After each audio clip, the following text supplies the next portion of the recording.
again. His second of the night, his 9th of the year. Oh, my goodness. Just Joe Buck on the call. Fox Sports. Check that. Not Fox Sports anymore. ESPN. That was a fumble. That was an interception by me, a la Brock Purdy twice yesterday. Joe Spadoni in for Bonte Hill alongside Joe Shasky. Just, when it rains, it pours. I think I've used that expression, Joe Shasky, at least 20 different times on my show, the pregame show, Monday through Friday, 5 a.m. to 6 a.m.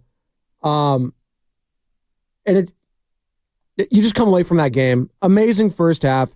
Neither of these teams has anything to play for yesterday. The Lions, they didn't need to play anybody, but they did. They played all their starters. They played Jared Goff. They played Jahmyr Gibbs. They played Jameson Williams, Sam Laporta, Amon-Ra St. Brown. They all looked like the machine that they've been. They only have 2 losses on the year for a reason. And there was an inspired 49ers team in that first half where I was saying to myself, wow, this is encouraging. They're actually doing all the things that you and I were discussing yesterday that they should be doing. I want to see more from Nick Bosa. We saw that. We saw some sacks. I want to see more from Ricky Pearsall. Can he do anything? He did do a lot of good things. Can we continue to feed George Kittle? They did that. Brock Purdy, just don't get hurt. And then what happens? There's going to be a lot of hindsight radio from a lot of fans today. And you know what? I'm not going to be mad at you or upset at you. I just want to throw the phone lines at you at 888-957-9570. The loss is the loss. It's just how it happened in that second half, Joe Shasky, for me. And it culminated in more questions than answers when it came now to Brock Purdy's elbow. They're saying there's no UCL damage. They're saying it's okay. They're going to get imaging done today. Whenever breaking news happens, we will relay it to you. But 888-957-9570. I know I'm long-winded here to start, though, Joe Shasky. 40-34 the final. The Detroit Lions improved to 14-2. Niners fall to 6-10. They could be no better than the 11th overall pick in the upcoming draft, and that's kind of where the season is now. And we're going to await the news on Brock Purdy and how that affects his contract status going forward. There's just 2024, the day before New Year's Eve, it felt like the 2024 year in totality for the San Francisco 49ers. It's one of the biggest nightmares I can ever remember. Just the whole year.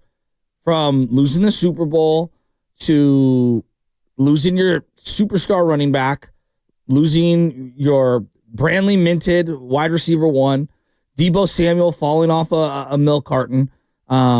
Your kicker is one of the worst kickers in franchise history, and that's saying something when you have no great franchise kicker. Your defensive coordinator should have been fired probably 7 or 8 weeks ago. I mean, he's horrific.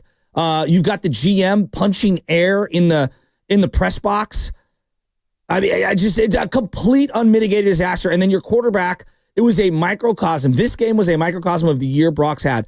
Sprinkles of brilliance, really good play, and then the second half comes around, and the team just completely craters, and they blow a lead.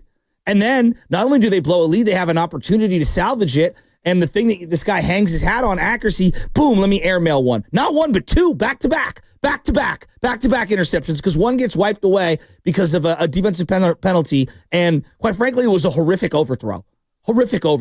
And then he throws another interception after the 2 back-to-backs with the one negated that basically ends your season, and then he's out there down 2 scores, all right? And look, I we'll get why, and this, that, and the other. He's down, and he gets hit on a very, like, I know any play could be your last play, but it wasn't like he got Pepper Johnson, okay, Leonard Marshall for the older people, where Montana's rolling out in the 1990 NFC Championship game and gets his back splattered like he got hit with a shotgun. It wasn't a Drew Bledsoe type of a hit, no. It wasn't anything like that. It was just a normal tackle, I guess, if there is such a thing. Even on the broadcast, they were questioning Buck and Aikman. They're like, I don't know where he got hurt. Like, they were just like the hand, was it the elbow? But and we'll hear from Brock Purdy, we'll hear from Kyle Shanahan, we'll hear from all the players after the game.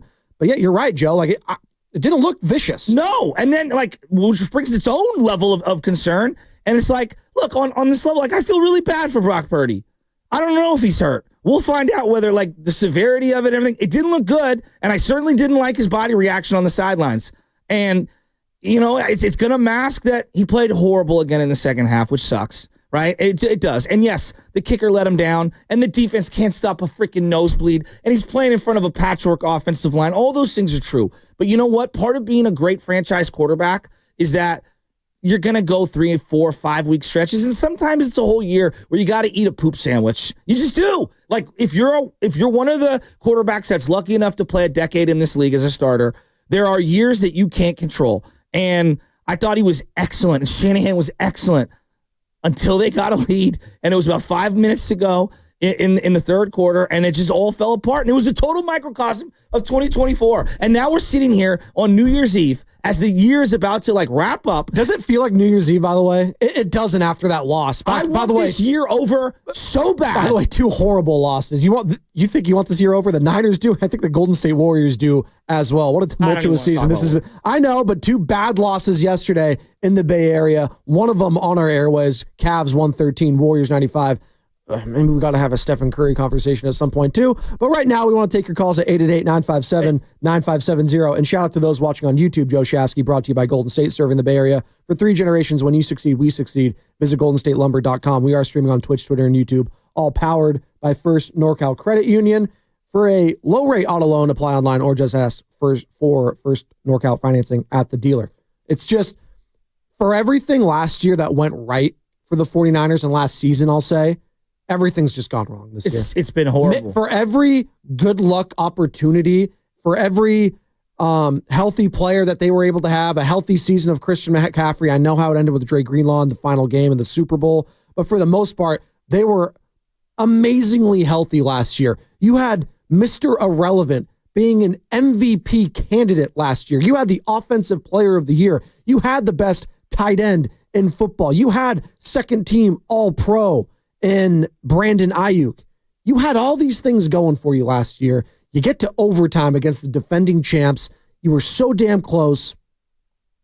And then it all went to, as you said, a poop sandwich. It's just kind of what it is. It's been incredible. And I look at Shanahan's where's this been all year? And we got so many elements we can get into. The kicker, the poor guy. Look, let's just start with the kicker real quick. Let's just get this out of the way. It is what it is. Jake Moody is horrific. Yeah.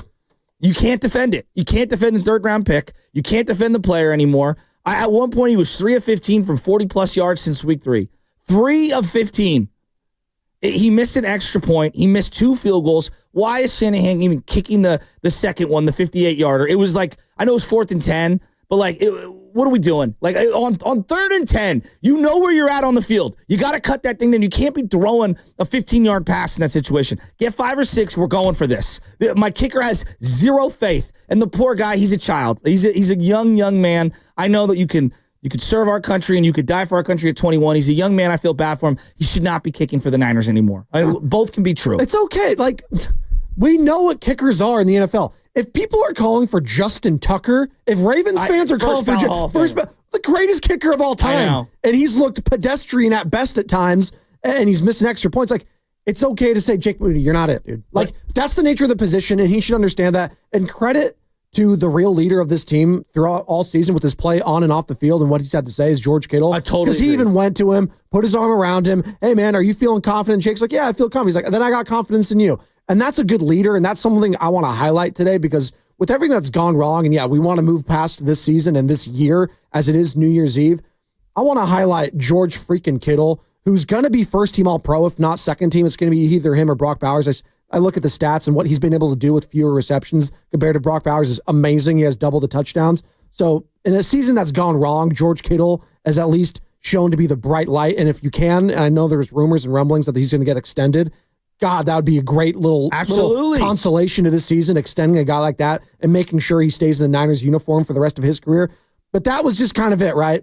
You've had the duality of man I like to go to. Shout out Private Joker and Full Metal Jacket. The duality of man, sir. You've had one teammate in Deebo Samuel go after him, go after Jake Moody, go after the long snapper, Tabor Pepper, going at each other. And then you had one guy and George Kittle put his arm around him. And it feels like it's just, you're tugging at both heartstrings here, and you just got to rip off the Band-Aid. You know, you got a kid. You're going to be able to do it at one point, Joe Shasky. Put the Band-Aid on. It's been a little while. You got to rip that thing off. As a coach, I have a line. Come sit on the bench. Let's talk. Yeah. Let's have a man-to-man, right? And I don't care if you're 10, 17, 23. And any relationship, it doesn't matter. When it's we need to talk, whether it's a girlfriend, whether it's a boss, it's whether just over. It's night. And I would say the same thing for Nick Sorensen. Nick Sorensen, it's over. Like, I know I'm being dead serious. And this is, Tim Kawakami got approached apparently by Jed York prior to the game. Oh. And he reassured everyone that Shanahan and John Lynch, their positions or whatever are safe. They're not going to get fired. Like, no, of course they're not going to get fired. Like, Kyle was brilliant yesterday again. And with the game on the line, the thing that the quarterback hangs his hat on, accuracy and anticipation and feel and decision-making, it all went awry. Kyle can't throw passes for this young man. And we have to have an honest conversation about what Brock Purdy has been this year, which is brilliance sprinkled in with some horrible late-game execution. Rams game, devastating pick to end the game. Dolphin game, devastating pick to end the game. This game, devastating multiple picks to end the game. And then he gets hurt. So I have questions on his body. I have questions on his decision-making late in games. And we can go prior to earlier in the season. I'm just going off of what's happened lately. Like, do I like the guy? Of course I like the guy. I really like the guy. But you know what I like? I like the man. I'm happy with Brock Purdy. No, don't even do that today. Because this is the thing. Like, when you're playing quarterback in the NFL, you have to be the man on the team.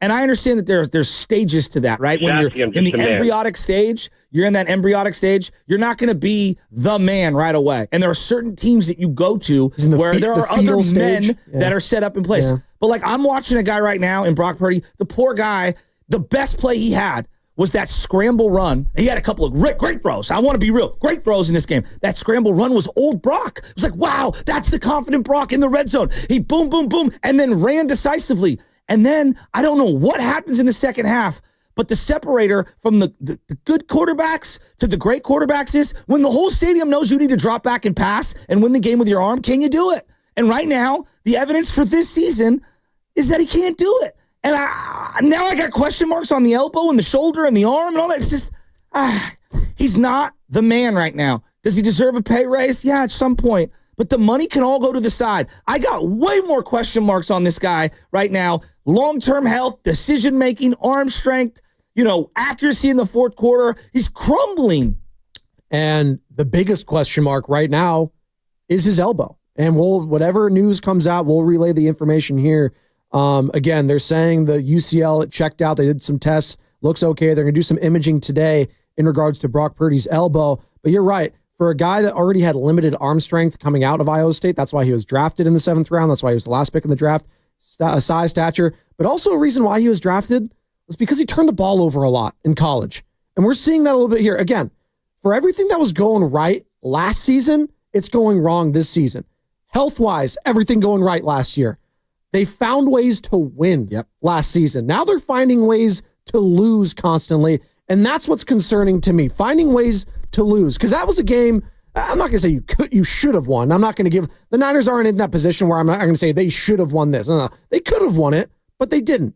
And that was the difference yesterday. Jared Goff and Brock Purdy were neck and neck. They looked, there was a point, there was just no completions. I think up until like the second quarter or something ridiculous. They were both on fire. It was between Ben Johnson, the offensive coordinator for the Detroit Lions, and Kyle Shanahan, it was a play sheet measuring contest, if you will, if you get my analogy there. Between those guys, what they were able to scheme up, the hook and ladders. Ben Johnson was incredible. It was incredible. And he's going to be a head coach, and he's probably going to be at the Bears or whomever, and it's going to be great. Aaron Glenn, maybe. I know he doesn't have what Ben Johnson has to work with on the offensive side, defensive coordinator for the Detroit Lions. But he even, I thought, had some good play calls in that second half, trying to get some pressure on him, trying to disguise some blitzes on Purdy.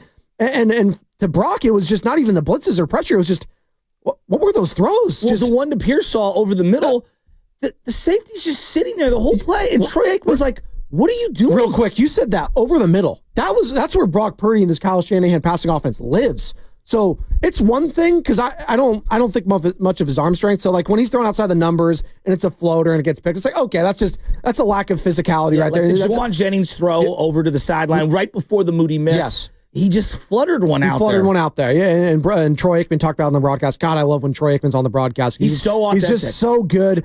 Say what you will about, like, and I know we all, he was an overrated quarterback. No, he's a Hall of Famer.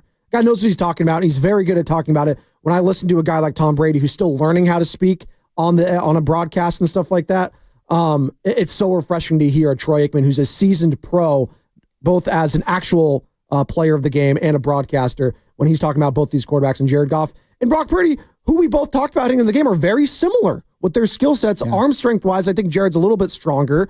He's not as mobile as Brock. I thought he did a good job moving around because I thought Bosa. He was hounding him. We could rip Bosa till we're blue in the face for a lot of things. Thought Bosa played his butt off. And again, a question. Same thing I'd say about Ricky Pearsall. Thank God we saw something from Ricky Pearsall. He looked great. But where's that been the last month? Where's a lot of that been? Where's Bosa been the last month? Where's Pearsall? Where's Purdy been? We know where George Kittle's been. Incredible. I mean, did Deebo Samuel do anything in the passing game yesterday? Deebo had actually a couple of really nice runs early in the game. He had good kick returns. Well, I think that was one of the things. I look at the Shanahan offense. There's still a lot of yards to be had. That Detroit defense, they were gashing them. But you can't turn it over. You cannot airmail the ball in the middle of the field. Look, remove the defense for a second, right? It just, I know I want to, well, the defense isn't. I'm not blaming Brock Purdy, but in that game, Jared Goff knows his defense sucks. Jared Goff knows he cannot turn the ball over. He did not have one turnover-worthy throw yesterday. Nope. Everything that, even if he was missing, it felt like he was missing on purpose low to kind of just get to the next play. And Purdy airmails the one in just the middle of nowhere. And then the other throw where the safety just sat there and read it the entire way. It's like, we can't have those plays. And I know the kicker left 6 points on the board. All right. All of that is true. The defense can't stop a nosebleed. I need to fire the defensive coordinator. I need a full schematic change on defense. Like, all of that is true. Simultaneously, after a brilliant first half where he could run the ball and they were throwing it and they were gashing them and doing everything, the quarterback crumbled in the second half again. And then he got hurt. Joe, this is not good. It's not good. It's also, listen, if it's good news on the elbow today, I still don't think he should play in the final game of the season. That's something we can get to as well. And 888-957-9570 is the number to call or text. The Comcast Biz text line. Mark and Indy, Phil, Mo, Mike. I see both of you guys. We're going to get to you here in a second. They did the chicken dance on us. Merton Hanks. Should we reach out to Merton? See how he felt about that? That's a tough look, man. And again, they went to Troy Aikman. He's like, yeah, he picked me off a couple times. I'm having flashbacks of that celebration. By the way, possibly Kirby Joseph should have had 3 picks because, well, technically 2 were back to back. But he slipped on one where it brought to the right to him. Yeah, I know exactly the play you're talking about. Before he threw the second pick, actually, Brian Balding here, 7:30 today. Baldy breakdowns at 7:30. Joe Shasky. As all guests on 95.7 The Game appear on the River Islands guest line. That's where Baldy's going to be joining us. Isn't it time for you to discover the islands, River Islands in Lathrop? So we'll talk to Baldy at 7:30 here and just get his thoughts overall on Brock, on Ricky Pearsall. And then last week he joined Hutchinson and Lubman, who were filling in for Bonte and yourself. And he was saying he'd give Ricky an incomplete grade. Well, I'm giving him an A last night. Played awesome. He was amazing. Played awesome. He was great. He was fighting through some not great coverage. I'm not going to go out here and say it was the greatest defense we've ever seen. By the way, that Detroit Lions defense, yikes.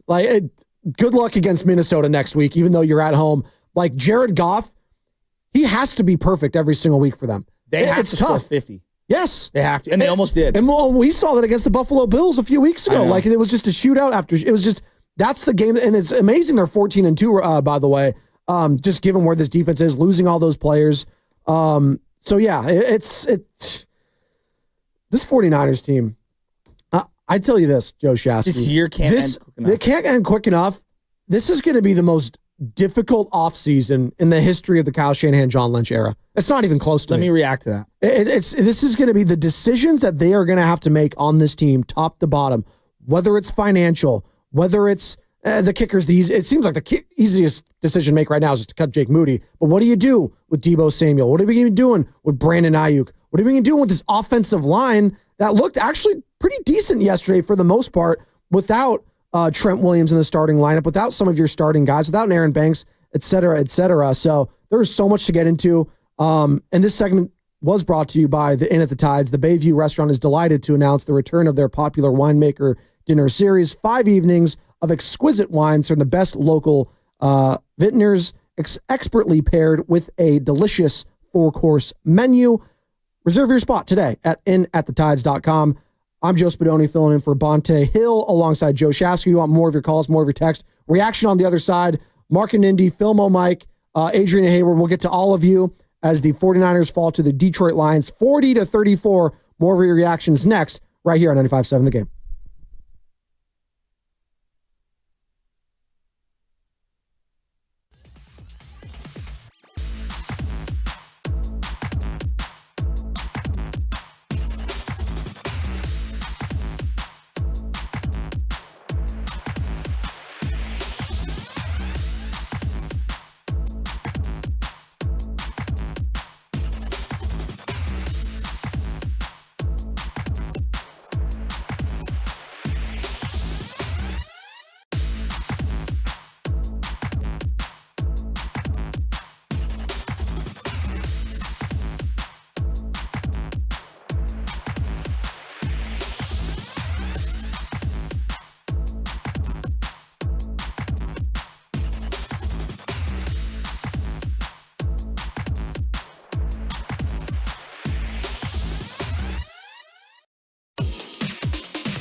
elbow injury from a couple of years ago, but just talking to the doctors, he just got hit in the right spot. And when you get hit there, your nerves go and you can't feel much, but hopefully it'll be all right. This is Stephen Curry, and you're listening to The Morning Roast with Bonte and The Butcher on 95.7 The Game.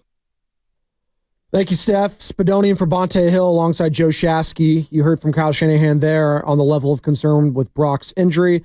Looks like the UCL is okay. Might have just gotten hit in the funny bone spot, if you will. So we'll see. They're going to take some imaging and some MRIs today, and any news and info we get there, we'll relay it to you. Obviously, we got Warriors Future Focus coming up here a little bit later as the Cavs took down the Warriors yesterday, 113-95. We're reacting to the Lions' 40-34 victory over the San Francisco 49ers at Levi Stadium last night. Should Brock Purdy have played last night? Is that a question? No, that is an actual question. Why? What did he have to gain yesterday? We literally said it on the show. He has nothing to gain but everything to lose by playing. Why is he playing in these games? Because that's what franchise quarterbacks still do, because Fred Warner's out there with a broken ankle. Because should he have been playing then? Why is he playing with a broken ankle? There's some of these questions now. There's pride. I was actually going to take the complete opposite opinion, and I understand, and I think it's a fair point of view what you're going at. I do. I'm not here to say that your thought process is wrong, because if you did end up hurting your franchise quarterback in a quote unquote meaningless game, people are going to rain down holy hell. The same reason, and I'm sorry not to cut you off here. It's the same reason we're talking about college athletes and stuff like that. I get it. It's a little bit different because this is their future and this is security. But it's also not when it comes to a guy like Brock Purdy, who's also should be worried about his future and security when it comes to money. If somehow someone, and knock on wood, this doesn't happen, that he has this a nerve damage that comes back on the imaging today, that could affect his future in the NFL. No doubt. But and then, yes, hindsight, it's always 20/20, but also what did he have to gain, Joe Shasky, yesterday? The other players on that team's respect and he's already earned that. He went to a Super Bowl with them. No, but see, I don't think you could be the highest paid player on the team. Not by a little bit, by a lot. Right? Jimmy was. No, but when you're the highest paid player by a lot, there is a level of I'm going to suit up with my troops and go through this crucible no matter what. That's part of the thing that everyone's seeing now with Joe Burrow. Even though their playoff chances have been very, very minuscule, we've been just absolutely tantalized by the way he's playing, given all the adverse crap that's going on. You can't just front run when you're a leader, whether you're a coach, whether you're a quarterback, whatever. And I don't think on this team, with all the issues going on, Bosa could shut it down. No, Bosa's already highly paid. I can make the argument, because I've invested so much money in Bosa, maybe he should shut it down. Same with Fred Warner. But you can't go back into that huddle with those guys and say, hey, guys, when times are tough and you're dinged up, I need you to play through it, if I didn't do it as the quarterback. So I think it's really hard to do that. And I think it's easy, and I'm not saying you're wrong. I think it's easy to sit here and say, why did he play? But I was actually going to take the complete reverse opinion. I appreciated the hell out of the Niners' fight yesterday, even though they came up short. I appreciated the hell that Dan Campbell and his team had nothing to fight for and played as hard as they did. That's what makes the NFL, and I appreciated it. Shanahan spoke yesterday after the game, and you were mentioning that word pride. He spoke about it. Were you playing for pride? I was proud. Were you playing for pride yesterday, Kyle Shanahan? Try to approach it the same way we approach every game. Try our hardest to win and try to play our best. I thought the guys played real hard. I thought they competed. I thought every chance to beat a real good football team there. Obviously, not everything was perfect. I thought, we weren't able to slow them down enough on defense. It's a real good offense, but still thought we should slow them down a little bit more. Thought the difference in the game, though, was, then obviously the type of game it was. They've been in a number of those games this year, but we had to win it in a shootout, and I thought the difference was our two turnovers and getting none. Once that happened, that's why you end up losing by one score. That was the difference in the game.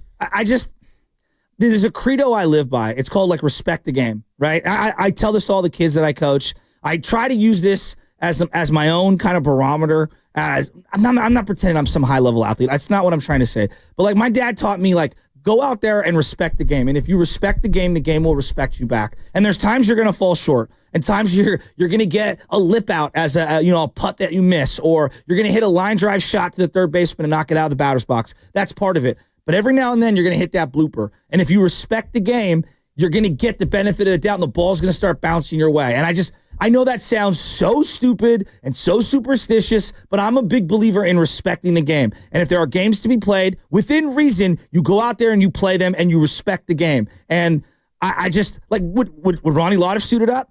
Yeah. Would Joe Montana have suited up? Yeah, I think so. In fact, it was the anniversary of 1992 of when Joe Montana suited up against the Lions in his last ever game, coming in the second half when the Niners already had everything clinched. And it was his final appearance against that Lions team in a Niner uniform in backup duty against Steve Young. So, like, maybe I hold sports in just a different way than others, but I think you have to respect the game and go out there. That's my personal belief. And if you want to and you're able to, within reason, you play. And you play as hard as you can. Let's squeeze some of these calls in before we get to our Warriors future focus. I want to get to Mark in Indy first and foremost. 888-957-9570. That's the number to call or text, the Comcast Biz text line. Also hit us up on Twitch, Twitter, YouTube, all powered by First NorCal Credit Union. Should Brock Purdy played last night? What's going on, Mark? You're on with Spadoni and Shasky in the Morning Roast. Hey guys, how's it going? What's up, man? I'm hurt. Man. That loss on so many, I was so excited. I thought they were playing their butts off, and you can lose. I have no problem with you losing. It's not the end of the world. It's how it went down at the end. It's got me hurt. It's how they lost. Let me say this, guys. I got one thing to say about Brock and one thing to say about Kyle. One thing to me this season showed us about Brock is great young quarterback, but he's got to have a running game. We ran the ball 4 times in the second half last night. 4 times. Brock needs that running game. And I learned that Brock is not the quarterback that you can sit the whole weight of the offense on his shoulders. Yes. Say, Brock, go out and throw the ball 40 times and win us the game. He's not that guy. But if you ask Brock to throw the ball about 20 to 25 times, he can take you to the Super Bowl like he did last night. He's got to have that running game. Number 2, I'm fine with Brock playing last night, but it's the way he played. We had 2 guys on the left side. One guy was on the practice team, and I think one guy they just got from who knows where. Why are we dropping back almost 40 times and throwing the ball with those 2 new guys? I'm fine with Brock playing. But, Kyle, this is a meaningless game. Hand the ball off, throw the ball maybe 20 times, get out of there without injury. But the complicated, you threw the ball 40 times, and now we have to see if Brock is hurt. This year, this offseason is imperative for next year. Why? Because BA is not going to be ready until maybe the middle to the end of next year. So we're going to need Brock and Pearsall to have a great combination, and for Pearsall to really step up. And for Pearsall to be able to step up, guys, he's going to have a good offseason with Brock. Yeah. But now that's in doubt. For a game that didn't even matter. Yeah. Look, it's unfortunate. It is. It's unfortunate that is. Pearsall was awesome last night. I'm really happy for him. 141 yards receiving and a touchdown for Ricky. Probably should have had 2 touchdowns with a better throw from Brock, but nonetheless. I thought that the play calling was fine. And the reason why I say that, and look, I know you're going to look at the box score and say they dropped back way too many times. They didn't run. I think they ran 17 times or whatever. I'm just going to go 10 minutes to go, okay, when it's a 1-score game. It's 1st and 10. They drop back to throw on first down because they were having success throwing on first down. He gets sacked. So now it's 2nd and 15. Delay of game. Now it's 2nd and 20.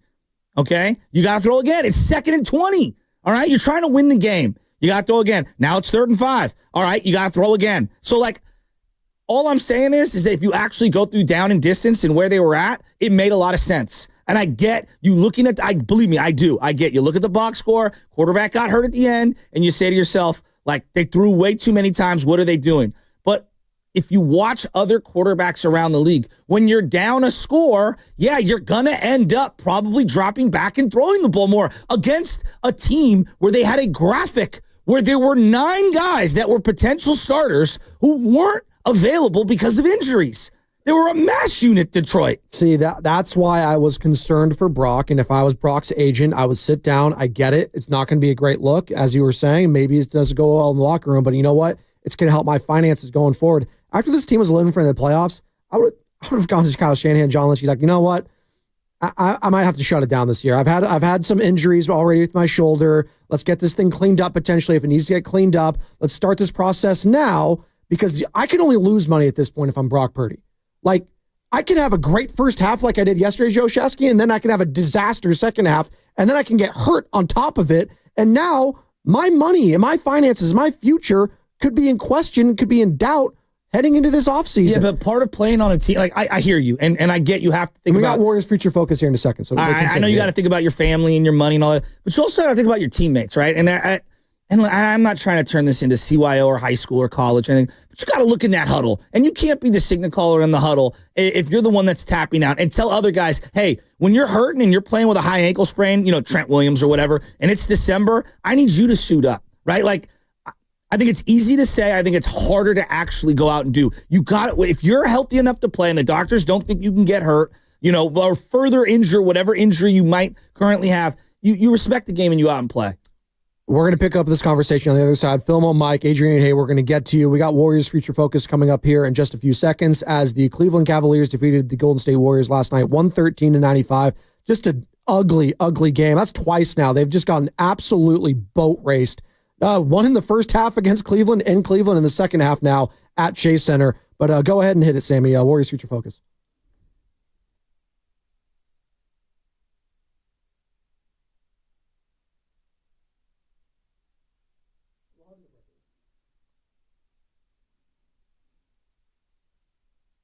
Well, at least one Moody in the Bay was doing something yesterday, Joe Shasky. Moses, parting the Red Sea, was leading the charge into the future last night with a team-high 19 points coming off the bench and gave the Warriors a brief lead after this three from the corner pocket. True to the ball. Pass up top to Kuminga. Kuminga throws left wing to Moody. Moody put the pump fake and now shoots it over Mobley. It's up and good. 3-ball left corner pocket for Moses Moody. He got Mobley to back off just enough.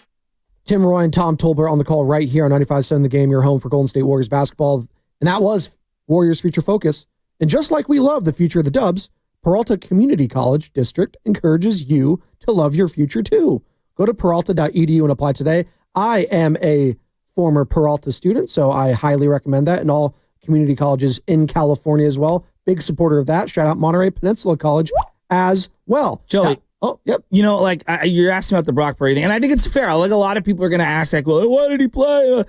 I'm just a big believer, like, in life, when the chips are up against you, you do separate, the front runners from the people that are truly made of championship material. And I don't mean like, oh, I win championships. I'm talking about championship level players like a Patrick Willis, okay? Like, Buster Posey, for example, even though he ended up winning it all. Like, the truly great competitors, all right, are the ones that find a way, even when things are adverse, to suit up, and they don't make excuses, and they go out and they perform. And I think when you're a leader on a team, or you want to be a leader on a team, you can't just front run. You have to be in the foxhole with your team when the chips are stacked against you. And I think that part of what made Joe Montana was he was the comeback kid when they were down 30 points against New Orleans in a meaningless game in a lost season of when they were going 7-9 or whatever in his second full season. Like, that comeback galvanized them for a decade, right? He could have easily packed it in. And I'm not trying to say that Brock is Joe Montana, but like, that's what makes these guys. That's what makes the great competitors. I have a response to that on the other side, and that's what's coming up on The Game, brought to you by Fremont Bank, celebrating 60 years of full-service banking with no compromises.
On that sack, I got hit on the backside, and basically just my arm was on fire kind of thing. And so I tried throwing a couple on the sideline, and I couldn't at that point. So, it has nothing to do with tapping out of a game or anything like that. I love my teammates, and I'll go to the very end for them and this fan base and everybody. So that's what hurts me is like I couldn't finish the game. But again, we'll see tomorrow.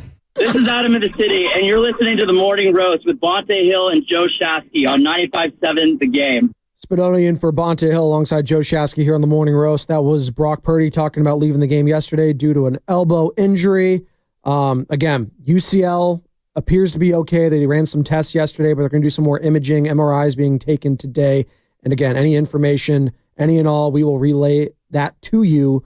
888-957-9570. In the meantime, we're talking about that Detroit Lions victory over the San Francisco 49ers yesterday, 40-34 the final. And Joe, it almost looked like he was going to be in tears. And that's what's concerning to me when I was watching that. Just watching and looking at his face, that hopefully it's not serious, but that's what scared me the most if I was a fan. He looks in disbelief. Now, maybe that's a culmination of things. Maybe it's just like, wow, earlier in this calendar year, we were really in position to win a Super Bowl, and now we're just getting our asses kicked defensively, and now I have to miss the game, and the Lions are going to be 14-2, and we're 6-10, and we're going to be talking about the NFL draft here in another week, and our season's going to be over, and, great, I might be getting paid, but it was just Brock's face on the sideline after he had to come out. It almost was it was like I was looking at the 49ers fan base almost. Just not quite in tears, but just looked punch drunk. Right? That's just what kind of else could go wrong? Been, right? Left tackle out, generational running back out, wide receiver one out, middle linebacker who's one of, on a short list of greatest linebackers in 49er franchise history, looks nothing like the player that he was last year ever since the injury in week 4, week 5. He's been playing for 10 weeks and he looks completely compromised. Without his partner in crime. D. Winters getting up after every play like it's the final play of his career. I don't know what's going on. Talanoa Hufanga getting blown by. I mean, their defense was so bad. Jahmyr Gibbs looking like vintage Alvin Kamara meets Jamal Charles, while Jamison Williams is galloping anywhere he wants. They did a hook and ladder and scored. No one touched anyone. It was bad. The Hufanga one, I'm glad you brought that up because there was at no point, I was like, where's Hufanga? Until the very end at the 1 yard line, it just wasn't even close. I was like, I know you got a club on your hand, my guy, but your legs shouldn't be that compromised. Look slow. Nick Bosa was the only redeeming quality. Maybe a couple Diamonor Lenore plays. Jordan Elliott had the block on the extra point. Oh, yay. We also had a fumble on special teams. We also had 3 separate special teams gaffes where we missed field goals and an extra point. Oh, real quick. And then an offsides. Well, the worst play last night on special teams wasn't even the missed field goals. It was the onside kick attempt. That's the second one. That's the second time he's done that. Where Jake Moody crushed that thing out of bounds like me taking a free kick penalty in soccer. Serious exit velocity on that one. It was the worst onside kick attempt I've ever seen in my life. That's the second one. Remember Wisnowski earlier this year had the worst one we've ever seen. This was where Wisnowski topped it. Like it was a drive, like it was the opening tee of Pebble Beach where he paid $1,000 to play, and he just barely gets it past the red tees, and then literally Moody did the exact opposite and blasted it through. Like, dog, what are you doing? Oh, maybe Jake Moody's going to have some more time to play at Pebble Beach these next few weeks because he's damn sure not going to be on the San Francisco 49ers. I'll tell you that. This segment is brought to you by Golden State, serving the Bay Area for 3 generations. When you succeed, we succeed. Visit goldenstatelumber.com. Philmo Mike, I'm going to get to you in just a second. We're going to hear from Brock Purdy at 7 o'clock. Big Boss Man's cutting up and splicing some of his responses in regards to his injury and some of his turnovers yesterday and whether he should have played in the game at all. Listen, I'm saying it. I don't think he had anything to gain from playing in these final 2 weeks of the regular season. I don't. And that's when it's up to coaching and it's up to the general manager, John Lynch, who showed more emotion in the booth than damn near the entire team for most of this season. He looked pissed. He looked angry. He looked emblematic of the entire fan base and how they're feeling at home yesterday. Just watching what he is. And I love the play-by-play again. Aikman and Buck best in the business, just breaking it down and how angry he is. He looked like he wanted to play yesterday in that game. But I don't think he should have played, and it's up to the front office and the head coach sometimes to protect players from themselves, because Brock hasn't looked right all year. He's been injured, he's been battered, he's been beaten, he's missed games. His shoulder, like you've mentioned it multiple times, he had to crow hop that throw, that 40-yarder to Ricky Pearsall. Yeah. And a better throw, just a little bit more velocity on it. It's a touchdown walking in. But he did make some nice throws. He did. On the final 2-minute drive before the end of the half, throws. He threw a dime to Garendo up and over the top. He threw a dime to George Kittle. He had nice throws. And then he had some really bad throws. He had nice throws, dude. Like, that's the part that's frustrating with Purdy. It's a huge mixed bag.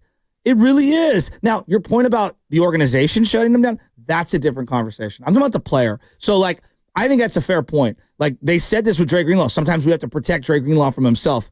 If the organization wants to not play the quarterback, I get it. I think they need to do their own due diligence, though, and be like, can this guy hold up for 17 games? Like, what does he look like when he has a dinged-up shoulder and we go on a playoff run and we're paying him $55 million a year? See, I think part of their maybe reluctancy to shut him down is maybe they have the same questions I have. Well, and that's concerning because the whole reason we're even in this Brock Purdy situation, it's a trickle-down effect. The reason they moved off of Jimmy Garoppolo is because of the injuries. Couldn't stay healthy. Yeah. Just could not stay. They won with him. Now it looks, there's the whole conversation. Is he a winning quarterback? This, that, and the other. And we spend thousands and thousands of hours talking about Jimmy Garoppolo ad nauseum. We're not going to do that. But the main reason why they moved off of him and traded up to get Trey Lance is because he couldn't stay on the field. Yeah. And then you got Trey Lance, and then he couldn't get onto the field. And then when he did, he got hurt. And then you bring in Jimmy Garoppolo as a backup. He gets hurt. And then you're on Brock Purdy. Now, all of a sudden, Brock Purdy's looking a little like, oh, God. Are we seeing another rerun here when it comes to another injured quarterback in the history of the injuries what we've had? Hell, you can go back to Alex Smith and Colin Kaepernick. This has been a constant theme, Joe Shasky, as a 49ers organization of 49ers quarterbacks just constantly just getting hurt. And it's pissing me off if I'm a fan. I know, I hear you.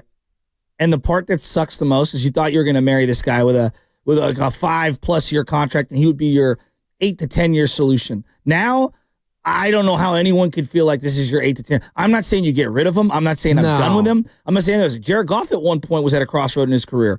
All right. And then he completely bounced back. But I never had serious shoulder, elbow, arm questions with Jared Goff. That's your moneymaker.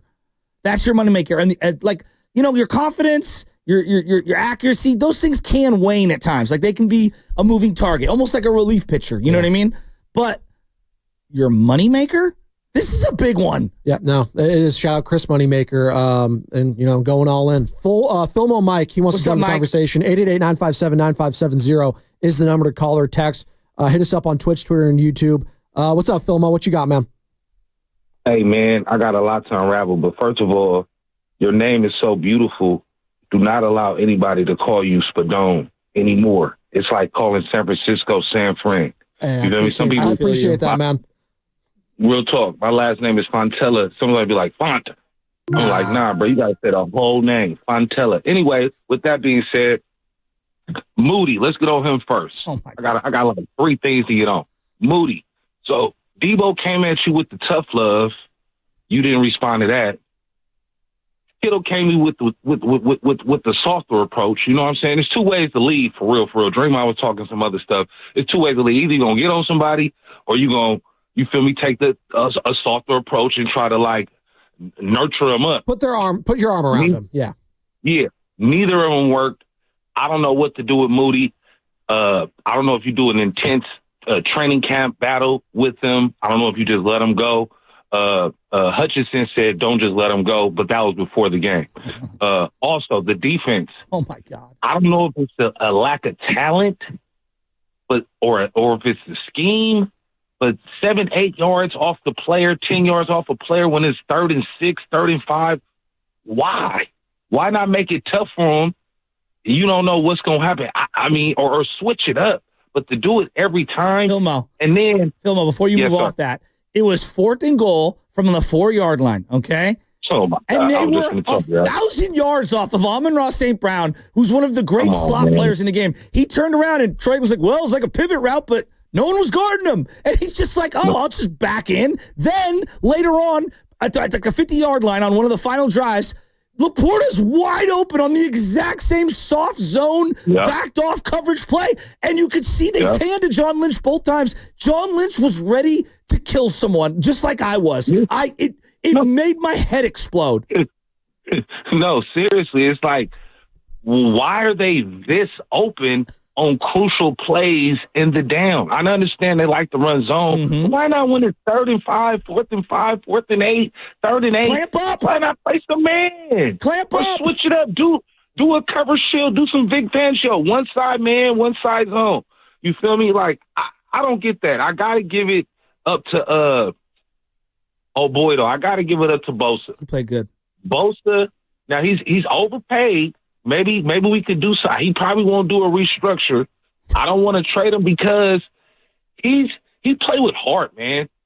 One thing about Bosa, man, you can say whatever you want, his limited abilities and stuff like that. He got shorter arms than most, all that.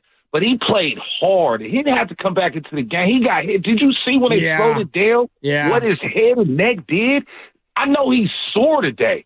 For real. So I got to give him that, but we got to do we have to get a better O-line, upgraded O-line. They didn't play that bad yesterday. We got to get a better O-line, and then we have to get a better defensive line, man. I don't know what happened. We used to build on the line, and we whipped out with Thomas and Kinlaw. We got to get a stud back at defensive lineman, and we need a mixture of some youth, because we not to say that we look slow, because sometimes we look slow and sometimes we don't, but we need some youth, just like the Warriors kind of need that youth, and we also need some savvy all-pro, all-star Pro Bowl players, man. We got to fix it up. And last but not least, we've been disrespected like hell. They've been hitting the schmees on us. Somebody did. When you from the Bay, maybe the Niners players don't understand. We from the Bay. So we see somebody hit the schmees, it's like, damn, that's a Bay Area dance. We see Geno Smith do the night-night. You feel me? They disrespecting the region, and they know what they doing. And there he is. He was fired up. That's Film on Mike right there. 888-957-9570. You're so right. Real quick, let me get legal here. Because you are listening to 95.7 The Game, KGMZ FM and HD1 San Francisco and Odyssey Sports Station, always live on the free Odyssey app. Joe Shasky, we got Brian Baldinger joining us in 30 minutes. Baldy's breakdowns, you are not going to want to miss it. A lot to react to, but hard to fault what Filmo was saying there. I mean, was Leonard Floyd cleared to play yesterday? He just didn't play?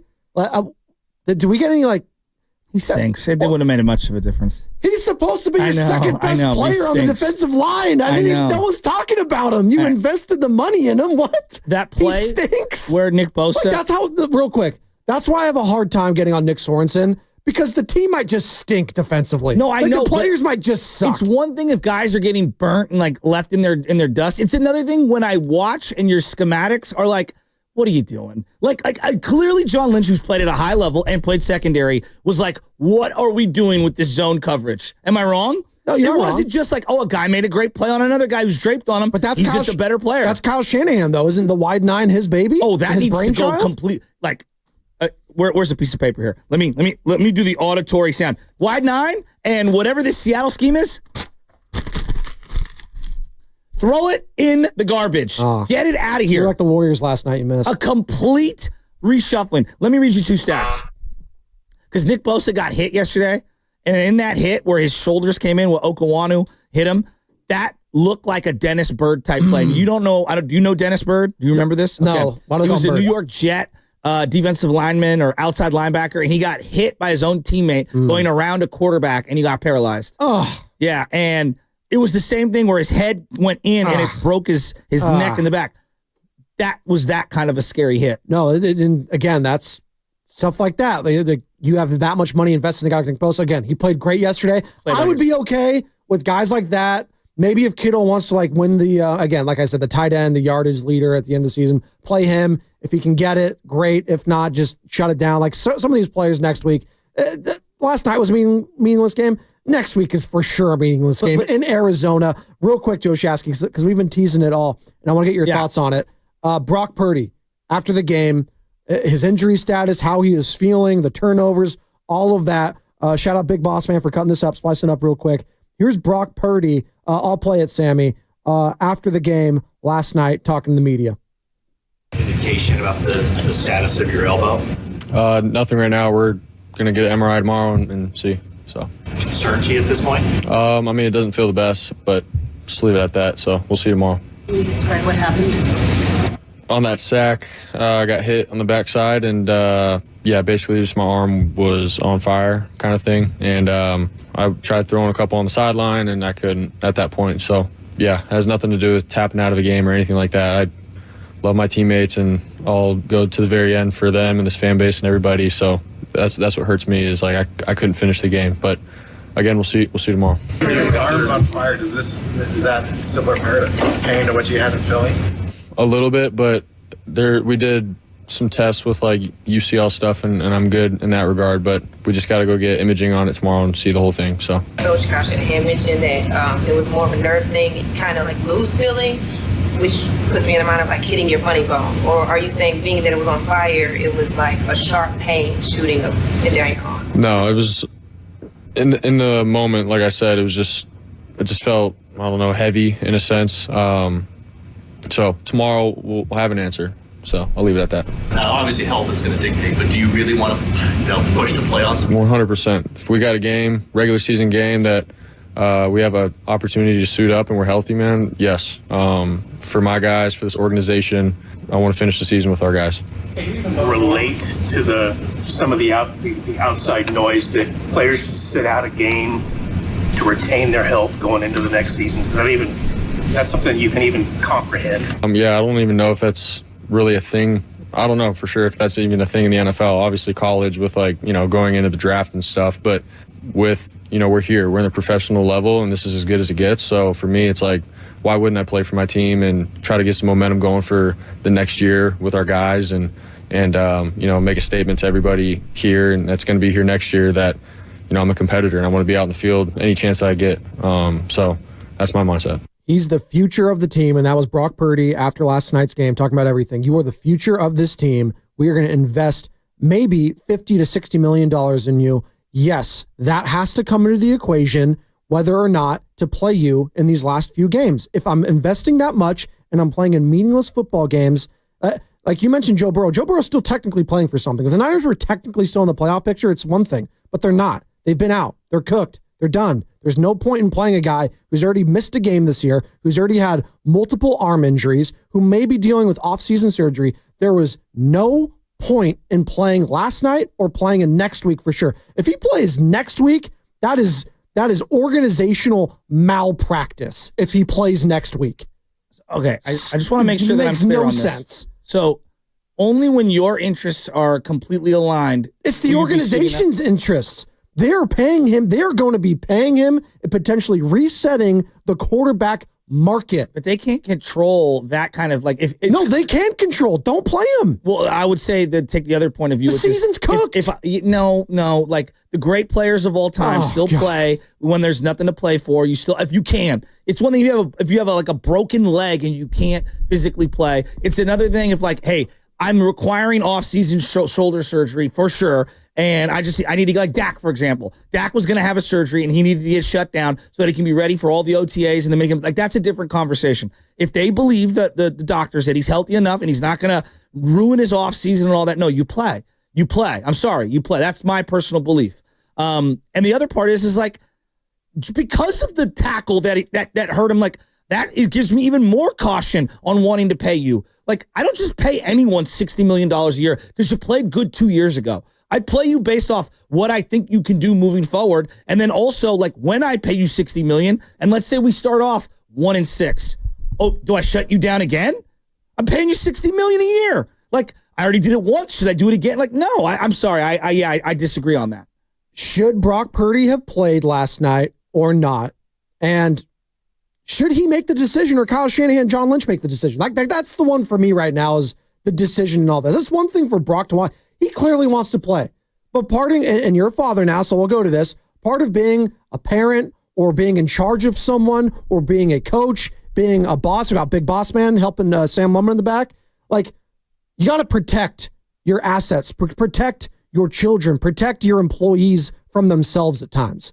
And at this point, when there's literally nothing to play for when it comes to a playoff picture, playoff scenario, like this team has been at the highest of highs with Brock Purdy. I have no doubts that he can get you back to the Super Bowl again because I've seen it. I know he can get you back there. So he's already answered the hardest parts of the test for me.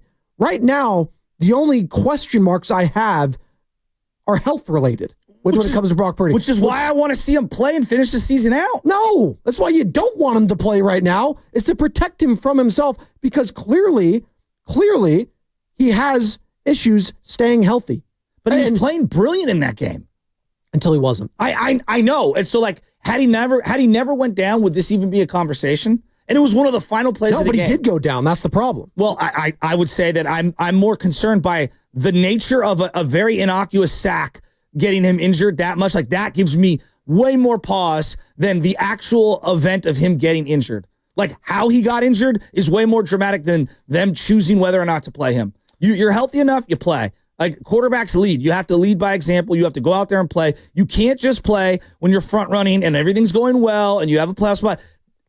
Detroit had nothing to play for. They played everyone that they have, and they are more depleted than any other playoff team out there. I disagree with that. They needed to feel, they could not have afforded to take a mini bye week this week heading into the biggest game of their lives next week at Detroit against their division rival. They needed it was rest versus rust for me. They could not be rusty heading into that game next week. They needed to play yesterday. It was, thank God they did, because they have some holes on that defense. If you're Detroit watching that game last night, yeah, I think they learned a lot from what Kyle Shanahan and co did to that defense. You really think that, like, let's just say in this hypothetical, Brock doesn't suit up in these games, like, you don't think that A is a knock against him just in general, and B, other guys aren't looking at him side-eyed like, really, dude, you're going to shut down? I'm out here playing with a broken ankle. I'm playing through family adversity. Bosa's got multiple torn obliques, and this guy's not going to play, and he's going to get paid twice as much as the highest paid player on the team. You know what you say? I don't think that lands well in the locker room. Brock's, you know, he's had some shoulder issues this year. He's obviously had some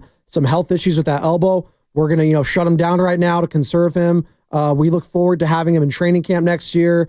And, we're going to pay him. We want Brock to be our quarterback. And we're going to go through negotiations. That's what you say. And you know what? They're going to follow suit because those guys love Brock Purdy. He's beloved in the locker room. And that's where I fall on the sword if I'm Kyle Shanahan, John Lynch, so it doesn't look like it's Brock. So that's what I go through the media and say, we're going to protect Brock from himself. We're going to shut him down. And, some of these other guys are going to shut down too. So it doesn't look as bad if I shut down Fred Warner and a Nick Bosa and a George Kittle, some of these guys. We're up against it, 888-957-9570. Should the decision to bench Brock Purdy or shut him down the rest of this year, let's say shut him down because bench sounds a little extreme. Should the decision to shut down Brock Purdy be Brock's decision or Kyle Shanahan and John Lynch's heading into next week? 888-957-9570. Plus, we got Brian Baldinger coming up at 7:30. He's going to be joining us courtesy of the River Islands guest line. And what's coming up on the game is sponsored by the all-new Honda of Vallejo. It's more of your calls, more of your texts, 888-957-9570. It's Spadoni, it's Jasky, it's the Morning Roast, 95.7 The Game.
Now second down and goal.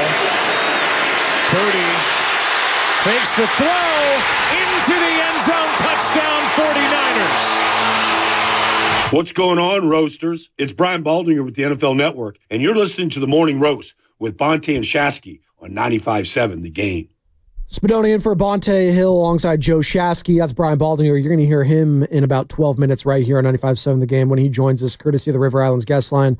Former NFL offensive lineman, obviously analyst for the NFL Network, and our 95.7 The Game NFL Insider and Odyssey NFL Insider. I know, Steiny. I cannot freaking wait for Baldy's breakdowns coming up here in about 12 minutes. He was tapped. Yeah, right?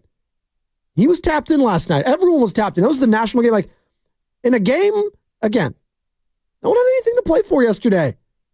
Oh, we got to play for pride. Hell, pride. Hell, pride. They're just in the Super Bowl and they're early in the calendar. You know what it means to be a good team. There is no, play for respect. I respect Kyle Shanahan and John Lynch and the San Francisco 49ers.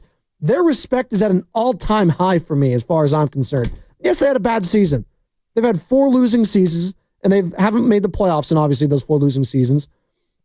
But you know what? And those other handful of years, NFC Championship, at the very least. So they get as far as I'm concerned, you want to say they don't get a pass, quote unquote. Well, given anything that's happened this season, and we're turning the page to a new year, sometimes you just get hurt. Sometimes players get hurt. Sometimes bleep hits the fan. When it rains, it pours. And that was the San Francisco 49ers this year. They got to the mountaintop.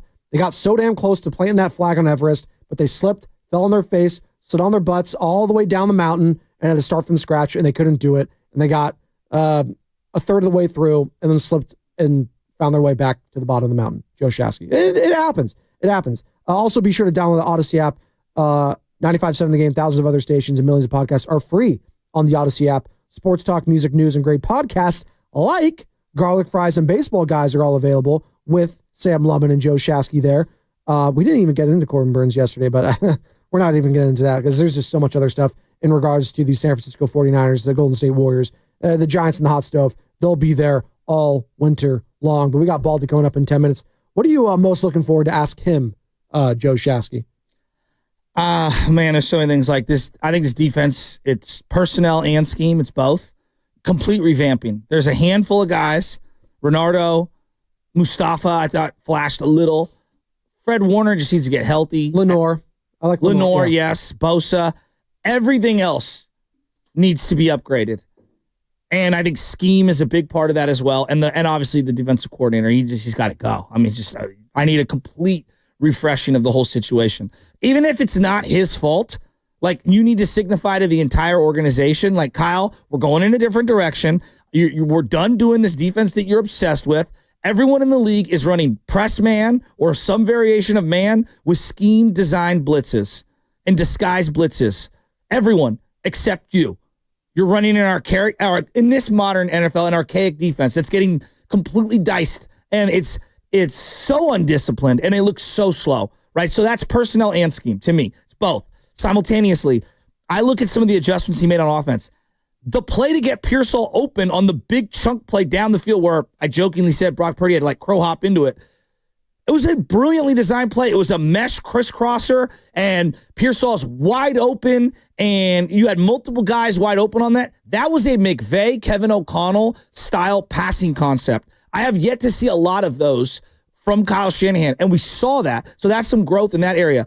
There was a play with the jet sweep, and Sam brought this up pregame. They went to the jet sweep a lot with Debo. They went with Pearsall. There was one with Pearsall where he bobbled the ball. It looked like he was going to throw to Brock, and he didn't, thank God. And I like that he didn't throw. Smart that he threw it out of bounds because Jameson Williams ate and he could have early in the game, the Detroit Lions wide receiver, he could have thrown away. Absolutely. He ate it and lost yardage. It was smart from Pearsall just to throw it away there. I think people forget that you can just throw it away. But Kyle also went back to it over and over and over again, which was good. And I like to see that. There are so many yards to be had in the offense. The offense still works. Are there little subtleties like that Pearsall mesh play where it's a pick and it's a crosser and you open up the deep shot? Absolutely. They have chunk plays in this bad boy. There are chunk plays still here. It needs to continue to add these elements.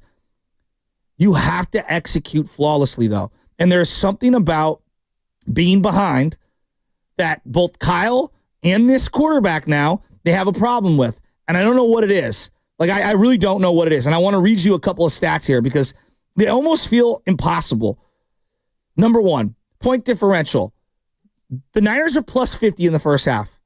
So during the week, I feel like they scheme really well. First, second half. Like, that's a lot of scheme. Like, we're going to specific to this opponent. Halftime adjustments. And then running kind of your basic stuff. Minus 74 in the second half. Plus 50 in the first half. Minus 74 in the second half. I mean, it's the tale of two halves, right? Okay, now let's. That's just what it is. It's just now here. Let's go to Brock Purdy. Cookies are for closers. There you go. We can argue all we want. Boss baby. Like Brock was brilliant at times in this game, and then the second half happened, and he had some throws in the second half, and then he had some awful ones. Brock Purdy has 8 touchdown passes and 10 interceptions in the second half of games this season. I'll say that again: 8 touchdown passes, 10 interceptions in the second half. Kirk Cousins, only other player with 10 interceptions in the second half, and he has 11. And he got benched for a rookie. Last stat. Brock Purdy, any point, playoffs, overtime, fourth quarter and overtime, playoffs or regular season, fourth quarter and overtime, playoffs or regular season. Brock Purdy, when down 1 to 8 points, not in a tied game, 1 to 8 points, he's 41 of 72 for 500 yards, 3 touchdowns, 7 interceptions. He has a 52 passer rating. He is ranked 151 out of 160 with a minimum of 50 attempts since 2000. Again, I'm going to say that again. When down 1 to 8 points, meaning you're down 1 score, right? That's what we are. Let's call it a clutch game. All right? In the fourth quarter or overtime, in both regular season and playoffs, Brock is 41 of 72 for 500 yards, 3 touchdowns, 7 interceptions. And to me, it's the ball security. It's the 7 interceptions. It's the horrible oh-no throws late in games. And, like, how do you weigh these things? Like, and we got this way with Jimmy at times. Like, Jimmy would play really well, and then he'd make a crucial mistake, and people would call him the arsonist. It's like, who set the fire? Well, you did, Jimmy. You're the arsonist, and you're also the guy that hosed it down at the end. Like, so how do we judge these things? Like, you set the team up for success, and then in the second half, when some adversity hits, and I know the defense, just throw the defense to the side. We're just talking about what he's doing, all right? Because the defense is awful. Like, come on, man.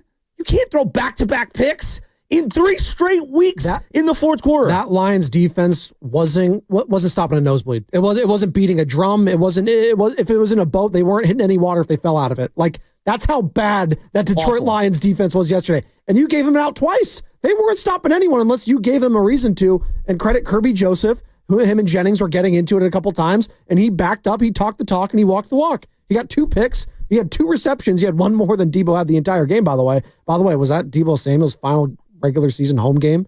Was that Debo Samuel's last game as a 49er at Levi Stadium? Potentially. We're going to get to Manny on the Dunbar and Bridge, Joe Shasky, real quick before we get Brian Baldinger here on 4 minutes. 888-957-9570. The question we've been talking about all morning is whether Brock Purdy should have played or not. And I guess the question is, should that be Brock's decision or should that be an organizational decision whether or not Brock Purdy it plays in these quote-unquote meaningless games?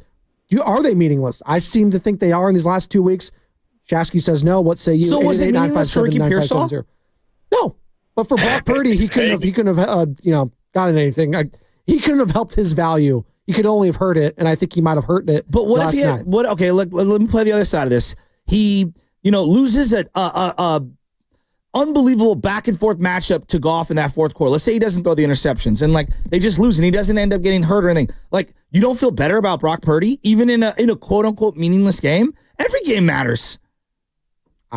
That Detroit Lions defense is not stopping anyone. See, I think every time you put the chin strap on, it matters. I mean, his best 2 games has been against one of the worst defenses I've seen in the Detroit Lions, and then one of the worst teams in the NFL against the Chicago Bears. And when he played like a decent team defensively, he hasn't looked good. Real quick though, I want to get to Manny. Yeah. He's been hanging on for a while. What's going on, Manny? You're on with Spadoni and Shasky on the Morning Roast. Hey, first of all, guys, have a happy New Year tonight, man. You as well, man. Be safe. Thank you. Hey, should Brock have played? Absolutely, he should have played. The 377 yards, very Sam Darnold-esque. The 2 picks, very Jimmy-esque. You know what? They're not meaningless games. If they had secured the number 1 seed and they were the home field throughout the playoffs, then I'd say those are meaningless games. I want to see who I want to keep onto the roster next year, who's worth what, and that's why everybody has to be 100 the next couple of weeks or the last game of the season. It was very fitting that Joe Buck and Troy Aikman were talking about what the Niners are going to do with Brock Purdy, and one of them said they have absolutely nothing to have to do with Brock Purdy right now. And right as soon as he says it, Brock throws the pick. They flash to John Lynch. John Lynch is in the booth, and it looks like Lynch wanted to hit somebody. You know what? This is what you do with Brock Purdy. You bring in competition for Brock Purdy to light a fire under his butt. Man, Shasky, you touched on it. These late picks, when it counts the most, man, when he first came onto the scene, I was beaming with my friends saying, he should wear number 16. He should wear number 16. 13 befits him. He's Steve Bono-esque with these games, man. Hey, Manny, Manny, I don't want to cut you off. You said bring in some competition for Brock Purdy. What kind of competition are you talking about? Whoever is out there as far as quarterbacks, do what you need to do to bring somebody in. Because Dobbs provides some entertainment. We saw it last night, but he's not going to push him. Like, are you pushing? Like, you're saying bring someone in as a backup that can push for the starting position? If it has to be that way, yeah. Because if I'm going to look. Let me put it this way. If I'm going to buy an expensive car, I want to make sure every penny that I put in that car is worth it. If this is going to be the year where we're going to gauge him, I want to see how badly he wants that big contract, man. He's saying that he wants top dollar, and he's throwing these last-minute picks, and he's never been in a game where it matters the most that he has to pull off the victory that he does it. That's why I'm saying he's very Steve Bono-esque and not Montana. Montana, 2-minute drive, it's done. I mean, with Purdy, we're up against it, Manny. Thank you. I just are we forgetting he didn't have a great game against the Green Bay Packers, but when they needed him to be great, he was. When they needed him to be great against the Detroit Lions in the playoffs last year, he was. Now, he wasn't the reason they won or they lost the Super Bowl last year. He wasn't going to be the reason they won it, though. To Manny's point, Can I ask you a question? He didn't do real quick that the Super Bowl, which is the biggest game of his career, obviously. You were there. I think he kind of skates by in that performance a little bit. Like, he was fine, but there was at no point where I was watching that game where it's just like, wow, Brock did enough to win that game. No, he wasn't the difference maker. He just wasn't. Like, he wasn't going to be the reason they won the game, but he wasn't going to be the reason they lost the game. And that, to me, kind of speaks a little bit to the stats you've been throwing to me, that he's now making the mistakes to lose him the game. And that's what you just cannot do if you're trying to win. And that's why I think he can only hurt his value at this point going forward. But I don't think he's going to play next week, so it doesn't really matter. We're going to be joined by Baldy here in just a few moments. Joe Shasky. It's just there's so many things that I'm thinking about when it comes to this quarterback play. Like, I thought he was brilliant in the first half, and he made some unbelievable. I thought the drive before halftime was incredible, and it would have probably had at least a field goal on the board, if not a touchdown, if the play after the Kittle throw over the middle doesn't get penalized and called back, and then they get forced into that big field goal attempt at the end of the half, and Moody misses it. Just sucked the life out of everything. But Purdy, the things that he hangs his hat on, decision-making, accuracy, and both are up in the air when the game's on the line. And that's not good. Like, if you want to be a Drew Brees guy, because that's what people keep calling, Drew Brees, accuracy. He had a better arm. What? Drew Brees had a better arm. No doubt. But, you can't make those crucial mistakes late in games. You can't telegraph that pass to that safety. I know. You can't airmail that badly back-to-back plays. I'm not trying to jump the gun on the conversation because I know where this leads, and it turns out, do you pay Purdy? I'm not saying that. But when your first two things that you have to say about a quarterback is his number two attributes is decision-making and accuracy, and he's been anything but that in the fourth quarter of games, that's when I have to start picking apart, and this is when negotiations start to say, I was like, well, if that's your best qualities and your physical skill sets are lacking and your arm strength and your durability is coming into question, say what you will about, the Anthony Richardsons of the world and, Cam Newton, he's an MVP, so maybe Anthony Richardson, but the physical skill set I will never question with some quarterbacks. And I could live with some of the mistakes and stuff like that because you know what? This guy's intangibles and what he does, what he shoulders the load. Maybe I'll use Cam Newton as an example here. Cam Newton's physical skill set, he had to be the entire offense at times. Brock Purdy's never going to have to be that. And if he is, that's going to be a problem for you going forward, which is tough because when I pay a quarterback, I have to expect at times things are going to hit the fan. Bleep's going to hit the fan, and you're going to have to be the offense. Joe Burrow's going to have to be the offense. Patrick Mahomes, he's going to have to be the offense. Josh Allen, Lamar Jackson, just Jaden Daniels is going to have to be the offense for the Washington Commanders this year as a rookie for them to have success in the playoffs. Brock Purdy, when things were not going well around him this year, had to be the offense, and he came up wanting more often than not. And that is what's frustrating to me. Look at the rest of the roster. All the contracts were based off of the leverage that player had in the season or combination of seasons leading into it. They paid Debo off one of the great seasons in Debo's career. 2 years later, how's that look? Not great. Okay, if 1 year later he was going up for a contract, would his numbers have looked anything like, in terms of the contract he got, like what the deal he got? No. Brandon Ayuk, had his contract been up the year prior to his career year, would his contract have looked anything like it? No. Okay, Sam Darnold had a year as a backup last year after starting with horrible results and took basically a $5 million deal with the Niners and a $10 million deal, 1 year deals, back to back. Is the money he's going to receive this offseason based off of what he did this year or what he did in the 5 years prior? What have you done for me lately? It's this year. So, Purdy was good a couple years ago. This year has not been so good. So this thing that he's got to get exactly what Trevor got is ridiculous. Just stop. And everyone made excuses for what Trevor got and why he got the money he got. And it all looks dumb as hell right now. Stop talking yourself into something that your eyes are telling you is a bad deal. No one is saying he doesn't deserve some sort of pay raise. What we're saying is I got major question marks across the board. Can he stay upright? What the hell's going on in the fourth quarter? You know what? Let's go straight to Baldy. I want to talk to Baldy. Okay. Well, it's Shark Week.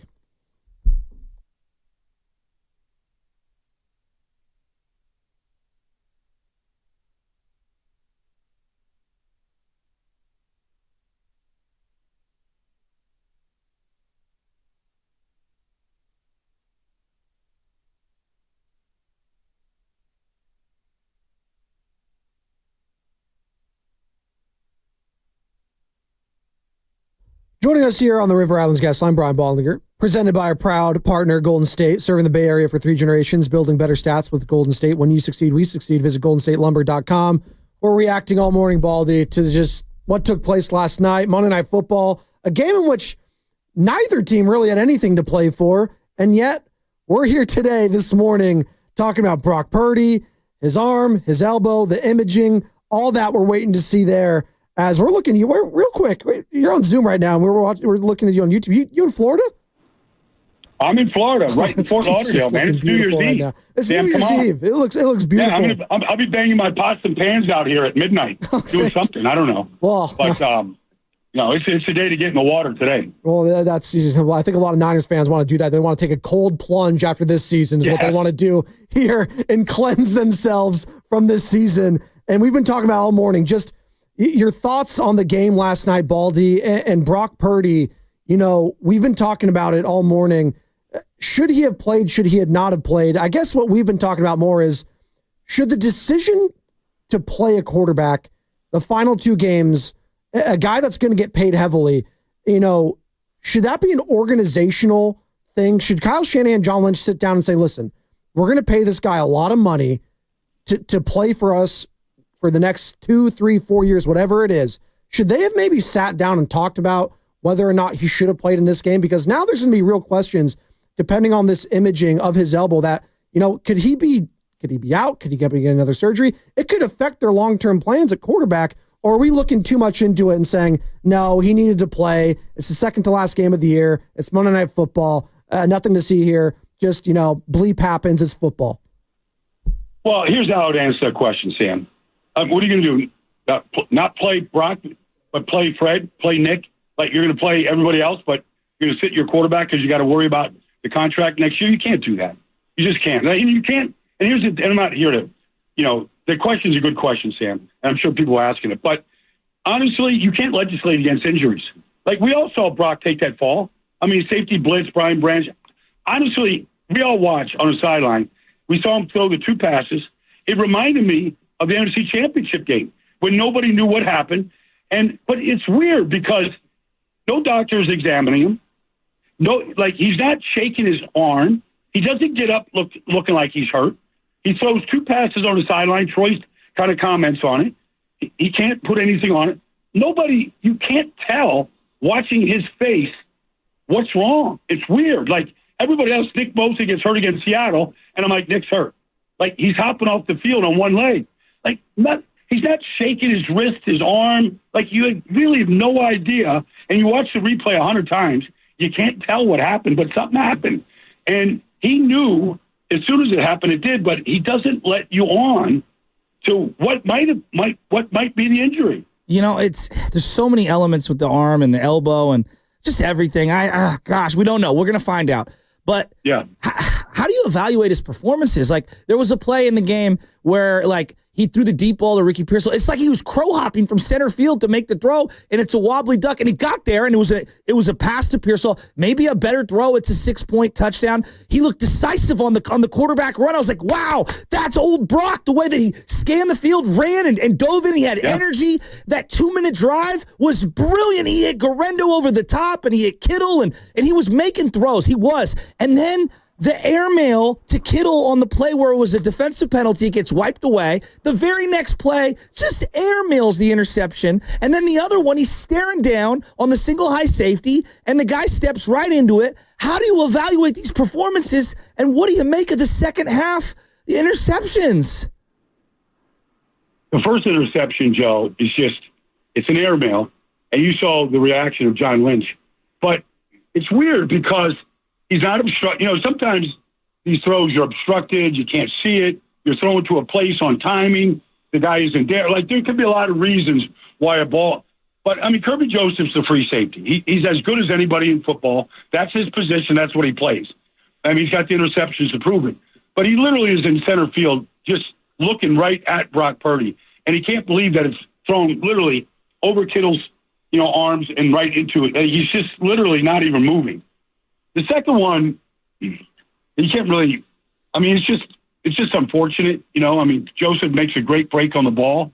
It's the right throw. He just makes a great break. They made the same break on a pass to Jennings over the middle that Jennings caught the ball, and the ball got there before. But they like to attack the middle of the field. Those are some dangerous throws, dangerous territory. But what's hard is outside of those 2 or 3 throws, he had a great game. But those 2 or 3 throws maybe cost him the game. And so how you evaluate it is you can't afford those mistakes, but yet you still have to be aggressive. So I don't know how to. I'm sure Kyle is tech, but you can't really make a case for why he misses Kittle on that first throw. Like, it's right there to be made. He's got a great lane to throw it to, and he stepped into the throw, and it sailed on him. And you just don't know why that happened. Is there something to be said for maybe his stature at times in a mud? Because I know, like, in a muddied pocket, it can be difficult to deliver the ball, right? It just is. I don't care how big you are, but there is something like he made a really nice play where he stepped up early on the Garendo kind of lob pass into the sideline, and I was like, wow, that's a tough play. Like, got 3 guys in your face mask, and you got to lob it over. But is there something to be said for some of these throws over the middle because of his size? Maybe it tends to be more difficult, or no? Is that a cop-out? I think it's a cop-out because he's made those throws over and over again. But I mean, you have to evaluate the whole body of work. And he wasn't as good this year as he was the 2 previous years. I mean, it's just that. Now, is that a trend? Is that a bad year? Is that the talent around him? You're down to your 4th-team left tackle, your 3rd-team left guard. I mean, you can make all these cases. Your 3rd and 4th running backs. You can make all these cases that he's a product of when the talent around him is elite. He's elite. And when it isn't elite around him, he's not as good. Now, you can make that case, and that's probably a generalization, but it's probably fair. But the fact is that quarterbacks that make mistakes don't win big games. And Joe Burrow's not making those mistakes, and he's winning these games right now. He can't afford to make those mistakes. Jaden Daniels is not making those mistakes, and he's winning big games. And so the great ones just don't make mistakes. And Jared Goff didn't make a mistake last night. No. Now, the 49ers broke down. They don't challenge you very much. So you can't really say much. But he didn't make any mistakes last night. Purdy, back to Purdy just really quickly. For you, what's more concerning? The shoulder, elbow, long-term, the moneymaker, the arm, the health? Or is it the play in crunch time? Well, he's going to heal from whatever he injured last night. He's going to heal because he's healed repeatedly. But it is 3 straight years now with serious injuries. Now, we got to find out how serious this is. But it's 3 straight years with injuries. I mean, there is a track record there that gives you cause for concern. It just does. When you can line up and play 17 every year, that concern never crosses your mind. Jared Goff can do that. He has done that.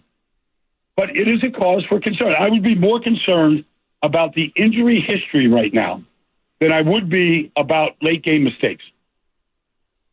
Brian Baldinger joining us here on the Morning Roast. Spadoni in for Bonte Hill alongside Joe Shasky as Baldy's joining us on the River Islands guest line. As all guests on 95.7 The Game appear on the River Islands guest line, isn't time for you to discover the islands, River Islands and Lathrop. We're reacting to the Lions' 40-34 victory on Monday Night Football last night at Levi Stadium. And just to put a bow on this Brock Purdy conversation, because it's the conversation right now. I mean, he's the quarterback. It is what it's the San Francisco 49ers.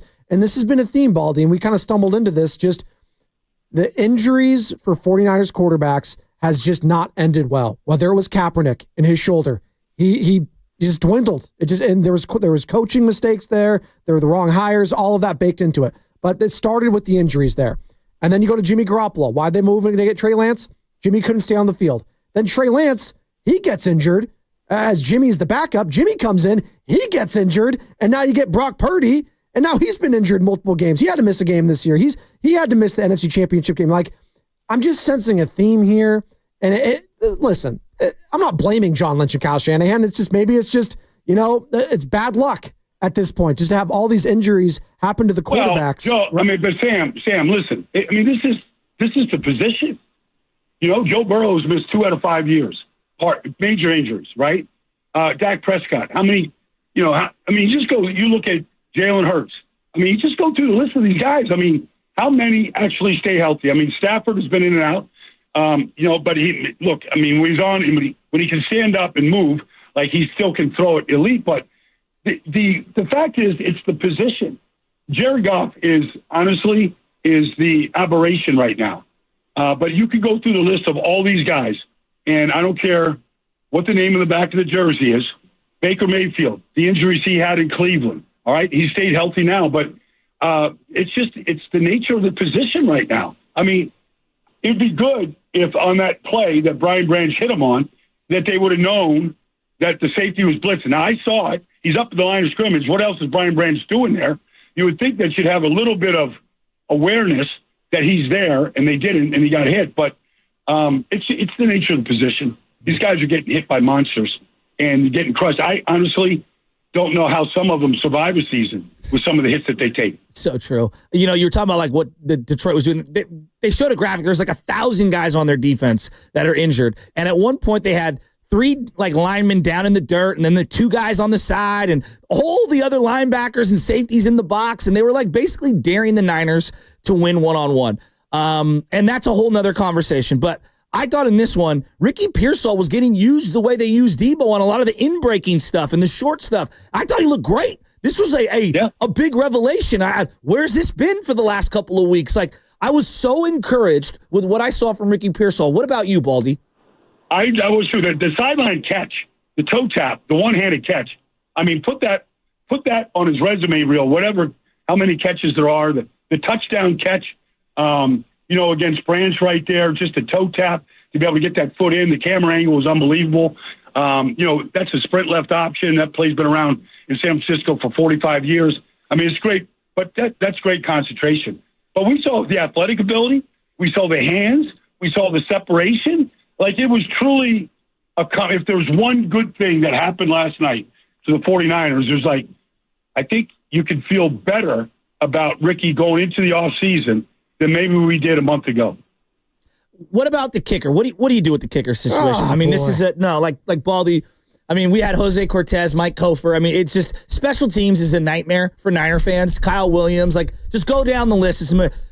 The poor kicker, and I feel bad for him, but like this can't continue. Like, what? He pushed one right. He hooked one left, like it's me driving a golf ball, and then he pushed another one, the extra point, and the onside kick. And the onside he blew it out of bounds. Baldy, what do you do? Well, first of all, why do you march him out there on the 58-yard kick? Thank you. I mean, what do you? I know that you're not playing for any postseason berth, but you want to win the game. Like, why are you? You're just going to give Detroit field position. Like, what's the odds of him making a 58-yarder at this point after what he's been through? But, like, all kickers, I mean, you look at all the kickers in this league. I mean, Justin Tucker, but, like, they're all on a carousel. They're all moving. They're all like, okay, they're cut today, they're picked up tomorrow. I mean, the Jets don't have a kicker that can make it. Like, how many kickers give you confidence right now? Jake doesn't give you any confidence. The onside kick is ridiculous. You practice that every single day. Like, you got to get the bounce. Like, that just is ridiculous. But, yeah, I mean, he shanks it on, an extra point. Like, I don't know. At some point, you got to have – I mean, if I'm John Lynch, then I'm not just John Lynch in San Francisco, but I'm any general manager around the league. Like, I've got a kicker on my practice squad, and I'm challenging my kicker every day. Like, and I'm challenging him in practice every day to make these kicks. But it's been a disaster all year. They've lost a number of games this year because of it. So they've got to get that fixed. They spent, a third-round – did they spend a third-round pick on him? A third-round pick on him. Yeah. I mean, I could go down to – I don't know. I could go to Argentina right now and find a kicker. I don't have to spend anything. A plane ticket. That's it. Brian Baldinger joining us here. Joe Spadoni alongside Joe Shasky. Sam Lubman doing a hell of a job producing our show right now. And he put a great question on here because you joined Sam and Jake Hutchinson last week, Baldy, and you gave Ricky Pearsall an incomplete. So we've been having a lot of doom and gloom in this interview right now, rightfully so. But a bright spot last night was slick Rick Pearsall. Baldy, looking good.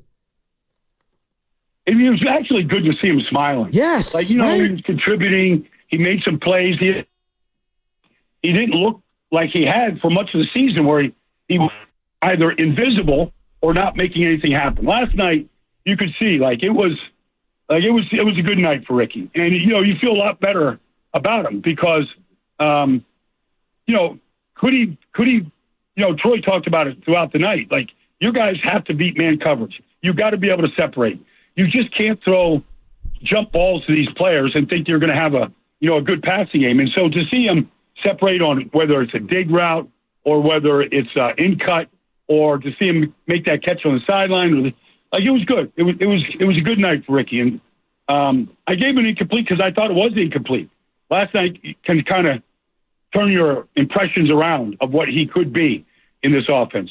Totally agree. And, I think George Kittle was a typical George Kittle, just awesome, one of the Hall of Famers. Throw him to the side. Nick Bosa, best game of the year. And I know you love Nick. I just thought he was relentless last night. He was awesome. He took on the challenge of Penei Sewell, and I thought it was a great gladiator match. But I got to talk about the rest of the defense.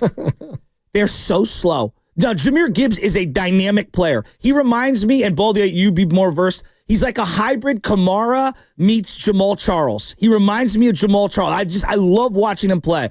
That being said, we look so slow, and then we're playing 1,000 yards off of Amon-Ra St. Brown at the goal line on 4th down, and they go to John Lynch in the booth after the play, and he's like punching air, and I'm thinking, I know the personnel stinks. I'm not here to pretend that the personnel is the 85 Bears, but what are we doing schematically? I don't get it. Is it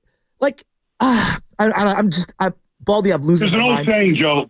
There's an old saying, whether you're a linebacker or defensive back, in that situation where Amon-Ra catches that pivot route for a touchdown. Like, if you back up, you give it up. You step up, you clean it up. There's an old, and then the other old saying is 10 toes on the goal line. That's the defense.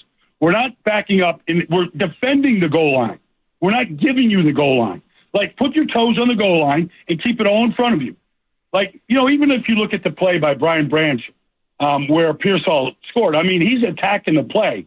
Now, he almost gets him, like he gets one toe on the goal line, and that saved him. And it took about 10 replays for them to okay it. But that's how you play goal line defense. Like, that's what drove John Lynch nuts. That's what, like, John Lynch is usually pretty controlled up there, but that got him up going, what are we doing? What is Ronaldo doing here? Like, this is stupid. This is just dumb football. Like, you're just giving him this underneath stuff like this. And they did the same thing on the fourth down play to Laporta. I go, guys, like, what are we doing? It was like the softest zone coverage. I don't understand. And is this just Kyle's philosophy on how to play defense? The whole league is playing man with disguising blitzes and all this stuff. And I feel like we're in the most soft serve McDonald's late night, ice cream cone zone defense. What are we doing? The machine's broken. Well, I mean, when you were in man, you got like bunch formation to death. Like you saw Mustafa, and Fred Warner complete. Like Fred was all over Mustafa on the play where Laporta's wide open for 20 yards. And it's classic bunch formation. Okay, we're going to test your communication skills right here. Are you going to banjo it? Or are you manning it? You fighting through the picks? Were you zoning it? What are you doing? And repeatedly, they caught the 49ers, two guys going in the same, and look, the Niners did the same thing to the Lions too. For a number of, the play down the field to Pearsall is a classic case of that bunch formation and two guys running into each other. So Arnold and Brand's running into each other, and Pearsall is wide open. So that's why you run those formations. But there's just too many breakdowns. And look, outside of Nick, there's not one guy on that defensive line right now. I mean, we understand how, the injuries and everything. But I thought from the very beginning of the season, especially when Hargrave went out, that they did not have enough personnel to run the defense they want to run. They just don't. They don't have the personnel to be a four-man front and not be a big blitz team and all that kind.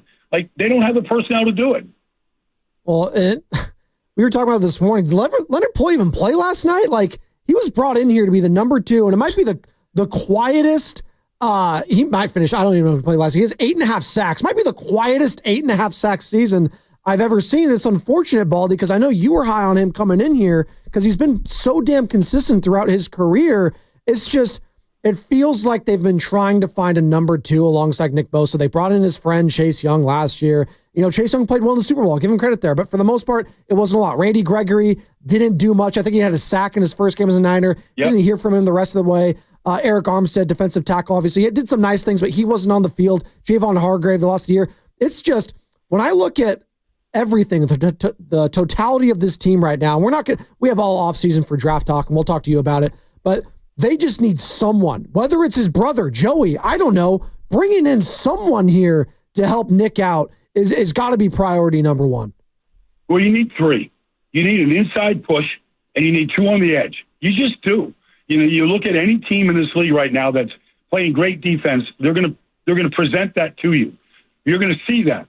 And so right now, I mean, the inside push, I mean, I know Givens has been out and, Malik gives you everything he's got. But honestly, when they're rolling, they've got 3 that are winning.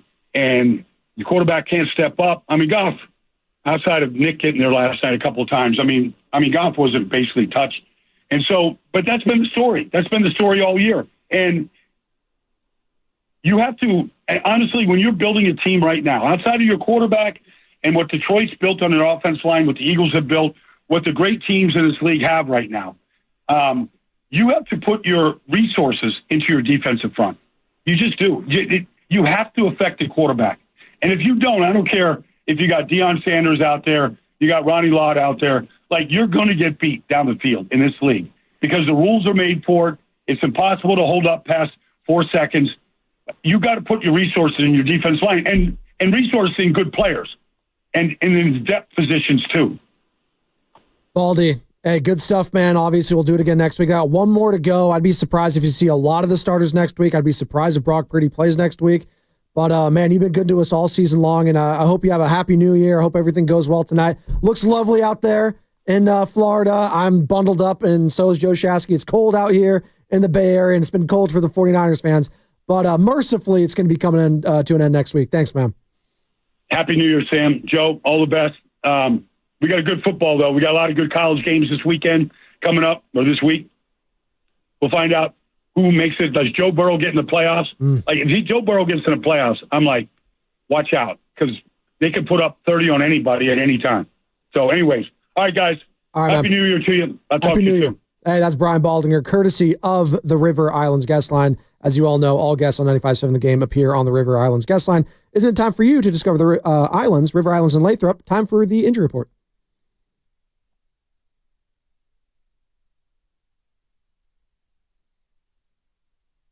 Ow! Ow! Ow!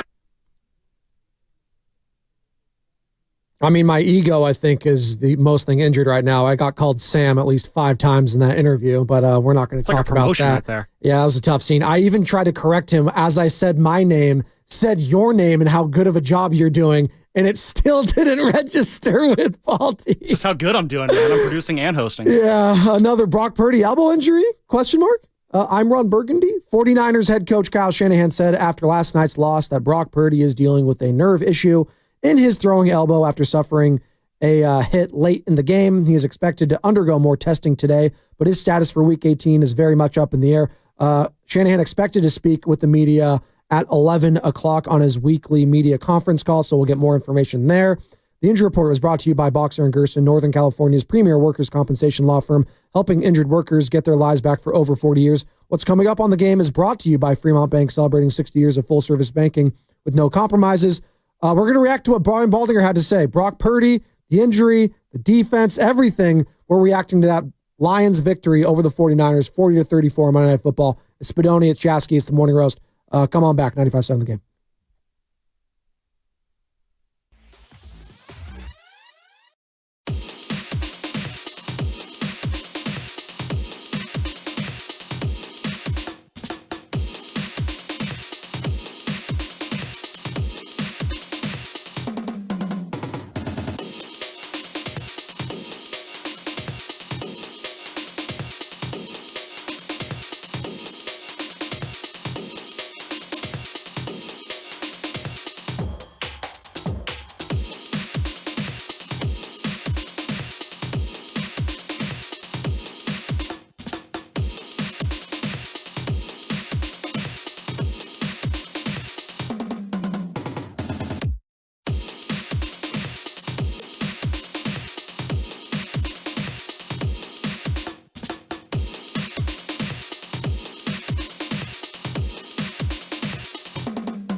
baby?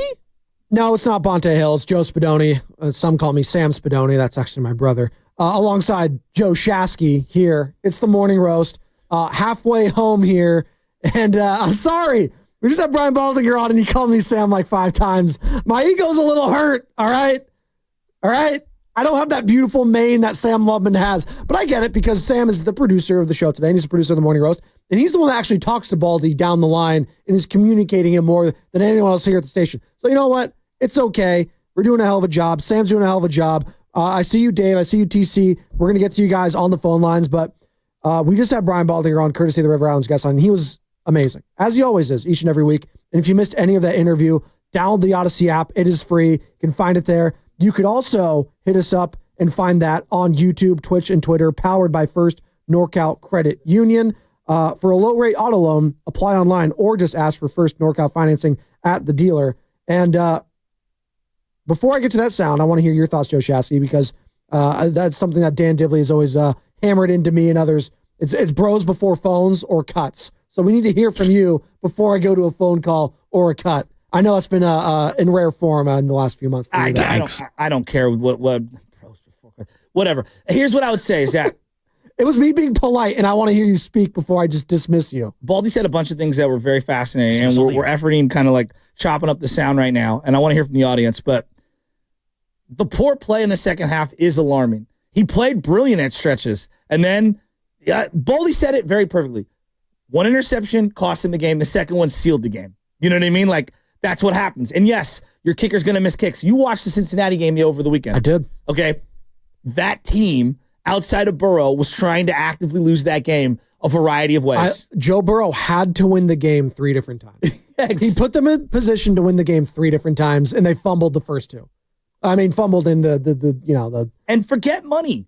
This is just what separates the dudes from the, guys playing quarterback. Right. I'm talking about the dudes. No, the top 5s from the top 10, 15s. Like, that's just the difference. And it's okay. We learned this season Brock Purdy's not a top 5 guy. I think a lot of 49er fans thought they had a top 5 guy because he was an MVP candidate. We all thought, he's just as good as Burrow, Mahomes, Allen, Lamar Jackson. He's not. That's okay. It's okay. You can have he could be Jalen Hurts. He could be, Jared Goff. You can get to Super Bowls with those guys. In fact, all 3 of those guys, Purdy included, have been to Super Bowls and have been very close to winning all those Super Bowls. Well, Jared Goff kind of got destroyed by Bill Belichick, but still they were in the game for the most part. That's okay. But things have to go right around him, and you cannot have that margin for error like you just had. You cannot lose the game for your team. You have to put them in a position to win more often than not. And it's funny because Baldy brought this up. You look at the other side. Like, Jared Goff has known for most of this season after the injuries, he has to be perfect. He was incredible. He can't make a mistake. I thought he was incredible. Actually, like, no one wants to hear this. For a kid coming back home, he played a Brady-like game. They had the Jared Goff chant. There was a lot of Lions fans there, rightfully so. Good for him. I thought that was kind of cool. I did too. I know a lot of people are going to be like, that's what are you saying? I got no negative to say. He's a Bay Area guy, Marin Catholic, I root for him. Cal, come on. He wears 16 for He also Montana. lost 6 straight to the Niners, so it's like... Yes. So, but like, I think the bigger thing, and like, there's the whole like, throwing interceptions late in games. That's not exclusive to just Brock. A lot of guys do that, okay? Like, that's been the hallmark of Dak throughout his career. He's made a lot of money. They've won a lot of games. Yep. The big one for me is the injuries. And I asked Baldy the question, what's the bigger problem, the late game mistakes or the injuries? And here was his response. I got it. He's going to heal from whatever he injured last night. He's going to heal because he's healed repeatedly. But it is 3 straight years now with serious injuries. Now, we got to find out how serious this is. It's 3 straight years with injuries. There is a track record there that gives you cause for concern. It just does. When you can line up and play 17 every year, that concern never crosses your mind. Jared Goff can do that. He has done that. But it is a cause for concern. I would be more concerned about the injury history right now than I would be about late game mistakes. How can you argue? 888-957-9570. Are you more concerned about the injuries or the mistakes from one Brock Purdy?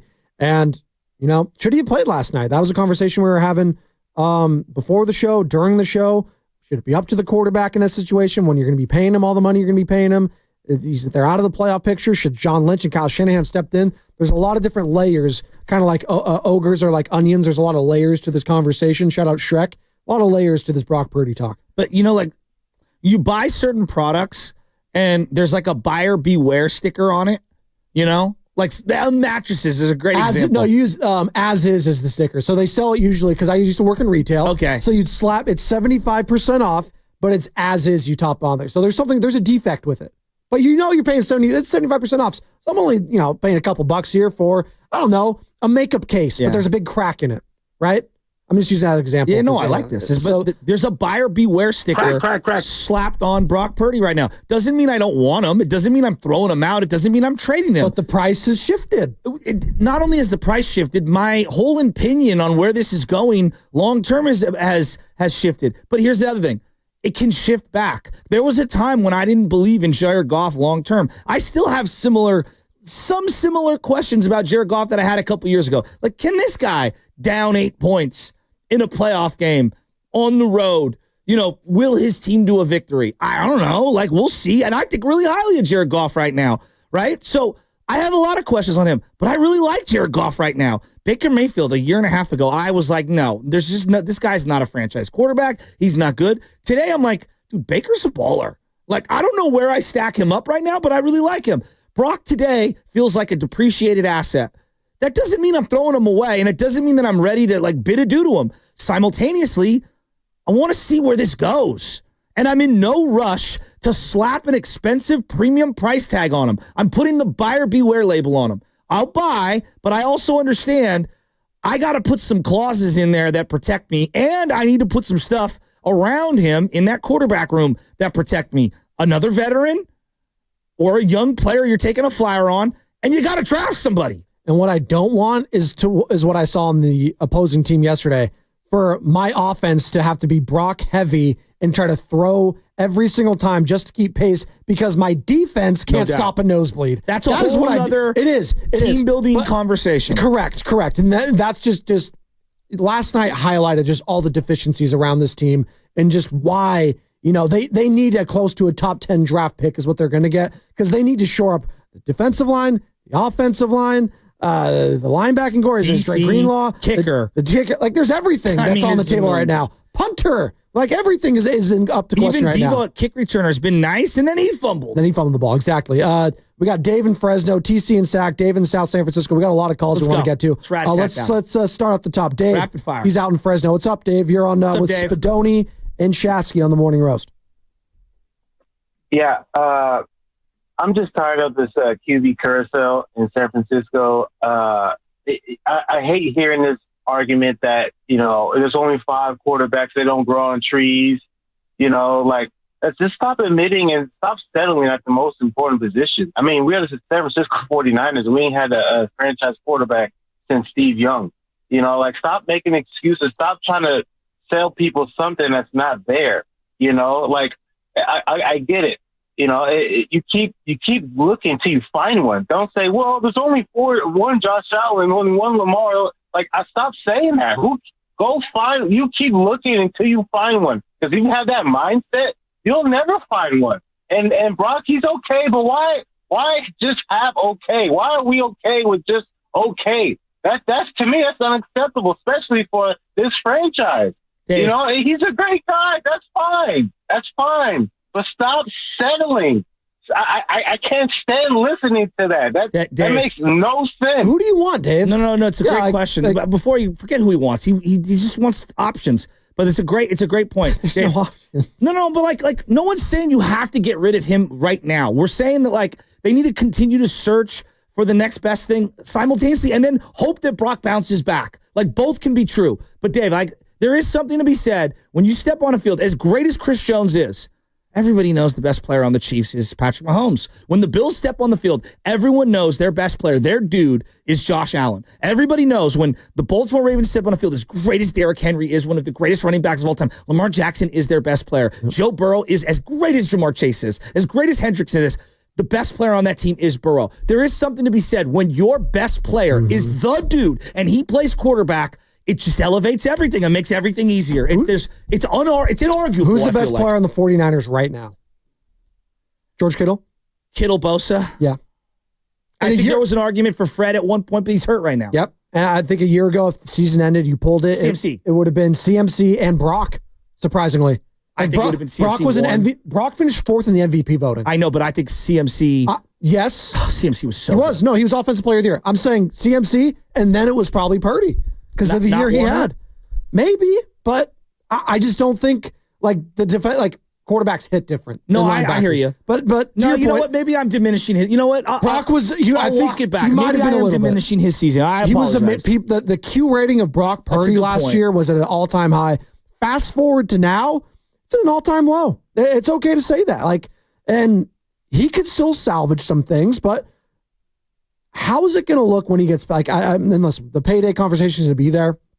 It's just interesting, given yesterday, given the totality of this season, where things are going to shake out, how quarterbacks have been getting paid, and maybe the contract looks outlandish at the time, and there's a lot of built-in clauses, the guaranteed money. See, the thing with the NFL, which is so funny, is it's sticker shock, to your point, Shasky. You look at the sticker, but it's almost like a Billy Mays thing. But wait, there's more. R.I.P. There's more little subtle loopholes. You can get out of this. It's not Major League Baseball. It's not the NBA where it's all guaranteed. It's a lot. You could finagle, and a lot of it's fugazi, if you will, right? Yes, I would agree. I wouldn't be too concerned. Chris Tucker and Friday? Yes. Where he's counting the money, 20, 40, 60, and then he flips the money over, and he counts the same money over and over. That's what it feels like when it comes to ice cream truck or whatever it was, right? He's yeah. But there is a bullet you have to bite on these quarterback contracts in terms of the guaranteed money. Mm-hmm. And part of I look at the Denver Broncos.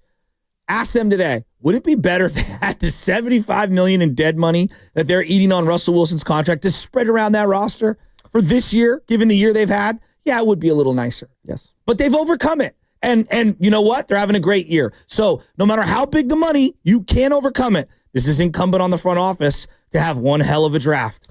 And I'm just saying right now, the cap space for the 49ers, they're top 10 in cap space right now, heading into next season, 2025. That's what's projected right now. Quarterback's going to eat up a chunk of that. But you can get it. You can circumvent that a little bit. If you need to fill a lot of holes quickly, you can do the signing bonuses. Like you're seeing that wow, Deshaun Watson and his contract, they're doing a lot of things because he's got $90 million guaranteed for a couple of years still. Kirk too. But they have to divvy it up in a way that it doesn't hamstring them. So what I'm saying is franchises can still find ways to where it doesn't kill you overall. I bring up the Philadelphia Eagles because I think they're the blueprint for what the 49ers are going to try to do. They paid Jalen. They paid A.J. Brown. They paid Devontae Smith. They paid a lot of these players premium money. And you know what? It's not looking like it's hurting them. Now, they nailed 2 huge draft picks this past year in Quinyon Mitchell out of Toledo and Cooper DeJean out of Iowa. Those are massive. And they got Saquon. Which is the best bang for buck free agent signing in years. Well, I would say free agent signing is a great way of putting it because I would say just an acquisition outside of Christian McCaffrey last year with the 49ers, right? Like Joe, that's the only thing I could equate it to. $26 million guaranteed. I'm going to say that again. Saquon Barkley in free agency got $26 million guaranteed for a 3-year deal. Unbelievable. If you're that's less than what Ayuk is making. The second the pen hit the paper. And by the way, watching last night and just doing a macro view, good luck, Detroit, if you have to play like a Philadelphia or something. If you're going to roll into that with that defense, I'm sorry. But their offense is explosive. It's great. But you know what happens to the playoff time? There's going to be stops made, and what are you going to do? The defense is going to have to make a play. Could they rely on Kirby Joseph to have multiple turnovers every single game? I'm not going to doubt them out. I'm not going to count them out. I actually, watching how hard they played yesterday, there's something intoxicating about the Dan Campbell, Ben Johnson, Aaron Glenn triumvirate. Somehow Aaron Glenn's going to get a job based off this. No, he is. It's good point. TC's out in Sacramento. He wants to join in the conversation. You're talking about Ben Johnson. I think TC wants to talk about the Lions OC. What's going on, TC? You're on Spadoni and Shasky. Spadoni, Shasky, what's going on? I know Bonte ain't in, but what's up, Bonte, if you're listening? Oh, he's tapped in. You know he is on the Free Odyssey app and on YouTube. Hey, Shasky, you see what I was talking about with Ben Johnson, bro? Let's start. I got a few points on that note, right? That hook and ladder was ridiculous. A bunch of teams. It was ridiculous. When I seen that, I said, "This is it, bro." So check it out. A lot of teams around the team, even looking at Rex Ryan, John Gruden, there's a lot of teams saying, there's a lot of teams looking for coaches, right? So that's why you trade that guy, right, for a first round or a second round pick, right? John, you can keep Lynch. I respect Lynch. Lynch has a lot of respect around the league and all that. He probably talked to Ben Johnson last night. Lynch, go get Ben Johnson. Let Ben Johnson come in here and draft this quarterback. Whatever quarterback's coming out in this draft that he feel like he wants, let him get him. We don't got to trade Brock away. Brock has one more year on his contract. Brock can come in here and battle with whatever quarterback that Ben Johnson gets. And then we'll decide where we want to go from there. Either Brock, you're the dude, and this young guy has to learn under you, or we can move on and let you go, and we can move on with this guy and sign Greenlaw back and figure out what we want to do with the defense. And the major question is, that's what we want to do with Bosa, bro. And if we want to trade him and Kyle in the package, we can do that. But I'm telling you, the number one thing is getting Ben Johnson in here and let him get his quarterback, bro. I'm not crazy talking. Did you think that the offense was a problem last night? I mean, they were going to score on essentially every single drive. Brock's a problem and Kyle's a problem. Look, the only difference between Brock and Jimmy is Brock is a little more mobile. They do the same. They don't have a deep ball. They do the same throwing across the middle. Brock is anticipating throws just like Jimmy, trying to fit throws in tight windows. Kyle's not going to get out his way. He has his whole head, Brock's whole head messed up. Brock used to be able to scramble around. Jimmy was a scrambler before he blew his ACL, and then when he came back, his whole mental was gone, bro. I'm telling you, we will never be able to move on if we don't move on from the guy that's at the helm, bro. Thanks, TC. We're not firing The after offense yesterday. is not the problem. The problem. No. Execution, personnel. Now, schematically, the defense, huge problem. And that is a Shanahan. That falls under the Shanahan umbrella. He's the head coach. I'm talking about play calling. You pay Kyle for play calling and offensive schematicry or whatever the hell you want to call it. He's brilliant. How fun was watching the first half last night? They were awesome. It was like I said, it was a play sheet measuring contest between Ben Johnson and Kyle Shanahan. That was fun. Agreed. Ben Johnson's been a great offensive coordinator. Let's see him be a head coach. Sorry, really quick to interject here. But while we're on the subject of firing or not firing Kyle Shanahan, this from Adam Schefter right now. Kyle Shanahan and John Lynch will be back with the San Francisco 49ers next year after a disappointing 2024 season, according to team owner Jed York. Oh, glad Jed spoke on that. He felt the need to speak on that. I think that's why did he feel the need to speak? Well, because Kawakami spoke with Jed before the game. Okay, there you go. And he confirmed to him. So I'm not surprised. But once Schefter says it, I get why you would. Yeah. So there's your breaking news. Is that the dreaded vote of confidence? Well, I mean, look. No, I'm just kidding. If I'm Jed York, I would, being real here, if I'm Jed York, I walk over to Kyle and John. It's like, guys, there's some great things here. There's a couple of issues. Like, your defense is horrible. No, I'll give you No one's winning with this defense. No, hey, John and Kyle, I'll give you guys, it was a disappointing season. A lot of stuff happened. We were just in the Super Bowl. This can't happen next year. No, exactly. Like if this happens again next year, maybe we will be having some hard conversations. Look, we whiffed on the kicker. Yep. It happens, right? Like, it does happen. That's the crazy. It does happen. There are cluster injuries at special teams that, things can happen. I remember when the Niners had David Green Akers and he hurt his hip, and it's tough to find kickers. It can be, even if you're going through the carousel. But you guys prioritize taking this guy in the third round, and it's been, this year, not bad, horrific. 3 for 15 from outside of 40. And you had multiple kickers come off of nowhere, all right, who were good, and all of them got hurt on special teams. Yeah. It's been a year from hell. Yeah. Let's just call it what it is. It's been a year for hell. And mercifully, it's coming to an end next week in the desert in Arizona. And the promotion of Nick Sorensen from within, on top of, because I want to make sure I make this clear.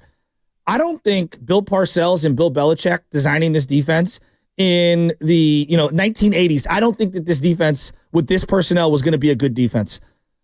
But they're so poorly coached, and they take such horrific angles, and they're out of place, and they do weird, wild, goofy things at specific spots. Listen to what Baldy was saying. Listen to what Baldy said about the goal line situation. I could not believe how far off they were playing on fourth down.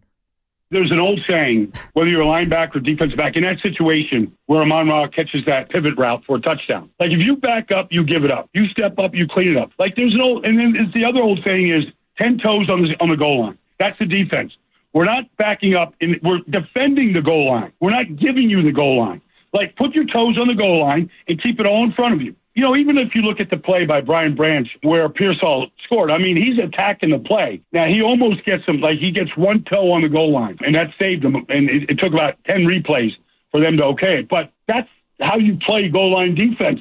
Like, that's what drove John Lynch nuts. That's what, like, John Lynch is usually pretty controlled up there, but that got him up going, what are we doing? What is Ronaldo doing here? Like, this is stupid. This is just dumb football. Like, you're just giving him this underneath stuff like this. Brian Baldinger, just last segment here on the Morning Roast. And John Lynch's reactions yesterday, that was almost more fascinating than what was happening on the field, because he's had it. Like you saw him yesterday a multitude of times, so much so where the broadcast was talking about it. I think after he realized he was on the TV, he kind of calmed himself down a little bit because he realized. But I haven't seen him act like that or be that animated maybe since that first Super Bowl run where we saw him do the timeout, right? He's usually very stoic. He has his hand on his face a little bit. He'll walk down to the sidelines if need be. But in the last few weeks, whether it was the Devondre Campbell situation where he found out that no, it was John Lynch going on the sidelines and telling Devondre to kick rocks. No, it's John Lynch now in the booth getting pissed off, getting angry, on top of Kyle Shanahan cussing into his play sheet as ESPN's panning to him after the first and second Brock Purdy turnovers. Like, this is stupid. That's a good one. You could see it with Shanahan and Lynch, though. Like, this season's also weighing on them in a heavy, heavy way. Just, and we'll break here in a minute, Joe Shasky. So just 30 seconds or less here. Just your reaction to John Lynch's reactions. I appreciated it because that's how I felt. And that's how I felt all year. What the hell? What? They play well when they were god-awful for months, stretches. They're doing dumb things in certain situations. They're a very, in terms of defense specifically, they do some of the dumbest things situationally I can remember. What a team that I had high-end personnel in Bosa and Warner I've ever seen do. There's so many thoughts. I want to keep going. I want to hear from the audience. Where you at, Niner fans? Yeah, we got Richie Rich. And I want to make this argument. Ooh. I think 2024, for me, was the most devastating year as a 49er fan I've ever had. And I've been born 42 years. Most devastating year. I'll explain it. Wow, that's a tease right there. That's what's coming up in the game sponsored by the Inn at the Tides. Picture yourself in a cozy room by the fire, enjoying breathtaking views of Bodega Bay. This time of year is magical at the Inn at the Tides. Special midweek rates start at just $159 per night. Book your escape now at thetides.com.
right. Hey, check this out. This is San Leandro Mo, and you're listening to 95.7 The Game, the Morning Roast with Bonte and Shasta. It's just dumb football. Oh, God. Spadoni. Stupid. Spadoni in for Bonte Hill alongside Joe Shasky. There's just so much to get into with this game and this season. It's just dumb football. It really has been. But that's the frustrating part, because that first half was just an offensive masterpiece by both sides. Now, you can't have an offensive masterpiece, Joe Shasky, without a defensive disaster class. And that's also what we saw from Aaron Glenn and Nick Sorensen. Nobody could stop anything. It was awful. But they blew another lead. And then the quarterback in 3 consecutive weeks threw an interception that ended the quarterback blew the lead, first and foremost, because he threw 2 horrible picks, and then he got hurt on top of it. And the kicker missed a bunch of kicks. And again, I still think the worst kick of all was the onside kick. Did you hear Baldy talking about He's like, you got to get a bounce in there. You practice it before the game. This is stupid. You know, in video games, when you don't understand how to play and you're doing the kicks like on Madden, and like that's what that looked like. Like he hit the X either too quickly or whatever. Yep. I don't even know. Like, look, let me lay this out. I always used to like to play NFL Blitz, and like you could attempt like a field goal for like 75 yards and make it every time. You know who so good plays football currently the way NFL Blitz was played back in the day? Drake Greenlaw. Yes, 100%. Yes. Just trying like the hard, massive hits. These barrels of guys. Dude, they made an updated NFL Blitz, and we'll get back to the calls here in a second. Richie Rich and Dave, I see you guys. They made an updated Blitz, like I want to say like circa like 2007 or 8, where you can like take steroids and stuff and get back into the game. It was, and you had to like take like drug tests and stuff. Look this up. They made like an updated NFL Blitz game where you can actually be No, I swear to God, 888-957-9570. Text me in at the Comcast Business text line if you remember it. As a Niner fan, like last night's loss was such a microcosm of the entire year. 2024 has been, in my adult life, I truly believe, even in whatever life I want to choose, I'm 42 years old. I think it's the worst year in terms of depression of being a Niner fan ever. They had no business being down 24-7 as they're getting the doors blown off them by the Detroit Lions at the beginning of technically the beginning was the January game against Green Bay where they played horrible, okay? And then they somehow found a way to eke it out. The Detroit game, they're down 24-7. They have no business being down 17, let alone coming back from 17 as fast as they did. They held on. They make the Super Bowl. They go to the Super Bowl. The field is a giant mess. I'm talking about the practice field that they're thinking about flying back home from Vegas that week. I don't even know if the coach was doing God knows what at the media day, whatever. They have Mahomes on the ropes. The Super Bowl is literally in 1.5 hands, not 2 hands, 1.5 hands. And you fumble it away. And then you don't know the overtime rules. And you lose to Mahomes and you become their version. If they're the Niners and they're a dynasty, you're their Cincinnati Bengals, where you've lost to them now twice.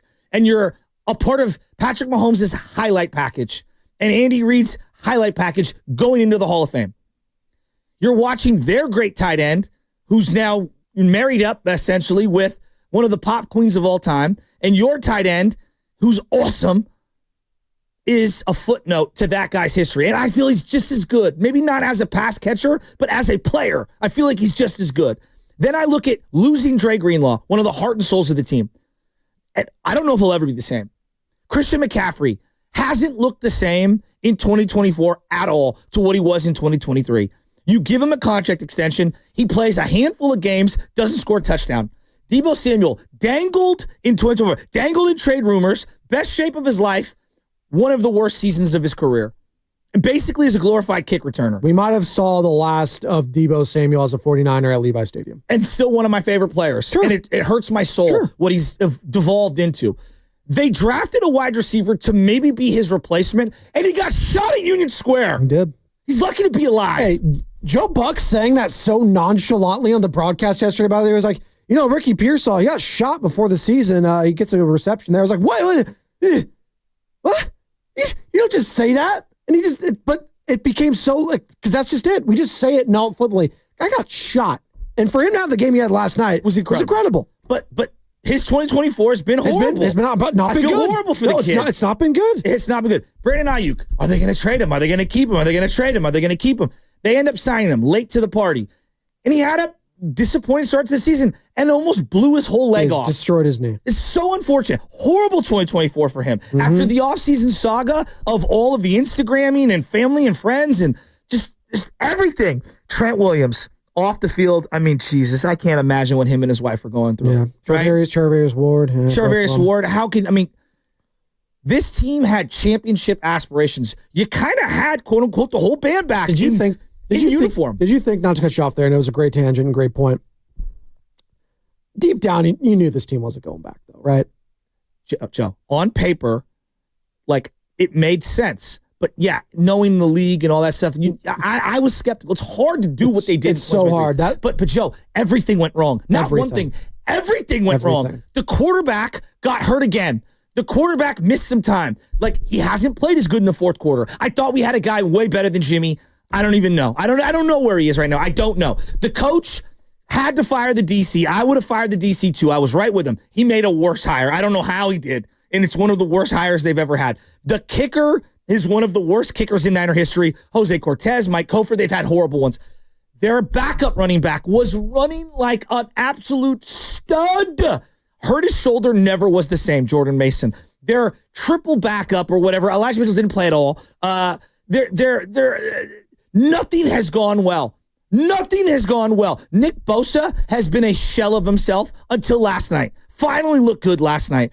Fred Warner started off the year great, has been clearly compromised with a broken leg all year. This is one of the worst seasons in Niner history. They're in a cap flux. I don't know what to make of it. They've spent all the money I would have spent on all these great players. They've all underperformed or gotten hurt. My quarterback is hurt again this morning. We don't know the results of whatever they're going to do when it comes to imaging. I don't even know how good he is. I don't know how much to pay him. You had a backup, Sam Darnold, who I thought stunk. He went to Minnesota and is having one of the greatest seasons Minnesota's ever seen. Right on. And he's going to lead that team maybe to the number one seed in the NFC. Okay? Simultaneously, the team you lost to in overtime has one loss and looks like they're going to three-peat. This has been one of the more nightmare seasons of any sports team, but the Niners in particular, have ever had in my lifetime. It is a nightmare season from hell. Even Satan thinks this is a cruel joke being played on the Niners and Niner fans. It's, and I'm not saying like woe is us, because we've had some great years, but come on, Joe. Any one of those things can make you lose a season, and you go to 8-9, 9-8, you miss out. Everything's gone wrong. Everything. The quarterback, running back, wide receiver. There is not one position group that has not suffered at some point this year outside of tight end, because George Kittle, again, and George Kittle has just been amazing this year, both as a leader, as a player, everything. He's probably going to be first team All-Pro. He should be. He's been amazing. He's been the one bright spot pretty much outside of him and Juwan Jennings. You know what? I should have brought up, you're right. Yeah, Juwan, I should bring up. You're right. But again, you're right. That's two in a season of just atrociousness across the board. And it's frustrating as a fan base to be so damn close, because it's one thing to be the New York Giants and know you're going to suck. To be the Raiders, you know you're going to suck. Like, to be in that position, like you're going to get used to it because you've seen that. But the Niners have been knocking on the door year after year after year. And that's why there's part of me, if I'm a Niners fan this year and today, it's like, you know what? This is a pattern. They could have a bad year under Shanahan, and then next year they could be back in the NFC Championship game. That is what I have to tell myself right now, which sounds like, you know what, you're just throwing dirt on everything. It's fine, whatever. No. I know that is a pattern under this regime, and I know how much it means to them, and I know Kyle Shanahan and John Lynch have not lost that locker room. I do know that. No doubt. And that is important in all this, because I don't know if they're feeling that way in Jacksonville, in Las Vegas, in New York, with both teams, quite frankly. Like, what's more tortured? Let me ask you, what's more tortured? Being a Raider fan currently, where you guys have been pretty miserable. Like, I'm being real here. Yeah. Like, what is the more miserable existence? Knowing your team has no shot, or the cruel joke that's been played on Niner fans where you're at the altar and you're the bridesmaid all the time. And then you get closer and closer. And it just, this year, it feels like we're cursed. It could be worse. If you're ever actively rooting for your team to lose, like Giants fans were last week, like Raiders fans were last week, that is when you know it's bad. When you are actively rooting for the demise of your team so that maybe, just maybe, they can draft a savior like a Shedeur Sanders or a Cam Ward, even if you don't think they are. Just the future of your team. So balloon is worse than having the balloon popped on you when you think you're going to fly away? They just need some patchwork on their balloons right now, the 49ers. I can make that argument. Hey, and Baldy said it. Hey, if Brock, if he bounces back and his injury's not serious, that's okay. I could be sold on the 49ers being back. You know why I could be sold? Because they're going to have a fourth-place schedule. That's locked in. They have a fourth-place schedule next year, and I know the talent from the head coach, from the players, from everything is going to be there when it's all said and done, when they play a fourth-place schedule against the likes of a Carolina Panthers or whoever else, the New York Giants, teams like that. So I could sell next season. I'm not worried about that. What I am worried about is how this team is going to look in certain skill position players and certain group sets. And if that depth is going to get tested again next year, if it's going to be a snowball effect. That's what I'm worried about. I'm not worried about Brock Purdy, the player. It's if this injury is going to be a thing or not. And that's what Brock Purdy, and that's what you asked, sorry, not Brock Purdy, Brian Baldinger. This is what Baldy had to say in regards to Brock's injury. He's going to heal from whatever he injured last night. He's going to heal because he's healed repeatedly. But it is 3 straight years now with serious injuries. Now, we got to find out how serious this is. It's 3 straight years with injuries. There is a track record there that gives you cause for concern. It just does. When you can line up and play 17 every year, that concern never crosses your mind. Jared Goff can do that. He has done that. But it is a cause for concern. I would be more concerned about the injury history right now than I would be about late game mistakes. Is that the biggest question mark for you right now, San Francisco 49ers fans? It's the injury history of Brock Purdy. Does that scare you the most when you look at the totality of this season and this team right now? Is it the health of your quarterback? 888-957-9570. We are live and local all day right here on 95.7 The Game. We are going to have Evan and Steiny coming in. We've got Willard and Dibbs. It was a hell of a job yesterday from Grandy and Willard leading up to the game at the Hill in Santa Clara. We are live and local, 888-957-9570. And we want to go to your calls right now because we got full phone lines, Joe Shasky. So let's start hitting them. People are fired up about this loss to the Detroit Lions. Dave is in South City. He's been hanging on tight. Dave, what's going on, man? Thank you for your patience. You're almost Spadoni. You're almost Shasky. It's the morning roast. Evan, Steiny coming in. Turn off your radio, Dave. All right, he's gone. Richie Rich out in Livermore. He wants to join the conversation. 888-957-9570. What's going on, Rich? What's up, fellas? Good morning, Joe. Spadoni, you're doing a good job. Hey, check this out. TC, that dude's been trying to fire Kyle Shanahan from day one, dude. Like, that's all he ever does. I don't even want to hear it no more with that guy, dude. He was firing Kyle before Kyle was hired, bro. Like, he's not even a real fan. That's a closet fan, bro. Like, come to a game and come see what we see before you talk, bro. Now, let me just say this, man. Look, you're right, Joe. You hit everything on the head earlier. It's a microcosmic of what we've been dealing with. Why? Because it's not last year. Last year, everything went wrong. Went right. Everything went perfect. This year, whatever can go wrong has went wrong, right? Brock looked amazing last year. Why? Because the offensive line played to their max potential, right? You had your blanket CMC, dude, at his high. Like, he wasn't making those oh-no throws, right? How many games did we really play last year from behind? We didn't much, right? And when Brock's ahead, he's a stud. He's lights out. But when he's behind and he's pressing like he did last night and what we've seen all season, that's what you get. You get those oh-no throws because he's trying to get something going. He don't have the CMC check down. He doesn't have his blanket Ayuk. That's why we're seeing what we're dealing with. I'm not worried, and this is why I'm not worried, fellas, because, first of all, you've seen that schedule next year, right? Like, that schedule is it's probably the easiest schedule we've had yet. And this is what you got to do, man. I'm not going to start over and get another quarterback in there. You got to get that pick. You need to beef that offensive line to get Brock time to make plays. Because I don't care if you're a mediocre quarterback in the NFL. If you got time and that defense breaks down, you're going to make plays, right? And as far as our defense, yeah, that coach got to go. But with that being said, our front four has been trashed this year. There has been no pressure whatsoever, right? We were good last year. Why? Because we were getting home. We were getting to the quarterback. We were forcing QBs to throw balls that they didn't want to throw, make mistakes, making the DBs and linebackers play better as a core, man. If we beef that O-line and beef that D-line, I think we'll be able to run it back next year and be a 10 to 11 win team, and we're looking at a chance to get to that bowl, man. What do you guys think, fellas? I can't even think like that right now. I get it, but I hear what Richie was just saying. That's what I was kind of like getting at. Like, listen, it sounds bad right now. It's not a good look. Quarterback got hurt, threw 2 picks, didn't look great. The Lions are the best team in the NFC. So, like, at that being said, you had a chance to win it potentially. You didn't. You got it close. The Lions didn't have anything to play for, really, but they put all their starters out there, and it was a close game till the end. And you know what? That gives me some hope, at least for next season, that the Niners are still right there with the NFC's elite. And by the way, this whole narrative that the NFC is all of a sudden caught up to the AFC, I'm not seeing it. They've gotten better, but I just look at the quarterback play in general, and that's what still gives me optimism, because I do think that Brock is still one of the top 3 quarterbacks in your conference, and that goes a long way. I think it's Jared Goff. I got to see it again with Sam Darnold, by the way. He's having a great year. This season is Sam Darnold, though. And then there's Stafford, okay? And then after that, you got Hurts.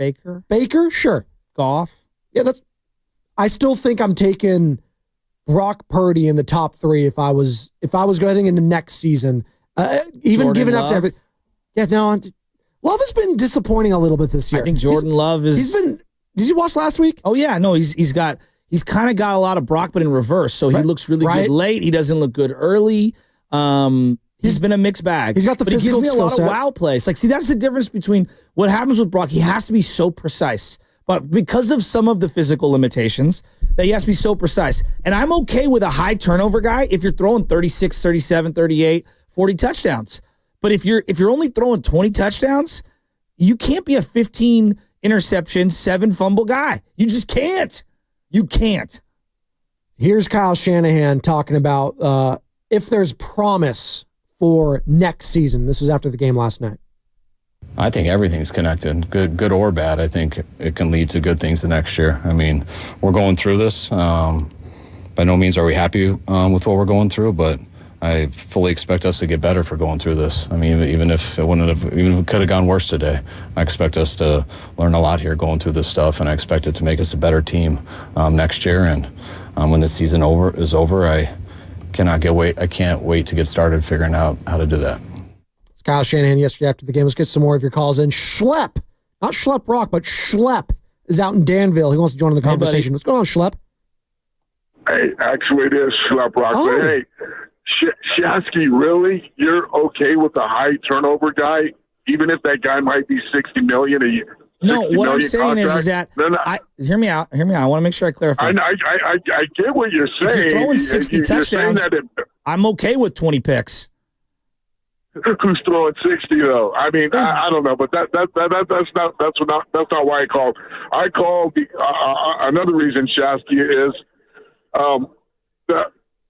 the Niners have lost multiple games this year. Like they've lost 2 games in a row a couple of times. They've lost 3 this last turnaround. Brock's throwing too many interceptions. I think he's thrown at least 2 interceptions in these last 3 games. There are your turnovers. You can't be turning over the ball in key times of the game, and most of the times it's in the fourth quarter, and that's been his calling card lately. Yes. And I just don't see this guy being a $60 million, $50 million contract signing quarterback. I think Mayfield's better than him. Baker Mayfield. He's had a better year. He had a good year. He's got a good compilation of what he's been doing in the last 5 years. He's just on a team that's balling out right now, just like the Niners did last year. But I just, turnovers are turnovers. Not only is it the interceptions, but I don't know if it's his hands or not taking care of the ball. He fumbles a lot. Yeah. And again, a lot of times it's in the fourth quarter when you're trying to make that comeback. Yeah. I just don't think Brock Purdy's the guy. His arm is injured again. He was already suspect with his arm strength, now and the elbow surgery, and now this. I don't know if you guys are going to put all your money in one basket and sign this guy to that. That's just me. I'm with you. You guys have a happy holidays. Good call. Happy New Year. I want to make sure I clarify this. So, I'm going to use an example, and this is how I view Josh Allen. Sure. Josh Allen's going to fumble the ball. Yep. He handles it a lot. Josh Allen's going to turn it over a lot. So, last year, forget this year. Last year, he threw 18 interceptions. He had 7 fumbles. That's 25 turnovers. He ran for 15 touchdowns and threw for another 29. Okay? So the way I view, he accounts for 45 touchdowns, all right, by himself, 45 touchdowns, and he had 25 turnovers. I don't love that ratio, but it's a little more palpable than right now. Brock is on pace, yes. I think the 20 passing touchdowns, a handful of rushing touchdowns. So let's say it's about 24. He's basically at a 1-to-1 touchdown to turnover ratio as a quarterback. If I combine his rushing touchdowns with his passing touchdowns, that's not good enough, right? I don't love any turnovers, but if you're giving me explosive plays and you're scoring a ton of touchdowns, I can live with a 2-to-1 ratio, right? Ideally, I'd like to be 3 or 4-to-1. That's what's making Burrow's season so great. And Josh Allen this year is down to 8 interceptions, 28 touchdowns. Been a lot better this year. He's been way better at ball security. But what I'm saying is that I'm more tolerant when you can explode and have a ton of touchdowns. Last year, I think Purdy threw for 32 touchdowns. Mm-hmm. He had the 11 picks. He had 6 fumbles, right? That's a 2-to-1 ratio, 2.5-to-1 because he had a lot of rushing touchdowns as well. So, I can live with some of those turnovers. That's a turnover a game, right? I can live with that because he was scoring 2.5, 3 touchdowns a game. I can live with those. This year, the ratio hasn't been as good. And when you are not as good on defense, it's going to fall on you. Patrick Mahomes can get away with some of that stuff. You know why? Because he has the best defense in the NFL. And you know what? More often than not, and honestly, he's got the cachet to say, you know what? I've won multiple Super Bowls. I'm one of the greatest quarterbacks of all time already. I know when push comes to shove, I can make a winning play when I need to. I'm not going to worry about these. Andy Reid's not worrying about some of these interceptions in games, in the third or fourth quarter, because he knows what? If he gets an opportunity to come back, he'll make the play. He's a made man. Yes. He's a made man. Brock's not yet. No. He's not. No. And there are some guys are made men. Stafford is now a made man after the 1 Super Bowl. Jared Goff's not a made man. No. So when Jared Goff, at any point, if he struggles in the playoffs or falls short, we're going to pick him apart. That's not fair or not fair. That's sports. Yep. Curry's a made man. Curry cannot be picked apart. Jokic is a made man. He cannot be picked apart, right? James Harden is not a made man. He can be picked apart. Yeah. LeBron's a made man. So this kind of comes down to who's a made man and who's not. Is Hank in Stanford a made man? He wants to join in the conversation. What's going on, Hank? You're on the Morning Roast. Hey, how are you? 3 things. Number 1, I was a Browns fan back in the Schottenheimer era, and it feels like the Niners have a Schottenheimer problem with their coach. They can get to the altar, but they can't quite finish the deal. Number 2, Purdy is a qualified quarterback, didn't have a supporting cast. You see a great comedian with no supporting cast, and the movie stinks. So I don't think you can blame him entirely. You got to look at the offensive line and so forth and so on. And number 3 is they got to have a good backup on linebacker, not somebody who quits. Linebackers do get hurt, and you need to have somebody qualified to back that up. And that's it, guys. Happy holidays. Good call. Thank you. Succinct. Good call, Hank. Look, and I think that's the conundrum they're in with Purdy currently. It's not really even a conundrum. The situation is basically this. Everybody likes him. He's had a down year, but he is coming up for a potential extension.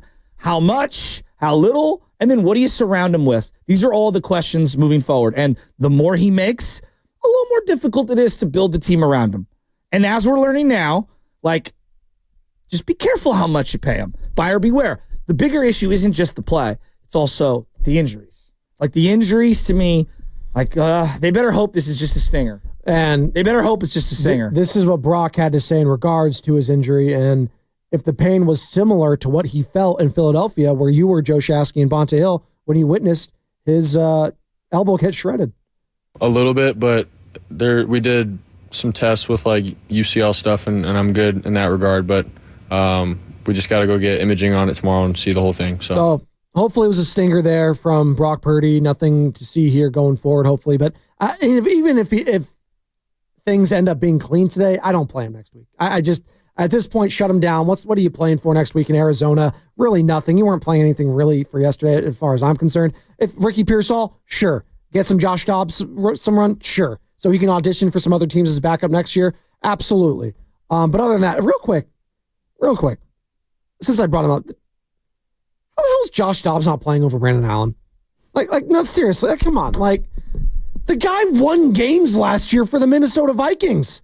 What has Brandon Allen done? Backed up Joe Burrow. Like, come on, man. Like, that stuff. Like, does anyone know who Burrow's backup is currently? That's my favorite Brandon Allen fact, by the way. When people are like, he's good. He backed up Joe Burrow. Jake Browning actually looked good and won some games last year for the Bengals in spot. So that's why I know. And he went to the University of Washington. Come on, Huskies. But to your point, Sam, yeah, like, Brandon Allen. What? I just love how that was a top. Like, Brian Hoyer backed up Tom Brady, but that was never a thing. Brandon Allen backs up Joe Burrow. He's really good. Well, what was the Matt Castle and Ryan Mallett? I'm happy with Matt Jimmy Castle. G. Oh, that guy. Jacoby Brissett. There you go. Every single backup. Jacoby Brissett won that one game. Yeah, thank you. He played last week, and Drake May had to go out. I didn't even know he was in the league still. He started the year. He played against the 49ers. He was the starting quarterback. That seems like forever ago, that win against the New England Patriots. Joe Shasky is just shaking his head right now, folks. He just, this season sucks. It sucks. It's just, that's the only way you can put it. If there was anything on the line last night and that kicker did what he did, we would have. If there was anything on the line. Imagine if that was a playoff game. Full lines on get Jake Moody out of here. The poor guy, he was jogging off the field, and Lively, our buddy from CBS. Matt Lively. What is it? Matt Lively. Matt Lively, thank you. From KPIX is doing a video, and the poor guy, I felt so bad for him. He's still a kid. Like, to me, 23 years old, you're still a kid. That's just my saying. I didn't think I really grew up until I was almost 30. Right? I'm being real. I'm 32, and I'm going to be the last one to tell you that I grew up. But no, when he walked down the field for that 58-yarder and they were booing him as he's walking on the field, he's not going to make this. It's 58, and they're booing him. Like, that's not going to go well. And it was so predictable after that. Well, okay, so it's 3rd and 10, and they're kind of in what I call the barf zone, right? Because that's the Jake Moody zone. Like, the barf zone. Am I going to kick the barf zone? Yeah, the barf zone. Am I going to kick a long field goal, or am I going to go for this? And it's all right, so 3rd and 10. Knowing that he already missed a 51-yarder before halftime, it's all right, I got to get 5 or 6 here. I'm not going for the full thing. And they threw this out pattern to Jennings. It had no chance. Just zero chance. A fluttering duck. And had zero chance. Got batted down. Arnold's yeah, after Arnold's getting cooked all game. And then they trot out Jake Moody, and I go, what are you doing, Kyle? For who, for what, right? What are you, just give the ball to the Detroit Lions at that point. And he hit a hook shot. Do you feel like because he backed up Moody so much last week that he had to double down and say, you know what, Jake, you got to make me look good here at least? I don't know. And now at this point, Kyle Shanahan is... I just think he's stubborn at times, and I get this way, and I get it, where it's no, he's on the roster, I trust him, and sometimes you have to let someone fail so miserably for you to shake confidence. Well, I don't know. No. It's the same. We go back to fantasy football. A lot of people just have their championships, right? You have to stick with the guy that you drafted high for a very long time. That's a good point. You know what? I am sticking with Sam Laporta. And of course, he showed up yesterday. But I'm sticking with Sam Laporta because I drafted him high. He was really good last year, and he's healthy. I got to keep starting him. Well, sooner or later, the 2.5 points every other week, it's just not going to get it done. And he's got to sit on the bench, and I got to pivot to Hawkinson. I got to pivot to someone else at this point because it's just not getting it done. Similar to Jake Moody, you got to pivot somewhere else. Kyle Shanahan talking about after the game. We already are. We're evaluating all positions. I was just, early in the week, I was saying some of the things that he's gone through this year, which, are facts, just him coming back from that injury and everything. And today wasn't a great day by no means. He missing the 51-yard field goal. The 58-yard field goal, that's, just a gotta-have-it situation. And, I'm not going to be too hard on him for that far of a kick, but I know he's capable of making that, and it looked like he got the distance. I think he just missed it, but obviously that extra point, I don't know how the snap and the hold were. We'll look at that when we see the tape, but got to make that extra point. I mean, it might be just poetic, and maybe this is just looking too much into it, but we had questions about Jake Moody immediately within the first preseason game he played as a rookie last year. And we said in the final preseason game in Las Vegas, the biggest pressure of his life was in a preseason game. And he didn't rise to the pressure. And we should have known it then that this was going to be the writing on the wall. Everyone knew it. It is what it is. It's like the Baldy even said, it's a revolving door kicker. So it's not the end of the world. It just is what it is. Rip the Band-Aid off, kick him to the curb. Why did you draft him? Exactly. And your third-round pick? You're listening to 95.7 The Game, KGNZ FM and HD1 San Francisco and Odyssey Sports Station, always live on the Free Odyssey app. Exactly. Just eat it. You know who the worst kickers in Niner history are? Like, in my lifetime, Mike Kofer, Wade Ritchie, okay?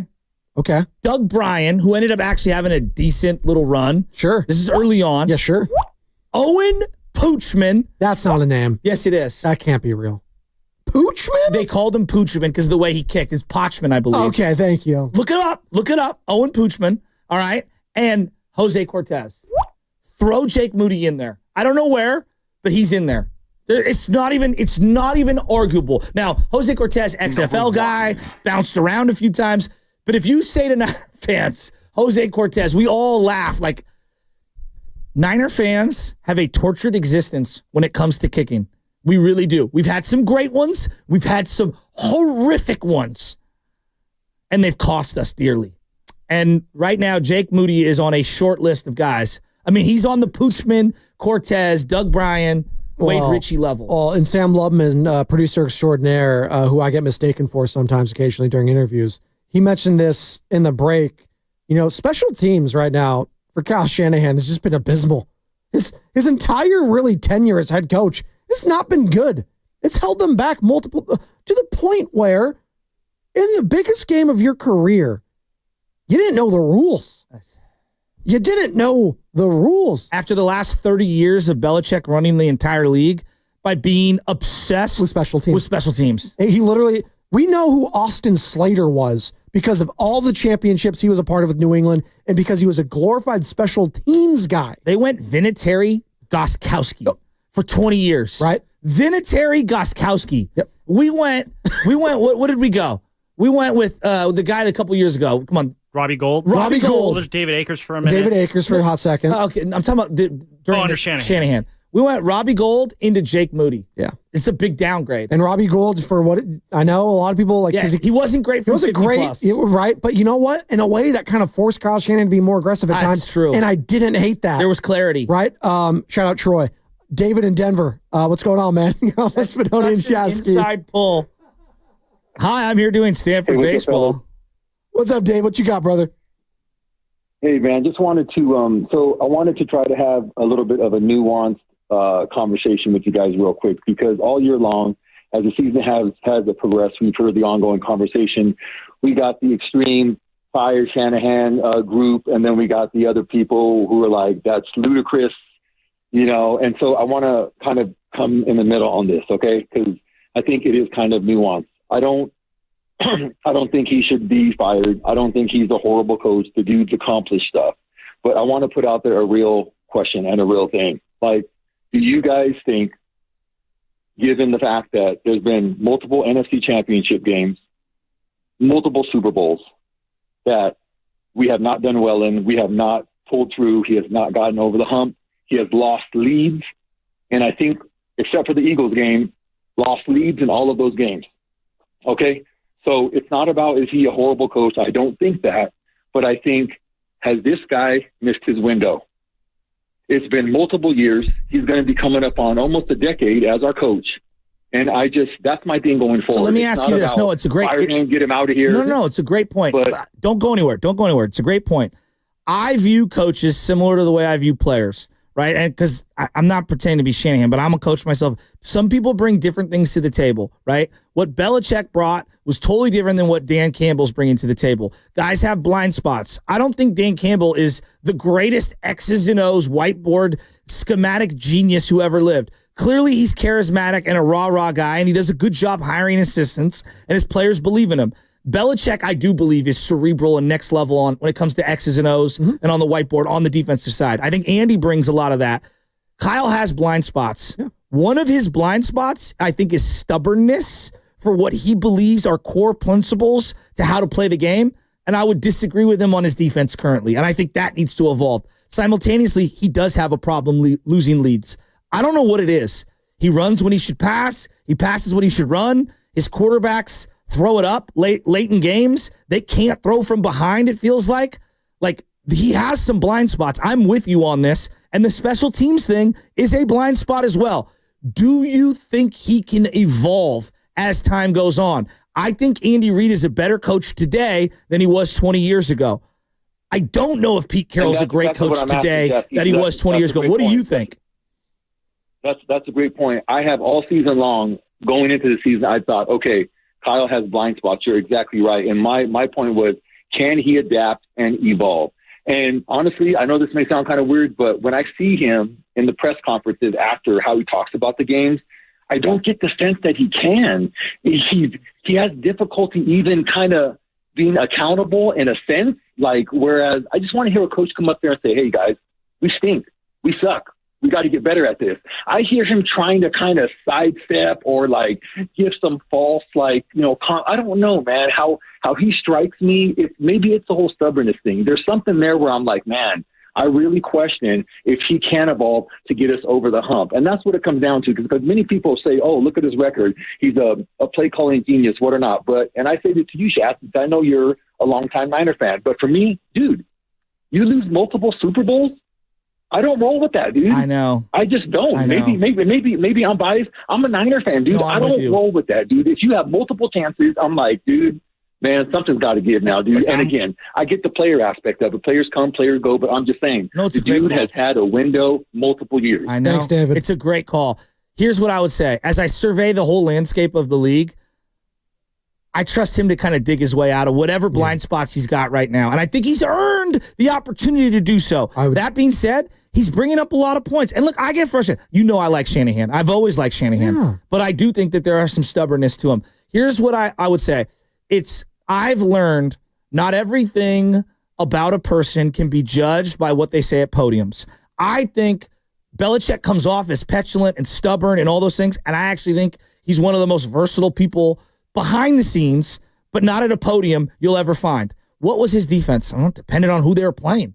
He was constantly evolving. But when you listen to him at a podium, you're like, that guy's super rigid. He probably runs the same thing. And we're going to do the same thing we've been doing for 50 years ago. When I don't think that thing at all. I think he's constantly evolving and his opinions are changing. No, absolutely. His Belichick's defense was always what? There was just like, it wasn't the defense per se, like, oh, man coverage or zone. No, it was, he's going to try to take away your best player. That's what, anytime you play New England, they will try to take away, whether it was Kittle, if you're doing that, or if you go way back, right? If Reggie Wayne, if they're going up against the Colts, right? Marvin Harrison, they're going to try to get rid of him. If it's the Steelers, Hines Ward, right? Like, they're going to try to take away your best weapon. If it's in the running game, in the passing game, it's the quarterback, try to disguise blitzes. That's what he's going to do. He will try to adapt. Now it's up to Shanahan to try to adapt his kind of philosophy, because we know that's what Belichick was always doing. But can Shanahan do that both offensively and, for a better part, defensively when it comes to that stubbornness? We're up against the Joe Shasky. I want to pick that up. And that's the way he kind of plays offense. Correct. Offense week to week. We don't know, like, who saw Ricky Pearsall being featured? Exactly. No one. I didn't. And who saw Deebo Samuel being a glorified running back yesterday in a kick return? I sure as hell didn't. What's coming up in the game is sponsored by Crystal Geyser Alpine Spring Water. More of your calls, more of your text. Final segment, Spadoni, Shasky. Final segment of the Morning Roast in the year 2024 on 95.7 The Game.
like literally Amon-Ra St. Brown was like, "Oh, I'll just catch this and fall over." They looked so much faster offensively. Jameson and just Williams as was amazing. Jameson Williams, Jahmyr Gibbs, Amon-Ra St. Brown, Sam Laporta, you name it. They just looked fast. I loved both teams trying to be tricky, trying to do everything. It was a fun watch if you're like a nerd and you like the X's and O's and stuff like that. Offensively, it was fun.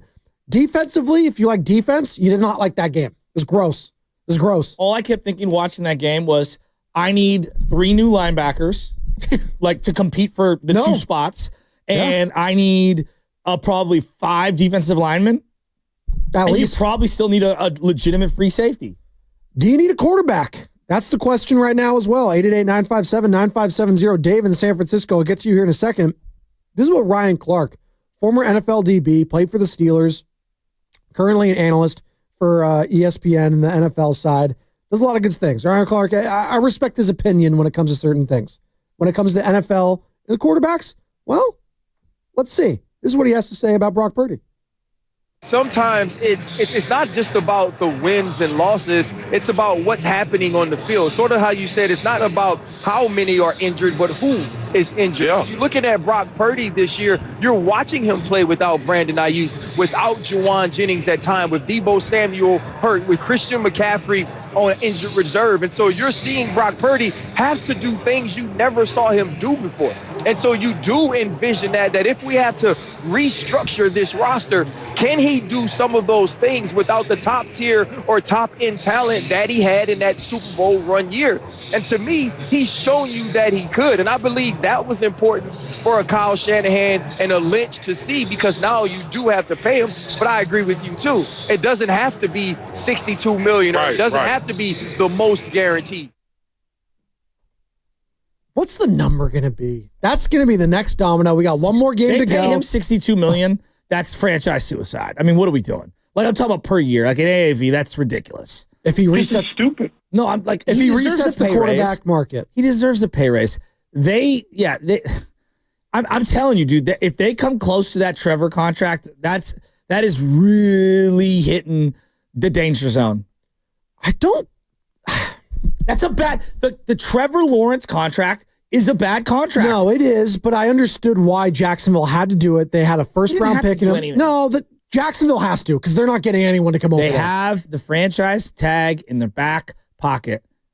Like, you don't have to do anything. Now, can the quarterback hold out and do this?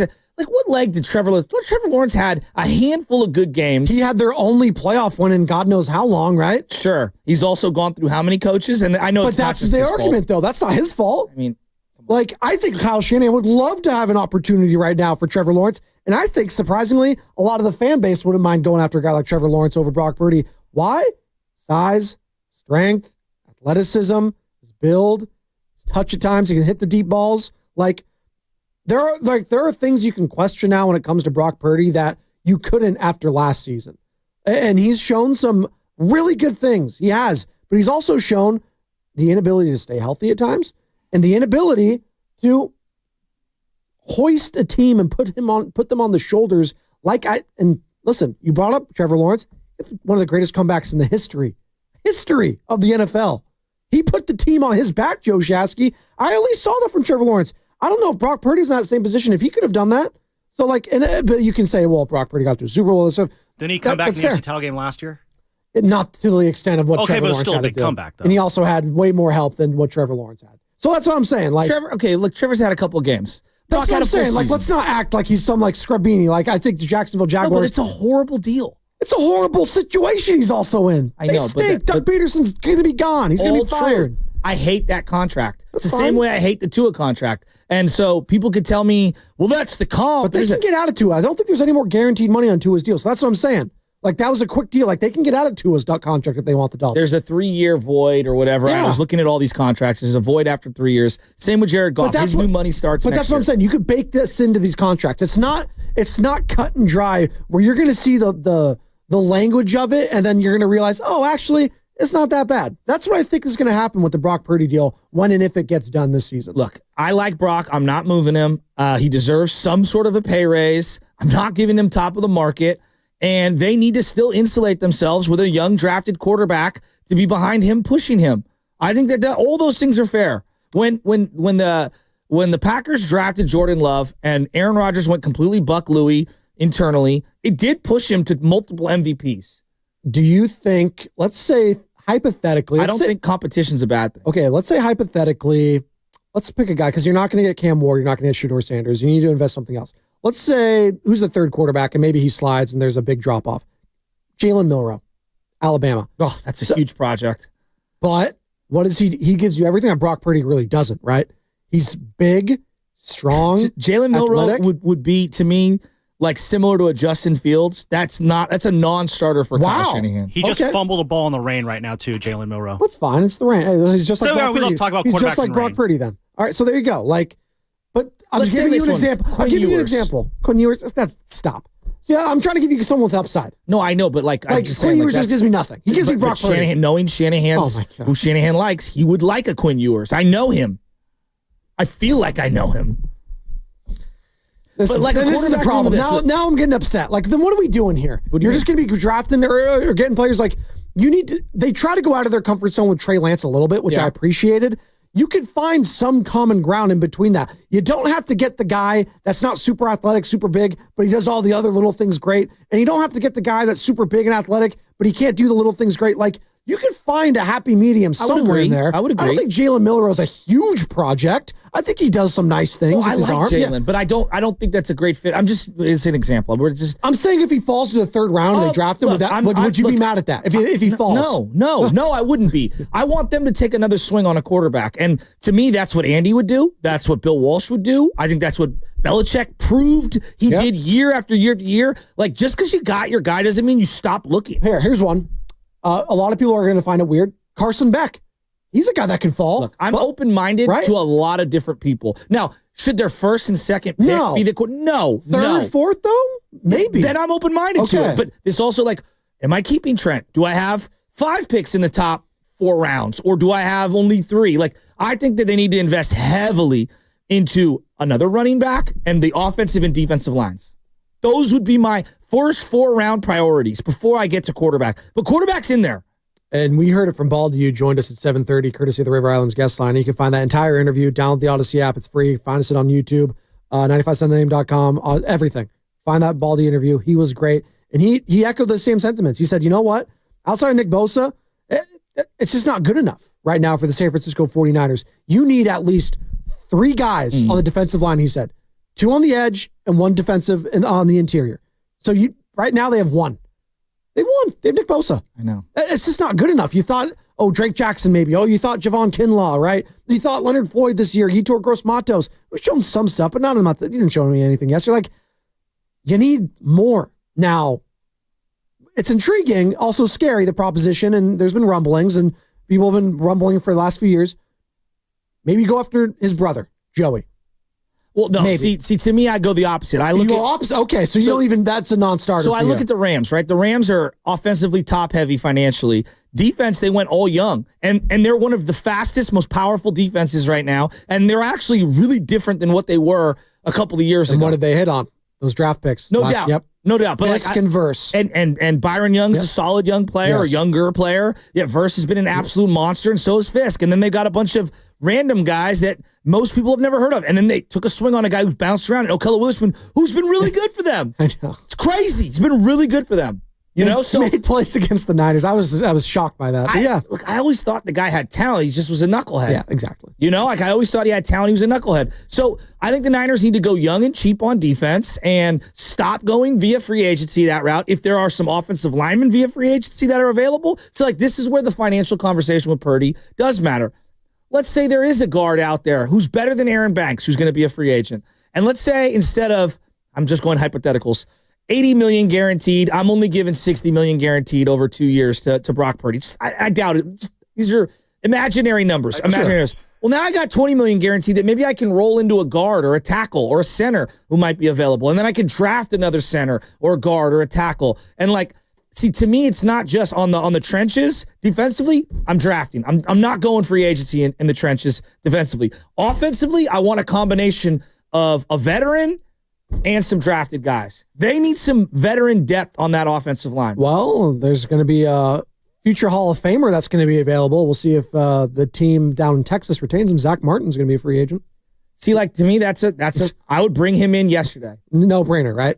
Like, even if he's long in the tooth. He's 34. Trent's long in the tooth. Right? He fits right in. And he arrived here long in the tooth. And if I get him, now I've got Pooney and him, and that's nice. Like, see, to me, that's an upgrade over Aaron Banks, who played well last year and hasn't played close to as well this year. Dave is out in San Francisco. He wants to join in the conversation. He's talking about maybe they should draft a quarterback. What's going on, Dave? You're on with Spadoni and Shasky. Hey, first of all, Shasky, please don't ever bring PTSD ever in my life again with that Jose Cortez thing, man. Feel me? Jeez. But I honestly think I like that pick when you said Quinn Ewers. I think it's gonna take a second round to go get him. But when have we given Kyle, other than Trey, a quarterback to really just sit and develop and give Brock competition? Like you said, competition is a good thing. So I think they should do that. But I fully agree. Get to the trenches, draft, and go get the free agents. But Quinn Ewers, with Shani teaching him, I think he could do some damage. I'm with you. That. Look, this is about team building, and I think that people get too definitive in these things. Is Kyle Shanahan a good coach? Yes or no? And if you say no, that means you want him fired. Is Kyle Shanahan the best coach in the league who can win a Super Bowl every year? If you say yes, then yes, he is. It's like, guys, there's so much gray area. When I'm building a team, all right, like, and I'll just say Bill Walsh in the 80s. Sure.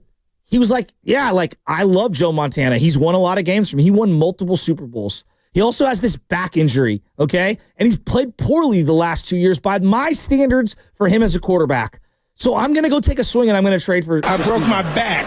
I'm going to go trade for Steve Young because I want the best team possible, and I'm insulating myself so that if Joe goes down again this year, all right, I've got something that doesn't just end my season. And you know what ending your season is Brandon Allen. Like, your season's over, okay? So if you had same questions about two-time Super Bowl freaking Joe Montana, how could you not be a little concerned about Brock's health, right? That's what any good organization would do. They would go out and they would say, hey, I'm still paying you. I'm going to give you some sort of a pay increase. You're going to come back. You're my starter as of right now, right? But I'm still looking for guys to take your job. And you know what your job is as a high-paid quarterback? To prove why you're worth more and why you're the man and to keep staving off Father Time. All right? That's what every quarterback in the league should be looking to do. And I look at all these guys that they face a little bit of adversity, like Kirk Cousins. Michael Penix was pushing him, and you saw what ended up happening to Kirk Cousins. Folded.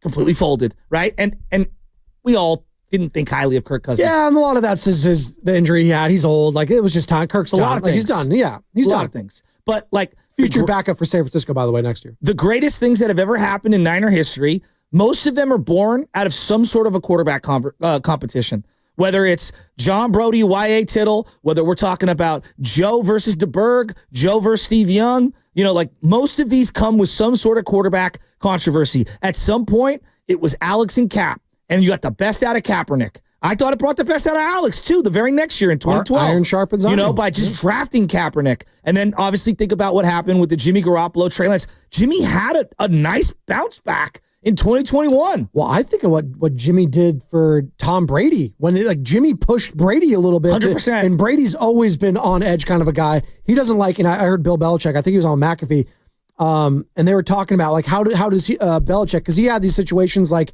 you know, Dan Campbell or some of these teams that you're not playing for anything the final 2 weeks, or like the Chiefs are, right? Mm-hmm. So he's like, how did he combat that? Do you tell your players not to play or give it their all? He's like, yeah, I had a hard time telling a guy like Rob Gronkowski, Julian Edelman, and Tom Brady, like, yeah, you guys aren't going to play, because they live and breathe this thing.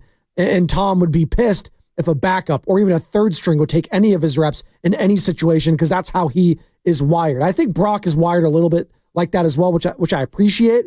But yeah, to your point, like, I wouldn't be upset if the Niners ended up in the third round or fourth round getting like a Carson Beck or a Quinn Ewers or something like that. Someone to push just a little bit. Like that's a big enough name for me that it does something. That's why I said Milroe, because he's a name, right? But he's gonna be linked to a second or third round pick, and that interests me. I don't treat quarterback different than running back. Like, no, sure. Okay, so you had Christian McCaffrey, best player on the planet. Mm-hmm. You also had Jordan Mason backing him up, okay? Yep.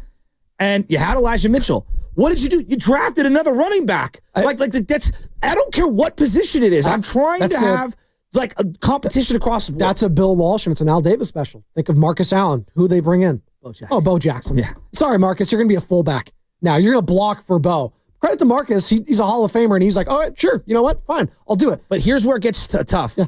If you give a guy $150 million guaranteed, Atlanta Falcons, and then draft a quarterback 10th overall or 9th overall, like, okay, now you're spending too much capital and asset money on a position where only one guy can play, right? So that's the only area where I would say the two can conflict with each other. But what I'm saying is I'm not giving Brock the amount of guaranteed money that Kirk Cousins got. Not yet. No. Hell no. Not coming off that injury. And especially we got to find out what this injury is. And I'm not drafting a guy that high unless they fall in love. And if they do, then if they fall in love and they draft someone in the first round, I think the writing's on the wall then for Brock. Wow, look at that. On the TV screen here in Michigan, Alabama, I just saw a Michigan kicker make an extra point. That's pretty crazy. Brian Baldinger on the 49ers quarterback injury trend, if it's a thing. This is the position. Joe Burrow's missed 2 out of 5 years. How many actually stay healthy? The fact is, it's the position. But you could go through the list of all these guys, and I don't care what the name of the back of the jersey is. It's the nature of the position right now. It'd be good if on that play that Brian Branch hit him on, that they would have known that the safety was blitzing. Now, I saw it. He's up at the line of scrimmage. What else is Brian Branch doing there? You would think that should have a little bit of awareness that he's there, and they didn't, and he got hit. But it's the nature of the position. These guys are getting hit by monsters and getting crushed. I honestly don't know how some of them survive a season with some of the hits that they take. And that's Baldy. And we kind of stumbled upon Shasky. Just this trend. It just, not that it's exclusive to the Niners as Baldy's laying out. Everyone gets hurt. Quarterbacks get hurt. Teams get hurt. It happens. It just feels like whether it was Alex Smith in the shoulder, whether it was Cap in the shoulder, whether it was Jimmy and everything, it felt like, whether it was Trey Lance, and now you're seeing with Brock, they can't escape those nagging injuries to these quarterback and these, I'm going to say it, injury-prone players. I don't want to tag Brock Purdy. Maybe it's early, but I feel like we're on the precipice of saying he's going to be injury-prone going forward. And that's the worst place you can be. Can we all acknowledge that the game is super violent and it's baked in that you're going to get hurt? Yes. Okay. You're going to have adversity. Like, it's just teams, quarterbacks, coaches, wide receivers, they're all going to have certain adversity that you're just going to have to overcome. And that's the league as a whole. You're not going to have all your weaponry all the time. And so we can make excuses for where the Niners are at. Did you see the graphic at the beginning of the game for the Detroit Lions? They're missing everyone. Yes. They're missing everyone. We had Lomas Brown on yesterday. Should be a Hall of Famer, but a Lions Hall of Famer, and he's the radio color analyst. And he was saying, I just named him off to him all the time. He was just laughing because it's just, you can just got to laugh at the pain, right? What are they, 14-2? Yes, they have 2 losses. 1 loss in the NFC. 14 games. And their one loss was to a Tampa Bay team that's probably going to win their division, who played them tough in the playoffs last year. Tampa Bay is a good, Tampa Bay on any 14-2. Yeah, it's crazy. God, and they lost to the Bills in a shootout. Just what a year. And like they lost their best defensive player to a snap leg in one of the most horrific fashions. And they've been playing with him for 10 weeks without him? Right. They said they keep saying, and he keeps saying, I see him a bunch of Aiden Hutchinson. He's saying, hey, a couple weeks, I could be back. Couple weeks. I don't know if I'm doing that. Like, he's like the future of my defense. So maybe I'm telling him to cool down. But he's kind of like that Max Crosby type where he just wants to get out on that field, that TJ Watt type. He just wants to get out there. So yeah, just the defenses yesterday, the Swiss cheese defense, as Brad Gilbert always likes to say, holes everywhere on both sides. And there's more of an excuse though built in with the Lions, I feel like, just given the amount, because I still saw all pros out on the field last night for the San Francisco 49ers. Just weren't making plays. And is that scheme?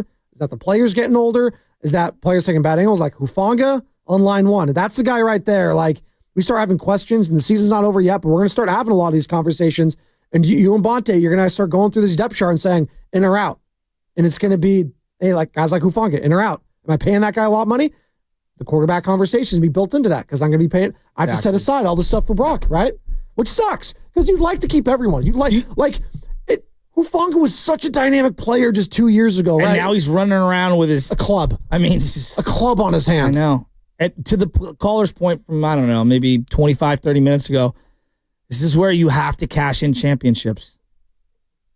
Like just one. Like I'm just one, yeah. No, I'm of a belief like there's no way the Warriors or the Giants win multiple if they don't get that first one. You have to get, when your opportunity is called, you have to get that first one. Bonte said this since he was blue in the face. If the Chiefs don't win that first one, who knows what happens? Exactly. And it's a trickle-down effect, right? And now 3 Super Bowls later, it's the Kansas City freaking Chiefs, man. It's like if Detroit doesn't win it all this year, what do you think they're thinking? Oh, well, they're losing both their coordinators. We're gonna be back to being a middling team, probably. How about Buffalo? We played as good as we could play all year long, and somehow we still didn't get the number 1 seed? If this is the year, well, it even isn't, because you know what? The Chiefs have not exactly been world beaters in any of their games.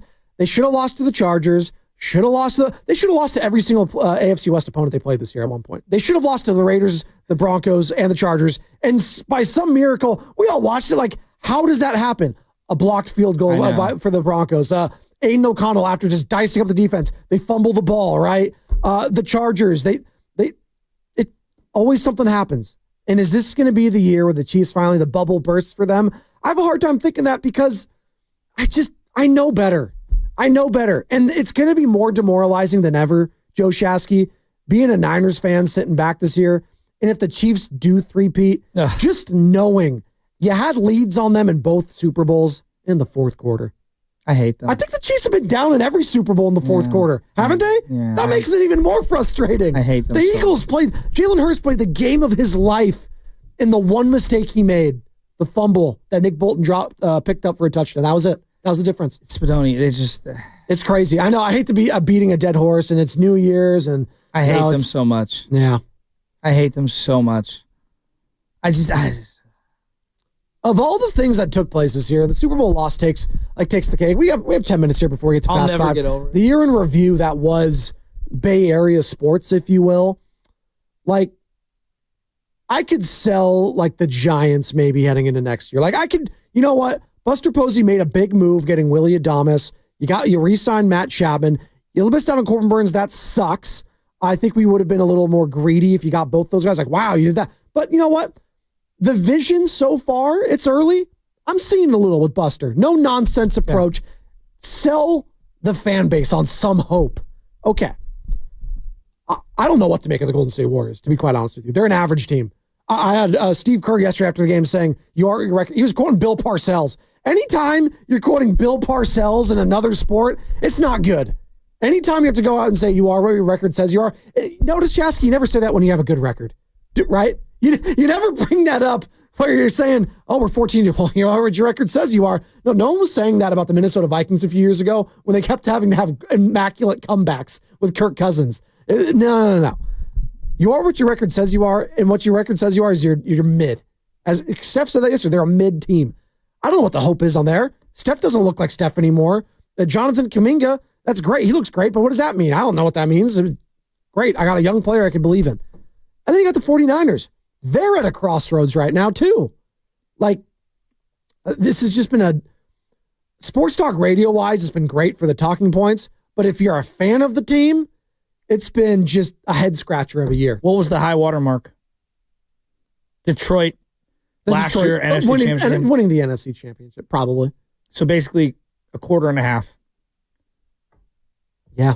I mean, right? Because, we were all furious. I mean, Sam and I talked about it last week. He said Blake Snell's no-hitter. Just stop.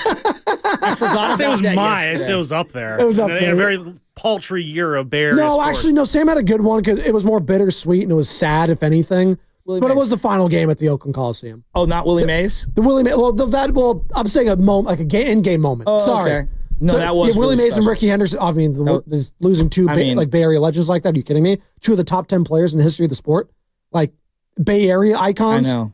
Horrible. Just and Ricky being an Oakland native on top of that. That was a really sour way to, and his birthday being on Christmas. That was a really sour note to the end of the year and a horrible note for the A's and all that. And I hope Vivek and the Kings are in shambles, and I hope they came back last night, but they just that whole. Now I'm upset, Joe Shasky. Now you got me. It's just. Well, the worst part is that we thought everything, you kept everyone together, you paid everyone because it was all about winning a Super Bowl for the Niners. All about it. And they were trying to run it back. They're trying to run it back. What went well this year? What went by design? Kittle. Okay. All right. Yep. That's it. Jennings was not by design. No. Kittle was like the only one by design where it looked good. That's a good point. That's it. Diamond Lenore. Lenore's been good. Yes, Diamond Lenore. There you go. Diamond Lenore. That's about it. Debo kick returning? He fumbled yesterday. I know, it's 2 fumbles now. That was a hard He did it in the Buffalo game. I like Bernardo Green this year as a rookie. Dominic he had some Pooney? bumps in here. Dominic Pooney, he's been really good. The rookie draft class, outside of Pearsall, maybe has a good game next week, and he could salvage what has been a lost season. He finished on a high note. Yes, and that is something I could actually build off of next season. I agree. Probably should have had 2 touchdowns yesterday. He did have the one. It was impressive. He had that great bobble catch that he made, outstretched. He just looked quick. Yes. He looked quick. He looked decisive, too. And they were running all the Debo short, like I call it in-cutting stuff, crossers and stuff like that, with him instead of Debo, and he just looked way faster than Debo. What made Pearsall so effective, Kyle Shanahan? He had better stats tonight, so that's how it looks for receivers. But Kyle. when the ball came his way, he did a good job, made some good catches, had some big plays, and it doesn't always work that way for wideouts. But when it came his way, he did a real good job, beat man coverage well, and caught the ball real well too. That tells me that he hasn't been as down on Pearsall as the fan base. He said him saying the stats look good is also, I feel like in a way saying he's always been good. He just hasn't gotten the ball thrown to him. Now, is that a reflection on the quarterback? Is that a reflection on him? I don't know. Where's Kyle going the minute the season's over? Cabo? You think? Probably. Like, I would, right? Like, this has been a season from hell. Like, on a real note, he's had to deal with, like, as a leader of men, a lot of tragedies this year. As a father himself, seeing guys that are about his age, say goodbye to family members, children. Yep. Children. Having to, I don't know how you think the phone call was, talking to his rookie first-round pick in a hospital bed. Yeah. Don't not know if he's going to live. The whole navigating the injury of Christian McCaffrey. Like, right? I think he was at a... Not that is on the same level as those other life-threatening things. Was it kind of like at a Rick Ross party or something ridiculous when the Ricky, like that whole thing happened? Like you're in like your party mode, you're excited that it happens. You ever had to deal with the holdouts in the offseason. That's another stress level. Try not to have hard feelings, but you have hard feelings in all of it. So adversity-wise, it hit him straight in the mouth. And if you're going to try to, spin this positively, maybe they're better for it. What's their biggest regret as an organization this year? Ooh, that's a good one. Their biggest regret. Right now, it's got to be either re-signing McCaffrey or Ayuk. It's one of those two. I'm going to go Sorensen. And not going in a different direction on defense. They tried. Schematically. Yeah, no, they didn't. They did. They wanted to do it. Kyle wanted to do it his way. That's my interpretation of it. They tried to go after C. Spagnuolo. They tried to go, say, Steve, come over here. They tried to go after Bill Belichick. He's not leaving that. Like that was Appreciate just that effort, though. But I mean, come on. I think the biggest regret is if they could do it again, they would go back and they would sign Ayuk to a deal before Amon-Ra St. Brown got his deal. Because you think it changes the whole tenor of the offseason? I feel like, did the Ayuk holdout not cast a very weird feeling over the entire offseason and in the training camp? Shadow. If you remove that shadow, because my theory is when that deal went down, the Amon-Ra St. Brown deal, that's what locked in Ayuk. Like, he's going to go for $30 million a year now. If you get that deal done before St. Brown signs that deal, you probably get him for 25, 26, so you save some money there. But you also remove that entire distraction all year long. And yeah, I do think that creates a much better tone going into training camp. It's crazy because we said it in real time, and the amount of people, no. Amon-Ra St. Brown's such a butt kicker. He's awesome. He's amazing. He worth every penny. You watch the receiver doc on Netflix, and it chronicled 5 or 6 receivers. Kittle and Debo were one of them. Devontae Adams, Justin Jefferson, Amon-Ra St. Brown. I might be missing one, but my respect level for I'm going to go for all those guys except for Devontae Adams rose exponentially. I can toss Debo Samuel's out a little bit too. Debo and Devontae coming out of that doc. I actually thought very high of Debo because of the injuries he had to deal with last year and fighting through that adversity and it sucks that he had to get hurt in the championship game and all that. But his level of play, his attitude, not talking to reporters, like, you said biggest regret. It's just been a regrettable year for Debo Samuel. I'm just going to phrase it like that. It's been a regrettable year for him, which sucks because and I know how much he means to you as a player and being a fan of this team, Joe, that you love that guy. And for it potentially to end this way, it's got a Pablo feel to it. Right? It sucks. Going out on a real low note, and like wiping away all of the great memories, and it won't for me, but I think for a lot of people it is, and that pisses me off. Right. On behalf of Debo. And on the flip side, and why it looks so bad is because I see a player that's currently playing at such a high level, has been such a good leader, has not complained, has called out the likes of a Devondre Campbell after the game, stood up in front of the media, answered every single question that was asked to him, did it with a smile on his face most of the time. That's George Kittle. You could say it's inauthentic or not. He's very authentic. Actually, I love Kittle. He's actually even more authentic after this season and what they've had to deal with everything and being accountable. It's him and Fred Warner, man. Certain guys, I don't care if they age and they don't age well. Certain guys need to stay with your team as long as they possibly can. He needs to be a Niner for life. Absolutely. Like as long as he wants to be. Him and Fred Warner, for sure. Yes. And what they have given to this team this season, I've been saying it all show long. I think Kittle deserves first team All-Pro. I think he's going to get it. I think he's going to finish the season on a high note. Whether it's him and Josh Dobbs next week in Arizona, we'll see. By the way, great tight end matchup, Trey McBride versus him. Trey McBride having one of the great all-time seasons for a tight end. No touchdowns. With one, he got one last week. I mean, it's unreal. It's unreal. Just goes to show you how the Eric Johnson. But that just goes to show you how important that position is right now and how thin it is in the National Football League. It's him, it's Bowers, it's McBride, it's Travis Kelce. It's really been it. Let's hit Fast Five, Sammy. It's just dumb football. This is stupid. Might be suggestible. All right, it is time for the Xfinity Fast Five, where we give our final thoughts on the show, brought to you by the Next Generation 10G Network, only from Xfinity. The future starts now, and the future really does start now because we're going to be ticking down to New Year's Day. Joe Shasky. I feel like the last month of football has been ruined for me by the Niners, and I'm having a really hard time getting up for just all these football games because of the sadness that surrounds me when it comes to the 49ers. That being said, Niner fans are way more loyal than people give them credit for. I know there's a bandwagon contingent for every fan base. I was out and about yesterday around game time, and people were rocking their Niner gear everywhere. Yeah. Everywhere. And I just love Niner fans. And I just want to say, I know we've had a down year.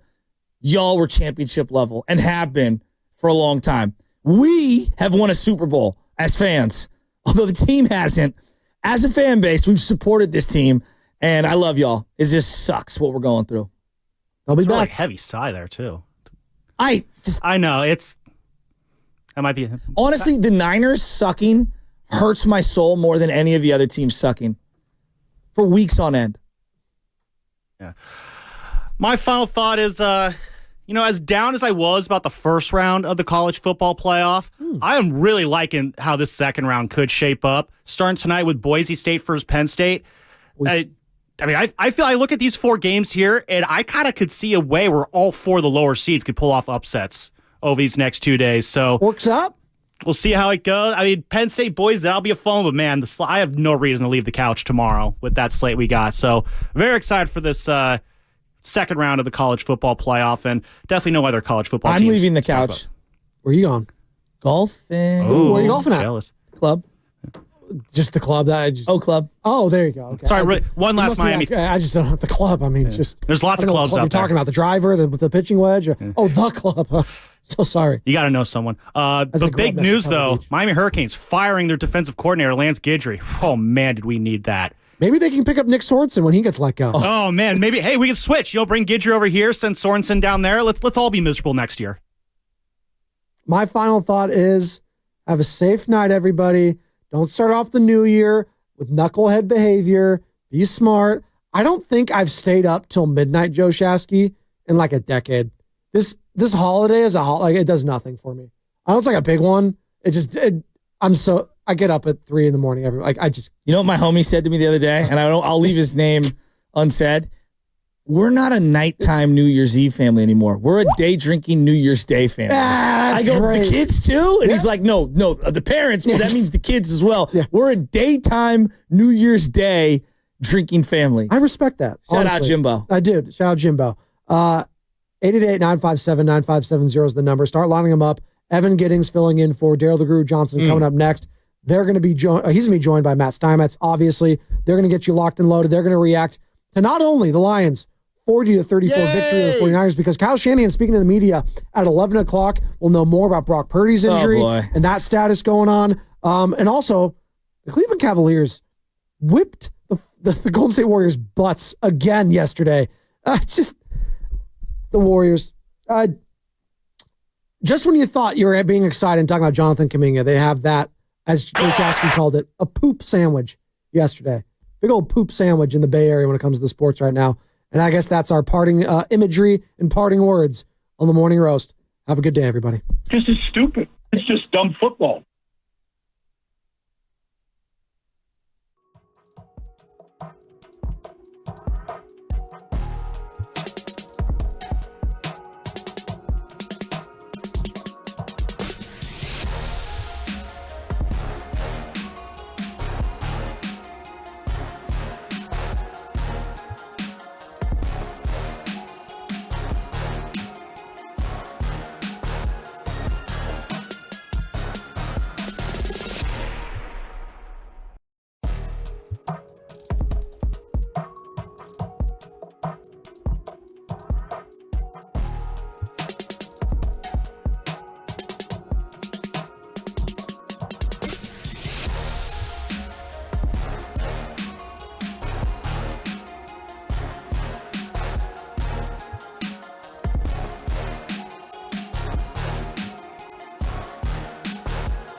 That's 18 defensive pass interference calls against this group from Detroit. That's a pick.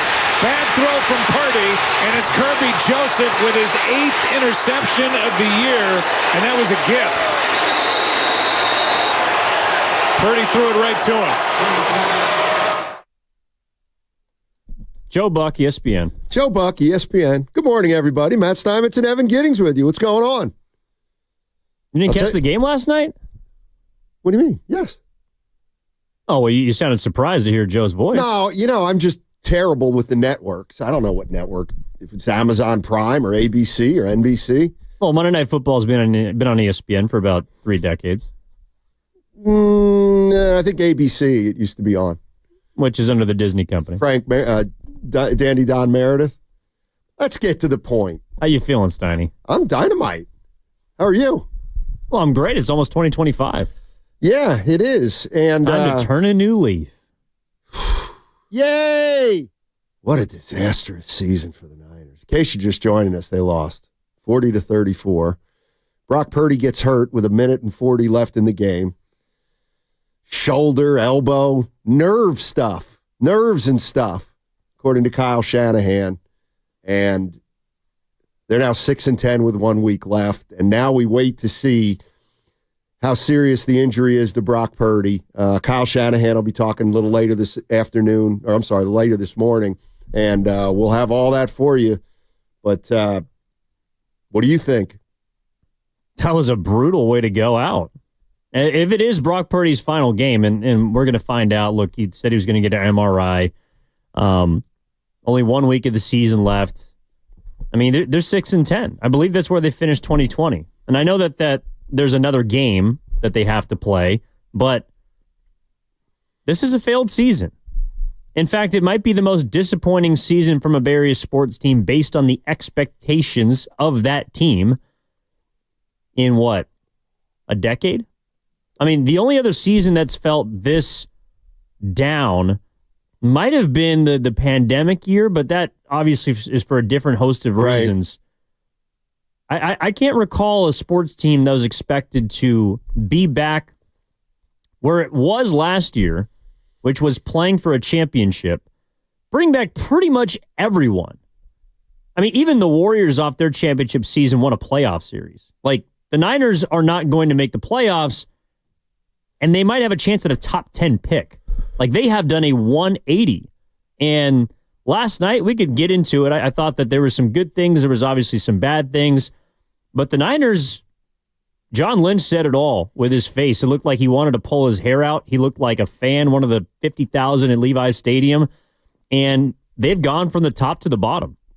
It's pretty amazing. I mean, you were right. I was thinking about this all week, about this season has been just an unmitigated disaster. From the first week of the season to last night. This team was supposed to be a Super Bowl team, was supposed to have its last dance, if you will, and they just never played good football throughout the season. And now we got to wait for Brock Purdy and to find out the severity of his injury. And I mean, you want to talk about? Let's play the what if game. What if this injury is going to be a lingering injury and it's going to take a couple months of rehab? Now we're looking at an offseason where, he's going to be a little bit behind the 8 ball, let alone the contract situation. Or what if he's okay? He's okay. Do you play him next week? If he's okay, I don't know what you do. And I think we'll get more clarity in an hour and a half after Shanahan talks. But I'm looking at Brock Purdy. Last night I thought he was terrific in the first half. Second half, of course, he throws 2 picks. And my question would be, what are you more concerned with Brock Purdy? Are you more concerned with his durability, maybe with his injury status, or are you more worried about his performance this year, which was below expectations? Or are you not really worried about Brock Purdy and you think this team's got bigger issues? Well, the expectation was based on a bar he set last year, which I don't know if he'll ever match again in his career. I mean, he was, and this team, really, this offense, like, I think that was the most jarring part about the first half. It wasn't just, like, I thought Brock Purdy played well yesterday. I know he threw 2 bad picks, but he threw for, damn near 380, 3 touchdowns and a rushing touchdown. Like, he was good last night for the majority of the game. But it was so jarring watching the first half because I was like, where's this team been the entire year? They looked like the 2023 Niners, not the 2024 Niners. And I know the Lions and their defense is really banged up, and they're a team that gives up a lot of points and scores a lot of points. I get it. But the Niners have played some pretty paltry defenses this year and not looked like that. And Brock Purdy has not looked like that in a half. I would say, and gosh, you got to go back at least to before the bye week for sure. I mean, after that, you look at the teams that they played, the way that he's played, and he's been as inconsistent as any. Seattle, no. Green Bay, no. Buffalo, no. Chicago, yes, but the Bears are not a very good football team. You got to go back. Like, Brock's had probably 4 of those halves the entire season. And then it ends up in a place where not only does he throw 2 bad picks, but he ends up hurt, and he said he feels fire in his elbow. Yeah. I mean, it goes from bad to worse. Yeah, here's a little bit of Brock Purdy if you missed it last night. Is the elbow a concern? It doesn't feel the best, but just leave it at that, so we'll see tomorrow. On that sack, I got hit on the backside, and basically just my arm was on fire kind of thing, and so I tried throwing a couple on the sideline, and I couldn't at that point. So, it has nothing to do with tapping out of a game or anything like that. I love my teammates, and I'll go to the very end for them and this fan base and everybody. So that's what hurts me is like I couldn't finish the game. But again, we'll see tomorrow. Hopefully. Yeah, I guess it's not good when you say your elbow's on fire. And he was clearly saying that he couldn't throw the ball. Essentially couldn't throw the ball. Let's clear this up right away from the Comcast Business Text Line, 408. Steiny, enough is enough. Shanahan has got to go. How long until this is a reality? Well, until what's a reality? They're 6-10. I think he means how long is it a reality that Kyle Shanahan's going to be the coach of the team? And we got an answer to that, too, last night. Jed York told Tim Kawakami of the San Francisco Standard that they're coming back, obviously. John Lynch and Kyle Shanahan both coming back.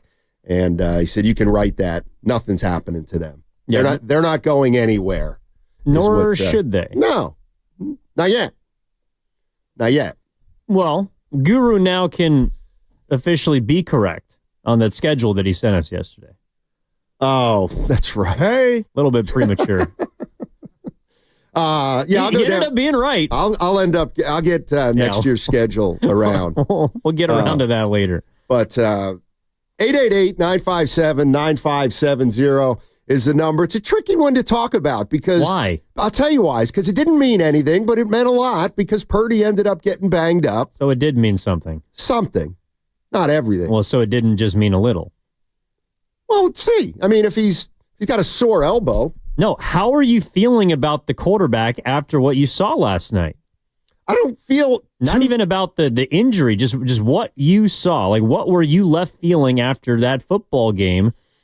Because I think that for me, it's the lasting image of John Lynch, of Brock Purdy throwing an interception, then panning to the general manager of the football team, whose decision it will be this summer to extend or not, or somewhere in the middle, that said quarterback, and him looking like one of us after watching somebody mess up.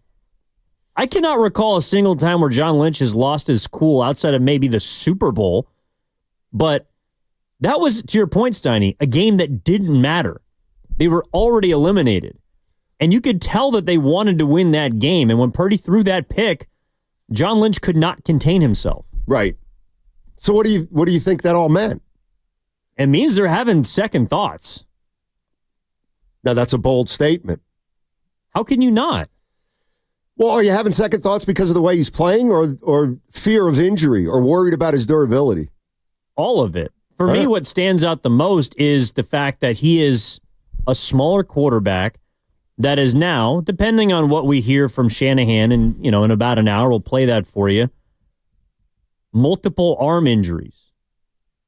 That's a problem. Like, for me, I think Brock Purdy's a pretty damn good quarterback. But in this season, he's been up and down. Although I'd still say he's top 10 in most statistical categories, despite the year that he's had. But if you're telling me he has multiple arm injuries on his ledger, he is smaller, like that's an issue. If I can't pencil in my starting quarterback for an entire season, like, people have fluke injuries. There's been torn ACLs and all the rest, but like, if this is something that is an issue that continues to happen to his arm, specifically the elbow, like you do have to think about that. Yeah, I guess. It's funny though. Shasky came out between in the break on the morning show, and we were both out there, and he's like, well, Purdy, you got to worry about his health. And I was like, do you? I mean, he's played. Yes, he got hurt against the Eagles, and he had a rehab all summer, but he played. I haven't thought his durability is a significant issue because he has played most of the games that he's been available to play in. Now, the issue of his arm, that's something we got to talk about, I think, for sure. And obviously, in about an hour and a half, we'll find out more about how serious the Purdy injury is. But let's open up the lines to 49er fans at 888-957-9570 is the number. And where are you at with Brock Purdy? And here's the first prerequisite. This isn't about money and what you pay him. This is about if you're sold on him as a quarterback and as someone who can stay healthy in the NFL. 888-957-9570. What's coming up on the game is presented by Fremont Bank, celebrating 60 years of full-service banking with no compromises. That segment was also sponsored by Chilton Auto Body.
stop.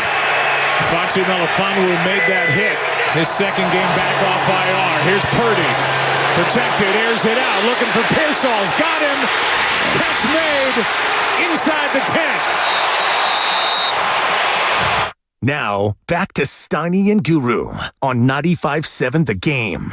Joe Buck, ESPN. 49ers get beat 40-34. Brock Purdy gets hurt with 1:40 left in the game. Threw for almost 380. 3 touchdowns, 2 picks. Both picks came in the second half. One late third, one early fourth. And the Detroit Lions win. Now the question becomes, what in the heck's going on with Brock Purdy?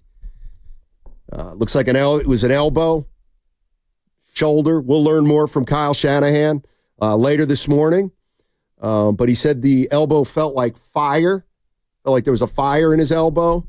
And now we assess the year that Brock Purdy had and whether or not he's the man.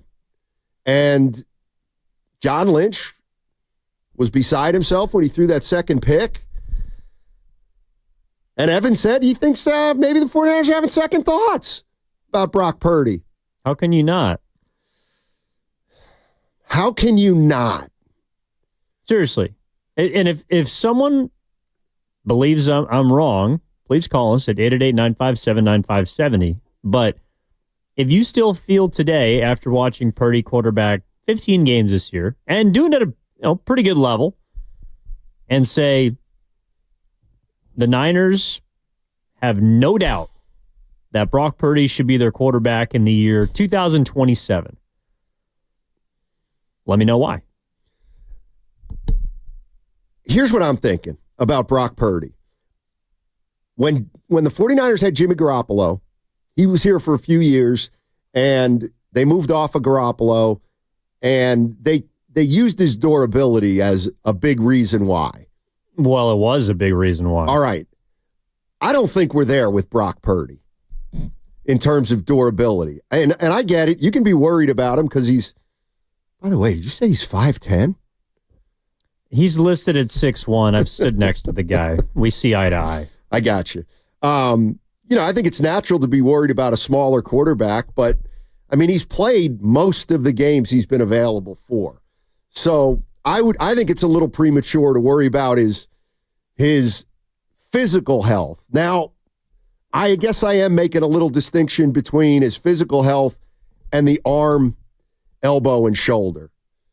I'm starting to think maybe that might be an issue because his arm strength isn't the greatest to begin with. And as you were talking before the show, can he afford to lose any more zip on his passes? But I don't know. I don't think he's had a great year, but I think he had a great first half. And I guess the question is, what else are you going to do? And I'm just playing devil's advocate right now because I'm not really sure. But what else can you do if you don't believe in him? But I don't think it's a case of they don't believe in him. I think they might be concerned or have skepticism. I don't know how the confidence in him this is based on the standard that he set last year when he was awesome. How can your confidence from that point not come back? Like, I thought Brock Purdy was damn good last night, but he hasn't been damn good over the course of this season. Things that the fact that in the first half, it felt like the play calling was a bit more creative. The offense looked like it was moving on script the way that it did for the majority of last year. George Kittle was running free. Deebo Samuel was involved. Ricky Pearsall looked like a player. Yep. Juwan Jennings made a couple plays. Even Isaac Guerrero looked like he was toting the rock. All of it looked really good. That's what you can buy into. But again, that's why I think that I'm kind of with the 408 here. Like, I'm sold on Brock's skill set, but his durability and physical attributes have been questionable at times. That is what I think that the Niners have, in my opinion, more second thoughts about. It's like, he clearly is a good quarterback, and he can clearly help you win games. But if his arm is something that is a concern moving forward, like that is something that I weigh more than him making a bad decision late in the game. Like if Brock Purdy made 30 decisions yesterday and 2 of them were poor, right? I know Shanahan said they were the 2 that cost you the game, but I'm willing to live with that. I got you there. And, and again, the one thing that I think we'd like to stay away from is the money. The money. Because you brought up a great point, and I've done this, but it's kind of not fair. And what I've said is, you know what? I have a feeling, you know what? You might be able to get him for 35 or 40. And you brought up a good point that, whether it's 35, 40, or 60, the question remains the same of, can he be the quarterback to lead you to a Super Bowl? And you had a good line about, if you're talking about paying him 35 or 40 like I am, and I would hope that they could get him for, then you're really saying you don't like him that much. Like I do buy into that, and like that's my thinking is no, I don't want to pay him 55. And I've seen we all see the list of the quarterbacks at 55, and I'm thinking, you know what, can we get him for 40, 35? And you're right. That's an indication that I'm not as crazy about him as some of the other quarterbacks that are making whatever they're making. Well, it's like if you're going shopping for clothes and you're saying, yeah, well, that's a pretty good shirt, but how much is it? It's like you don't really like that shirt. Like if you really like the shirt, you would just buy it. And you wouldn't think twice about it because you knew that you would look damn good in that shirt. That's my point is, there's been so much talk about the money, and does that game bring his price up? Does it bring his price down? And it's like, if you feel that Brock Purdy is the franchise quarterback for the 49ers, price should not matter. He will get paid what other quarterbacks of his peer group got paid. If you're telling me, this is just what I believe, right? That if you feel that Brock Purdy is a 48-ish $1 million, you're not in on him. Like you're just not. That's the way that I feel like a lot of 49ers fans have been approaching this kid, and it's like he's still getting a $45-50 million pay raise. Yeah, no, I get that, and I think it's a fair point. Like I'm not saying like if you're the San Francisco 49ers, they shouldn't. Of course, they're going to try to get Purdy under contract for as small a figure as they possibly can. Sure. But you're right. To me, the reality is, well, who cares if it's 30, 40, 50, or 60? The real issue is this the guy to do it or not? And I do think it's fair to say more 49er fans have questions at the end of this year than they did at the end of last year. But the question is kind of how do you handle it moving forward? And I'm not just talking about long term. It's like what do you do with him next week? If he says he's going to want to play if the injury's not serious. Now maybe it'll be one of those injuries where they'll just shut him down for the rest of the season. But again, I'm kind of with you. He didn't. There's no way he won over new people this year. He had to maintain the people who he'd won over already, and a lot of extraneous things have happened this season that have affected his year, and you could chalk some of it up to that, and that might not weigh into the big picture of whether you want him back or not. It's just, you know what, he had a lot of injuries around him, and he still had a half decent year, so we'll be healthier next year, and we're bringing him back. I mean, look, if you take his first 2.5 years, he's been utterly fantastic. It's like a lot of the quarterbacks, to be fair, that have gotten paid big money, they've generally had good years going into their contract year. Or, right. They've been ascending, generally, or they've stayed around a similar level. It's like Brock Purdy set such a high bar that, I think it was understandable for him to take a step back this season. Statistically, things weren't going to be as great around him, all the rest. But for a lot of people, it feels like in their eyes, he has taken It's like he's turned back into a pumpkin. And I don't think that's necessarily the case. I mean, again, like he's 7th in QBR and all of these, advanced quarterback metrics. Like he's still very, very good. He's not a top 5 quarterback. And I don't think that people want to give top money to a player who's not the best at what they do.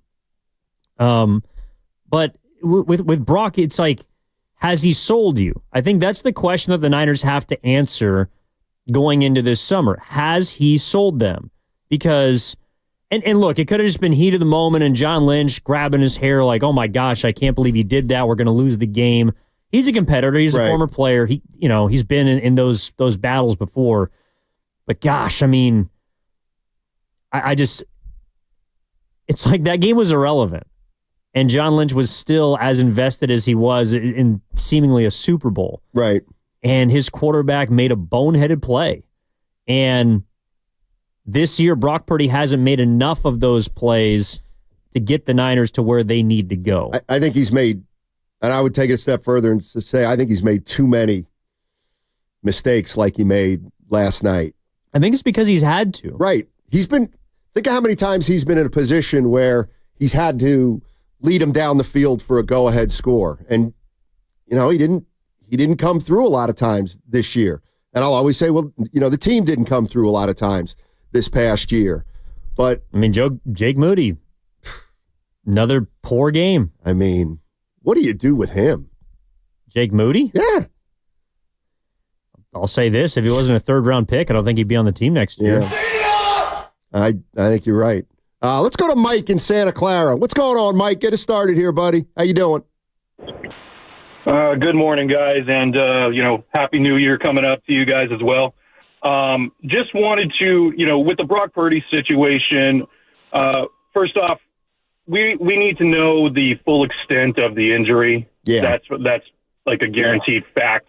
So in this case, what I'm talking about is just pure speculation until we actually know how bad it is. But for me, I've seen enough of Brock Purdy the last 3 years basically of seeing what he can do. And you're right, he gets the job done. He may not be a top 5 quarterback, but he also has had a down year this year, especially with all the injuries that have occurred on the team. I mean, you can't put the full blame on him, but he's been able to actually work with what he's been able to have this season. The other thing, so for me, if they wanted to pay him, as long as the injury is not severe and it's going to take him out for, let's say, half a season, yeah, I'm fine with paying the guy. But depending however much that is, I don't know. I'm actually really back and forth with how much I think they pay him. But the last thing I also want to say is that if this injury is a lot more severe, then yeah, you have to start looking at other quarterbacks. And I can't believe I'm saying it, but because I think they're still going to get a deal done with him. But then you have to start looking at other quarterbacks. For instance, again, Kirk Cousins comes back into the picture, maybe even Sam Darnold if you're able to get him back. So you have to start looking at other options, just depending if Lynch is really having second thoughts, and depending how serious the injury is, you have to look out for the team first out of anything. So thanks, guys. Appreciate it, Mike. Thank you. Yeah, I think there's two things. One would be, and if you're just joining us, Brock Purdy got hurt last night with 1:40 left. Kyle Shanahan's going to talk to the media later this morning and hopefully give us some kind of update on Purdy.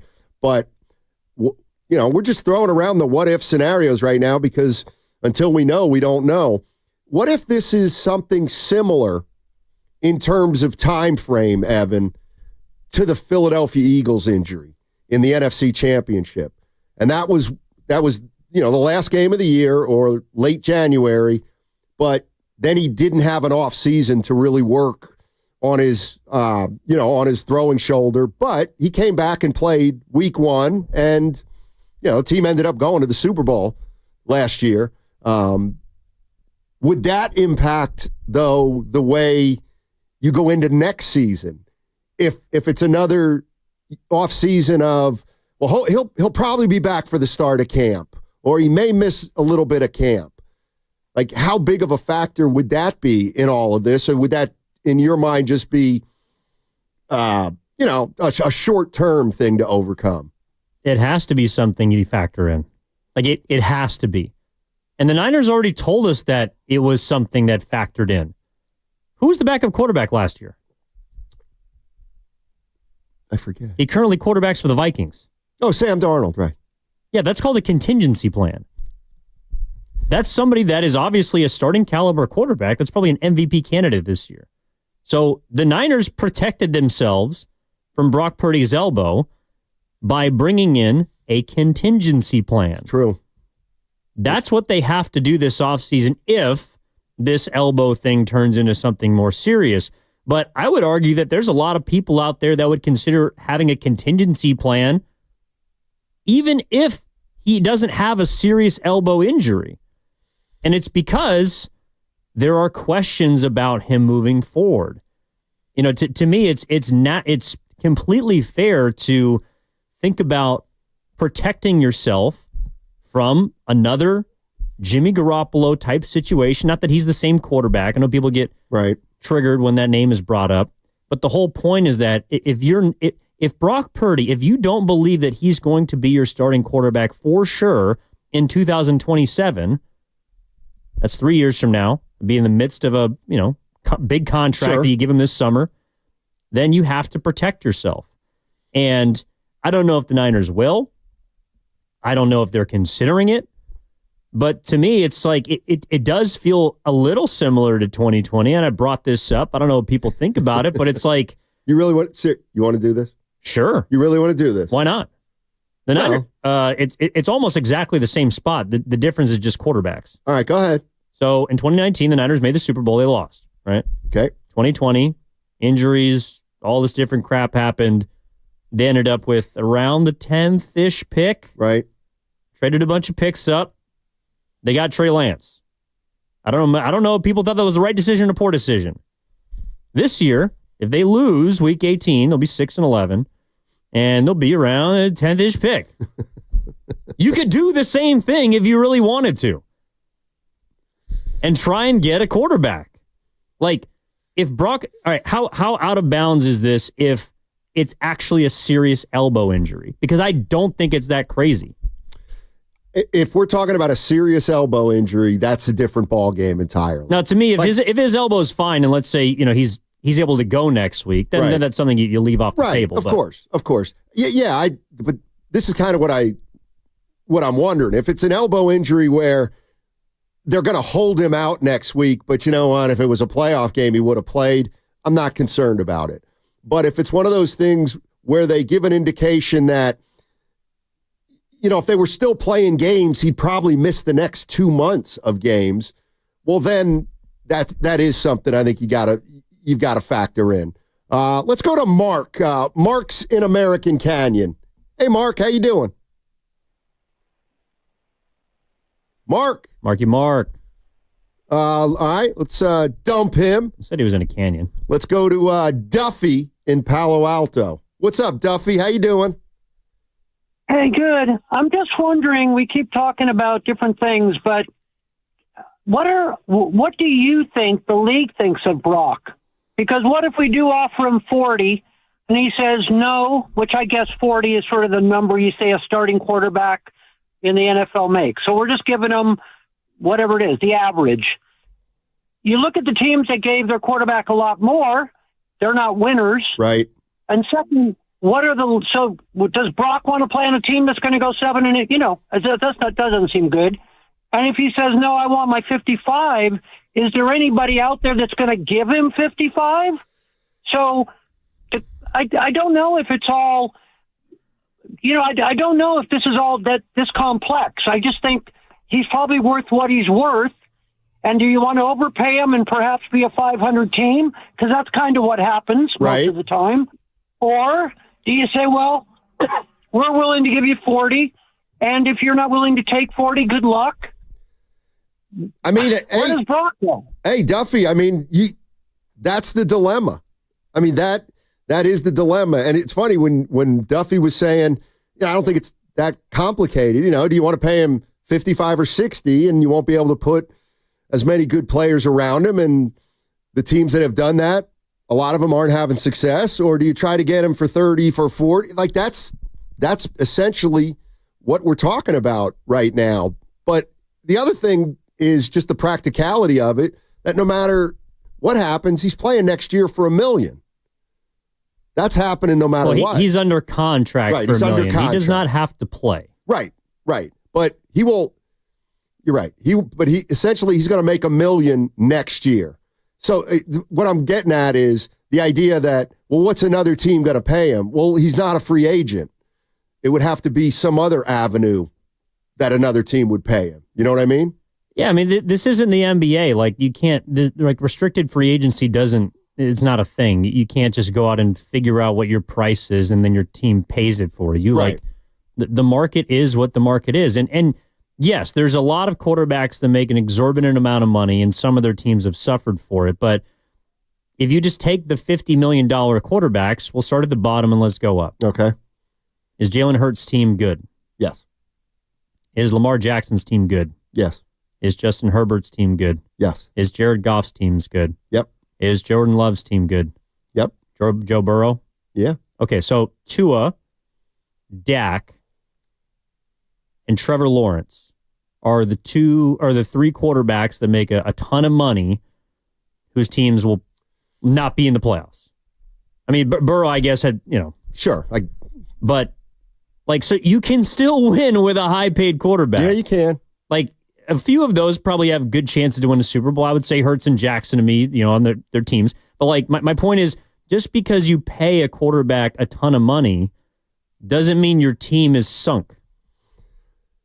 No, but I would say that the quarterbacks that you listed, outside of Tua, Dak, and Trevor Lawrence, they are good quarterbacks. And their teams unequivocally believe in them. That's why I think that the conversation about Brock is not about the money, but it's about, do you believe in him? That's fine. I mean, I think that's fair. Is Brock Purdy better than those other quarterbacks that were paid that money? Is he? Well, this is the how thing. does he compare to Jordan Love?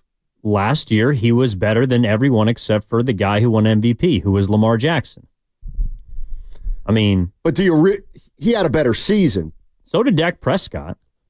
But do you think he was a better quarterback? The Niners made the Super Bowl. Brock Purdy was a big reason why they got to a Super Bowl. I mean, that's kind of all I care about. I mean, Justin Herbert could throw the ball 100 yards, and he can look like a Greek god under center. He's made one playoff game. I love Justin Herbert. He's my favorite quarterback. He's made one playoff game and he blew a 27-point lead. Like, just because you are a better quarterback does not mean your team automatically has more success. No, but what I'm saying is, but Purdy was a better quarterback last year than this year. Unfortunately, he wasn't up for a contract extension. Yeah, otherwise we wouldn't be having this conversation, right?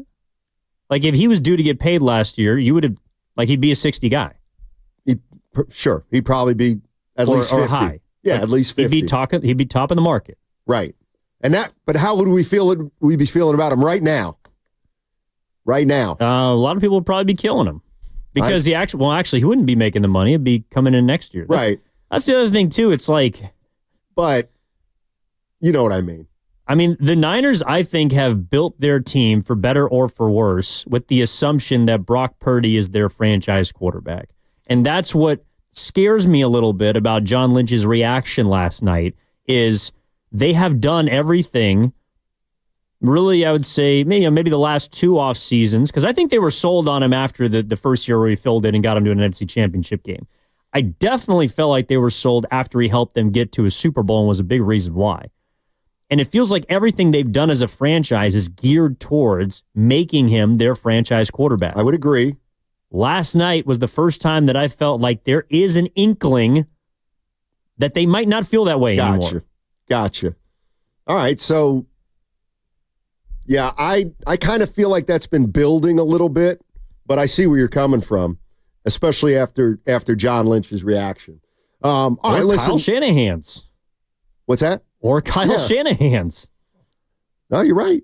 Okay, here's what's going on. I see full phone lines. I'm going to get to you all on the other side, And then once again, Kyle Shanahan's going to talk to the media later this morning, and we'll have everything for you. Obviously, we're hoping to get an update on Brock Purdy and his injury, whether it's serious or not. We don't know. There's one more game left in the season. If Purdy can go, he reiterated last night, if he thinks he can go, he's going to go because that's what he does. But, those questions will come after we get a little more information. 888-957-9570 is the number. Download the free Odyssey app and check us out on YouTube and Twitch, powered by First NorCal Credit Union. That segment also brought to you by Lucky California.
I'd give him 45, but I wouldn't like the bigger issue to me is what we all think of Brock Purdy and whether we think that he's more the player he was last year or he's more the player he was this year. And yes, I've gotten more doubts on Brock Purdy this year than I had at the end of last year. But there's no way I'm alone. Like, there's no way anybody doesn't have a few more questions about Brock Purdy right now than they did a year ago, right? Or do you think there are fans out there who are as confident now in Brock Purdy as they ever were? No. I think doubt is natural with what's happened this season, and it's not just about Purdy. It's also about doubt about the Niners. Where are the Niners going? But he plays quarterback. What I'll say is this: I don't necessarily buy that your doubt is that you didn't doubt him last year. What I think that this season has done, and it's not just for you, it maybe for me, for a lot of people, is there were underlying concerns last season about Purdy, but it was impossible to be proved correct because everything he did, he was quarterback, he was Midas. Everything he touched was gold. It didn't matter. But when you saw in the playoffs, the Green Bay drop a pick, or you saw the Lions go up 17 in the first half on Purdy and the Niners in the NFC Championship game, or you saw him throw 4 picks on Christmas Day, you were like, that's the guy. That's who he really is. But the body of work kind of means he's impenetrable. Right. No doubt. This season, he was pretty good. I would say above average, a really good quarterback, top 10 quarterback, but not the guy that we saw last year. And so the doubt that you have now was there last season. It's just now you have substance, you have confirmation that your doubt was you weren't a crazy person last year. Right. I think that's what a lot of people are going through right now. Well, and I'm going to get to calls in a sec. But that's the one thing that I think, this is what I love about sports. Purdy breaks onto the scene, and he has success, and the Niners have success, but he's not somebody that wows you. And so there's a segment of fans or analysts that say, yeah, you know what, he's good. He's not great. He's great for that system, and he does well. And then all those people, all the people who may have referred to him as a system quarterback 2 years ago or, quote unquote, weren't sold on him. Well, how do they look now? Do they look like more of an idiot now? No, they don't. So now we've seen him quarterback for 2.5 years. We've seen him at his best, and we've seen, I don't know if this is his worst or not, but the bottom line is even Brock Purdy's biggest supporters are probably concerned right now, but because they're fans, they'll probably say, I'm concerned about Purdy, but there's really nothing we can do because we're going to sign him to a long-term contract because he is pretty good. He is. He's good. He's fine. I mean, I think last night you saw what Purdy can be, which is a quarterback that when things were humming and he's in rhythm and the script is going the way that the Niners, quite frankly, had their script going last year, which, by the way, it's just because you are able to operate on script doesn't mean that you're just a cog. Not all quarterbacks can do that. Right. Brock Purdy was awesome in the first half, and he also made some off-schedule throws, like the dime to Garendo up the sideline when pressure was right in his face. That's not an easy throw to make. He made a couple of tight window throws, I thought, to Kittle. There was one on a crosser that barely scraped past the defensive back's hands. He can make difficult throws, but if he has to do it repeatedly all the time, I would argue there's 3 guys in the world that can succeed in that position, and some of them can't even. I mean, I think Joe Burrow is probably the best example of that this year. Joe Burrow, with what he has done, basically dragging his team from the dead, umpteen times has thrown himself into the MVP conversation. He might not even make the playoffs. Right. You do need help at some point. And I think, like, to me, I don't know how people look at it, but what if I told you, Steiny, that this was the floor? Like, that this season was the floor of Brock Purdy and the Niners. Last year was the ceiling, which is overtime of a Super Bowl game. All right.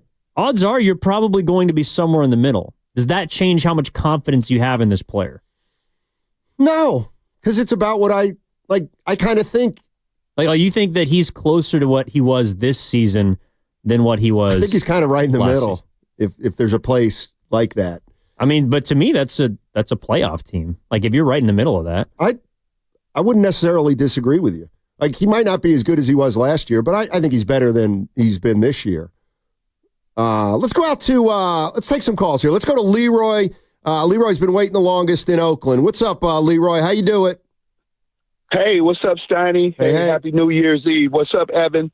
So I just want to say briefly that, last season, my friend thought I was crazy because I was like, I think we should draft a quarterback. And I liked this kid, Joe Milton, out of Tennessee. And it wasn't to take Purdy's place, but it was because he is Mr. Irrelevant.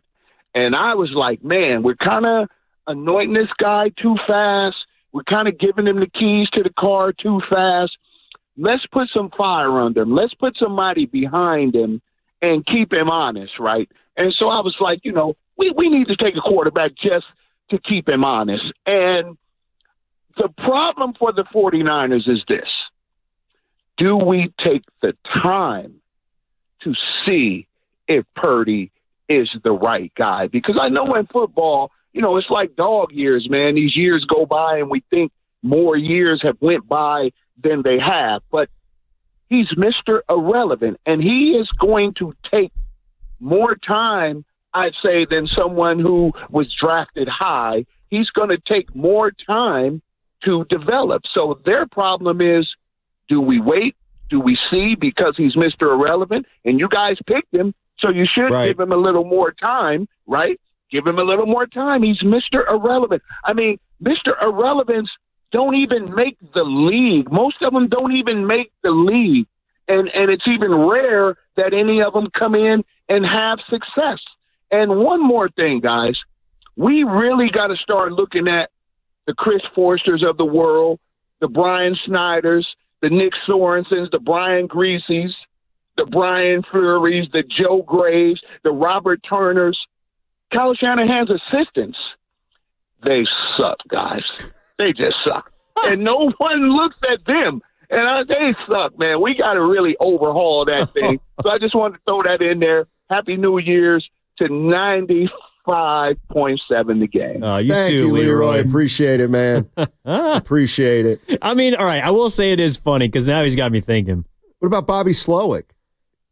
Wait, what? Isn't he one of their assistant coaches? No, he's the OC in Houston. Oh. He left. But it is funny how, I forget. I think it might have been Madsen who does our Niners post-game shows with Grandy and Sterling. They do an awesome job on Overtime. He mentioned last year how, he predicted before the season, there's going to be a profile piece about Brian Greasy because he's the quarterback's coach. And Brock is the brand new shiny toy at the quarterback position. And lo and behold, midway through I don't know if it was a profile, but it's like, here's this story about the relationship between Brian Greasy and Brock Purdy. And everyone's giving Greasy the credit for grooming him, and he's the former player. And now it's like, well, your quarterback's not very good. Your quarterback coach must suck. And look, I don't know if he's right, Leroy. I don't know if he's wrong, but I just think it's funny how the results of the position are now dictating what we believe about the rest of the staff. Right. Or about Kyle Shanahan. It's like, all right, if the offense is really about Kyle, well, last year he was on the top of the world, and this year he stinks, and we got to get him out of here. And I don't know. I think I learned a lot in 2024, Steiny, on our last day. Oh, that's nice. Did you? Not yet. Not yet. But there's always a rational listener residing in Phoenix on the Comcast business text line. Oh, yeah. Lori in Phoenix. Quarterback is the most difficult position to get right, which is why so many teams don't have a stable one. Brock has brought stability to the position. Barring a major injury, he has a bright future. Is he top 5? No, but those guys are really hard to find. You can't just hope one of them is going to fall to you. You're right about that. Like, I think everything's right about that. And that's where I'll stop, because I don't know what you pay a quarterback like that. You know what I mean? I mean, you can make the case that they're in this position because Brock Purdy saved him in the first place. True. I mean, what would the quarterback position be in San Francisco if Brock Purdy hadn't come along? Would they still be trying to figure out what they have with Trey Lance? Well, maybe. Or Jimmy Garoppolo. Maybe they'd be going to the playoffs with Sam Darnold. Perhaps. I don't know. Well, but it also means that year where literally everybody got hurt, like they would have been terrible. Maybe they would have drafted a quarterback. Yeah, I don't know. Let's go to Austin in San Jose. What's going on, Austin? How you doing, man?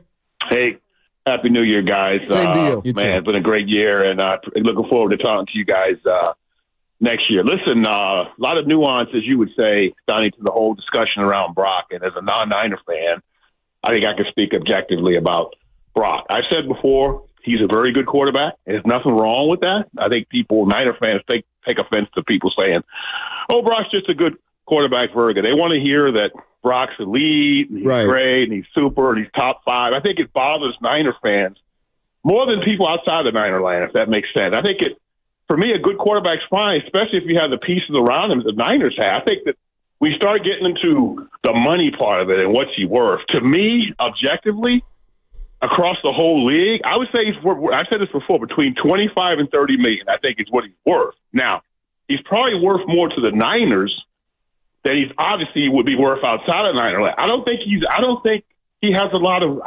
value is super outside of Niner land. I could be wrong, Evan, but I don't think there's going to be a lot of teams calling up and saying, I'll give Brock $45 to $50 million. I want to see it. I don't believe it. I could be wrong, but we'll see. And here's the other thing, just to throw a little controversy.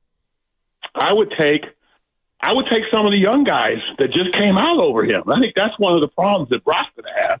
Jaden Daniels, the guy Penix. I mean, some of these young guys, I mean, if you're Kyle, you might say, hey, can I go get a guy similar to that? I don't have to give Brock $50 million. I mean, my guy Jaden Daniels, I mean, would you take Jaden Daniels over Purdy right now? I think you would. Yes. I would even take Penix over him right now.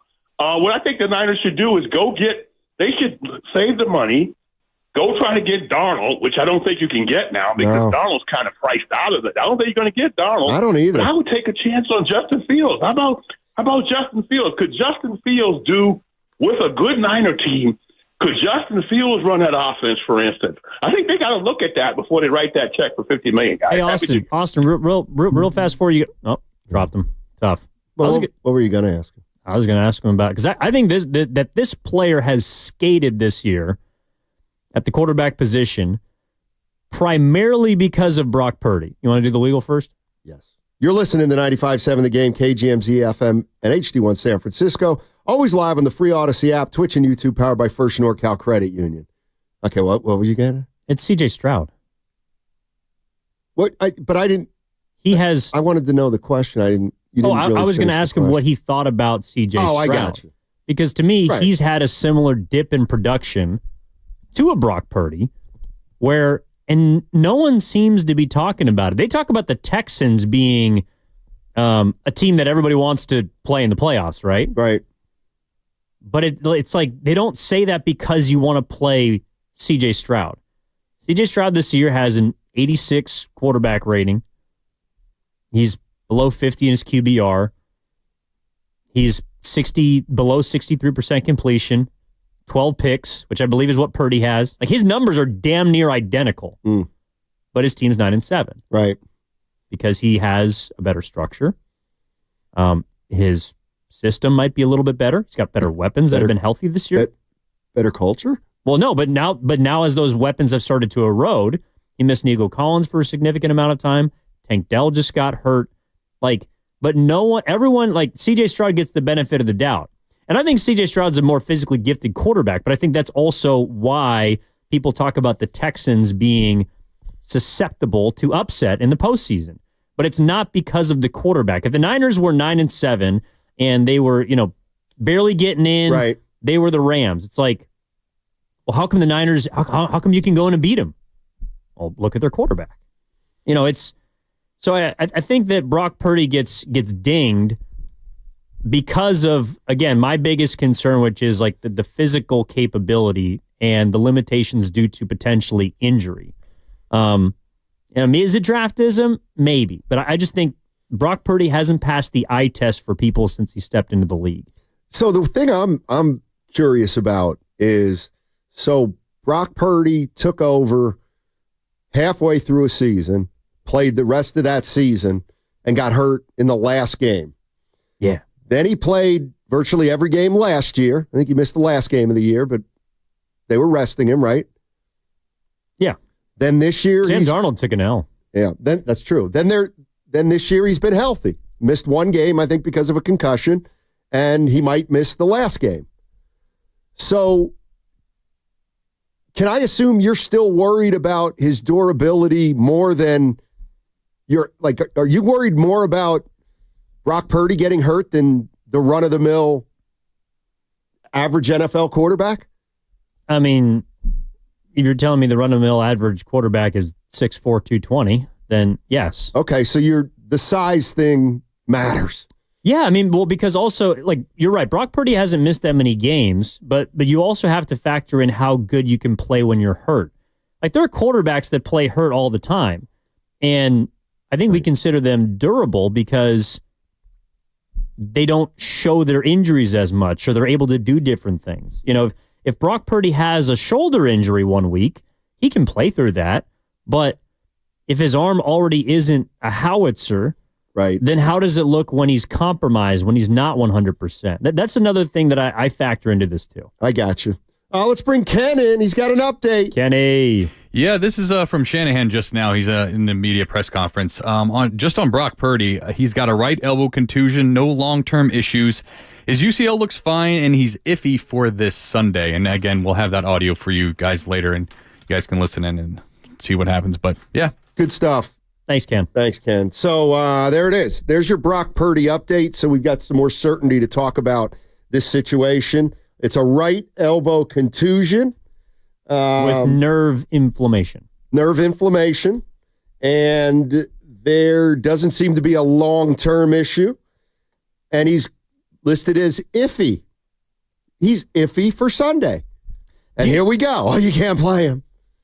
You can't play him. I don't think he is going to play. Why not? Because he has nerve inflammation. It's not a... Oh, that'll settle. You get some Anbesol on that. Well, should he have played this weekend? Of course. Why? Because everybody else played who was healthy. Should everybody else have played this weekend? Yeah. Why not? It's football. I'm just asking you. I mean... Guru wants a victory lap. For what? For Brock Purdy getting hurt when he supposedly shouldn't have played. You can't give him a victory lap for a guy getting hurt. No, he gets another one, but we'll wait till he gets back in order to give it to him. Because he's got to be staring you eye to eye when I make him take the victory lap in front of you. Eric in Palo Alto. What's going on, Eric? How you doing, man?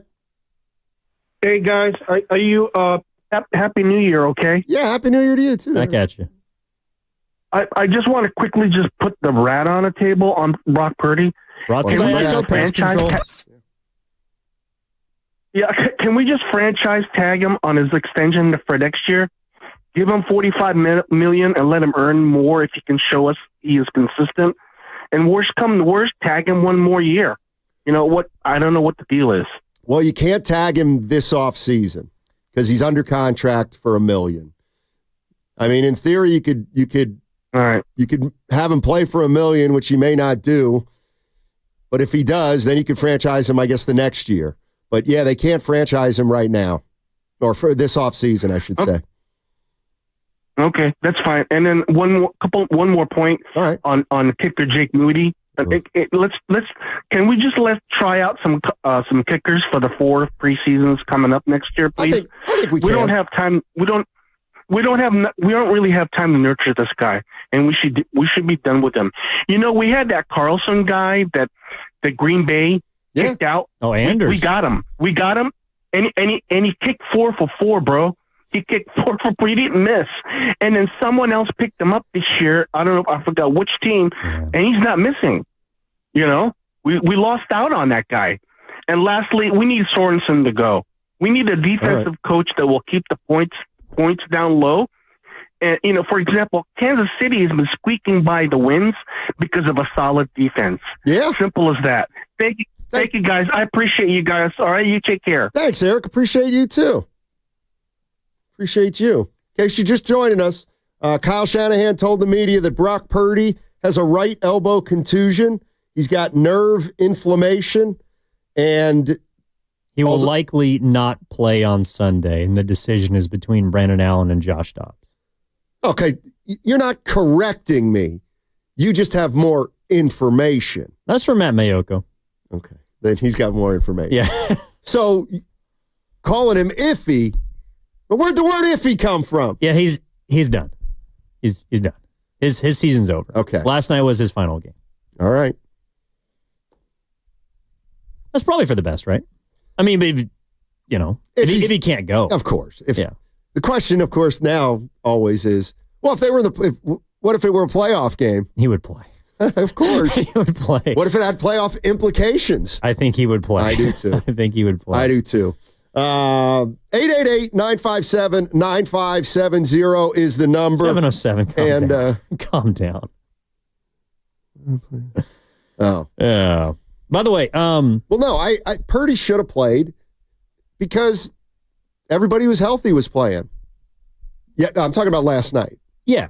Well, but the caller also brought up, and this is something that I've tried to have more of an open mind to, which is the idea of the franchise tag. Because there's been 2 quarterbacks that have been franchise tagged by their teams, and that was Kirk Cousins and Dak Prescott, I think was the other. A lot of people have associated Brock Purdy with those 2 quarterbacks, whether it's because of, I don't know, accolades or because, situation, talent, whatever. I don't know. But, I mean, that is an avenue. Like, I don't want to dismiss that because to me, there's 3 different things that they can do, and that's one of them. So trying to get him to play on a 5th year and then franchise tagging him after next season is an option, but there are consequences. Yes, there are. That to me is risky because then you're telling the guy, and I get it, he was the last pick in the draft. You've been underpaid for your whole career, and we're going to continue to try to underpay you for the next 2 years. Well, that's what people want to do to him anyways. I mean, if you want him for 40 or 45, again, like to me, that's under market value.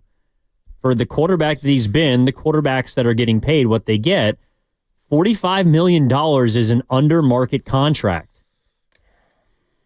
I just don't like when you say that. What? The truth? I don't know if it's the truth. I don't know if it's the truth for Brock Sonny, there's Purdy. like 8 guys that make $50 million. Yeah, I know that. And they got paid a year or 2 years ago. But, they're outliers, like Mahomes. He's like the 12th highest paid quarterback. But when he got paid, he was the highest paid quarterback. That's why you can't keep just stacking these contracts on top of each other. So you're trying to burst the bubble. 2008. There was a recession. Oh. Well, a lot of real estate opportunity came out of that once it was over. All right. 888-957-9570 is the number. We'll talk more about Brock Purdy, update his situation. We'll also hear from Kyle Shanahan, who's talking to the media. Coming up at 1 o'clock, we got Jason Timpf of The Volume. We've had him on before. We're going to talk some basketball. Actually, the Warriors struggled too last night. They're now 16-16, Evan. 16-16. But we'll talk Warriors down the road. But I see Michael, Joe, JK. I see Jeff. We'll get to all on the other side on 95.7 The Game. Download the free Odyssey app and check us out on YouTube and Twitch. Powered by First NorCal Credit Union. That segment was brought to you by the San Francisco International Airport. They suck, guys.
Steiny, he overthrew Emmanuel Sanders. Then Steiny signed the contract. You're a grown-ass man. Now, back to Steiny and Guru on 95.7 The Game. No, I miss Goo. Yeah, I do too. He said hi. When? Like, I don't know, 10 minutes ago. I didn't get a text from him. Well, yeah, he texted me. Wow. He's done. Dude, me and Goo, you can't come between us. You know that. We'll see. We'll see.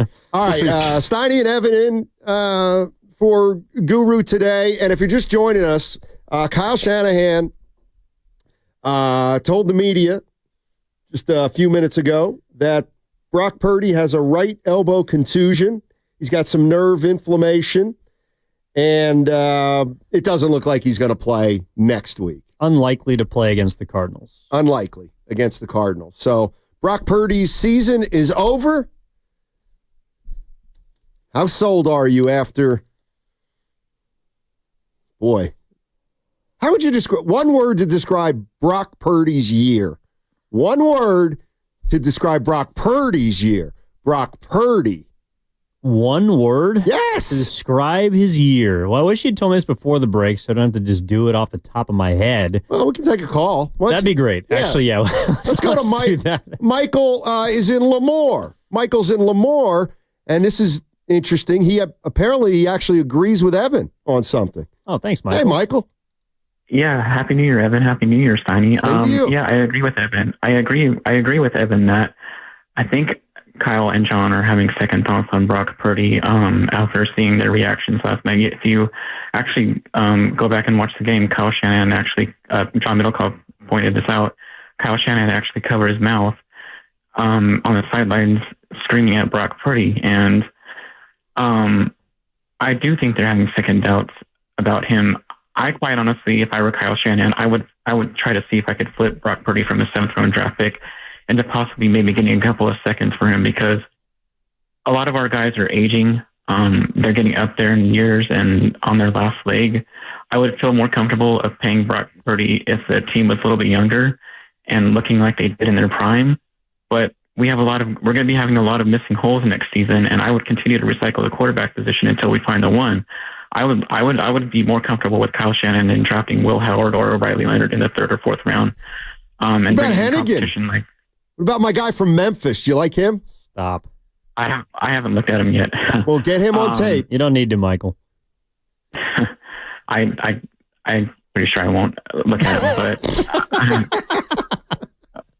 but I would bring in like a Will Howard or a Riley Leonard and a competition along with them, like Zach Wilson or the previous caller said Justin Fields, and give them a shot and build a team, continue to build the roster like we did, because Kyle Shanahan has showed success by doing that, by not overpaying quarterbacks. We didn't overpay for Jimmy Garoppolo at the time. It was the right number at the right time. But if we give up Brock Purdy $55 to $60 million, then we're going to be stuck in purgatory for a long time.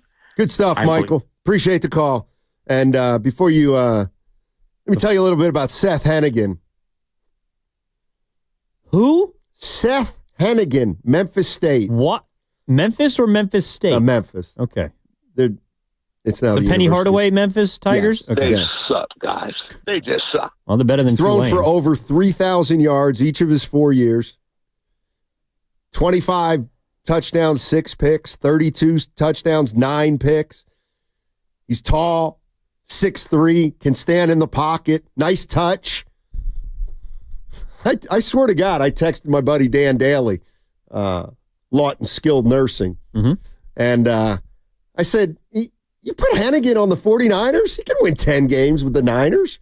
You put that offense around him.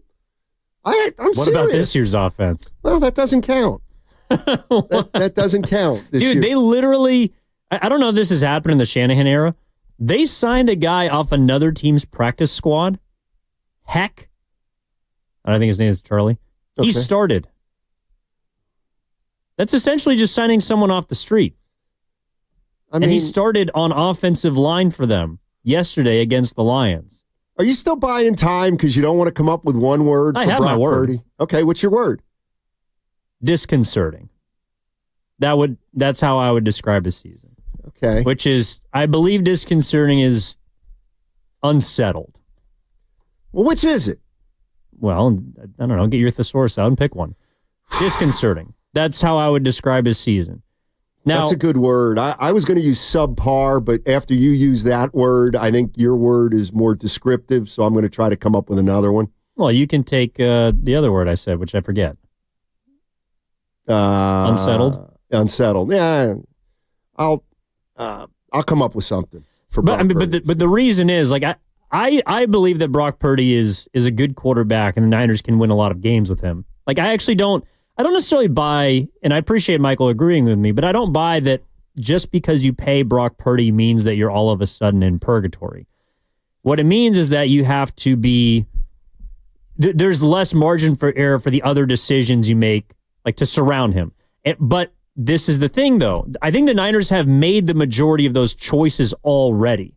So paying Brock Purdy just kind of falls in line with the other signings and roster moves that they've made.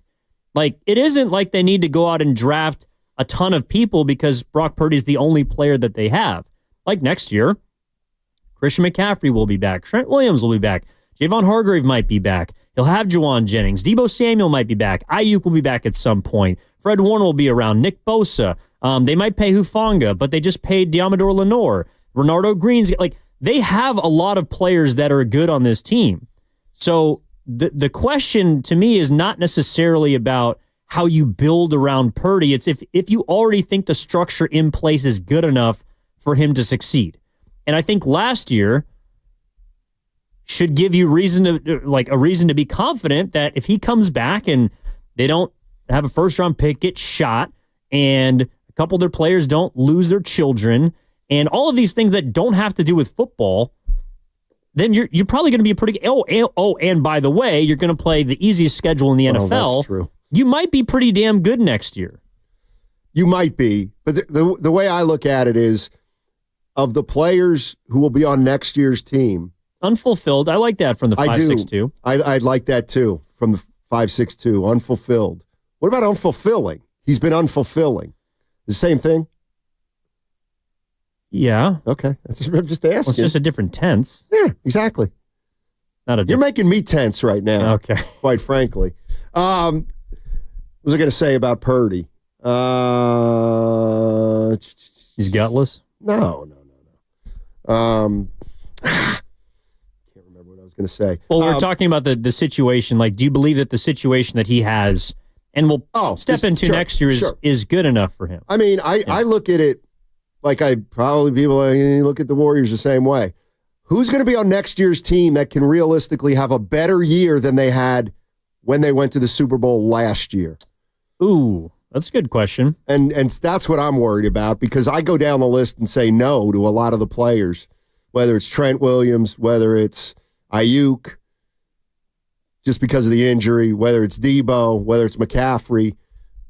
Can they return to form? Yes, but you know how I feel about that 2 years later. Yeah, I mean, it's probably the younger guys or, some of the draft picks. Like,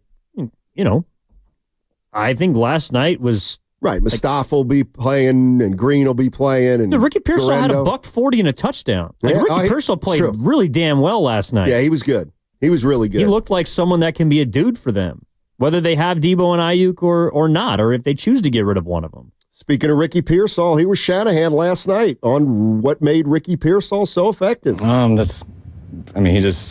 had better stats tonight, so that's how it looks for receivers. But when the ball came his way, he did a good job, made some good catches, had some big plays, and it doesn't always work that way for wideouts. But when it came his way, he did a real good job, beat man coverage well, and caught the ball real well too. See, this is why I kind of like Shanahan, because he just hates to just say he had a good game. But he wanted to, you know what he wanted to say there? Actually, Ricky played last night exactly like he's played in the previous 4 games. The ball just came to him.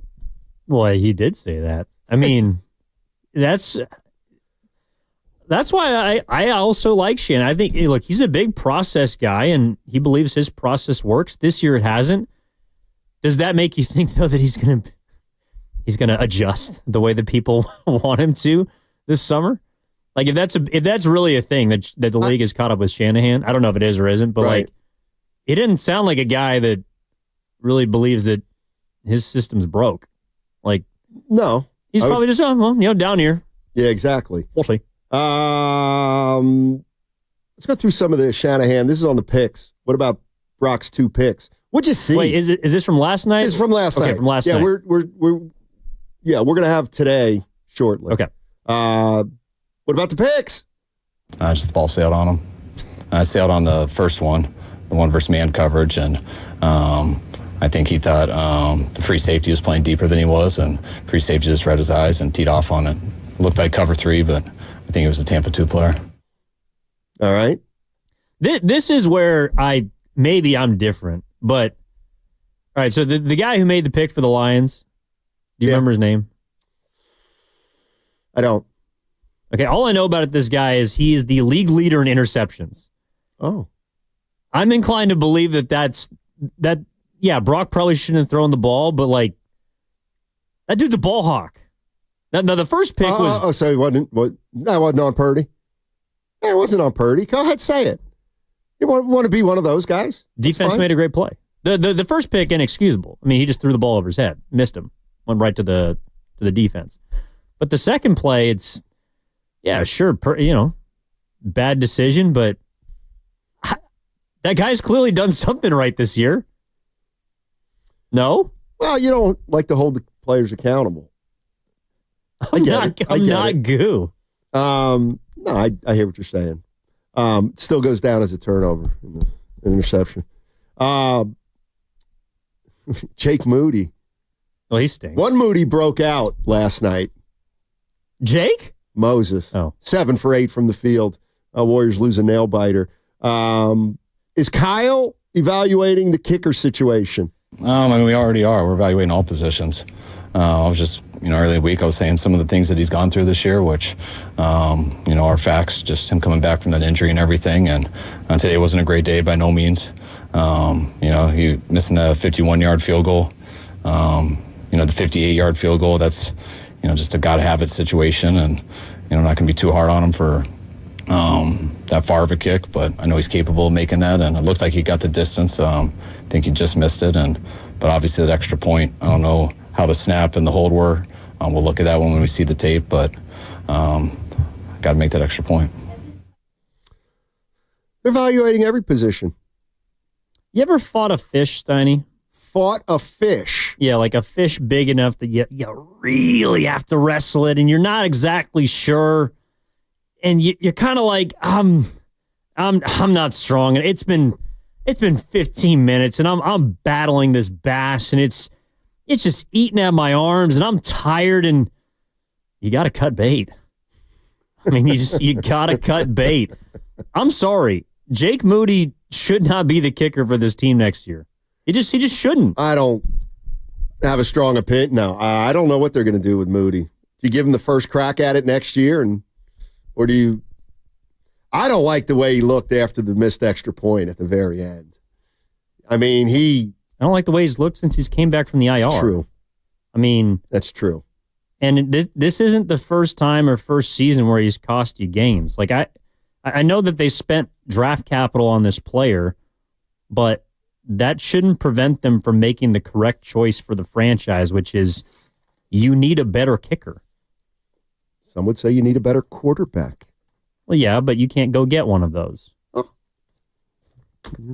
Well, at least right now. But Jake Moody has been statistically one of the worst kickers in football. How many is he going to miss right by about a foot? How many did he miss? He missed one short last night. I mean, he didn't even have the distance, right, on the 58er? Yeah. Which, by the way, actually, that one, that one I won't blame him for. He should not have been out there. I over 50, I'm a little more lenient. 51, you'd like to see, but the problem is when the onside kick. Well, the problem is when the guy on the other side's kicking him 57 or 58, and you're not. That kind of hurts. You know what? I don't even care if the guy on the other team can make a 58-yarder. Jake Moody's missed from 35. He's missed from 45. He's missed extra points. He's missed from if you're automatic 50 and in, that's something we can work with. But as a head coach, I just feel like you have to know what your limitations are or what to expect from your kicker, because it's not a position that you spend much time. Someone used this word earlier, nurturing. Yeah, you don't nurture a kicker. Your kicker either can kick or he can't. And this season, and actually, sometimes last season, Jake Moody has not been able to kick well enough to keep his job. No. Not a good year there aren't a lot. The list is not long of players who have had good years for the Niners. Tabor Pepper can keep his job, though. Let's go to Jeff in Marin. What's up, Jeff? How you doing? By the way, Kyle Shanahan is speaking to the media, and we will bring that to you on the other side at 11:40. We'll bring it in 15 minutes. Kyle Shanahan, it'll be from today. He just talked to the media. Jeff's in Marin. What's up, Jeff? How you doing? Hey, guys. Thanks for taking my call. Happy New Year. So I just think, some fans have, incredibly short-term memories. You had a caller talking about, well, we need to get a higher round draft pick, a bigger, stronger quarterback. Do you not remember Trey Lance? Bigger, stronger first-round draft pick. High draft pick doesn't necessarily mean it's going to be a successful quarterback in the NFL. Montana was a third-round pick. Kurt Warner wasn't even drafted. Brady was a sixth-round pick. I'm not saying that Purdy is terrific. I think he's pretty darn good, though. The word I would use for him is that he's uneven. The other thing, another caller was criticizing the coaching staff, and I think Sorensen there's big question marks, but to criticize Brian Griese, I think Griese's responsible for turning around Sam Darnold's career. And I thought he attributed his improvement to Griese's coaching. What I would like to see is, I'm not saying don't draft another quarterback. They probably will in any event. I think Brandon Allen should be gone next year. Keep Josh Dobbs. I would like to see Tanner McCoy. Bring him up. Let him play next week. Let's see what he can do. Let some of these youngers get Cowling out there as a receiver. Let's see what he can do.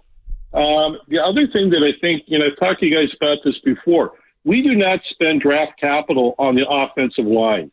And they sure as heck need to do that. And two last comments. One is it's hard to watch offensive line play when you're on our D-line play, when you're watching on TV. But I thought the left tackle and Zakel at left guard, it kind of looked like they were having a pretty good game. And so I don't know, but they certainly need to, like I said, draft offensive lineman and a defensive tackle. One last comment on Moody. Moody is totally a head case at this point. The onside kick was a joke. He can't even make a PAT. Third-round pick, I'm sure he's going to be around next year, but you got to bring in some veteran kicker to at least put some competition on him. And if he can't make it, he's got to go. He's just got to go. So those are my thoughts. Good stuff, Jeff. Appreciate the call. Terrible year for Moody. Well, but he is right about the quarterbacks. You could just look at last year's draft, and there's all shapes and sizes. And, like Bryce Young, the knock on him is he's too small. Right. Well, he actually looked like last couple of games starting to figure it out a little bit. Anthony Richardson was the biggest physical specimen from that class, and he's thrown 8 touchdowns and 12 picks this year and has been benched for Joe Flacco. C.J. Stroud's kind of in the middle, but he's also had some regression in his sophomore season. So, they're right. Just because you get a top pick, those, by the way, were the top 3 quarterbacks in the first 4 picks of the draft. So it was like, the question was not if a quarterback was going to be taken, but what order they would be. And all 3 of them are flawed to some extent. C.J. Stroud is probably the best of the bunch. But, just because you have a top pick, and to his point, the Niners learned that with Trey Lance, doesn't guarantee you're going to get a guy. Nope. And they have a guy right now. They do. Who led him to a Super Bowl and led him to an NFC championship. Well, he was a quarterback of the team. I was going to say, you get on Goo every time he says someone led him somewhere. You know what? You starting to steal his material? You're right. I'll clip it. You're right. Clip it for Goo. No, let's go to bar fighting in San Jose. Okay. What? That's what he wants to be known as. That's later tonight. In San Jose. Pardon me? Bar fighter in San Jose. Bar fighter. Oh, bar fighter. Yeah, I talked to you when you were in Brand X about 10 years ago. Brand X? What's that? Is that what Twitter was? The other station. Oh. The other station. Thanks, man. Bar fighter. Appreciate it. You're the man. Hey, man. Let me clear this all out for you guys with the contract regarding Brock Purdy. The NFL is an industry, and he's worth what the market dictates he's worth. And whatever he's going to get, that's what the market dictates. Oh. And that's it? That's it, bar fighter? You left us hanging? There's going to be a lot of those tonight, so just stay safe. You got big plans tonight? I'm not going to a bar tonight. Why not? Because I don't want to meet that guy. Well, he's in San Jose. No. Okay. Well, just stay away from the Mission, buddy. No, it's look. I forgot it's New Year's Eve. No, I'm about done though. Why? With the year or with the day? With Come the on, year. man. Yeah, I may not have enough juice to even. I thought you were having a hell of a year. I am, and that's why. I mean, you're just like the Niners. I just can't turn the page. Oh my God! I thought my computer was. Oh, Lang Syne. What's this? Oh, Lang Syne. Is that English? I think it might be Irish. You've heard this song. This is They play it on New Year's? Yes. Where? Welcome to America, bro. You just said it was Irish. It might be, but it's a tradition. Never heard this before. It's been lost, Steiny. For it's old been acquaintance be forgot?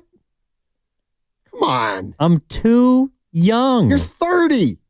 Yeah, I'm sorry. Oh, man. Oh, I'll wear that if that's my bad. But what's your sports New Year's resolution? Well, first of all, I don't believe in resolutions. Do it now, and then you don't have to worry about it later. You know what? What? You're no fun. All right. Do you have a real resolution? Yeah. Well, you just said you don't like them. Well, but it's an opportunity if you want to start something. I think I'm going to, I do think I'm going to try to make some healthier choices in the new year. I mean, I think we all can sort of, the real question is how long you can keep it up for. Like resolutions in general don't tend to last, but if you can do it for the better part of a month, then at least you can start to incorporate it into your daily activities. Do you know about quitting day? Excuse me? Quitting day. To what you're talking about. Are you talking about quiet quitting? No. Quitting day, apparently, if you're doing it commonly, is known as quitting day is the second Friday of the in January, where people mostly drop their New Year's resolutions. I was going to say I've heard of firing day, but that's kind of so you get day. through quitting day, you're on your way. Well, actually, I do try and avoid the gyms the first week of January because they're packed. And to Ken's point, by the second week, it's back to normal. I may join a gym in 2025. No. This is actually seriously. I know, but I'm trying to help you here. Oh. George Kittle, I do love, who, by the way, has had an awesome year. What does he have to do with anything? He believes in vocal affirmation. So you just said, I may join a gym. Okay. No. It's I will join a gym. I should join a gym. I am going to join a gym. We'll see. And if you say it out loud, I get you. It seeps into your conscious, your being. And so, Steiny, I believe you will join a gym. I got to find out how much it costs. I can't be spending tons of money. Less than... Is it like $100 a month? The bar. Is it $100 a month? Is it more? No, it's less. But this is the thing, too, because if you go to a gym, you're less inclined to want to go to the bar after. So really, you're just saving that money. Yeah, I think it works the other way for me. No. You get out of the gym, you're feeling good, and then let's no, you don't want to ruin that progress. Start tap dancing around town. Yeah, everybody is blown away that you've never heard of Old Lang Syne. That I've never heard the New Year's song. My parents are probably mad at me right now listening. But you know what? Steiny, I've told you this before. I got blind spots. Yeah, you do. You do. Why'd you say it like that? Well, I know what you mean. All right, here's what's going on. On the other side, we got Kyle Shanahan. He spoke to the media just moments ago, met with him after last night's game, updated Brock Purdy. Brock Purdy has some nerve inflammation, a right elbow contusion. He's not likely to play next week, but they don't think there's anything long-term there, so the 49ers avoid the very worst there. But we'll hear more from Kyle Shanahan on the other side. I also see Nate, Joe. We'll get to you guys on the other side. What's coming up on the game is presented by Fremont Bank, celebrating 60 years of full-service banking with no compromises.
every nap ends with me going, ah! Now, back to Steiny and Guru on 95.7 The Game. All right, Evan Giddings in for Daryl the Guru Johnson. Happy New Year, everybody.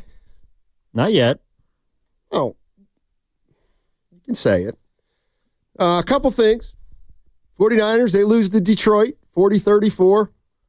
The Warriors lost to Cleveland, 113-95. Yes. And that defeat was thorough. But you were locked in on the Niners last night. Replayed the Niners this morning and spent a lot of time watching the Warriors last night. We'll get into the Warriors the last hour of the program with Jason Timpf of The Volume. And you say that he's been talking about he wants to move Jonathan Kuminga. He said, apparently, according to you, on a podcast. Yeah, his podcast, Hoops Tonight. And it feels like there's two camps, which is, either keep Kuminga and just kind of ride it out, or trade Kuminga and go all in for Curry. So he's in the latter category. But he's gonna explain why he thinks what he thinks, and we're gonna talk to him about it. We'll see. In the meantime, the Niners quarterback season is just ended. You're right. I can't wait to talk about the Warriors though, because we've got to start. We've got to start disassembling. Let's just put it that way. Well, sounds like you're a Timpf. Well, not necessarily. All right, Kyle Shanahan just talked to the media. This is about 5 or 6 minutes. He just talked to the media about Brock Purdy, et cetera, et cetera. We're going to play that for you right now, and then we'll jump back into it. This is Kyle Shanahan from just moments ago. All right, guys, injuries from the game. Leonard Floyd had a shoulder. He'll be day-to-day. Flanagan Fowles, calf, day-to-day. Brock Purdy had a right elbow contusion with nerve inflammation. Most likely going to miss this week, but no long-term issues. UCLA is fine. UCL looks fine. That's it from the game right now. Go ahead. Kyle, what's your plan with Jake Moody this week? Is he going to kick this final game, or are you going to bring in some competition for him? No, he's going to kick this final game. Have you talked to him? Did you see how everything looked, the snap and the hold on the extra point? Yeah, I spoke to them yesterday after the game, but that was the only one that wasn't clean. Still needs to make it, but that was the one that wasn't a clean hold and snap, which made that one a lot tougher. Kyle, with the news on Purdy, how relieved are you, and what's your plan for who you anticipate will start on Sunday against the Cardinals? I'm relieved, but I wasn't too concerned. I wasn't too worried about it, just with the information we had last night. So it was good to just hear the same thing today. And we're just starting really putting this game to bed right now and trying to catch up with Arizona. So I'll decide that later in the day. Kyle, looking at the inconsistencies on defense, there are a lot of good plays where there are tackles for losses, pass breakups, and then there are others where there are explosives allowed. Is there anything, is it missed assignment? Is it, lack of concentration? What is the issue on the defense? One, they're going against a very good offense where it's going to challenge you in all areas, just their talent, their scheme, all of the above. So, I think they've done that to a number of teams this year. I think there was two, with their short motions and stuff and man coverages when you get to stacks and you got to communicate. We had two guys drop a guy, which they make it tough on you, but those are ones that led to two big plays. I thought our tackling wasn't great at the beginning, especially. He's a tough back to get down, but I thought some of our angles and stuff would have gave us a chance to get to third down better, and didn't track very well at all. So it was a number of things, but got to be on it versus an offense like that, and I thought we were at times, but not enough, and they made us pay. Kyle, do you have an update on Charvarius Ward?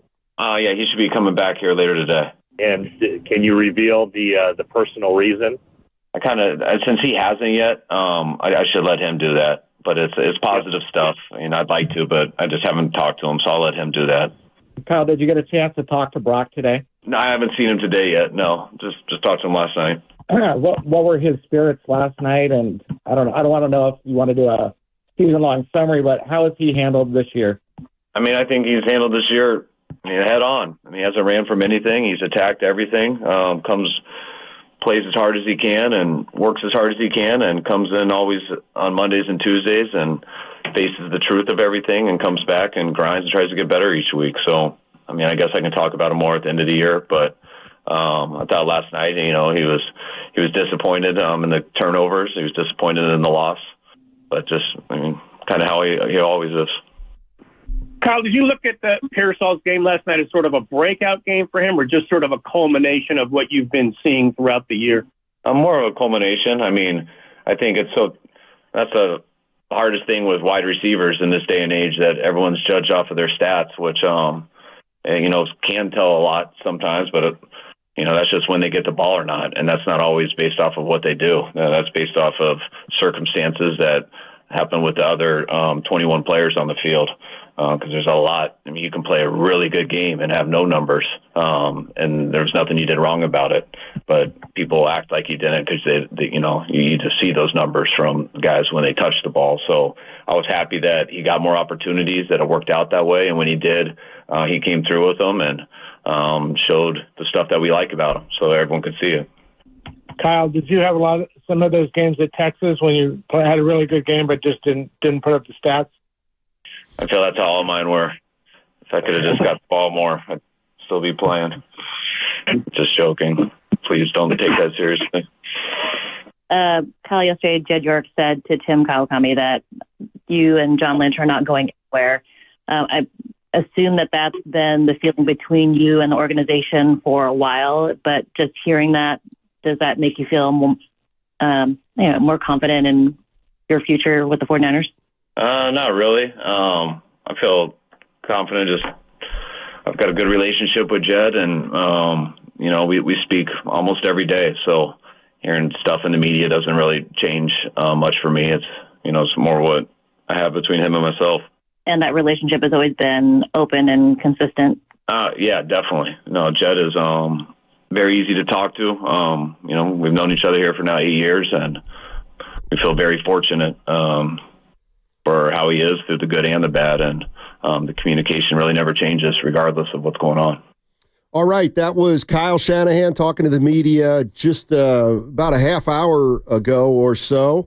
And if you're just joining us, he talked about Brock Purdy, not likely to play next week, but the injury is a right elbow contusion, nerve inflammation, but nothing long-term. So they don't think that, they don't believe it's long-term. But he most likely won't play next week in the season finale against the Cardinals. He said Ricky Pearsall a ball happened to be thrown to him and he caught it. You can have a good game without good stats. Jake Moody will be kicking against Arizona. I don't know if he'll be kicking well or not, but he'll be kicking. And with his right foot. What was the last thing? Jed York saying, Kyle Shanahan, you're not going anywhere. That doesn't make him any more confident. He knew that. He knew it. You think Mike Brown knew it? That's a good question. I think he might have seen it coming, but not as quickly. I think their job security is in very different places. My point is, I think every head coach is confident until they get fired. Take the New York Giants, for example. It was better for the organization for them to lose that game, but Brian Daboll's trying to keep his job, or he's trying to get another job, and so it's a better incentive for him to win. I don't know whether he's confident or not that he's going to have his job. Odds are he's probably going to get fired. Right. But the Shanahan thing, it's if I go somewhere, it's almost like I don't care, Well, and he's not. Yeah, and the thought, I don't think Lynch or Shanahan thought at any point when they thought about their job status, we could get fired at the end of this year. I don't even think that crossed their mind. I don't know how most coaches think. Haven't been one in the NFL, but I also imagine that your concern for your job security is of lesser importance than your concern for what's on the field in your team. No doubt. Because the two are intrinsically paired. I agree with you. I don't think coaches spend, in general, any time thinking about their status because they know it could happen at any time. And everybody gets fired eventually. Has Kyle Shanahan been fired, though? Like, he's left to go to other teams, but I don't actually know if he's ever been fired. I could be wrong. But, that's also something, it's like it's never fun until it happens to you. But I don't think it will. I do think he believes Jed, and I do also believe Jed York when he told Tim Kawakami that they're not going anywhere. And I don't think they should. No. No. We can put that to bed. I think the interesting thing is, we do know there are a lot of fans out there, a segment of fans that don't like Shanahan and would like to see him fired. So now, how do you talk about Shanahan knowing officially he ain't going anywhere? Like, he ain't going anywhere. Neither's Lynch. No, and they shouldn't, because the only reason, if in a hypothetical world those two are not a member of the organization next season, it's because you don't think the Niners are going to be very good, not just next year, but for the foreseeable future. That's the only reason that I think you make a move like that. It's because with them in place, you're not going anywhere. And I think the Niners have every reason to believe, whether it's the quarterback contract decision or not, that they're going to be a pretty damn good team next year. And Kyle Shanahan, if they are, is probably a big reason for that. I'm hearing, well, I'm not really hearing, but some whispers. No, what if Shanahan? What if York was leaning toward firing Shanahan and Lynch, but then he saw next year's schedule? And he said, what the hell? Even these two bozos can lead us to the playoffs now after this schedule. I don't know if you said it tongue-in-cheek yesterday before, speaking of things we heard. We got whispers that was going to be the schedule, even though it wasn't official until last night. Sorry, Goo. I do think that you might be onto something, though, which is, like, if you don't make the playoffs next year, then we got something to talk about. Yeah, then no doubt. And there's going to be some teams that aren't as bad as we think they are. But if you play a last place schedule and you lose and you don't make the postseason, especially with all the money that they've invested in this team, then maybe the question next year has a different answer. Yeah, I would agree with that. Let's go to Joe. Joe's in San Jose. Hey, Joe, how you doing, man? Thanks for hanging in there. Pretty good, fellas. Happy New Year, though it's not the New Year yet. Right. So careful. Get him, Joe. Careful. I got more. It just matter how long you guys want to let me go. But would Niner fans have wanted to get rid of Joe Burrow last year when he was playing pretty poorly based off injury? Because it seems like it's just day by day the feelings on the quarterback position. No matter who the Niners quarterback is, good game or bad game. If Brock Purdy's salary at $40 million or $50 million or $60 million is going to be the difference in this team's long-term future success, why is Brandon Ayuk making $30 million not an issue? Or why is Nick Bosa, who quite frankly seems like a pretty poor leader for the highest paid player on the team, he doesn't seem like he's gotten better. He's making political statements. He doesn't seem like a Kittle or a Warner type leader. His contract isn't under any scrutiny. And Trent Williams, they maybe didn't have a choice but to sign Trent Williams, but he's making $25 million a year. And if you look at the teams who are blueprints of success, like the Bills, and Steiny, fellow D3 basketball player here. Oh, well, hold on. What do you like? Where? Chapman? Oh, yeah. Damn it, Joe. Chapman? Close in that Whittier. conference. I want to keep my identity. Whittier? Here, but Caltech? Azusa Pacific? It rhymes with Occidental. Okay. I hear that's a great school. Eagle Rock. Occidental's That's a really nice campus. Hey, man, you don't get calls like this if it's a bad school, right? But anyway, the Bills, right? Like, yes. They get rid of Diggs, and they're a better team. And when I was in locker rooms, like we had guys who were very talented, but if you're a better team when the culture comes first. So like I think the mistakes are far more in the re-signing outside the quarterback position I got you. than Brock Purdy. I got you. Good stuff, Joe. Happy New Year to you, buddy.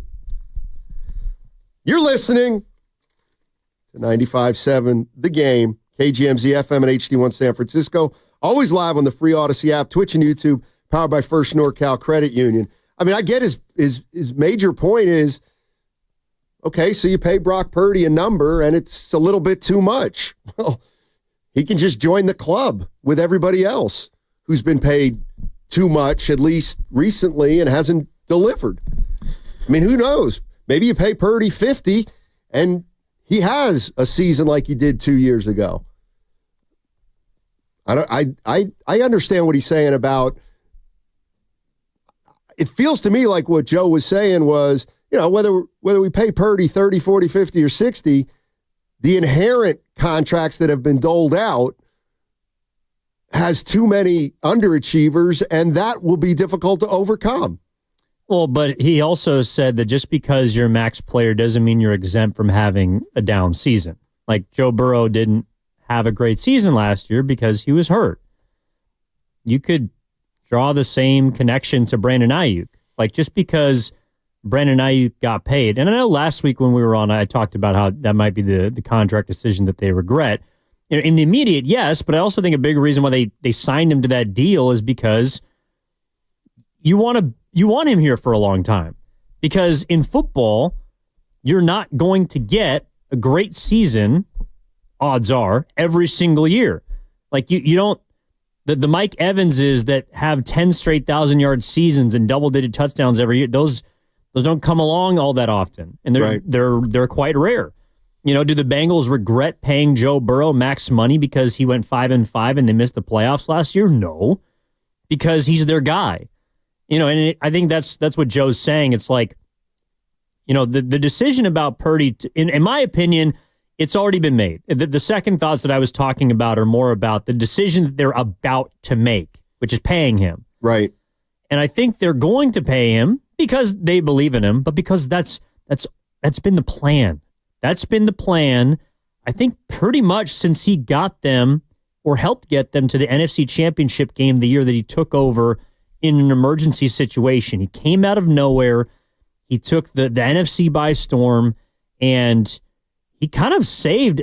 I mean, I don't know what they would be without him, but there's a very real possibility that Kyle Shanahan and John Lynch do not have jobs if Brock Purdy doesn't come along. That the idea that they're not, quote unquote, going anywhere would not be the case if Brock Purdy didn't become quarterback. So I think that they've made the decision that they're going to build, and that they have built around this guy. And what the caller is saying is that if Brock doesn't succeed, it's not just because he was the wrong choice. It's because they've made poor choices about paying other big name players. Right. Let's go to Nate. Nate's in San Francisco.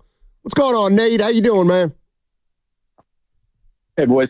Hey. Before I get into it, I just wanted to give you guys some props, especially Mr. Giddings, for your job that you're doing. And I definitely think your Reggie Jackson interview was one of my favorite things on the station. Wanted to point that one out. Thank you. I thought you guys did a great job. Thank you. And, you know, Evan, if you can just keep your highlight reel off the Pirates radio, you'll be fine. Anyway, the thing I wanted to say about Purdy, the last caller was definitely on point. But yeah, Evan, you are pretty much right. They are building around him. And I think that's, you know, everybody's been saying this the entire time. You know, we've had Shanahan here as system quarterback. But I think the system quarterback is just a guy with menial talent, and he makes good decisions. And I think, you know, this Purdy thing didn't happen in a vacuum. I think pretty much every Niner fan that I talked to after his first 4 or 3 games said, you know, this is the best quarterback we've had since Cap or maybe even Jeff Garcia. And I don't know if we're going to have much more of him. I don't know if he's physically capable of handling the job. I think he's a little undersized. But yeah, we'll see what happens because they will sign him, and I think the market's the market, and we gotta figure out some other things besides him because I think like I said, the last caller is definitely right. We got a lot of bad decisions made in this offseason, and I'll take your. Appreciate it, Nate. Thanks for the call. It's funny. I was just thinking about the question that we've asked 98% of the time is, is Purdy good enough?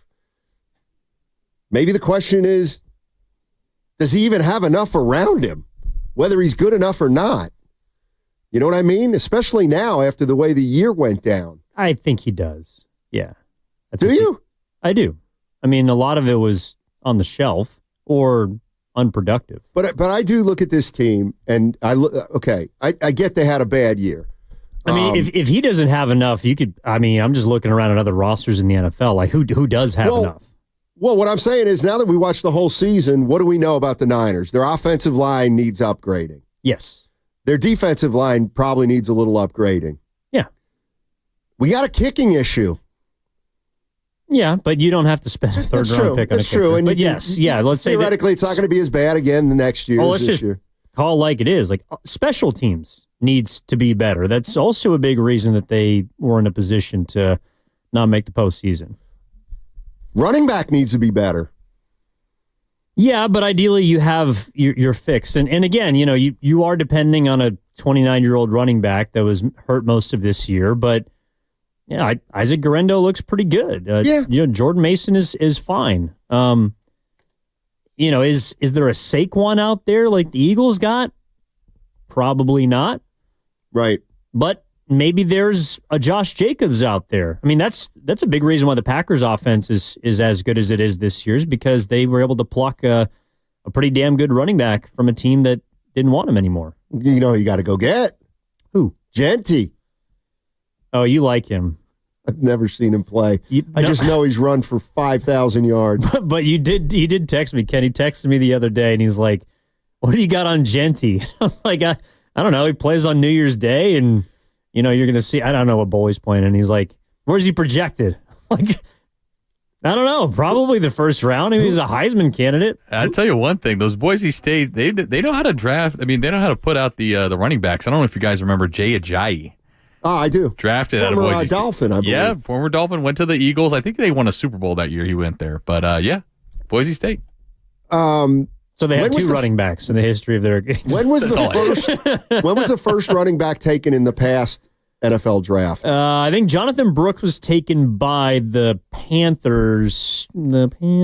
Sometime in the late first. All right. Double check that. Yeah. And in the meantime, we'll go to Mark. Mark's in Vegas. What's up, Mark? How you doing, man? Fellas, I appreciate the time. I wanted to offer a trade to the Bay Area. I'm calling from the Death Star. Now, this trade would make my daddy roll in his grave, but I'm gonna give it to you.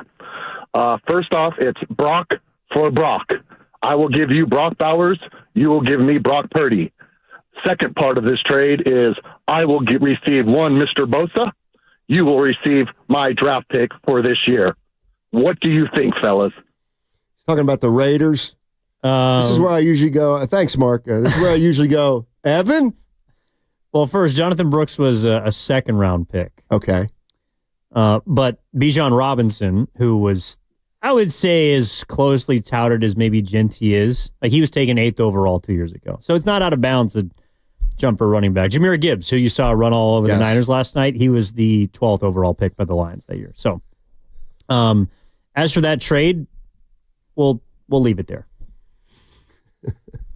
888-957-9570 is the number. Happy New Year to everybody out there. We're inside 12 hours, and tonight's a big one, no doubt about it. The 562s. What? No, it was a couple callers ago. I was like, yeah, I really love the Reggie Jackson interview, and 562. Even though Reggie will always think your name is Eric, it was a great interview. Thanks. It was a pretty good interview. You know what? Reggie can call me whatever he wants. Am I talking to Matt or Eric? That one's going to live forever. I mean, the bottom line is certain guests, very few, will say to the call screener, what are the names of the guys I'm talking to? And that way they can sound more personable. So whoever was screening calls that day must have had marble mouth. Well, to be fair, he was on for he was very gracious with his time, and I mean the amount of people that guy has met and talked to in his life is longer than I will ever forget. So about a half hour he was on with us. Yeah, it was great. It was awesome. Yeah, it was great. I mean, it's New Year's Eve. I mean, we should just replay the best of. Best of Reggie. That was definitely a highlight of my year. That was one of the highlights of mine too, because he's one of my favorites of all time. All right, what's coming up on the game? It's presented by Fremont Bank, celebrating 60 years of full service banking with no compromises. Am I talking to Matt or Eric?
I know where all the prisons are.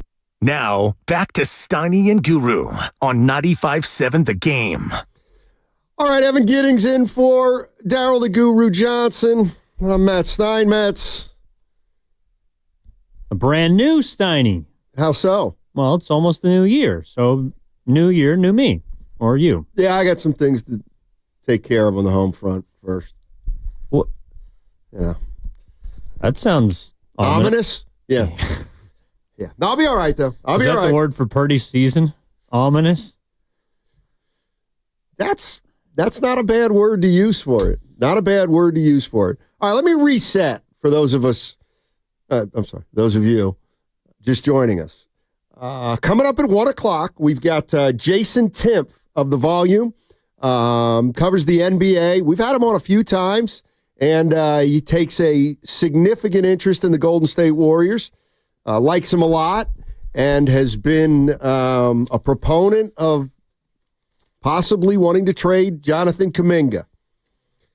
We will talk Warriors after the next break. They lost last night to the Cleveland Cavaliers. They're now 16-16, and they've 4-13 over their last 17.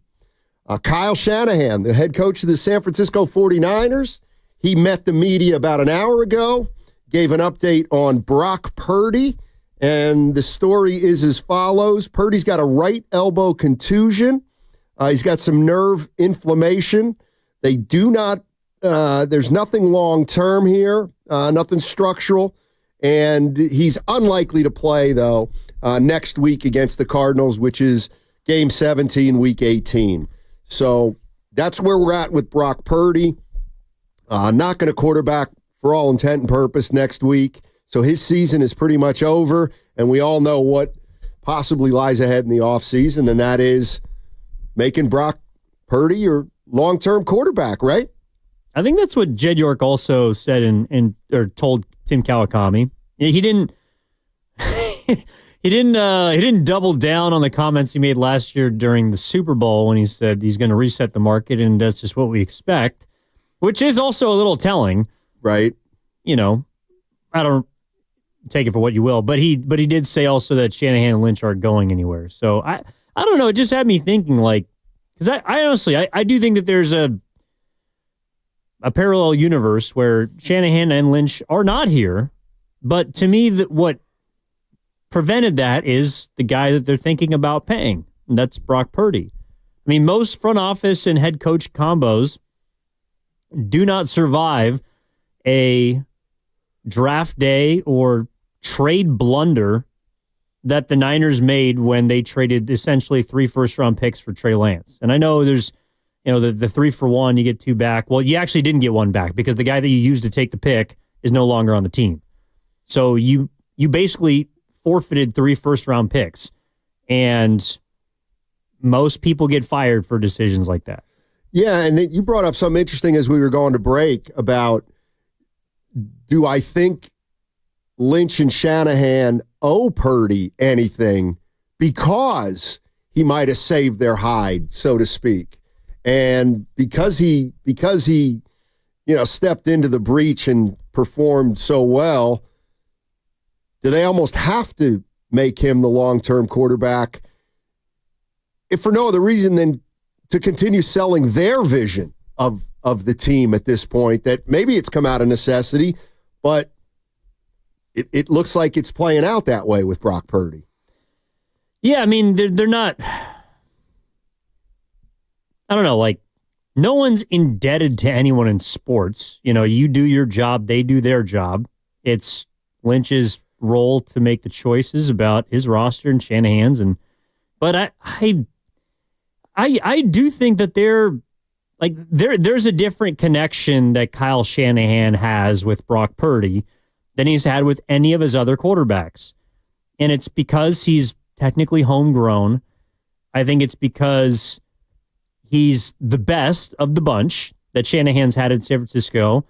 But it's also because it's like, I do think there is a level of appreciation that Kyle has for him, knowing what could have been, and I think that does matter when you make a choice about what kind of person you want to keep for a long time. Well, and the other thing about Brock Purdy that we have to factor in, and it's something that I think we lose sight of with all these guys, not just Brock Purdy, is he's now been in their building for 3 years, so they know him extremely well.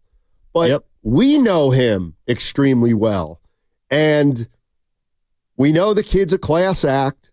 We know he we know he works hard. We know he takes responsibility. I believe he's very tough. I think he has the respect of his teammates. And all those things are probably maybe as important as his arm strength or, what some of his limitations are. But he's got kind of all the intangibles that a quarterback's got to have to be successful. You know what I mean? It feels to me like he knows how to live the life of a quarterback where you dive into it 24/7 and as much as you can. He's a leader. Exactly. Yeah, well, yeah, there you go. I could have saved about 3 minutes. You're right. No, he's a leader, but I also think what you're getting at is he's not a distraction. He's a distraction with how he plays and, maybe if he's bad or good. But at least he hasn't given me any reason to believe that he will do anything off the field that will draw unnecessary attention to himself. And that is important. Right. I mean, one of the big reasons why quarterbacks are so beloved is because of how they are off the field. And also one of the reasons why some quarterbacks are not very well liked. Why does everyone hate Aaron Rodgers? It's not because he's a bad quarterback. It's because he's a goof. It's like RELAX. Hey, did you hear what he said after they lost on Sunday? No, but I do have his documentary in my queue. He said, "Yeah, it got away from us." I don't know why that made me laugh. By the way, they lost 40-0 or something. No, they had 14 points. A lot to a little. He goes, "Yeah, it got away from us." I don't know why. Was he talking about the game or the season? Yeah, yes. Did he respond to being, to him yelling at his teammate for throwing the ball at the ground? That I can't speak to. Oh, no, but there was the storyline. So Aaron Rodgers is sitting on 499 touchdowns.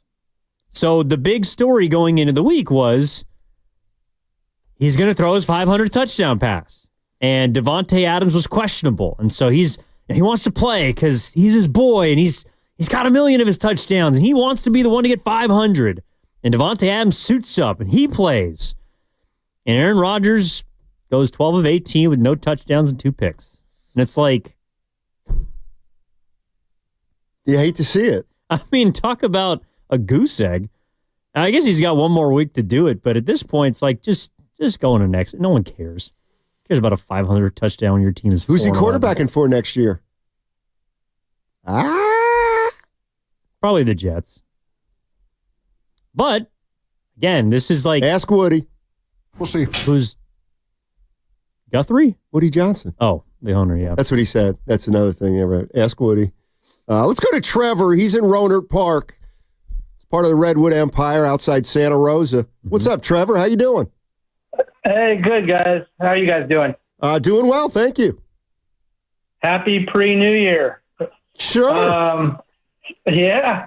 So I think the conversation should go a little differently, not if he should be signed or not, but what that's going to actually look like as far as his contract. I think there's another player that we should be looking at that I think the Niners should really, really focus on, and that's Dre Greenlaw. I know that they're going to sign Brock Purdy, and I know he's going to get his $50 million. The question is, or more. The question is how that contract looks and who else is going to be gone because of that contract and who they can salvage. So I think if he does a contract like maybe like a Mahomes type contract where it's like everything's on the back end kind of thing, right? So where it's team friendly and they can keep some of the other pieces. But if they can get the defense back to where it was before, then maybe he doesn't have to throw as many touchdowns either, right? Although he's fallen off a little bit. This year has just been an absolute nightmare. So it's really hard. to blame just one guy or say Brock Purdy fell off, because I think he's going to have a great bounce back next year. But the bottom line is I think the defense, when you saw Greenlaw come back against the Rams, how much better that defense looked in the time that he was in, and you saw Hufanga back. And you look at that and you go, I think the defense is a point of interest, really, at this point. Hey, Trevor, let me ask you this. So you feel like you know how to analyze defensive football? Maybe a little bit. I don't know. I don't know how technical I can talk about it. But, okay, let me tell you who I watched yesterday, and every once in a while I'll watch a player, and it's almost like a gag reflex where I'll just say, he stinks. You know who I think stinks? Hufanga. Oh, yeah? I do. Well, I think he takes bad angles. He's an all-pro. I think he takes bad angles. I think he gambles too much. He doesn't stink, but I'm not He's crazy. a ball hawk. He may. You may be onto something with that. All right. You may be onto something. But he hasn't played in the better part of a year either. So I think it's worth a fair chance to give him a shot to continue on what he started looking like. And him with Mustafa out there, Greenlaw, all those guys on the field, that makes that defense different. You know who I think stinks? I think Bosa stinks right now. That's who I think. You know what, Trevor? We'll start a list. You Thanks, and me, Trevor. buddy. Yeah. Good stuff. Steiny's stink list. Greenlaw is going to be an interesting one. By the way, Bosa actually was pretty good last night. Yeah. Well, you know why? Why? Yeah, my goal was just to come out, play as hard as I could. It was a little weird last week for the first time in my career playing a game that doesn't necessarily mean anything in terms of playoff contention, and I kind of had to check myself and this week come in with a mindset of every game matters, and we need to put the best product out there that we can, and that's what I try to do. Thanks. Appreciate it, Nick. I'm glad glad he had a moment where the light bulb came on and realized that there was a game that he actually had to strap up for that didn't matter. I do think Greenlaw's an interesting one because I get their defense was good for that half against the Rams, but how do you have any gauge on the player he'll be next year? I mean, you don't. Exactly. So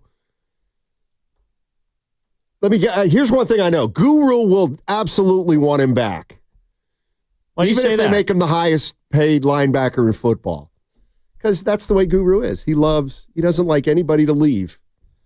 But I think Greenlaw is going to be a tricky one for him.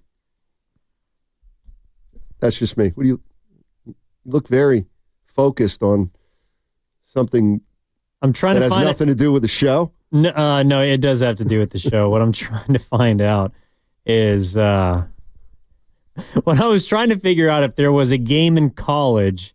I knew you were doing that. That Nick Bosa had forgotten about, that slipped his mind, that wasn't important. But I guess technically when he played the Cotton Bowls and the non-national championships, that they technically did matter at that time. So his sophomore year, he played in the Cotton Bowl against USC when they were the number 5 overall team. Okay, so he was on the 19 team that went to the Super Bowl. Yes. Then he got hurt the next year, right? Yeah, so he didn't have to play in games that didn't matter. Yeah, well, hey, I tell you what, if he plays in more meaningless games, he may end up leading the league in tackles. Well, actually, this year's he's been pretty bad. Statistically speaking, which, by the way, according to Kyle Shanahan, does not determine how good of a player you are because people can, get stats. If the ball comes their way or if true. Ball carriers come their way in the case of Bosa. So we got to be careful about labeling people bad. Although, I hate to break it to Kyle, it may not be as good, may not reflect how good of a player you are. It does matter how much when you get paid. When you get sacks, you get stacks. And when you get... Did you just come up with that? No, it's been around for a while. But when you get touchdowns, I don't have anything for that. You get money. So stats actually do matter. Brian Baldinger was on with the morning show today, and now keep in mind at this time we didn't know the extent of Brock Purdy's injury. We do now. He's going to miss the final week of the season against the Cardinals. All indications are he's got a right elbow contusion, some nerve inflammation, but there is no long-term concern. At least that's what the 49ers are saying. But here's Brian Baldinger on Brock's injury history.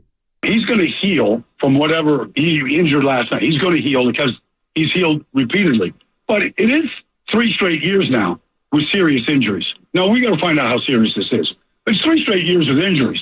There is a track record there that gives you cause for concern. It just does. When you can line up and play 17 every year, that concern never crosses your mind. Jared Goff can do that. He has done that. But it is a cause for concern. I would be more concerned about the injury history right now than I would be about late game mistakes.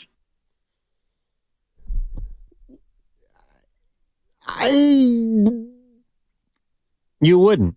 No. I get what he's saying about late game mistakes, but I'm more concerned with when he says late game mistakes. That to me is very detailed. I'm at the point where I'm more concerned about his level of play more than injuries.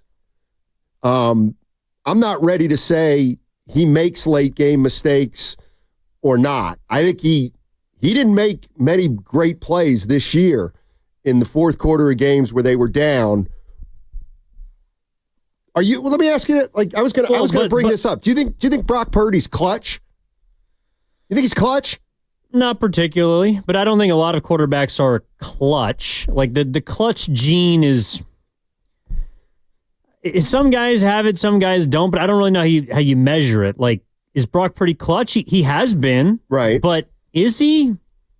I don't know. I mean, do you worry more about Brock Purdy in a close game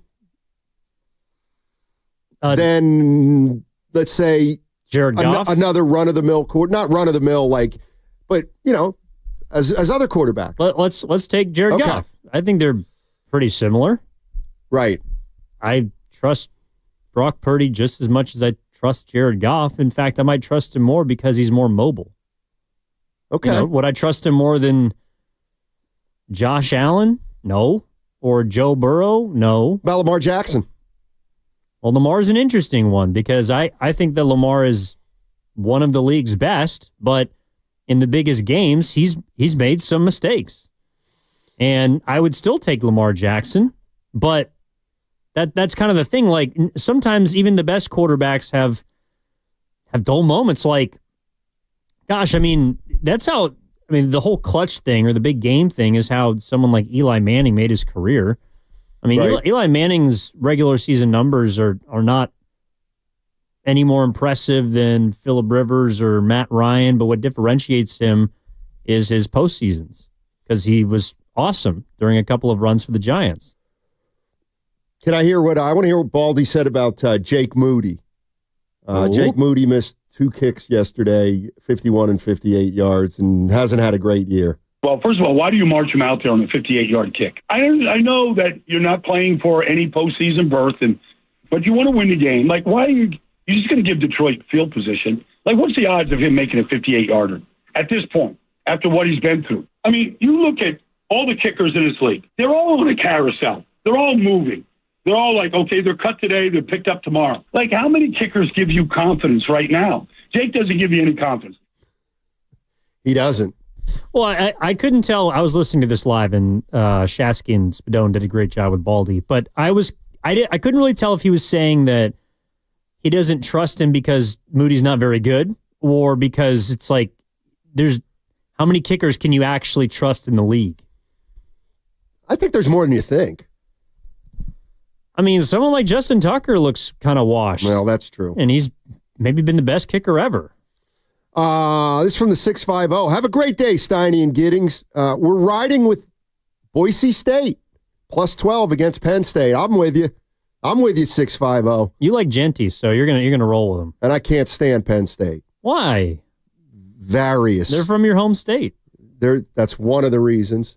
because I'm very familiar with their fan base. Let me tell you what I think is stupid. All right, you ready? Steiny stink list. We are. It's dumb. You have any idea what I'm talking about? I mean, I'm sure it's the same as saying the before a university. It's dumb. This is stupid. Thank you. I don't like Penn State. I don't like James. Do other universities say we are? Yeah, I know you don't like James Franklin. Oh, God. Did you see what he did, the latest thing he did? No, but I'm sure you're about to tell me. I am going to tell you. So, James Franklin, who I think stinks, he's a coach at Penn State. So he says, I read a headline that says, James Franklin wants Nick Saban to be college football's commissioner. That sounds like a good idea. I thought it was too. I was like, oh, you know what? I was actually a little upset. Because I was like, oh, damn. James Franklin's saying something that I actually agree with because I love Saban. Redemption. Yeah. And then I read the quote. Oh, no. Then I read the quote. And he says... Is that how the quote starts? Oh, shoot. Then I read the quote. And this guy is a piece of work. So he says, all right, he goes, I think he tells why Nick Saban would be the good choice. Uh-huh. Oh, God, where is it, Evan? Well, quit teasing it like you have it in front of you if you don't. All right, I'm just going to make it up. I'm going to make it up. No, you... I'm telling, like, they're... Oh, my God. He says, Nick Saban should be the guy. He goes, of course, Nick's going to hear me say that, and I'm going to get a call from Nick saying that's not a great idea. Nick Saban doesn't have James Franklin's information on his phone. Come on. It's Nick Saban. You're James Franklin. You don't know who you are. He wouldn't be calling you. Please. So even when he wanted to, pay Saban a compliment, he ends up indicting himself. You're not in Saban's class. Don't you dare. Don't you dare. Saban would call me. He doesn't even know your area code. Please. All right, I'm done. You don't like his self-importance. I think he stinks. And dumb football. LeVar Arrington disagrees with me. Well, no kidding. He went to Penn State. I know, but I said it to him. LeVar Arrington, Navarro Bowman, probably Saquon Barkley. All these really good Barkley, players. I'm sure, liked him. His usage rate was unbelievable. Yeah, he gave him the pill. 70% of his calls are running back up the middle. And tote the rock. God, I want Boise State to win that game. Yeah, I do too. Let's go to Gene in Oakland. Happy New Year, Gene. Yeah, Happy New Year, guys. How about, let's see, get touchdowns and riches abound. Oh, nice. I like that, Gene. Thank you. Okay. All right, cool. So I like, Evan, I like what you said about, we're not hearing about Purdy resetting the market right now, and I think that's a good thing. I have all these reservations, and I used to be his biggest supporter, but last few weeks in particular, I'm starting to worry. I mean, he's he doesn't play well in the elements. He may have a chronic arm problem, and he's making some really bad decisions at the end of games, in critical moments. I understand they put a lot more on his shoulders, but if you're going to demand elite money, you better step up in those situations, and he's not right now. So, I think we're excuse me. I have a feeling we're in for. Sorry, I have a head cold. I think we're heading for some tough negotiations. That's my sense, and I'm hoping that along with the tough negotiations with Purdy, that the Niners look around. I mean, I still would like to consider Darnold. I really like what I'm seeing from him. I'm trying to watch more Minnesota games and man, if you could get him for less money, and I think that should be a serious consideration. But at very least, it should be a bargaining point. Right on. Appreciate the call, Gene. Get well soon, buddy. Happy New Year to you. Isn't James Franklin and Sirianni the same foot and mouth guy, but you like one and dislike the other? Well, yeah, because Zuki, Maine. Well, yeah, because one from easy Zuki, Maine. One's from Philly. Hey, get off me. One's from. They're both from Pennsylvania. Yeah, but you like the one that's from your side of Pennsylvania. You don't like State College. State College is literally in the center of Pennsylvania, which is in a different part of Pennsylvania. Pennsylvania's a big state. You know this. Don't lecture me on Pennsylvania, whatever you do. Whatever you do. All right. Tell you what we're going to do. We get into a little Warriors. You want to do that on the other side? We'll have Jason Timpf at noon. At 1 o'clock. Get into the Cavaliers. 1 o'clock. Warriors may have played a championship-type team yesterday. That's according to Evan, and I don't necessarily disagree with him. That segment was sponsored by Bay Area Fast Track. On January 1st, tolls on the Benicia Martinez Bridge will go up $1. Don't wait for the invoice. Pay tolls automatically with Fast Track. It's the most convenient way to pay tolls. Get started at BayAreaFastTrack.org.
You just want to talk basketball, don't you?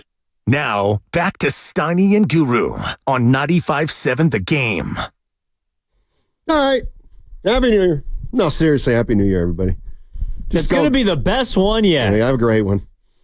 Yeah, have a great one. I mean, don't do something stupid tonight. Whatever you do, don't be stupid. Well, you can be stupid, just be smart about it. No. How about you like that?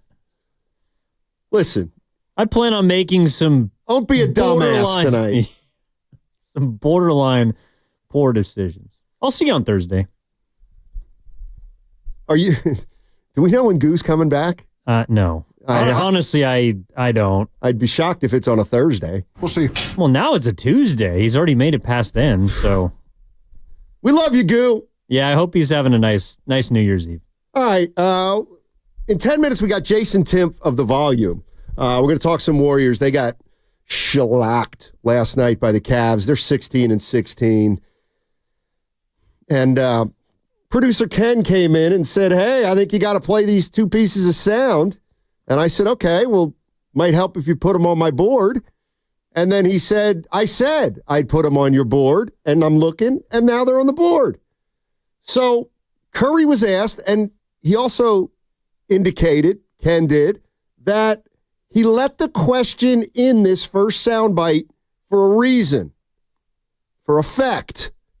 Let's take a listen to what Ken means about what Steph Curry said.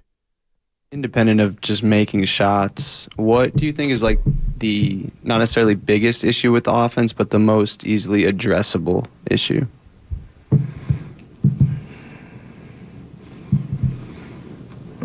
If I had those answers, I would think we wouldn't be asking that question because we'd be able to figure it out on the floor. So I don't know. Everybody, I think first thing you think of is turnovers. I think tonight it wasn't that big of a problem. It was just literally the ball wasn't going to the basket, layups, mid-range threes, pretty much everything.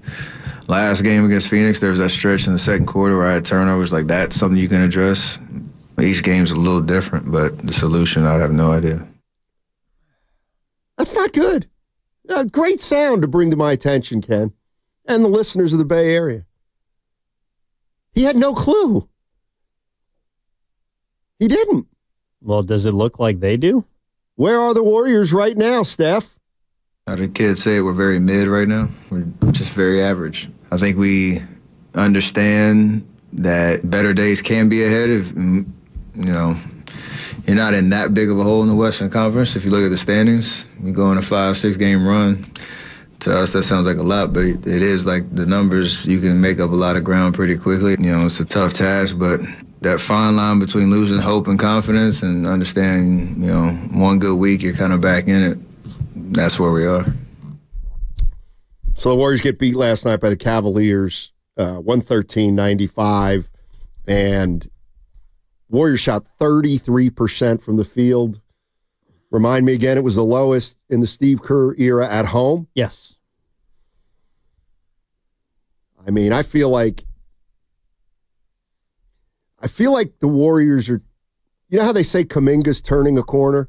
I feel like the Warriors are starting to turn a corner, but it's not necessarily a corner we all were hoping they'd turn. I think reality's starting to set in for some of the fans.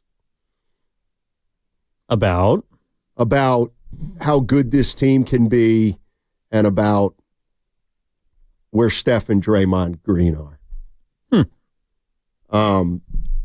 Steph was, like, this could be a tough 2 years coming up. I mean, the end usually is. And, I'm looking at this team and, I don't want to blame anybody because they're in this situation for a million reasons. And the biggest is probably that they've got 4 titles. Let's be honest. So, there's going to be a fall off, but I'm just, Draymond Green was 1 for 10 last night. 1 for 10. Yep. And Steph was 4 for 14 last night. And I'm just kind of looking at some numbers over the last, 14 games with with Steph and his shooting, and he's really, he's had some really bad shooting nights. Am I just focusing on the negative, Evan, if I'm thinking, man, both these guys are they're under contract for 2.5 more years. How do you go forward with that? Well, you kind of have to. But expecting them, we've got to stop expecting them to be the ones to lead this turnaround. Whether it's for the turnaround this year or the turnaround next year or the year after. I don't get the sense, listening to some of the callers doing post-game last night, and I was at the game, I don't get the sense that people are expecting Curry and Draymond to turn this thing around. Okay. And maybe that's the reality that's sort of set in. I don't think people expect Curry and Draymond to be as bad as they were last night. And to be fair, dude, everyone was bad. No doubt. Except for Moses Moody. But nobody played well last night. All their best players. I mean, I guess you could say Wiggins, he was 5 for 9, but he didn't really shoot it much, wasn't very active. I mean, nobody played well. They got manhandled. And that's what happens when you don't play very well against a team that is literally the best team in the NBA. The Cleveland Cavaliers are the best team in the NBA right now. And they came into the Warriors' house and belittled them in front of whoever was watching and wasn't watching Monday Night Football. So I don't think people are expecting Curry and Draymond to turn this thing around. But I think that, I guess the reality that I'm sensing from fans is that's also kind of where they're resigned to. They're not expecting them to turn it around, but we've also never been in a position where we haven't looked to them, where they don't have the answers. No, I do know, but I just... And I don't think you're being negative. I think what you're being is... It's starting to hit me. I mean, they're 4-13 in 17 games. Right. That's not an insignificant amount of time. They're a 500 basketball team. I guess what I'm saying is they're still the two guys. They're still the two guys who are the most important players on this team. And I feel like the Warriors have said and they will be for the next 2.5 years. You know what I mean? Because they're under contract for that long. And it doesn't feel like anybody at all is talking about, well, let's start trying to transition Steph and Draymond from stars to role players or from superstars to stars. And everybody just says, well, they need more help. They need more help. And I'm saying, well, okay, fine. Sure, they need more help, but they're not doing it. I'm looking, so in the last 14 games, listen to some of the shooting nights Steph has had. 5 for 16, 8 for 21, 8 for 23, 6 for 17, 0 for 7, 2 for 13, 4 for 14. That's hit. Those are half his last 14 games. Now, I get it. Maybe he's in a bad stretch.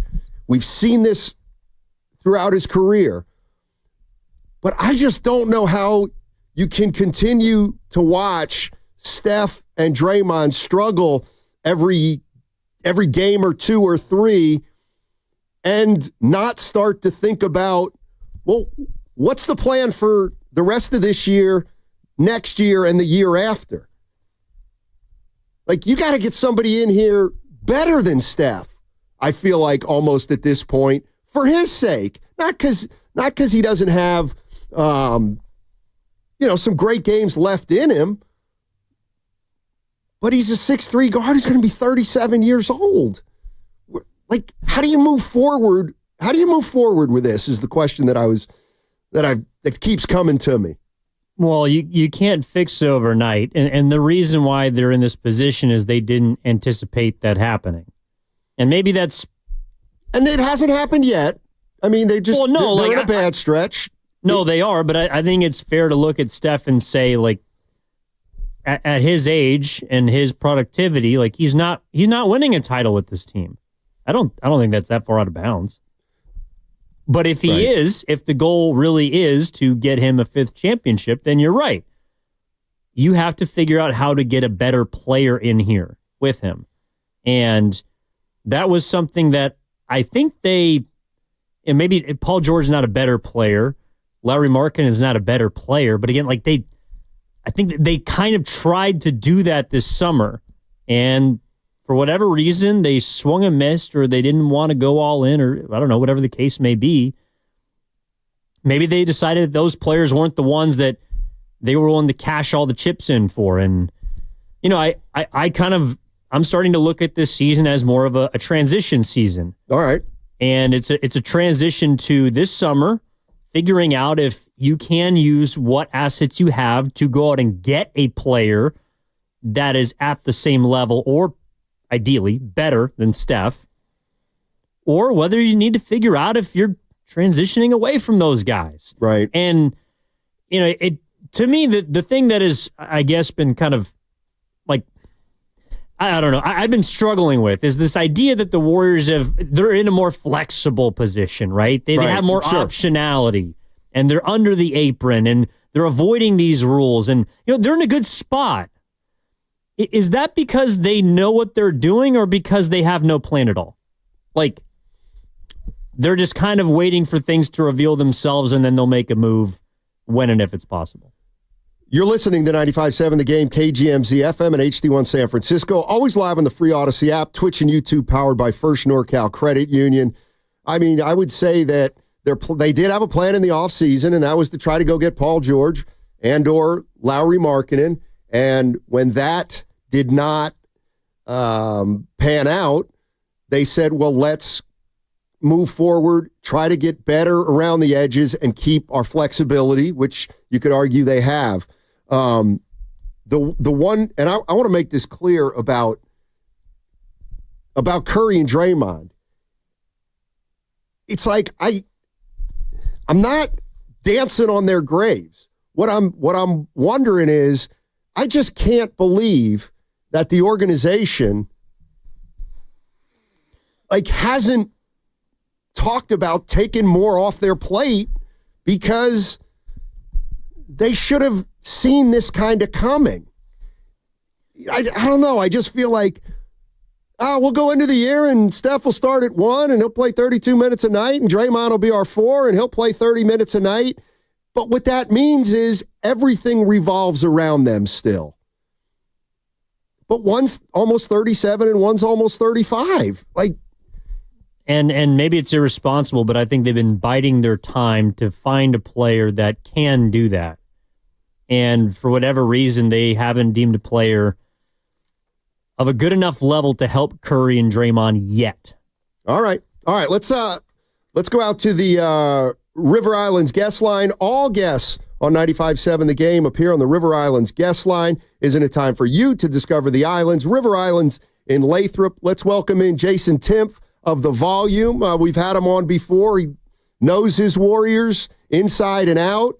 And obviously, Jason, they're coming off a loss last night. Another tough night for the veterans, Steph and Draymond Green. I mean, what's the fix for this team, even if it's not a quick one? Well, first of all, it's good to hear from you guys. I'm going to try to bring some positivity today. How about that? All right. Thank you. So here's the thing. I think, the Warriors are not the 12-3 team that started the season, but they're also not the 3-12 team that followed that up or whatever. I think they're 4-13 or whatever since then. Last night against the Cavs, they went as a team 0 for 14 on wide open threes, meaning the defender was at least 6 feet away, including Steph and Buddy went 0 for 7 on wide open threes. There's this weird thing. I was actually talking with Sam and Tommy about this on their pod the other day, but there's this thing that happens in basketball sometimes where a team enters into a funk, and then as a result, everyone kind of starts to struggle. And this is an especially bad version of that. But it is crazy how quickly things can shift just when a couple of guys start hitting shots, and then everything starts to get easier. For instance, I cannot even begin to describe how gloomy it looked for the Lakers about 3 weeks ago. It was just as bad as this. Like they were quitting, getting smashed. It was bad. But the thing is like a bunch of guys were just playing poorly, and then several guys started playing better, and then things turned around. And that's the thing. This is the same group that went into Boston and beat the Celtics. Now, does that mean that they're at that level? No. But they're not as bad as they look. I do think you owe it to Steph Curry to try to anchor him with more offensive support. It's frankly embarrassing when you look through the Western Conference. Like, just open up the ESPN app and scroll through the standings and just list the shot creators on every team. And even James Harden has a guy in Norman Powell next to him that's offering him real support consistently every night. And Steph just doesn't have that. And this team does have a lot of role player talent. And I think that bringing in that type of offensive support could stabilize a lot of things. Does that mean they're going to go win a championship? I don't know. But, like, I do think it's worth a try. I think it's worth a try. I think a lot of the gloom and doom stuff surrounding, like, mortgaging the future is a little dramatic in the sense that, like, there's going to be plenty of opportunity to rebuild this team, even if things go south, even if you do commit a couple of draft picks or give up a young player. But, like, I do think it's worth it to at least look at the landscape and acknowledge the reality that this team needs offensive support at the top. Yeah, and to your point, Jason, they kind of tried to, low risk, high reward address that issue by bringing in Schroeder, and unfortunately he maybe has been their least impactful player just since he's been here and trying to get right. But it does feel like this roster has a lot of streaky players, and whether it's Buddy Hield or Schroeder, for example, Kuminga is hot and cold. It feels like there's not much that you can look at the team and feel like, all right, this is what I'm getting from them on a given night. And last night, look, the Cavaliers are dominant. They also kicked the Warriors' ass the first time they played them. But in general, when you are preparing to watch a Warriors game against not the best team in the NBA, like, what do you feel like you are going to expect that night? Because that's been sort of the toughest part for me watching this team. Well, and that's kind of the point, right? Like, there is a lot of talent in Golden State on the offensive end of the floor that has just that volatility to it, right? Like, Buddy Hield is certainly capable of putting in 15, 20 points in a big spot. Andrew Wiggins, we've seen him do it a bunch of times. Jonathan Kuminga, we've seen him do it a bunch of times. There's just not consistency. And one of the reasons why I think that is the case is because of the slotting. There's a lot of guys for Golden State that are being asked to do more than they probably should on the offensive end of the floor. And that inherently makes their job harder. Because they're underqualified, they're going to underperform and be inconsistent, which then makes everyone else's job harder because you're not like, it's almost like it's crazy how much it compounds too. Because we've seen this Warriors team be like flat out dominant on defense at stretches. Yeah. But like a lot of times you got to be putting the ball in the basket to believe in sliding your feet and making that extra effort, right? Or get like did you see how like the Warriors transition defense crumbled when their offense crumbled? Because it's hard. It's hard to sprint back and keep getting stops when nothing's going in and nothing's working. And so I think it's like kind of a two-step problem, right? Step one is acknowledging the reality that guys will play better. I rooted for Dennis Schroeder for 2 years. He's awesome. I think he's going to be a lot better in time. It's a very different system. A lot of pressure is on him to provide offense. It's a little ugly here at first, but you guys saw some bursts of it. Like you don't win the Suns game without Dennis. He hit the two biggest shots of the game, that driving layup and that huge three at the top of the key. You're going to get better production out of him. Steph's going to play better. Like, a lot of what made the Lakers better in this recent stretch is LeBron just played better. LeBron was playing very poorly during the bad stretch. He's playing much better now. Steph will play better at different points in the season. And so, again, does that mean you're going to run away with the conference and end up at the top? No, but I think they're a team that's going to be in the mix in the West all year. You just hold onto your cards and wait to see how things shake up in early February. And when you get to that point, I think you absolutely must be hyper aggressive on the best offensive player that you can find at that point in time. If it ends up being a Cam Johnson, if it ends up being a Brandon Ingram, if it ends up being, one of those types of guys, you got to let the chips fall where they may. It's not a desperation thing. It's not a do something right now kind of thing, in my opinion, because things will get better. But I do think that if you look at it from the standpoint of slotting, if Dennis is your third perimeter shot creator, that's a good spot. If he's your second perimeter shot creator, he's a little underqualified for that, right? So if you can find somebody that slots everybody properly in that role, not to mention off-ball offensive talent to make Steph's life easier, I think you can see a lot of trickle-down effects that lead to better play down the roster. Jason Timpf joining us on 95.7 The Game. He works for The Volume, and we're talking about the Golden State Warriors. Boy, I got two questions to ask you, but I'll settle for the one right now, and that is, where does Jonathan Kuminga fit into all this? He's obviously the Warriors' best young player. He's only 22 years old. He's got obvious potential, but he's also the player most mentioned when we talk about bringing in somebody proven to play with Steph Curry. What are your thoughts there? So here's the thing. I have a lot of Warriors fans that think that I want the Warriors to trade Jonathan Kuminga. That's not the case. I just want the Warriors to make a trade. And if Jonathan Kuminga is the sticking point, I think you got to include him. For instance, like if the Warriors could make a deal for Cam Johnson and not include Jonathan Kuminga, by all means, go make that deal. Jonathan Kuminga to me, as talented as he is, he's young, he's inconsistent, he makes a lot of mistakes. There's some pretty clear metrics that show that he doesn't impact winning much at this point in his career. I would love for him to have an opportunity to go somewhere, even with the Warriors potentially, and have lots of usage and lots of shots and make lots of mistakes and slowly learn how to play basketball. But that's just not the reality. He's with Steph Curry and Draymond Green. They're not tanking. They're not doing that. They're trying to win. And right now, Jonathan Kuminga doesn't impact winning on a possession-by-possession basis as much as his talent would lead you to believe, which is fine. He is a 22-year-old, hyper-athletic, raw forward. He's not supposed to know how to do all this stuff yet. You know what I mean? I'm just saying, if he is the sticking point, I think you have to include him.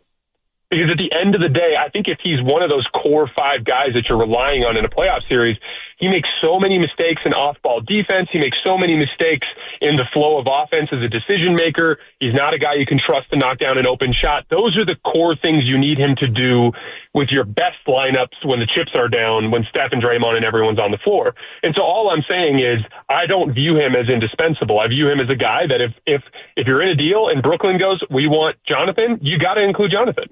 If you're in a deal with New Orleans and they go, we want Jonathan, you got to include Jonathan. But obviously, if you can make that type of deal without Jonathan, then great. I just think that I think there are a lot of Warriors fans that are clinging to him as the future. And I think a future team built around Jonathan Kuminga in this Western Conference isn't getting anything done. He's not that type of prospect. He's a guy that if you can keep him, great, but he's not the kind of guy that you should be planning on as a foundational future superstar. Yeah, no, I think that makes sense. And Jason, I'm curious where you're at with Steph. And look, there's been some slippage, a lot of it attributed to the amount of help that he has around him. But in general, I mean, do you think it is still viable to try and build, whether it's a title team, I don't know, just a contender around a 37-year-old if that's kind of your only guy? Because he's shown some slippage, and I think it has to do a lot with tendinitis and, again, not having anybody to really take any sort of the pressure off his plate. Schroeder was supposed to be somewhat of that player, could step into it. But to your point about going out and finding someone offensively, is that for Curry? And is it because you believe that you still at age 36 going on 37 can build a contending team around this player? Yeah, I think a couple things. First of all, Steph is still being guarded like he's Steph. Like flat out, he's got the Steph gravity still. So what we've watched for a decade now is the way that gravity can breed the chaos necessary for offensive players to have a lot of advantages and to play well off of that. So an influx of offensive talent, just take a guy like Cam Johnson, for instance. If you have a guy like Cam Johnson on the floor, but also Draymond Green, but also Andrew Wiggins, if you have all of this talent on the floor next to Steph, you are better equipped to capitalize on the attention that Steph draws. Is Steph the same guy he was in 2022 that can be the apex superstar? I don't know. Probably not. I do think he's going to play better than he is at this point. But at the end of the day, he's still being guarded a certain type of way. And I also look at it from the standpoint of like the winner's mentality. It's so easy to look at the landscape and be like, oh, Boston's too good, or Oklahoma City's too good, or Cleveland's too good. Like, we just can't do it. And it's like, that's not how it works. You only have to beat one team that comes out of the East. And if you really look at the Western Conference, especially after what happened with Oklahoma City in that game in the in-season tournament final, everyone out west is gettable. Everyone is gettable. There's not a real juggernaut team in that conference. And so it's really just about putting yourself in the mix so that you have a shot. You know what I mean? And from there, like, if it's a second-round series and Steph is healthy and you brought him a Cam Johnson and you're playing against a Dallas team, but Luka's hurt and Oklahoma City's dealing with some tough matchup in the other conference and there's or the other side of the bracket and there's an upset, like, things could break a certain way where you have a shot. And you owe it to this team. Again, as a thought exercise, just go through the standings and read out the names of the guys that are creating shots for this team. It's kind of embarrassing, and you owe Steph better, in my opinion.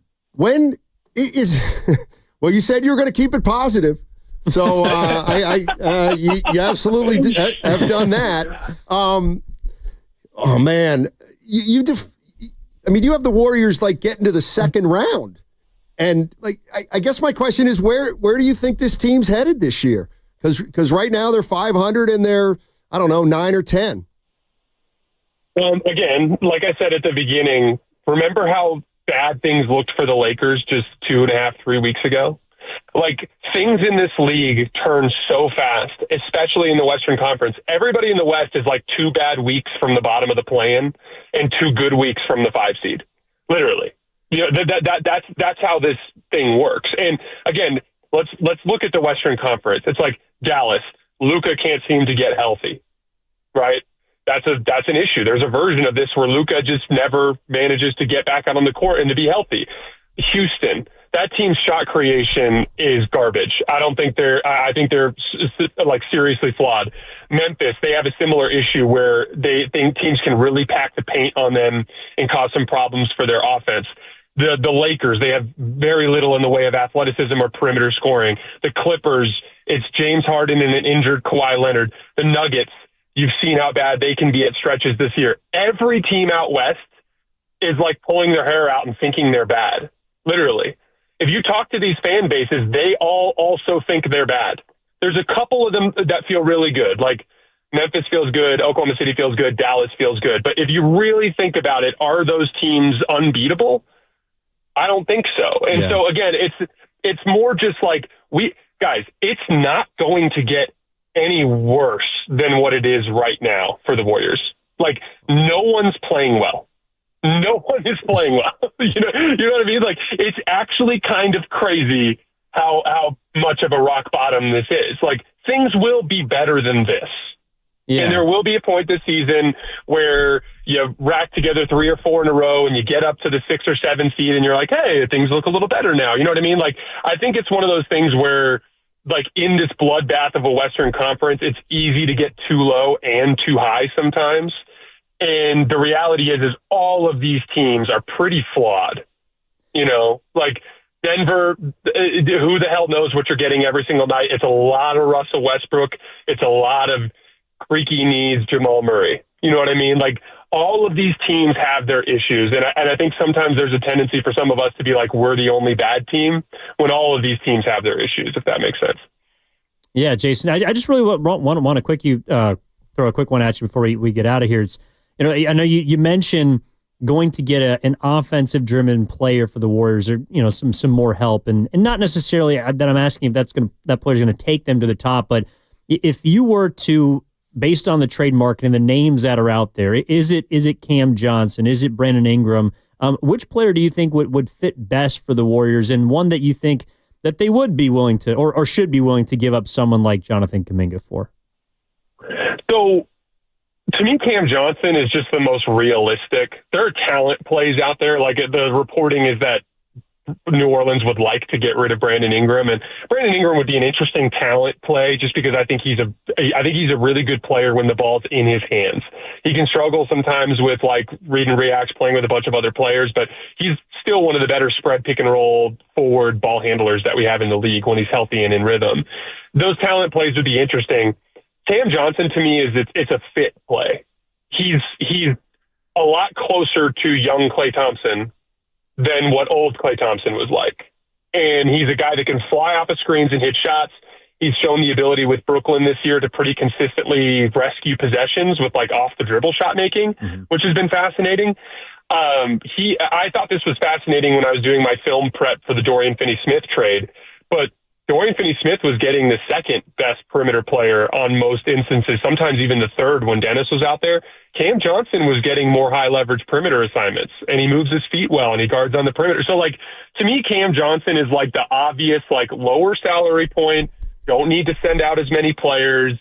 Yeah, you'll have to get aggressive with draft compensation because everybody else is going after him, but you have the means to win that bidding war. And he comes in, he's a seamless offensive fit right away out the gates. To me, he's the guy that makes the most sense, and I think he's the guy they should be going after. And frankly, I think you can get him without Kuminga if you want to. I'm just saying if it costs Kuminga, then so be it. All right, Jason, good stuff. I think you might have put a smile on a lot of Warrior fans' faces. I just went through this with the Lakers a couple weeks ago, and I'm trying to just help everybody understand, like, hey, it can get dark sometimes in the 82. You got to remember the big picture. Like this same team went into Boston and beat the Celtics, and everyone's playing poorly now. That's how it goes sometimes. It doesn't mean they're the Celtics, but they're better than they look right now. It's a great tone for the new year, Jason. Yeah, appreciate it, Jason. All right, guys. Happy New Year. I'll see you next time. Absolutely. That's Jason Timpf of The Volume. Jason Timpf. Bringing some optimism to the program, Steiny. All right. What? That's the most positive Warrior commentator that I've heard in a long time. Well, but it also makes sense, right? Because when the way he explained it to me is like his job is, so he hosts a podcast for The Volume, Colin Cowherd, all the rest. He looks at the entire league. And so when he is going on other shows and talking to other radio stations about their teams, I can't understand why he's saying that, like, in LA, it was, people were downtrodden 3 weeks ago. I have a friend who's a big Nuggets fan who's like, dude, we're Jamal Murray and Michael Porter Jr. are hit and miss. They're giving us nothing. So I get that, but maybe I just feel like those teams are in different places than the Warriors are. That's where I would push back. It's not doom and gloom, and yes, I actually think that hopefully last night is the lowest point because they played terrible basketball against the best team in the NBA and they got embarrassed. But turning a corner is going to be hard. It's going to be hard, and it's going to have to start on Thursday against the Sixers. Oh, they're healthy, by the way. Philly's healthy. That's the other part, too, that it feels like Paul George and Maxey all played last night. It is. That is the part that's like working against the Warriors, and it always seems to happen that way. But, dude, every team they've caught that's supposed to be gettable has been playing good basketball. That's because they're now the team that every hurt player comes back against to ease back in. Anthony Davis came back against the Warriors. He left 6 minutes in. Yeah. What I'm saying is, like, Embiid was like, let's get back. Miles Turner got hurt during the middle of the No. What I'm saying is, like, who'd Philly beat last night? Sacramento. Yeah. Sacramento won. No, Sacramento, they play after the Warriors. They beat Portland. Oh, yeah. Like, that's the thing. Joel Embiid sits out 8 games, and then he goes, whoa, we got Portland, and then we got Fish and the Golden State Warriors? Yeah, I'll come back against those two teams. I'll put up 37 again. No, I'm just kidding. But the guy who's been killing it has been Maxey. Like, yes. That's their player. You like Cam Johnson? I mean, I guess I got to go back to the drawing board with him. I don't think you do. I mean, he's all right. He's good. How much better is he than Kuminga? He's better. Okay, but he's 28. Kuminga's 22. I'm just saying, like,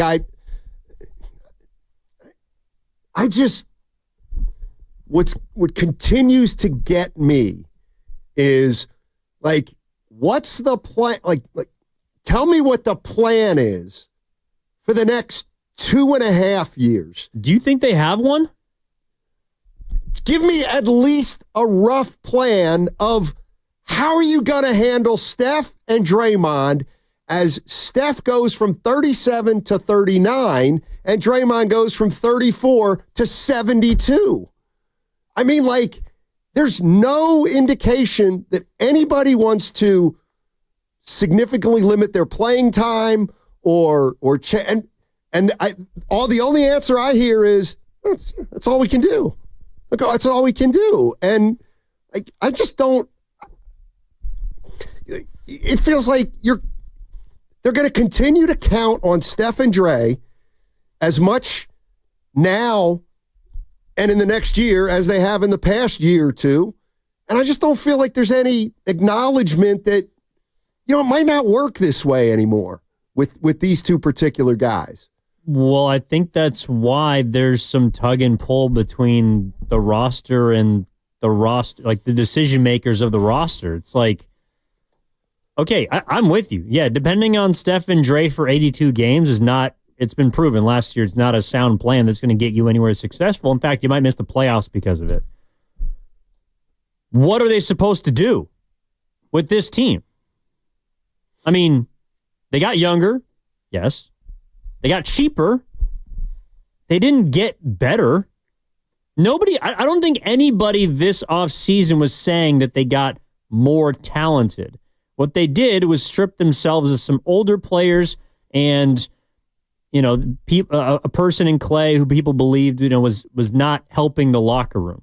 But what did they do in regards to getting more talent, getting better players? I mean, they'll tell you they tried, and I'm not saying they didn't. I think they did. Right. And who knows if they'd be in a better place with Paul George and Larry Markkinen.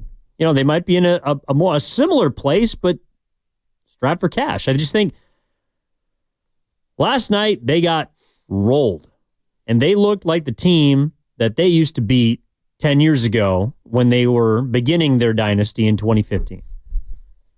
That's what sucks. It was like watching that game, I'm sitting there in media row thinking, this is what the Warriors used to do to people. They slept-walked through the first half. They woke up in the third quarter. The Cavs made 6 straight threes, and the game was over. And there was nothing the Warriors could do about it. So you're asking what the plan is. Against the Cavaliers, there is no plan. The plan is spray and pray. And maybe to Jason's point, they missed a lot of open threes, and those go in next time. But to me, they are a live and die shot-making team. And they've been dying a lot more than they've been living lately. All right. Eric and San Leandro. Okay. What's up, Eric? How you doing, man? I'm good. Can you guys hear me? Loud and clear. Good stuff. Man, I just have to address the idea. I mean, Steiny and guys, I love listening to your program, but sometimes you guys come up with some imbecile ideas, especially talking about Steph's role should be diminished to a role player. I mean, man, he still got a lot in the tank, man. Do you remember the Summer Olympics games? And then not only that, some games he recently had, they just, they're in the funk right now. Steph needs some help. A lot of players that are starting for the Warriors, those are the ones that should be role players. You got role players starting with Steph and Draymond. So they need help. They need some help. Not diminishing Steph's role to a role player is not, that's an imbecile idea. I don't know. I'll take your comment off the air if you want. Well, first of all, we got to hit a break. I thought he said 27. 26. We have a short break on the other side. Well, he called me an imbecile. I know, and you can address that on the other side. I don't want you to lose it. No, but I'll forget, and then people will think he's right. Well, then you're turning. And then transition into a role player over the next 2.5 years. You know what? He got me mad now, but I'll deal with it on the other side. What's coming up on the game is presented by Fremont Bank, celebrating 60 years of full-service banking. This guy's got me with no compromises.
the whole league is just this cosmetic piece of crap.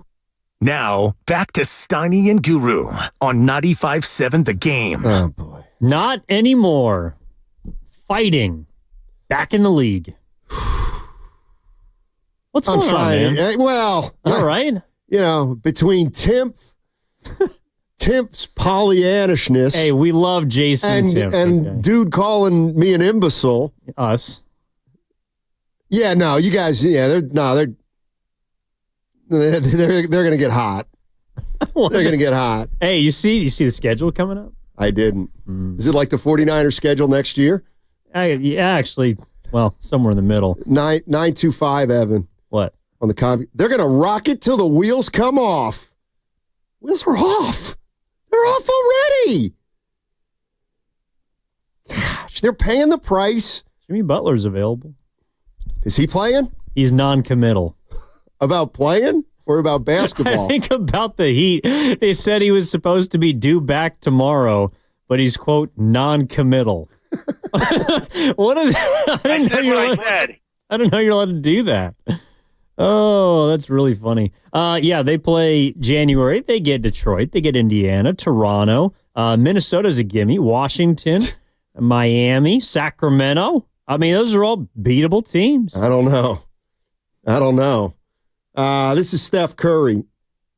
Who are the Warriors right now? How the kids say it, we're very mid right now. We're just very average. I think we understand that better days can be ahead if, you're not in that big of a hole in the Western Conference. If you look at the standings, you go on a 5-6 game run. To us, that sounds like a lot, but it is like the numbers. You can make up a lot of ground pretty quickly. It's a tough task, but that fine line between losing hope and confidence and understanding, one good week, you're kind of back in it. That's where we are. He knows. He knows. What does he know? He knows. He knows what? He knows. What does he know? When it's over, it's over. Just ask my ex. We all know what he knows. We all know. And he knows too. Evan, he knows. I think he's known this for some time, though. But I think it hits him periodically. Well, yeah, but I mean, do you think he knew when Draymond made him cry last year in Orlando? I don't know. Like, there's been moments along the way. I mean, do you think he knew when he said Jordan Poole was the key during the Lakers series and they traded him that summer? I don't know. Like, when do you think he knew? 510. I'll give you a touche here. It's a pretty good one. Steiner, you don't have to put up with listeners calling you an imbecile. You can stop being an imbecile. Well, not on New Year's Eve. If there's a night to be an imbecile, that's a good line. It's tonight. I'm going to save that one. You can stop being an imbecile. Anyway, no, we're just talking about the Warriors. The 707 coming in with a haymaker. Oh boy. Guru said he's non-committal for Thursday. It's like Jimmy Butler. Oh, that's what I think I'm going to tell the boss next time. He's like, yeah, can you work over the holidays? We need some extra help. I'm like, yeah, I'm non-committal. Oh, man. Let's go to, what the hell? Let's go to Mike in Hayward. He's got, I don't know how much hope he's got about this Warrior team. Well, more than you. Mike, how you feeling these days? Yeah. I'm feeling pretty good. I was just listening to what you guys saying about, it's kind of early, but, I listened to what Steph said. Steph knows. He knows what's going on. And that small ball ain't working no more, man. It's just not working. Right. And they need to get some help. They need to get a little bigger. And he knows they need to get a little bigger, but he's not saying it.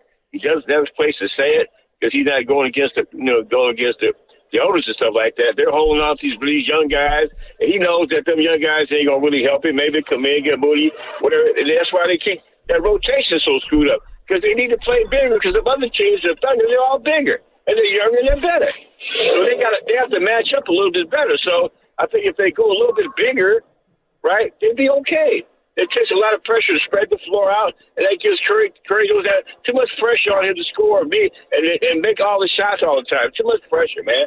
He's too far in his career for all that, right? He's a guard. He's not LeBron James, okay? He's a smaller guy. He can be handled a little bit easier. So that's what I think is going on. They need to go a little bit bigger, man. That's all it is. Thanks, Mike. Appreciate the call. Yeah, they're going to have to go outside to get big. Well, although he made his debut last night. Oh, he got his first 2 points. Yes, no, he it did. wasn't his debut. Oh, he hadn't scored before tonight. Last night. He got his first bucket of the year. Quentin Post. The postman delivered. Mm-hmm. You burned that one too quickly. You got to save that for his first, It was his first. I think he had a follow. He had an offensive rebound. Yeah, it is. Yeah, I always wonder how that goes. Like, you score your first career or professional basket. It's like a guy you bring off the bench in baseball to pinch hit when your team's down 11-1, and the guy gets his first single in the show, and everyone's like, "Hey, congrats, Johnny." Then you get to the locker room, and the manager curses out the team because you got ran, and you're just sitting there like, "Well, I had a pretty cool night." Who was the Philly quarterback who threw his first touchdown pass, and then was it Pickett or the guy who filled in for Pickett? I think it was McKee? the second. McKee threw a touchdown pass to one of the Eagles wide receivers, and the wide receivers threw it into the crowd to celebrate. And after he did, I don't know if it was the heck. Well, I know Saquon did that with a touchdown earlier this year. He wanted it back. I think it was one of their receivers threw it. A guy caught it, and then the receiver realized, "Oh no, that's this first touchdown pass." So, was it? Why can't I think of his name? Who are their two best receivers? A.J. Brown and Devontae Smith. It was one of those two guys. So there is a fine line when you're doing this, because one thing I hate, the player that wants every single first of something. I bet you LeBron does. Yeah, probably. And he wants the last two. That's why he says that he could play for 5 to 7 years, but he's not gonna. I believe he could play for 5 to 7 years. I do too. But you know what that means? What? He's going to retire in the next 2 years. Why would you say that? Because this is what he does. He puts it in your mind. Whatever he's doing, whenever he's playing. But he wants to constantly remind you of his greatness, because he's not going to be in the finals this year. He's not probably going to be in the Western Conference Finals, maybe even not win a playoff round. But he has to remind you how great he is. And so he's just letting you know that when he retires next year, the year after, that he could do this longer if he wanted. But he won't. Yeah. It was A.J. Brown. So he threw the ball up to some dude, caught it, looked like a young guy, 25, 30 years old. A.J. Brown realized, oh, my God, I just threw out the ball where McKee threw his first touchdown pass. And so he got the guy's attention and was like, dude, give me it back, and I'll give you my game jersey. And so the guy gave it back, and A.J. Brown signed his game jersey. Would you rather have a A.J. Brown gave him his correct? Game. Okay. Yeah, so he got, instead of just... if I'm Tanner McKee, I don't want that game jersey going anywhere. No. Yeah, it was Brown's game jersey. So there you go. Yeah, I would take an A.J. Brown game jersey. Over a football? Over regulation football? I think I probably would. Yes. Yeah, I would too. Well, you got Steph's jersey. That wasn't game worn, probably. Yeah, that's true.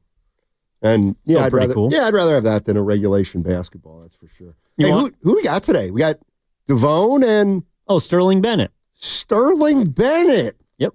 Host overtime. Sterling Bennett. Okay. Probably going to talk a lot of football today. There's some Warriors basketball. Not a boy. What? It wasn't a good day for our teams. Why'd you say it like that? It just wasn't. Oh, no one shed a tear last night. Calm down. You know, the guy who called me an imbecile. Yeah. What do you want to do? Let me guess. I forget what his name was. Let me guess, though. Mike. You want to increase Steph's role. You want to up his minutes. Yeah, that makes sense. That's the answer. He's the best player, Steiny. They need him. What? On the Warriors? Yes. What's up, Ken? Looks like you wanted to jump in here and interrupt. We have the crossover. We're just connecting with Sterling over here. Wait, he's on remote? Well, no one knew that until you said it, but yes. Oh, no, he's coming in. Hey, what's up, Sterling? How you doing, buddy? Good to see you. Good to see you. We'll talk in a second. Hey, that segment was sponsored by Crystal Geyser Alpine Spring Water. Sterling!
I'm fed up with all this vibe crap. We want buckets, Steph. Now, back to Steiny and Guru on 95.7 The Game. He had 4 last night. He had 4 baskets. Last time it's Evan Giddings, Dan Devone, and Sterling Bennett in the house. It's the crossover on 95.7 The Game. What's going on, gentlemen? How you doing, man? Good. What's going on? Happy New Year. Doing good. Sterling, what's going on down there? Dude, we're out here in witness protection, man. They got me hiding out in this dark, cavernous room during the holidays. They're trying to hide me here. Yeah, so they're going to keep Brock Purdy. Sterling, seriously, Niners stink. You know that, right? Oh, they're terrible. They're terrible this year. So bad. No, there was some hope last night, though. What's that? There was some hope last night, but taken away way too quickly. No, so guys, just to bring in, Steiny's not feeling very good right now because about 20 minutes ago, someone called him an imbecile. That's an imbecile idea. Yeah, an imbecile idea. So you caught him at a tough spot. He's down on life. I like the word imbecile. Someone not just bad. brought that back from the dead. That's got to give some props there. Imbecile. There's a level of creativity there. I was just. Yeah, go ahead. What's the context behind that, though?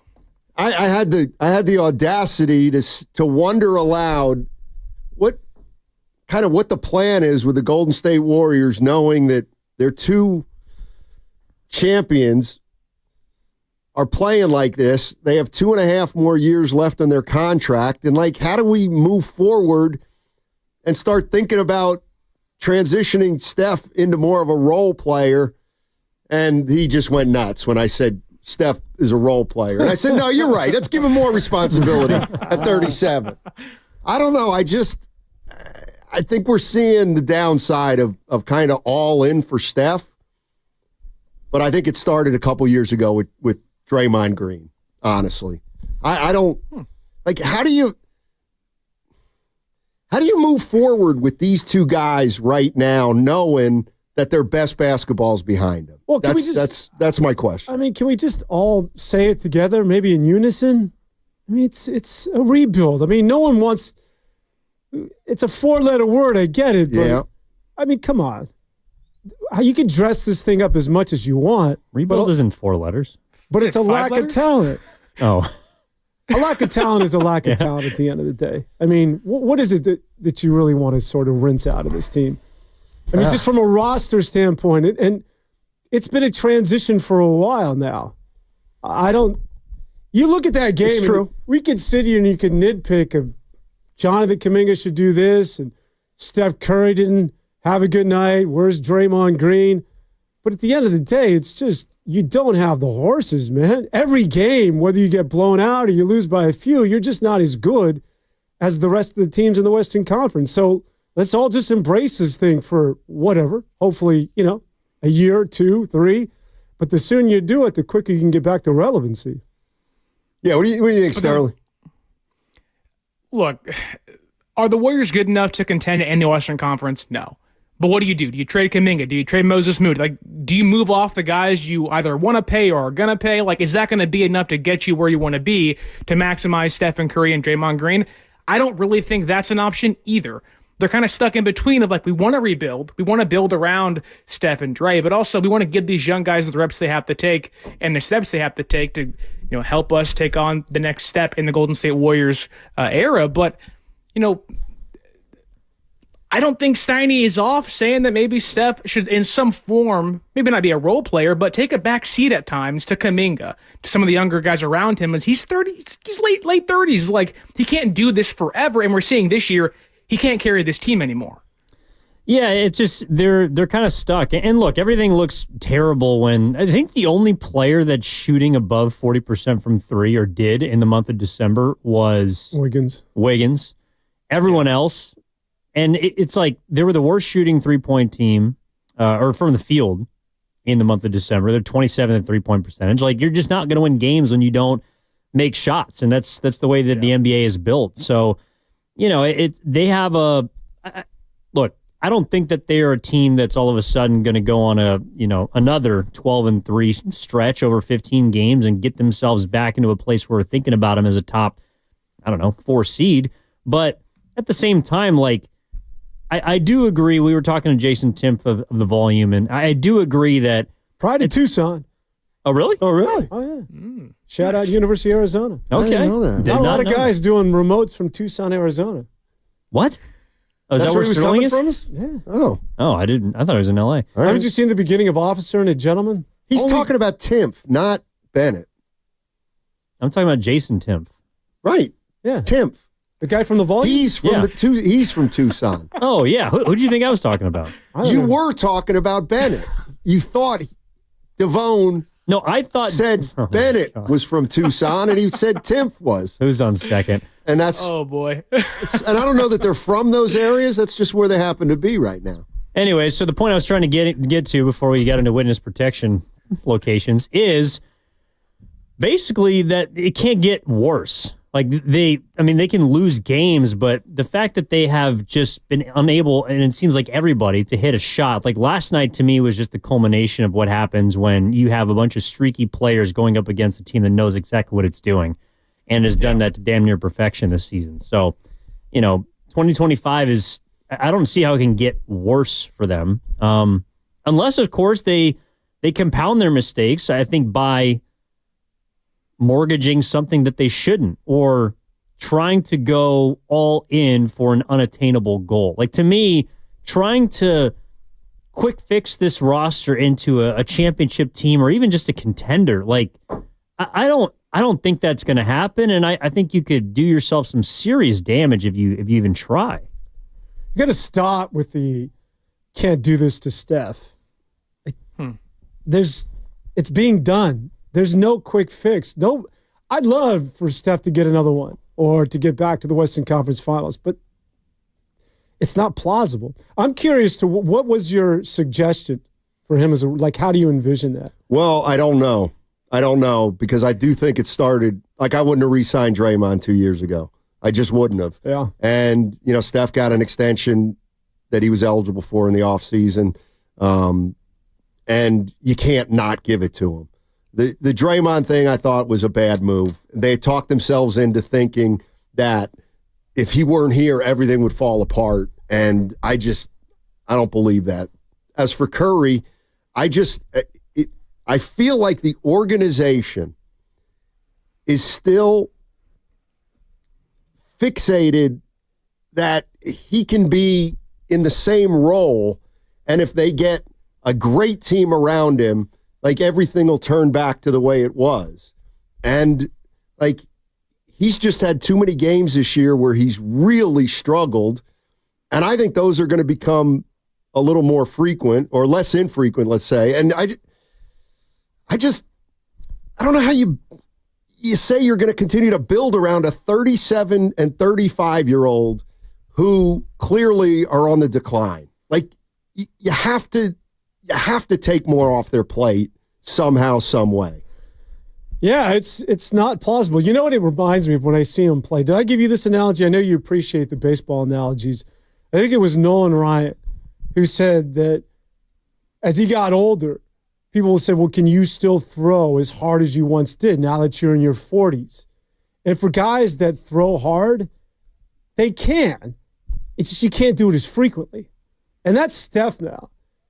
Can Steph still carry you as he did earlier this year against OKC and win you a game against Boston? Yeah, that's still in the bag. Can he do it as frequently as he once did? Hell no. Like that's where you're at. And so you've got to embrace that. And I agree. If you're romanticizing about Steph because he gives you one of those games and he can still be that guy every night, then you're being a bit delusional and not living in reality. So to me, it sucks when you say that we're rebuilding and we're going to spend a couple of years to get back or locate the new foundation or wherever the key pieces are. But that's what's happening. Or hopefully that's what needs to happen in my estimation. All right. What do you think, Sterling? It sounds like it's simply, are the Warriors ready to accept that Father Time is creeping on the doorstep?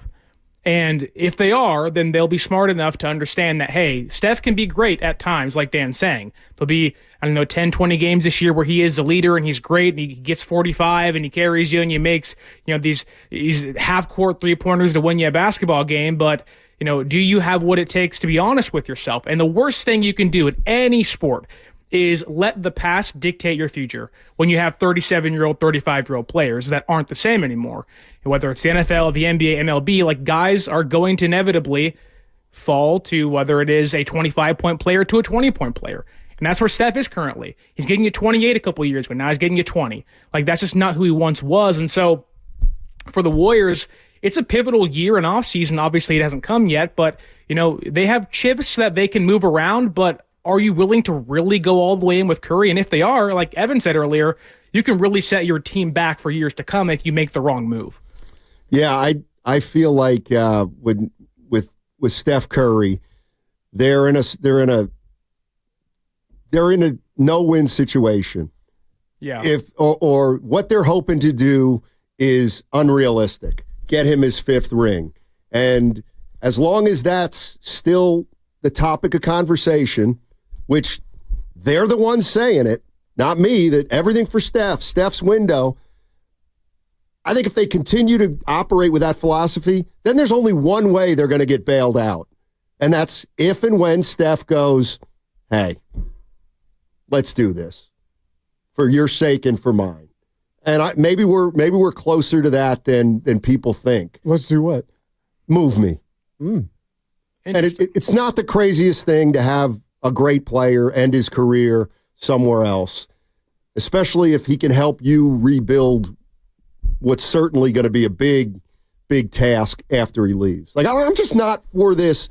All right, let's just go down the Curry train. We'll be 500 the next 3 years.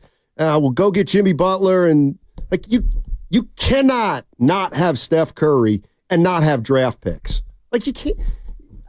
That would be a death knell to me. Do you think, though, that the Warriors they can't be that? I mean, I don't think so. Really? No, I mean, I agree with you. I don't think I don't think Lacob wants to do that. He does not want to give up. Not doing it either. Lacob would never do that because you print money with Steph. And at the end of the day, that's who he is, man. He knows it. If he puts on another uniform, that team makes all the money. I mean, Steph is he's just one of one. That's, you know, that dude will never come down the pipe in another 100 years. But my question is, are the Warriors just sort of feeding the beast and saying, yeah, we got to do this for Steph, but at the end of the day, they know that this isn't going to happen, and we just got to have to. You know, we got to say the right thing. Yeah, I'm not so sure. I mean, I think that it might be fool's gold, but I do think that they're, like, you can't not try. And I do think that Steph is so competitive of a person that if they didn't present him with a plan this summer that wasn't, like, if they really said, hey, you know, we're kind of going to try to make a move, but it's not really going to happen, and, you know, we're going to bring in some guys, we're going to get cheaper, and, you know, we're going to try and prioritize draft picks, and, you know, we're going to try and build. No, I'm not saying Steph's part of the conversation. No. But in order to sell him, in order to keep him happy, I think you do. Like, you have to give your best players or your franchise a plan of attack. I think Steph is abreast of whatever they're doing, but I don't think that they're operating with any sense of urgency that they have to maximize 2024-25. Like, I think the goal of the Warriors is to be competitive as long as Curry's here, and then every single year after that. And so they're not going to do anything that makes them more competitive than one year or the other. And as a result, it feels like they're just getting stuck in the middle. You're listening to 95.7 The Game, KGMZ FM and HD1 San Francisco. Always live on the free Odyssey app, Twitch and YouTube, powered by First NorCal Credit Union. See, I think Steph knows what's going on. And I think he knows that it's pretty much a pipe dream that they're going to be able to do something at this trade deadline or in the offseason, and all of a sudden, either at the end of this year or at the end of next year, they're back in championship contention. I think he knows that. I actually think it's starting to become obvious to him that the ball's going to be in his court. If they don't make the playoffs this year, let's say they don't make a move, they can't make a move, and they end up 41 and 41 and they miss the playoffs. I mean, at that point, what are you even selling him on to stay? Being mid, like he said last night. Well, being a single franchise player, like that's what you're. But I don't know that you're selling him on anything. I think at this point, I don't think Steph wants to go anywhere. And I think if you were to put a gun to his head, he would tell you, yeah, my championship days are done. But listen, my kids go to school here. I love it here. Just get me to the playoffs. Maybe I can steal a win. I'll ride off to the sunset in a couple of years. He's awake. He knows what's up. I could be wrong, but I think Steph knows what's going on at the end of the day. Maybe, do we really think that the Warriors, who are pretty smart franchise when Dunleavy and Kerr and that brain trust really believe that they can get another one for Steph? Is that... You don't think that he would pull him alone? Karl Malone? Which is? I mean, he finished his career with the Lakers. Like, he was trying to chase that one final chip. No. I wonder. That's the one thing I ask myself a lot. And because I agree with you. He knows what's going on. Yeah, he knows they're a long, long way away. So what's he going to do? What's he going to do? Is he going to continue to just kind of keep his mouth shut and go with the flow because that's always who he's been? Or is he going to say, look, get me somewhere. Just get me somewhere. Last 2 years, and I'll have a shot at it, and you guys can start with the rebuild. But I don't know. Yeah. I mean, the other thing is I do think there's a difference between, can they be 47 and 35 and be a 6 seed? All right. That's a lot different than 40 and 42 and missing the playoffs completely. Like, I don't think he wants to miss the playoffs completely for the rest of his career, obviously. So is he slowing? So with him here, you can't rebuild. Is that what we're saying? You can't reset as long as Steph is on the team. I mean, is it because you move him, you get all these draft picks, or what's? Well, my question is, what do the next 2 years look like with Steph here? Yeah. Like what? I mean, he's dropped from 30 to 26 to 22 points this year. He's taken 3 or 4 less shots a game. He took 14. I guess he didn't. He only played 30 minutes, but he's having trouble generating shots. How much of that is that? Who else are we going to guard, man? He's like, if I'm playing the Warriors, I'm running 3 dudes out. No, I mean, he's still as respected as ever. Like I was telling Steiny, there was the first 3 that Curry made last night was with 5:50 left in the third quarter. Cleveland immediately called a timeout. Like there was not even Kenny Atkinson was not going to give him even a chance to get hot in that game, and he wasn't. But that's how much respect he still has from opposing defenses and coaches. So it's like, he's being guarded as difficult as he ever has been, and physically, he's probably at the lowest point since he came into the league. I was reading about the Lakers trade and getting DFS. Is that it? DFS? Yeah. Dorian Finney-Smith. Yeah. And they're talking about how, the Lakers want to be like the rest of the teams in the West, and they need a number 3 because they got LeBron, they got AD, and they just don't have that third scorer. Like Austin Reeves is sort of in and out. They can't locate that third. And that's what they feel they need to get over the hump. So they're trying to find or solidify a number 3, and they still are. And they may get active again at the trade deadline. Well, think about the Warriors. They're looking for a number 2. Forget about a 3. I mean, they're trying to. I mean, they got 1, and it's one that's going to be 37. So it's right back to where we started. It's just who's going to be that guy? Yeah, I don't know. Is it Jonathan Kuminga? Has he finally turned the corner? I don't know. And listen, I'm maybe not. I feel like I've mentioned his limitations for a long time. All that said, I mean, he's 22 years old, and I don't want to not have him on the team in 4 years if Steph Curry's not here. And that doesn't even, he's a franchise. I don't think he's a 1. I don't think he's ever going to be the best player on a great team. But that doesn't mean you just cast him aside. It's like, let's see what happens the next 3 or 4 years with Kuminga, and maybe you realize, he's a number 2. If you got a player better than him, and he's your 2, and then you got a nice 3, now you might have something. Fine. Then you got a 2 at least.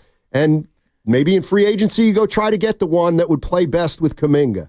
I don't know. Yeah, I would, instead of having that conversation, the conversation I would have with Steph is, look, maybe you're not a role player, but what we want to do, and I do think that this verbally has to be communicated to Kuminga, is put the three of them in the room with Coach Kerr and saying, listen, we're gonna start deferring to JK a little bit more. Like, I think JK has to know that, because I think he gets so. I tell Ev this. He's so deferential when he's on the floor. When Steph and Draymond weren't available in that game the other night, and he just coincidentally had his career high, I think that's simply because he's got a whole other swagger when those guys aren't there. I think he has to know that, look, we're going to make a commitment to you, and Steph knows this. So when you're on the floor, we're gonna run some stuff through you, even though Steph is there. I think that he verbally has to know that there's some sort of lean-in towards him specifically. I would agree with that. It does feel like that for the last few years, we've been talking about Kuminga being the key to what's next for Golden State, the next era of Golden State Warriors basketball. And maybe this year that conversation somewhat transitions to Jonathan Kuminga may be the key to what happens next with Stephen Curry, whether it's role play or to Steiny's point, maybe him saying, hey, I want to go finish elsewhere for 1 to 2 more years of my career. Like, if they can get Kuminga, as a number 2 and he progresses well and he finds it and becomes what they hope he can be at 22 years old, maybe Steph says, I'll stay and I'll ride this thing out and I will be the bridge to Kuminga being the next guy of this team, wherever that may be in the future. And the way I look at it with Steph is, if I look at it this way, how many teams could win a title with Steph Curry if you essentially dropped Steph Curry onto the team? Now, you're going to have to give up a player, no doubt. But really, if you trade Steph Curry, you'd get a lot of draft compensation. But that's the way I look at it. Like, he's still a player who, I think there's like 8 teams that if he were on, they all of a sudden could win a title. Like, he's still that good.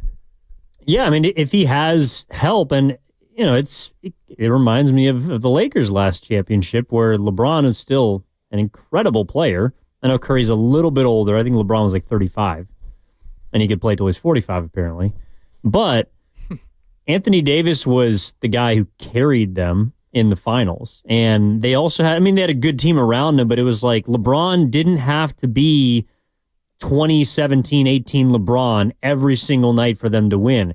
He could have an off night and they could still go out and win. That's why, in kind of the micro, like that game on Saturday against the Suns to me was significant from the standpoint of, like, Curry wasn't his best, and the Warriors still won because he had help, and that help was Kuminga. I think that's the goal for wherever he goes, whether he stays, just on obviously a much more talented level, because we've seen that over the course of this month of December, that's what has been a bit humbling for me watching this team. It's like, they haven't really played a bad team. They also haven't won very many games. Like, when they play Minnesota and Memphis and Denver and Cleveland and even the Lakers or Indiana, who are playing well coming, it's like they're going to be in the game, but it's going to be a coin flip, and it's been ended up tails for the majority of this month. You put Curry on the Knicks and they're walking down the Celtics. Jersey Ken? That I actually don't agree with. But. Oh, come on. How dare you disagree with me? They're playing we well. We disagree a lot. All right. Well, listen, you guys have a great rest of the day. Happy New Year to everybody. And bring it home, Sterling and Devone on 95.7, The Game.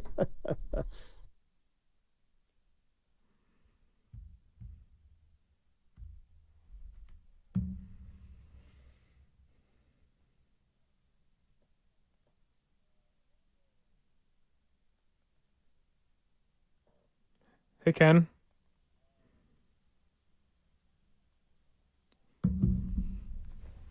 Hey, Ken.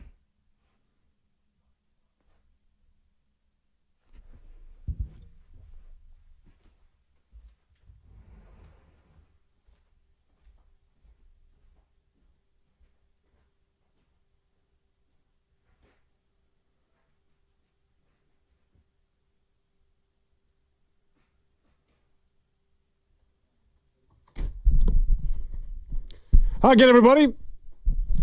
I was going to say alongside Sterling Bennett, but Sterling Bennett is Sterling. If you needed like a bowl of sugar or some cornflakes, what are we driving, like an hour and a half to the general store? It's about 15 minutes away for sure. It's down the road, a couple left, take a right, past the prison. It is a long ways away. Is there a prison out there?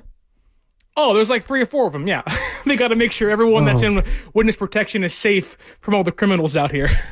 It's like one of those where you hear about, like, there'll be a jailbreak and prisoners will escape, and like you're going to be the first guy they hit up looking for, until the heat simmers down. Like they're going to come knocking on your door looking to hide out for 48 hours until somebody gets that car for them. I mean, you got to be that's serious living where you're at right now, right next to the prison, huh? Well, I mean, not like directly next to us, not like it's our neighbor, but it's pretty noticeable. It's not too far away, but you got to do what you got to do. You got to stay safe out here, right? You got to do whatever Nahigian wants. He wants to send me to Hesperia, California and witness protection. Whatever he says, I'll do. Well, no matter where you are, you certainly, of course, are aware of what's going on with the San Francisco 49ers as much as anybody in the market. You're keeping up on this football team, and you always have. So let's just go back to last night. Of course, the loss by 6 to that of the Detroit Lions in a game in which Brock Purdy and the offense played well for a half, and then suddenly the second half happened. But I want to start there with Purdy, and we'll get into the contract. We'll talk about the injury really quick. By the way, just to update people with the injury, the latest, apparently the MRI, it's good news. So there's a contusion to the elbow. There's nerve inflammation, but it's not the UCL. And from what I can gather and from what I'm reading in the initial reports, it seems to be on the positive side in terms of his recovery. He is not expected to play in the finale against Arizona, but the MRI has spit out what a lot of people felt was the best case scenario. A lot of those that are close to the San Francisco 49ers, it's not the UCL, it's not the serious nerve damage. So with a good offseason, he should be as good as new come next year. Is that an accurate sort of way of looking at this? Yeah, it's not going to be a long-term injury. He's not going to come into training camp wondering, is he quarterback 1, is he quarterback 2, is he going to be healthy? But I do think there is a major concern with this. Is a quarterback that had a shoulder injury earlier this year that cost him a game. He already tore his UCL, I don't know, a year and a half ago, 2 years ago now, and he already again has another arm injury. Like, Purdy isn't a quarterback that is built to last per se. Now, he's a durable guy, but this is 3 injuries to his throwing arm in consecutive years. Like, it's not a good thing for a quarterback that wants to get paid $65 million and probably will get that this offseason. But like as a fan and watching the team, it's like, do you really want to commit to a quarterback? And I really do like Purdy, but I think his health may be a question now, which it wasn't a week and a half ago, 2 weeks ago, but now it's like another arm injury. To me, that is concerning. Like, if you're going to invest in him, as they should, the health it kind of worries me now, Dan. Well, it should. And by the way, we're not giving him $65 million. You and I have a lot to discuss in the next 4 hours. Maybe I wouldn't. If you're cutting that check, if you think that's what the 49ers are doing. We'll get into the contract. Well, that's a good place to start, is with the injuries, because I've heard this, that he shouldn't have played or shouldn't have played in the second half because of the shoulder injury, because of what it is that you just laid out. Are you one of those that feel as though that he should have been bubble wrapped last night against Detroit? No, because if broken-ankled Fred Warner's playing, the quarterback better be playing. Like, it's unfair to say, well, I'm not going to play in this game because I'm going to get paid and I want to save myself, but Fred has to play, or Nick Bosa has to play. Like, this team has been marred by injuries all year with people that have lost children and come back and played. You don't get to say, oh, my arm hurts. No, get back out there, play. And he played great for 3 quarters last night, but 2 picks, and all of a sudden the game's over with, and Jake Moody can't make a field goal or 2. Like, I am of the belief that at least last night, next week maybe it's a different conversation, but last night was a game you had to play. You cannot let the Lions come into your place that already want to embarrass you and just give up. And they didn't. And Purdy has to play to make sure that doesn't happen. Yeah, I'm with you. And I'm surprised that this actually got traction, but there are more than one of the so-called experts out there that believe that he should not have played football last night. And that's a head scratcher. It makes no sense. I mean, look at the Detroit Lions, for crying out loud. Should we call them imbeciles like Steiny? Yeah, I wouldn't go that far, because a lot of these people take themselves so seriously these days. Because if you got a YouTube channel and a camera, boom, suddenly you're an expert. And maybe calling them experts is going a bit out of bounds. But there was there was a strong sort of underbelly, an undercurrent, if you will, of people that felt as though that he should not have been playing, which missed me with that. That just doesn't make sense on so many different levels. But I want to look at, I like Purdy. Purdy's a good quarterback. And if you don't think he's a good quarterback, then you're just hating on the guy. But playing great for 3 quarters, and again, you're not alone, and I'm quoting you, I didn't necessarily see that. Now, he had huge numbers, the 377 yards. I want to say that's a career high. His numbers after the first half were ridiculous. He had 4 touchdowns last night. To me, he had 3. I mean, technically. He threw for, how many did he throw for? Technically, he threw for 3, but 2. the little pop pass, I see you're not a fan of. Yeah. He ran for the other 2. one, though. He threw for 2. Sure. But Brock, to me, that first half, and Purdy was good, that was more of an indictment on Kyle Shanahan was back last night. That suddenly looked like Kyle Shanahan because I'm telling you, man, just about every starting quarterback in the NFL could have made those passes. The majority of those passes. Ricky Pearsall was running free.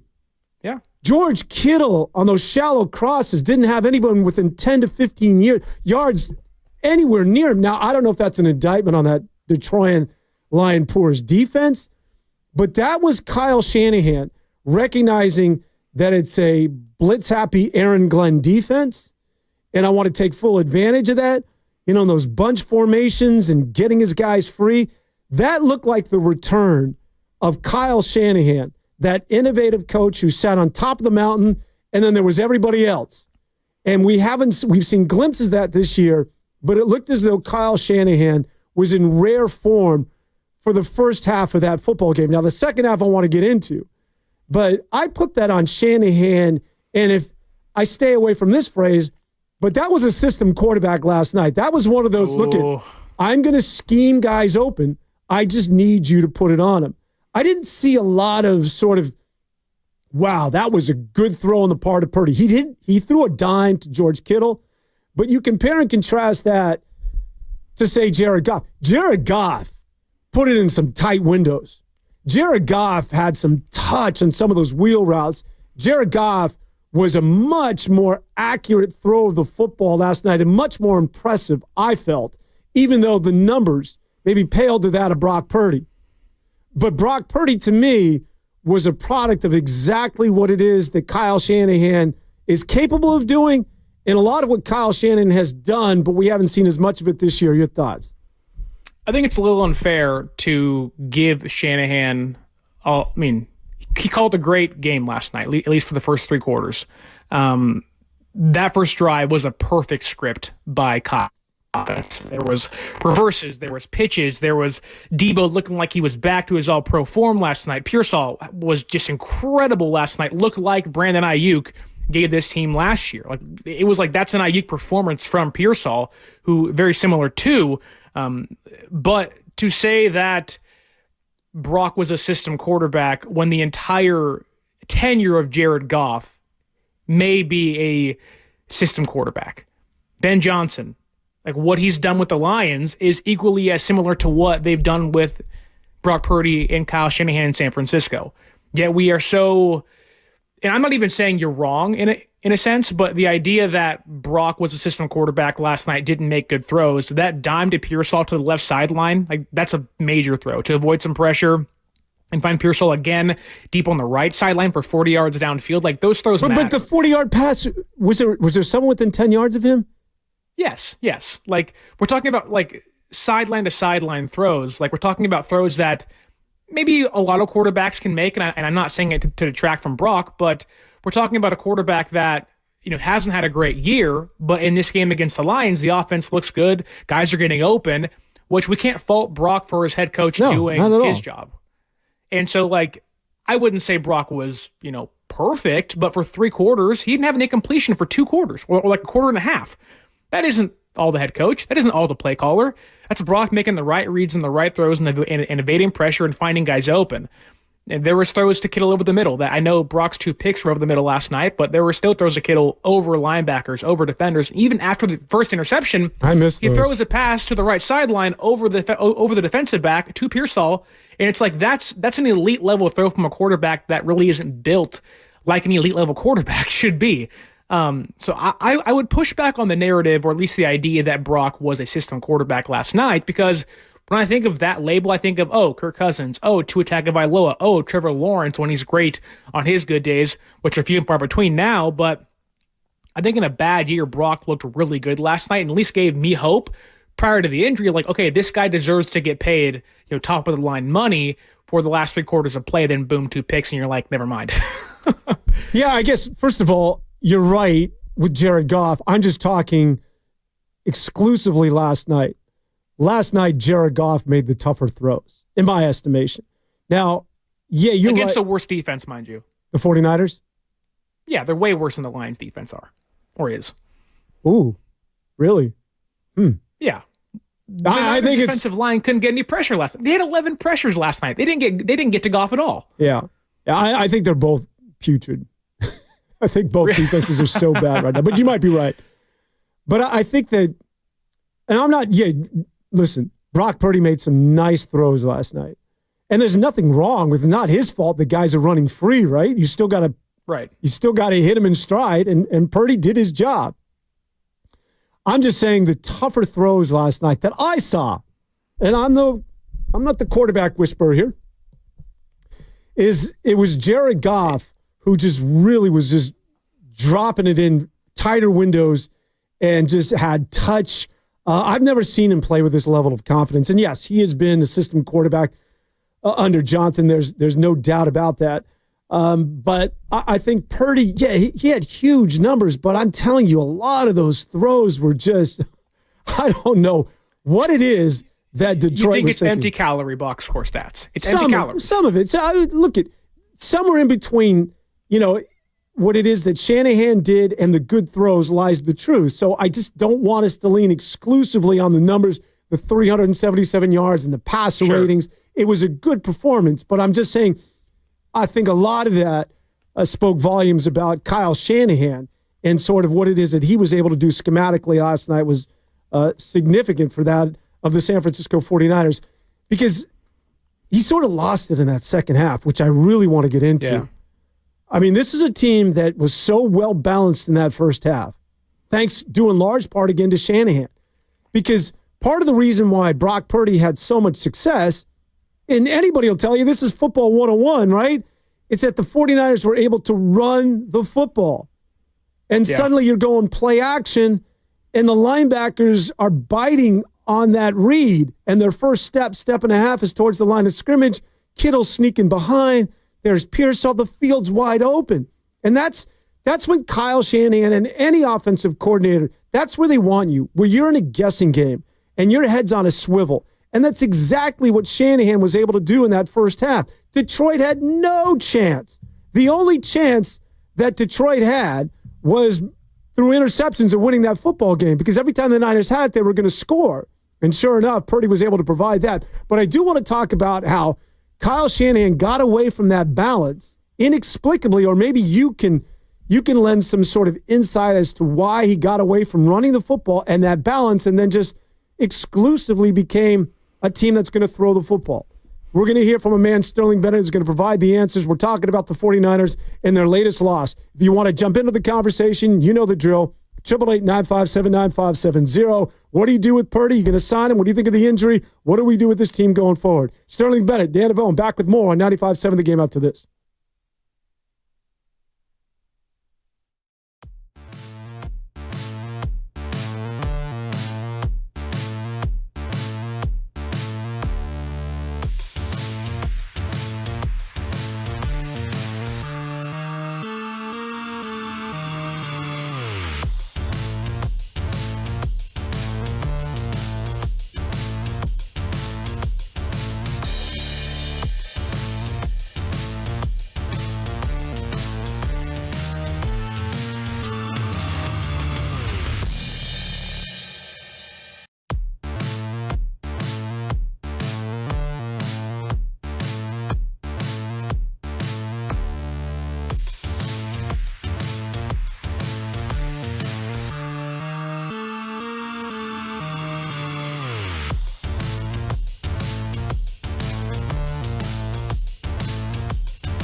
YouTube.com/957 The Game to watch us live. And if anyone swears, you get to hear it. Subscribe to the channel for all 95.7 The Game content on Twitch and YouTube, and make sure to hit that thumbs up button on YouTube if you like the show. Powered by First NorCal Credit Union. Dan Avone alongside Sterling Bennett. And Sterling, I tease us. Well, first of all, let's get to the text line for 1 second. I saw something here jumped out at me. Oh, the 707. Come on, you guys. Think about it. All quarterbacks belong to some kind of a system. They're just different per coach. That's JP in Berkeley, who's a regular. What's up, JP? Happy New Year. He's not wrong. Well, he's not wrong.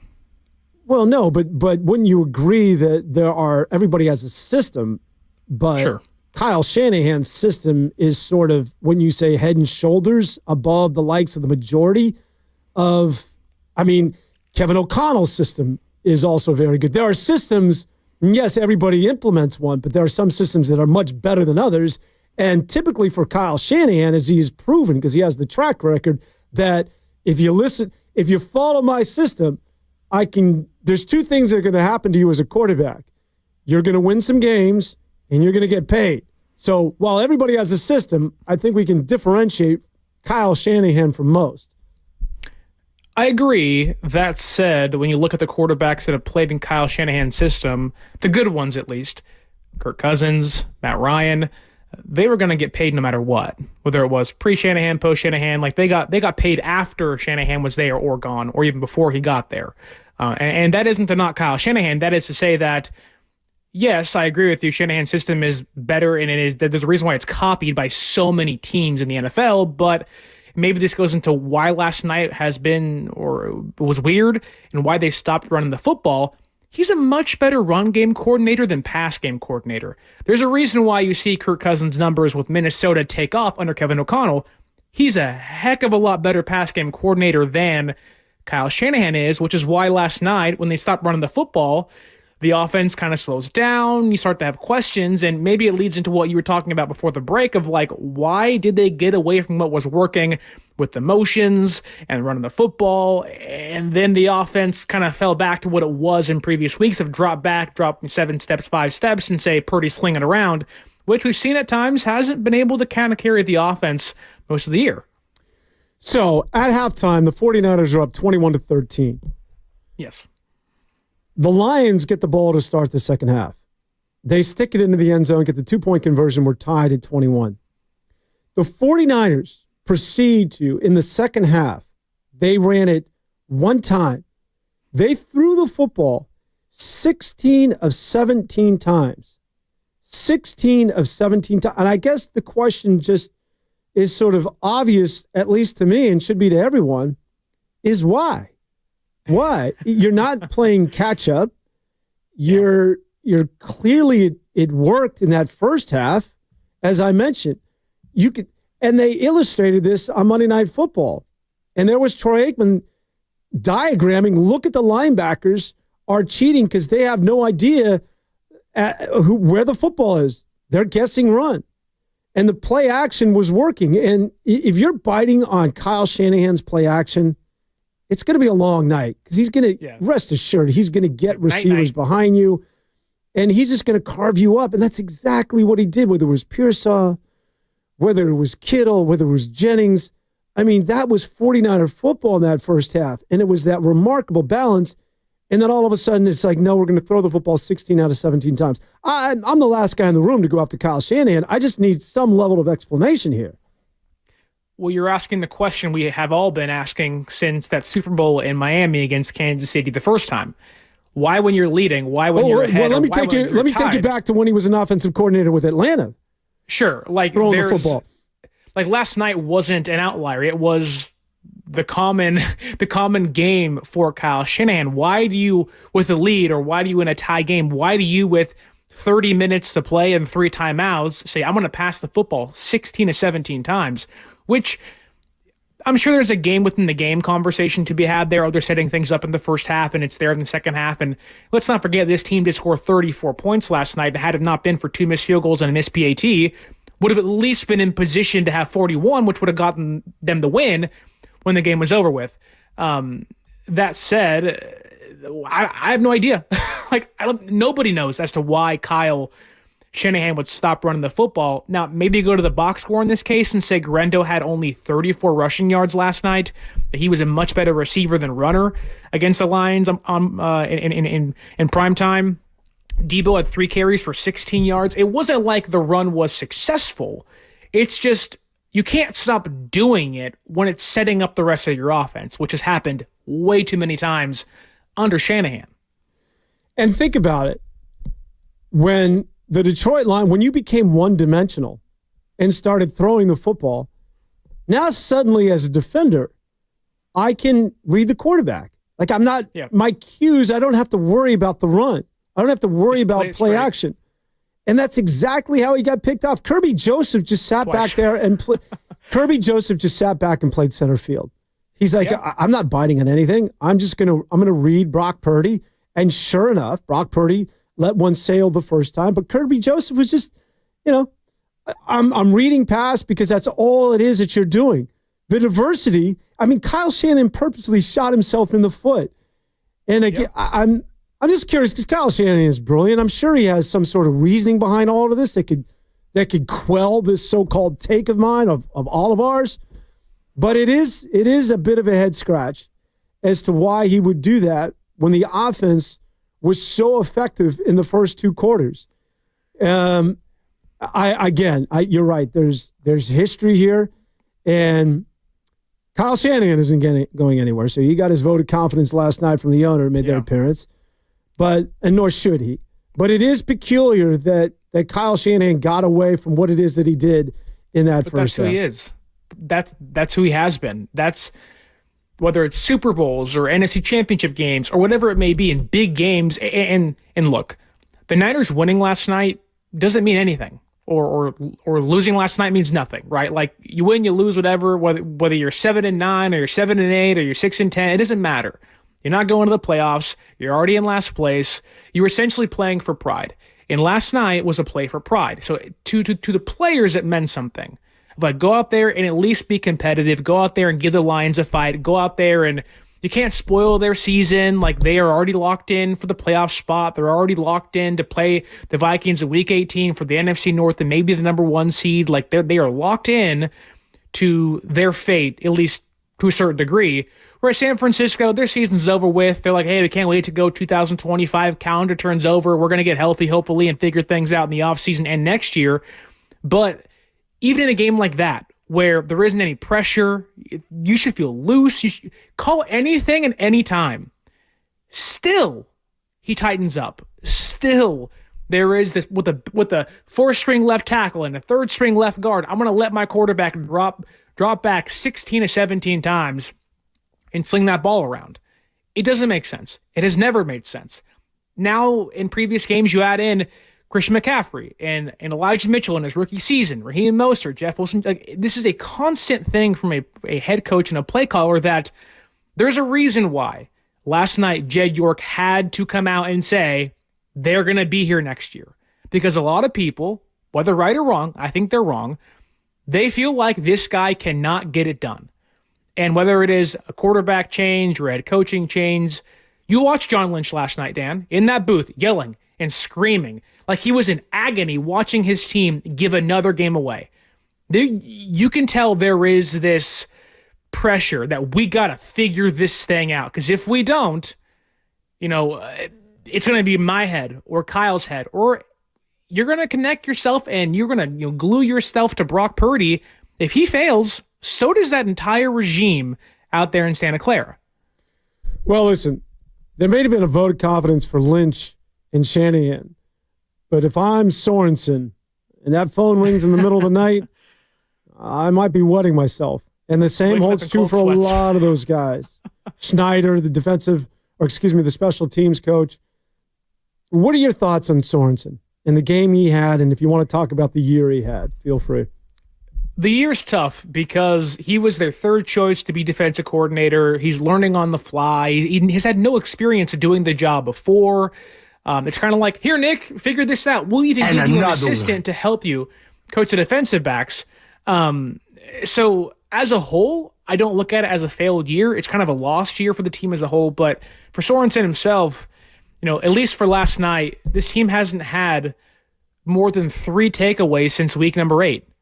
Like, you have to get the ball back for your offense, and they can't. And there's a variety of reasons as to why that happens. Stafford threw about 4 picks they dropped in that game in the rain a couple weeks ago.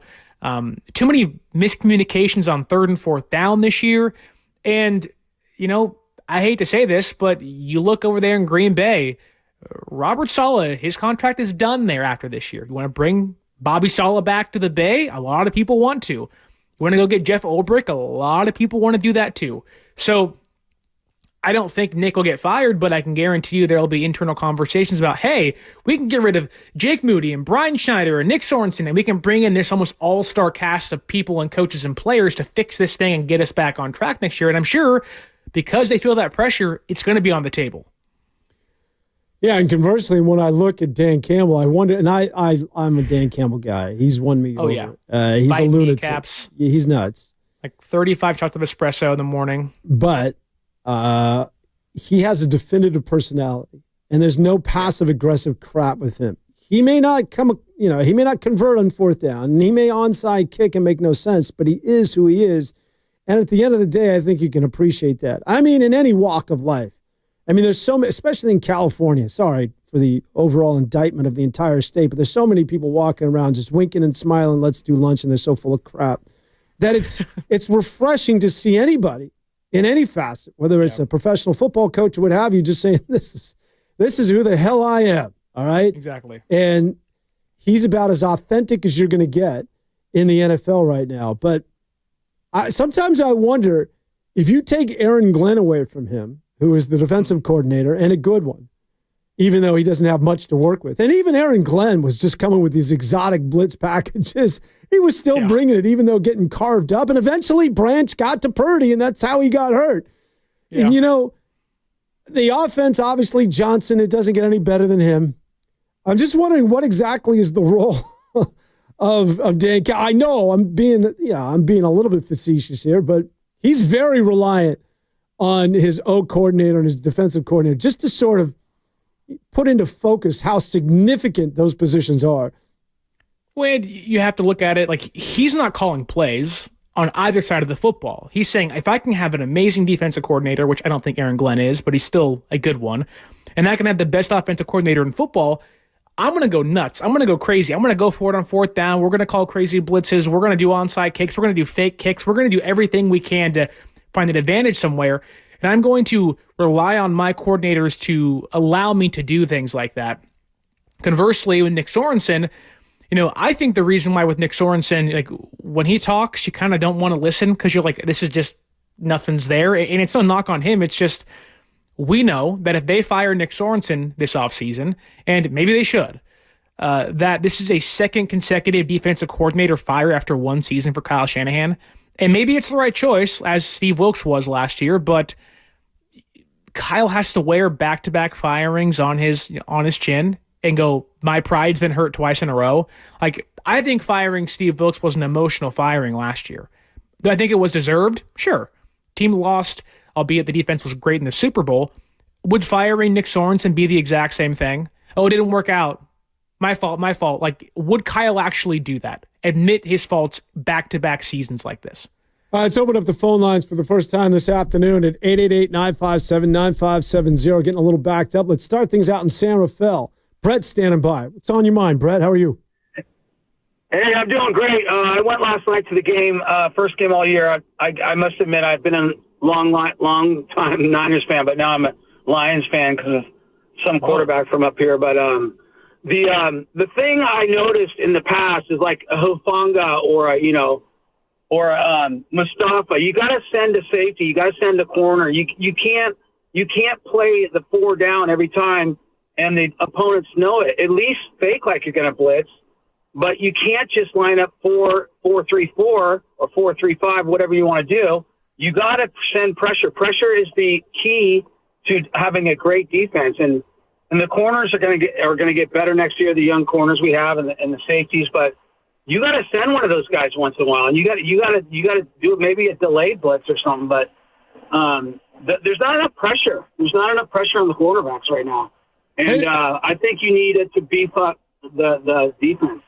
Brett, before you go, did you get those tickets at the start of the season during the offseason thinking that this Detroit 49er game would be a lot more than it was last night?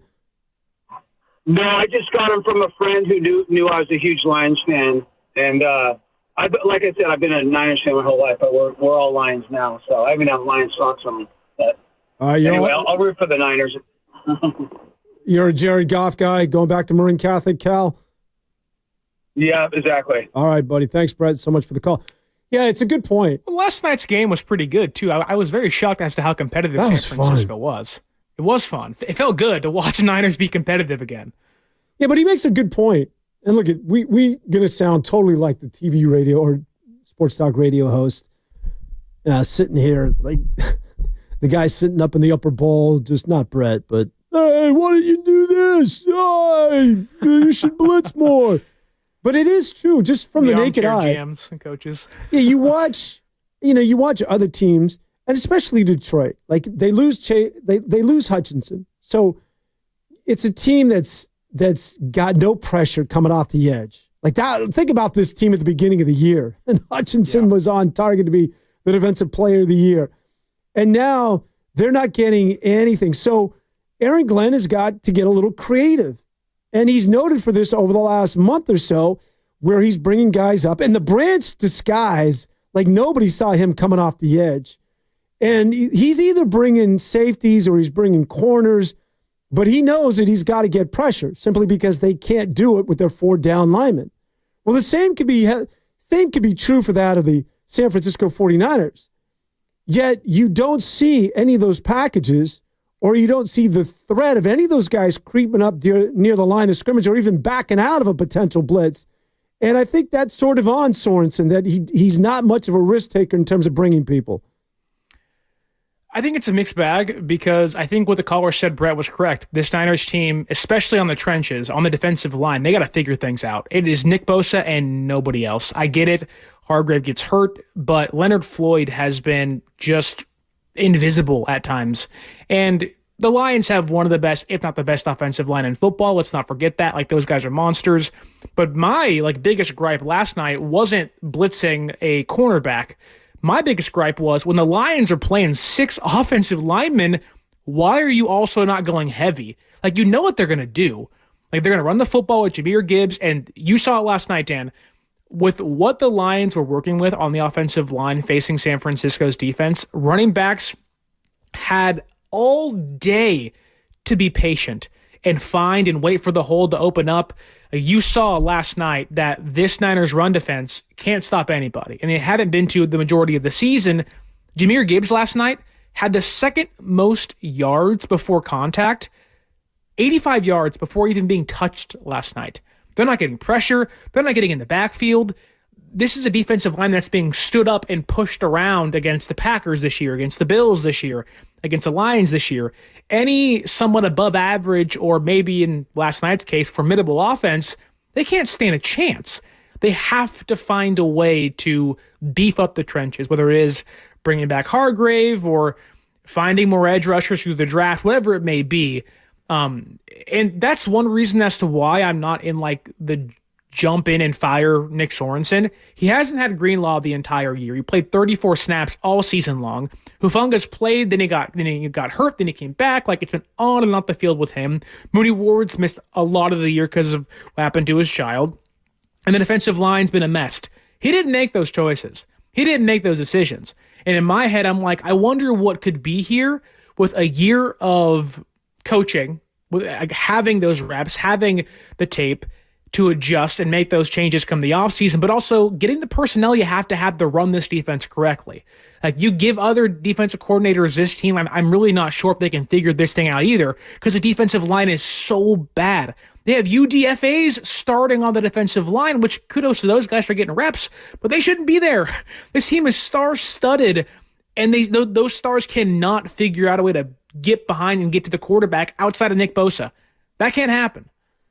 Yeah, well, couldn't you say the same holds true for Detroit and losing Hutchinson, Anzalone, who could come back as early as next week, I hear, and all those DBs? Sure.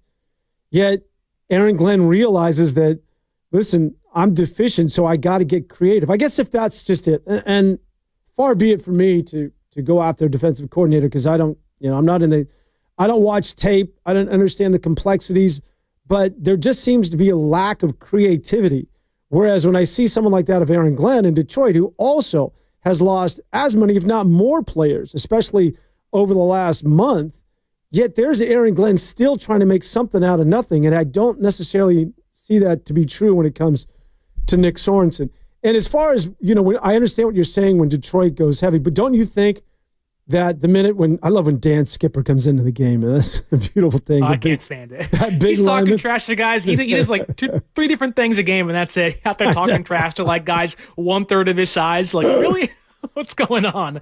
But don't you think when they go heavy, that if the Niners look to counter that, that's exactly what Ben Johnson wants to do. And then he's going to have Jared Goff just audible out of that. And that they're trying to sucker you in to go heavy. And they've got options out of that, is my point. And if they see you trying to combat that they're just going to go up top because you're now that's deficient. An indictment on your cornerbacks and your safeties then. And if you don't have those guys that can cover, you got to get new guys. Like, you have to be able, and it's so hard to counter everything an offense throws at you, but if the Lions want to go heavy and the Niners counter with their heavy formation, whatever that may look like this year, you have to have guys that can cover. And maybe it's just me believing in Lenore and Green and Mustafa and Hufanga. Like, I believe those guys can cover deep, or at least some of them can. I trust those guys in man coverage to stop Jameson Williams or Amon-Ra St. Brown. Maybe not all the time, but some of the time. It's at least worth giving it a shot once. They didn't go heavy once last night. They didn't counter it once last night. Hence why you saw the Lions had the second most yards before contact in a game against San Francisco this year. 85 yards for free, essentially. Like, you got to do something to fix that. Lions come up winners last night over the San Francisco 49ers as the Niners will close out the season next week against Arizona. Just to stay with Detroit, maybe we can tease this and we'll get back. We're going to get to a break coming up here in a little bit. But when we think about Detroit and Dan Campbell, who oftentimes is, he's not controversial, but he's a good subject matter because people sort of like that of Jimmy Johnson. You may not like him, you may love him, but you have an opinion. And when it comes to Campbell, at the beginning of this game, be honest here, Sterling, be honest now, because I'll come out there to, Hog Flats, Iowa, and find you. Were you one of those that felt as though that Dan Campbell was just being this Neanderthal and once again biting kneecaps and playing his starters when he didn't need to in a meaningless game against the 49ers? No, I love it because it sends a message that, we don't care if you're banged up, broken, or bruised. We're going to make sure you feel that we're the Detroit Lions. And I love that. It's the same way how San Francisco played, with the chip on your shoulder of like, look, you're going to come into our place and try to embarrass us. We're going to try to not let that happen. And last night, San Francisco did that. Yeah, there was some blunders here or there, but I love when my coaches and my players have an edge to them. I love when my head coach says, I'll run through that tunnel with you, and I'll run through a wall with you. Come with me. I love that stuff. Sometimes I wish Shanahan was more like that. Like, rally me up. Be a Jim Harbaugh to a certain extent. I want to go to war with you through my television, and I love the idea of, I don't care if San Francisco is banged up or bruised. Now, if it was week 18, different story. Week 17, I'm all in for it. Yeah, maybe because I'm getting older, I'll take the Shanahan sort of cerebral, smart, pragmatic guy, although I love Dan Campbell. Don't get me wrong.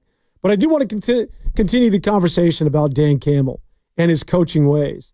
A reminder, we are presented by Fremont Bank, celebrating 60 years of full-service banking with no compromises. We continue the conversation talking about the Niners. We're going to get into a little Dan Campbell talk as it sets up the first time ever 2 14 regular season win teams will play for the number 1 seed in the NFC. That and much more. Sterling Bennett, Dan Avona, 95.7 The Game.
favorite podcasts. And while you're there, be sure to check out how Bonte and Shasky reacted to the weekend that Jonathan Kuminga and the Warriors had. All right. We're talking about the San Francisco 49ers' latest loss, this time at the hands of the Detroit Lions. Dan Avone and Sterling Bennett. And Sterling, I just wanted to get into some Dan Campbell talk because I think he is, you know what he is? He is the sports talk radio host, sports podcaster, those YouTube nuts, anybody who likes to do this sort of stuff. Dream. Because none of us have any accountability for the most part. And I bet you that, well, what it is that you just laid out, and a lot of people echo that sentiment that he's a guy that, you know, he wants to run through a wall and he'll lead you, you know, he'll be the first to do it. And sure, I want to play for a guy like that. He fires you up. Let's go for it on fourth down. Let's play her because that's the way we are. But rest assured, if somebody got hurt last night, namely Jared Goff, Penei Sewell, you take any of those stars, and for a team that has been bitten by the injury bug, knives out, baby. All those sane people would lead their shows today saying, yeah, I love Dan Campbell, but he's not a smart man. Or Dan Campbell is not the sort of coach that can win in 2024. You can't be this cannibal. It's not the 1960s. It's not about eating raw meat and yeah, let's headbutt each other. You have to think through some things. And so I love him on one regard, but let's face it, if he screws up again, let's say next week or in the postseason, going for like a 4th and 11 in a winnable game or something, all those that are praising him are also going to crack on him hard. Oh, 100%. Because then you get into an offseason where, say they lose, like they lost last year, going for it on fourth down twice, whether it's Jared Goff's incompletion or a drop pass by Josh Reynolds, and it costs you a trip to the Super Bowl.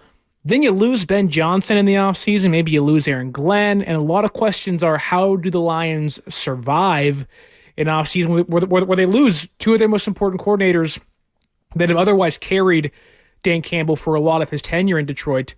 I completely agree. Now, that said, I don't care, man. Like, I love it. Like the NFL is better with Dan Campbell as a head coach than not a head coach. Like, it brings me so much joy to watch. And maybe it's the Madden player in me. He plays the NFL like you're playing Madden, where it's 4th and 35. I'm not going to punt. I'm going to go for it. I know I can get this thing. And you're like, you're not supposed to do this in real life, but he's doing it. And it makes the NFL so much more exciting, whether it is via sports talk shows, loving him, hating him, whatever it is. But it's like, I don't care. Like, give me more Dan Campbell. Give me a double dose of Dan Campbell next year. Whether it is they go to the Super Bowl or they lose next week against the Vikings, just give me more Dan Campbell in my life. I had no issue with him playing last night and playing all his starters. Yeah. And I don't understand why other people did. And it's funny that those that had an issue or took umbrage with the fact that he wasn't being smart. Like, some of the things that he does, like, I think he lost them that championship game last year against the 49ers. Some of those, one of those fourth downs, but two of them, it's like, come on, man. It's the Lions. You haven't won this thing since the 50s, or you haven't been to a Super Bowl. This is your chance. I think you need to be a little, you need to think through this a little bit more thoroughly before you just simply go for it on fourth down, because that's who I am. But I think last night, listen, it's interesting when I hear today about some of the people that had issues with him playing his starters. I hate pointing fingers, but it usually comes from sort of the eggheads or the guys that just see this, through a computer or algorithms or what you should do or shouldn't do. And listen, I've never played in the NFL, but I've been in a locker room, and I just think sometimes it's people who have now a seat at the table who say things from the outside looking in, and we all are to a certain degree, because none of us play for the Lions, and like I said, none of us play professional sports.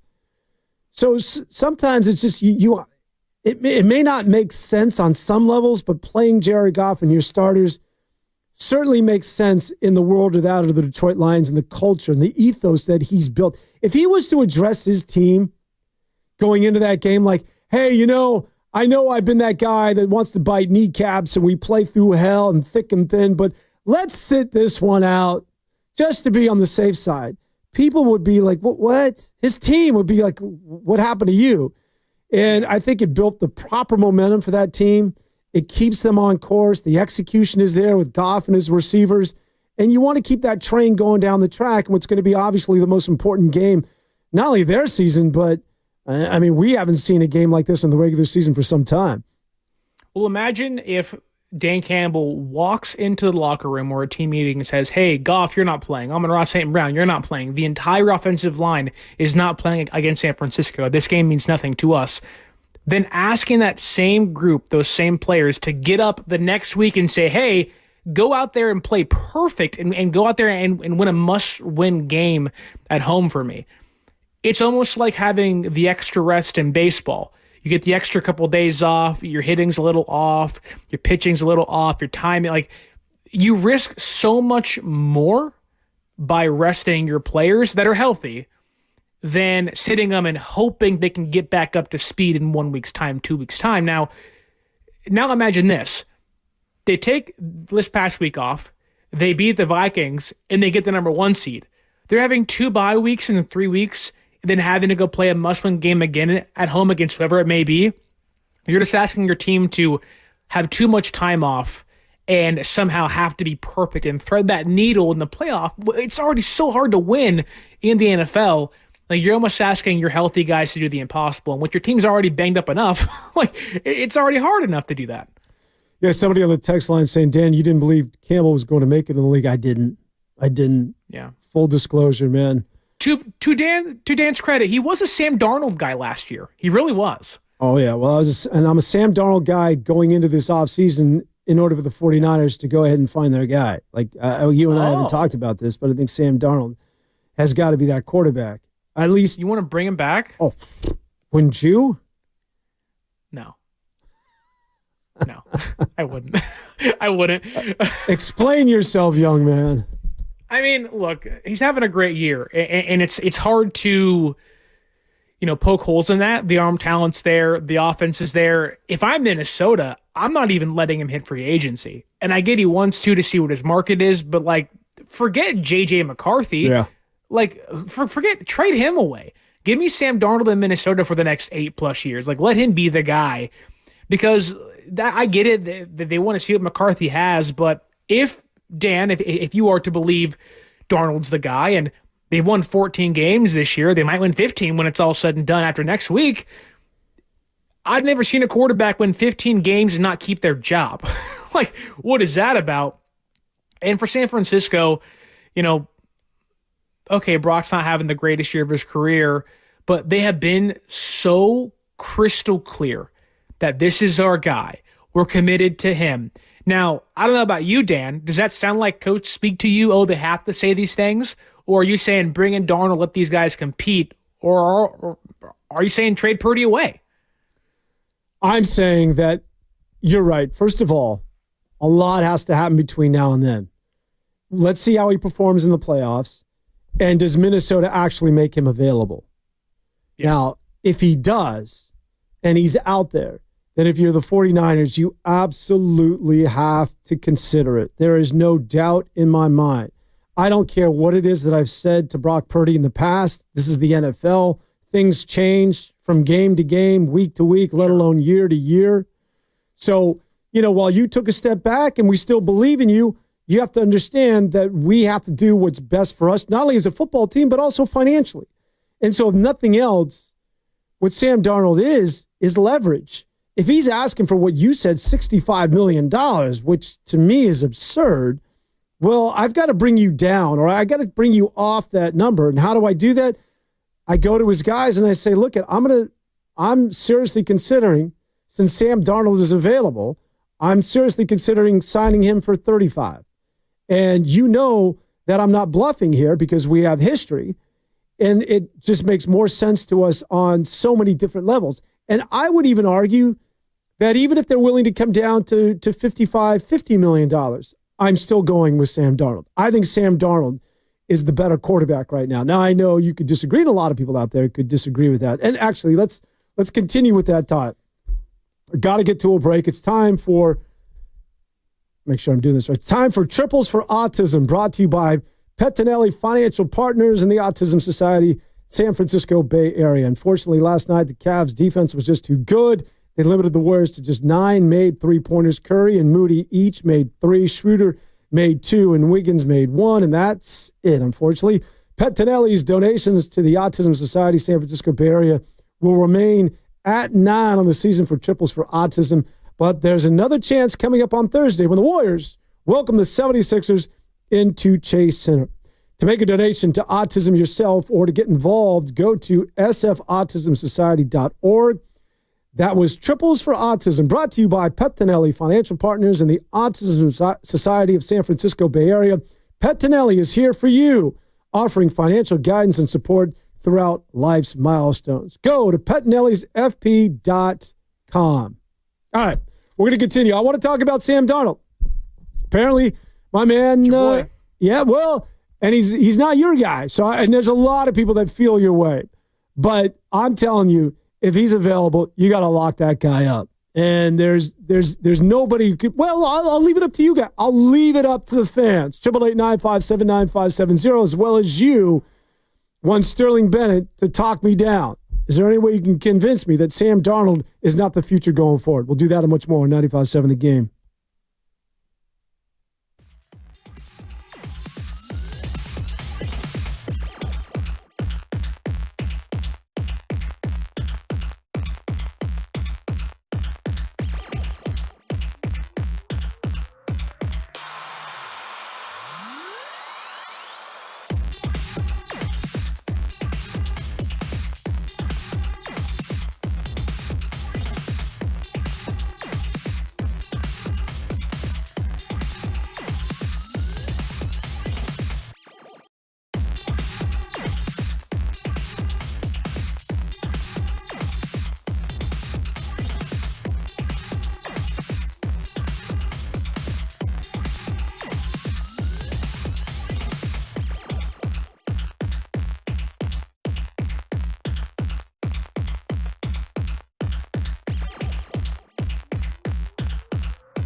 It is sponsored by Chilton Auto Body, Sterling Bennett and Dan Avone.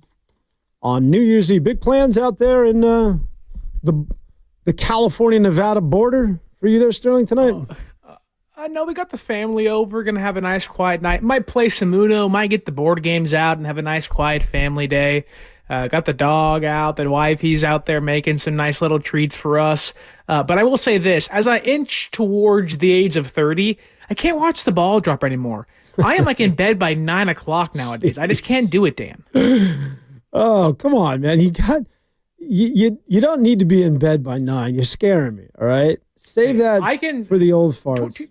2025, I know it'll be there 8 o'clock in the morning when I have to get up. It'll be there no matter what. What's the name of your town again? Hesperia. I refuse to call it a city.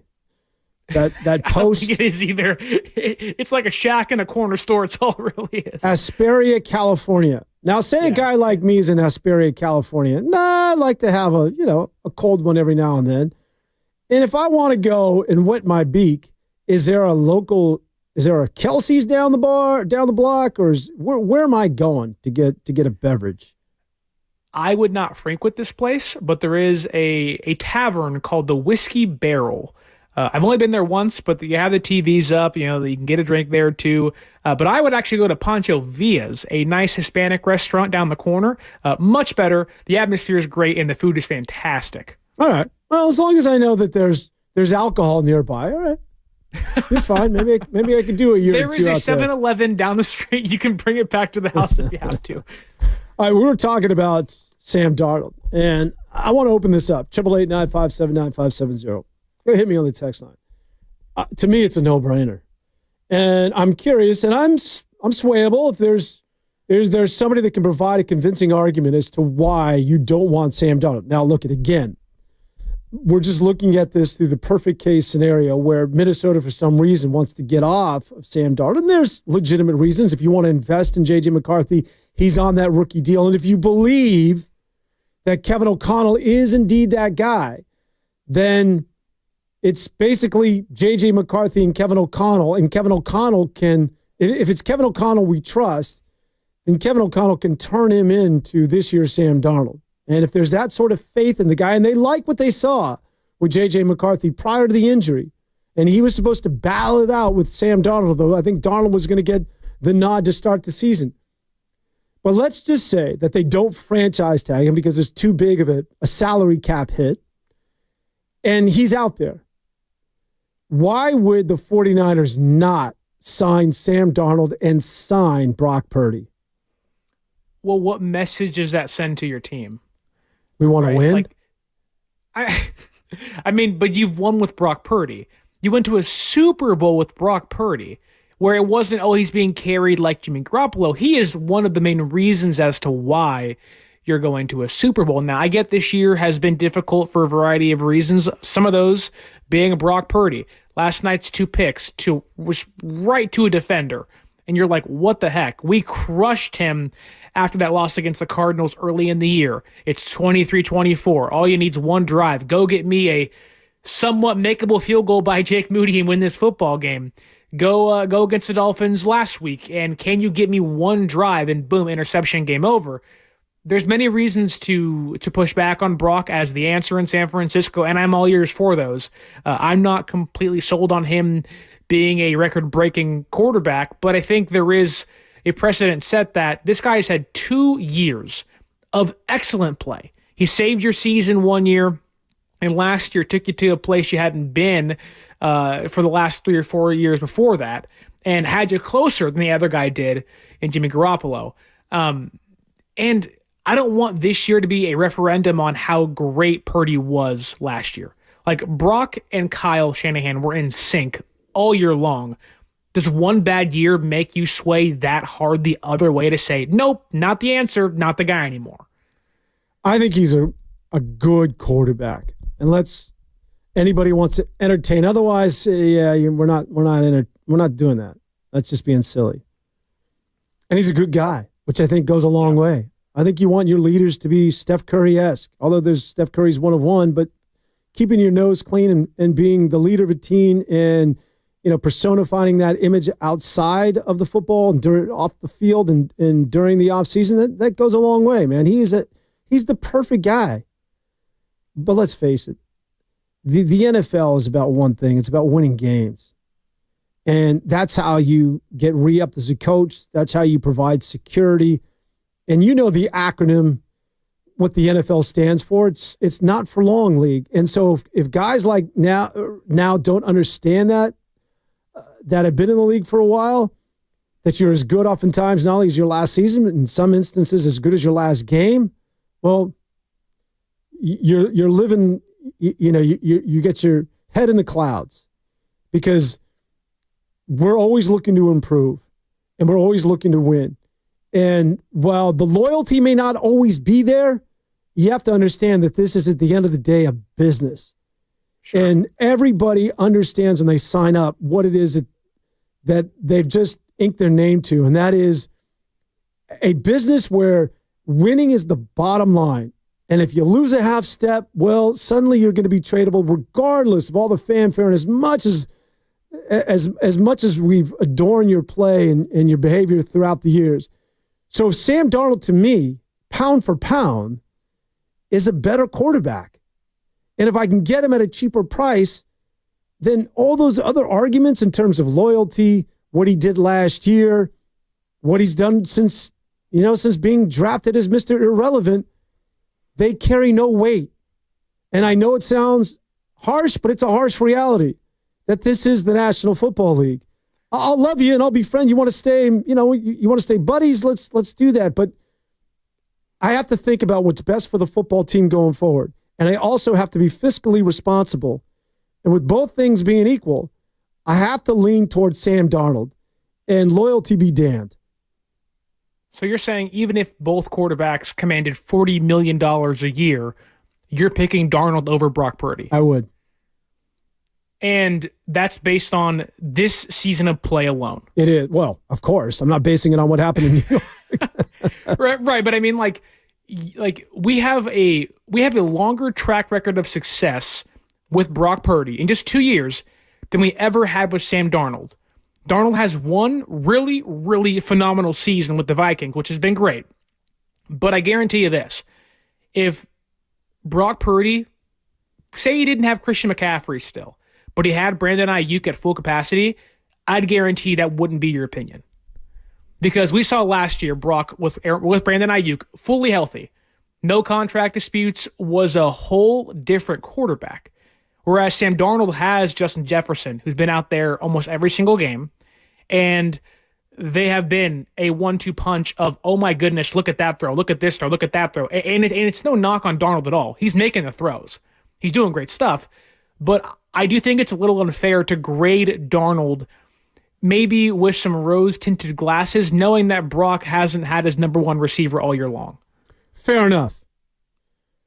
But Sam Darnold has a stronger arm. I don't care who the wide 100%. receiver is. I don't care who the and that means something in this league. There were plays last night where Jared Goff has a stronger arm than that of Brock Purdy. And you can see the zip on his ball. Like he throws a fastball. And he would get it to guys in a seam. Meanwhile, there was one play in particular where Jennings made a reception for about 11 yards in a first down, and he got crushed. He got the safety came up, and I forget the name, that just came up and laid the wood.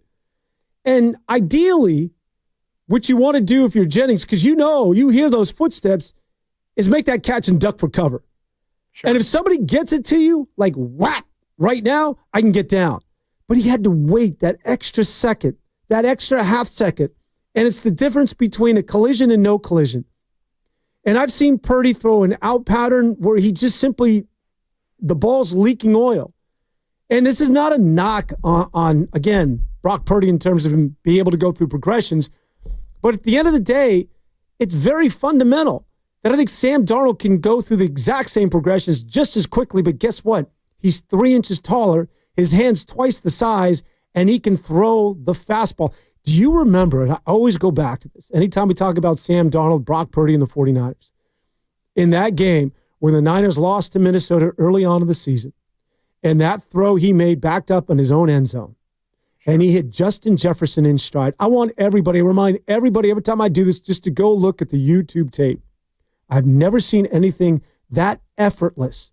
It's almost as if he flicked his wrist, and it was so casual. And that thing went 70 yards in the air. And he hit Justin Jefferson in stride. Brock Purdy can't do that. Very few can. There is something to arm strength, as well as being smart, as well as being able to do all the things that Purdy can do. Also, Purdy is what, 4th in the league in terms of balls getting batted down at the line of scrimmage? That's not happening with Sam Darnold. Darnold's looking over those defensive linemen. He's looking over linebackers. He can see the field. It's a harsh... this is not a reflection on Brock Purdy being a bad guy or an insufficient quarterback, but when you stack him up, again, if the bottom line as a general manager, as a football team, is that we have to do what's best for our team in terms of winning and getting back to a Super Bowl, and you just put those two side by side, I want Sam Darnold because of his raw ability is better than that of one Brock Purdy. But do we ignore his previous stints with the Jets and the Panthers? Yes. Yeah, and here's why. Because I think a lot of people are still waiting for, and you don't have to, but this is my opinion. A lot of people are still waiting for that other shoe to drop. Or he's going to be Brock Purdy, he's going to be Sam Darnold seeing ghosts. It ain't happening, people. What happened in San Francisco in terms of the light going on, and he just needed to be with the right person, and that being Kyle Shanahan, or the right quarterback whisperer who understood how to teach somebody with his talent. This is real, starting with Kyle Shanahan and now Kevin O'Connell, that he's not going back there. And if you think that he's going to revert back to that guy and just wait, it's going to happen any day now, it's going to happen in the playoffs. People have been waiting all season. I've seen enough body of his work to come to the conclusion that dude does not live here anymore. Sam Darnold is the real deal. I could be, I've been wrong before. If that's the case, and we can both admit that Kyle Shanahan would know football better than any of us, like head and shoulders ahead of all of us. He had him in the building. If he believed that Darnold was better than Brock Purdy, why didn't he do what it took to retain him and say, look, quarterback competition. Brock's great and all, but he has the tools that I like better. He's more efficient, better arm strength, a little taller. Like, he had him in the building and let him go. Now, Darnold wanted to go start elsewhere, fine. I totally get that, but it's not like Kyle didn't have the opportunity to make the quarterback change during last offseason. Say, Brock, you're great and all, but we're going with Sam Darnold, and we're going to re-sign him to a 1 or 2 year deal, the exact same deal he has now. I think it's like $11 million for 1 year. Like, he could have done it. And he said, no, I want to roll with Brock Purdy. Why should I believe they're going to do that this offseason? Fair enough. I would say that Kyle Shanahan didn't get an opportunity to see him play. I think Kyle Shanahan... Did, though. Well, in practice every single day. No, in practice he wasn't very good. I think he's Carter Chickering. Well, no, he wasn't. And he wasn't. But so if you're just predicating on practice where, Sam... Because... in order to really pass judgment on a quarterback, is you got to give him an opportunity, right? You got to let him play, and you got to let him play. Kyle Shanahan was willing to Kyle Shanahan fell in love with Brock Purdy and was like, "That's the guy. He's better than Trey. He's better than Jimmy," which maybe isn't a big statement to make, but he said that in practice. He saw that in practice. Why didn't he see the same thing about Sam Darnold in practice? Yeah, but when did he replace Jimmy Garoppolo? After he got hurt. Yeah, exactly. So the same could be said back then. If he was so much better than Jimmy Garoppolo, why didn't he make the switch before Jimmy got hurt? My point being is that, well, the same with Sam Darnold. Sam Darnold, it was, well, I guess he was making more than that. Was he making more than Purdy last year? He probably was. Yeah, he was. But I think that, what you say is true, but you do need to see a body of work. And while you may believe in a guy, but this is when what it is that Purdy did the year prior, where he has stuff on tape. And then Sam Darnold is just a guy that's done it in practice, or at least he wasn't even very good in practice. But knowing that the potential is there, you can't make that replacement exclusively on conjecture or potential or what he did in practice, because Brock Purdy was so good. But now that we've seen a full year of it, and a guy that's led a team 14-2 and has made all the throws, and not only that, but situational football, bringing his team back, 2-minute drills. He went through a little snafu where everybody thought, like in week 5, after they got off to their 5-0, yeah, right? It's like, here it comes. They just lost 2 in a row. Here comes Sam Darnold.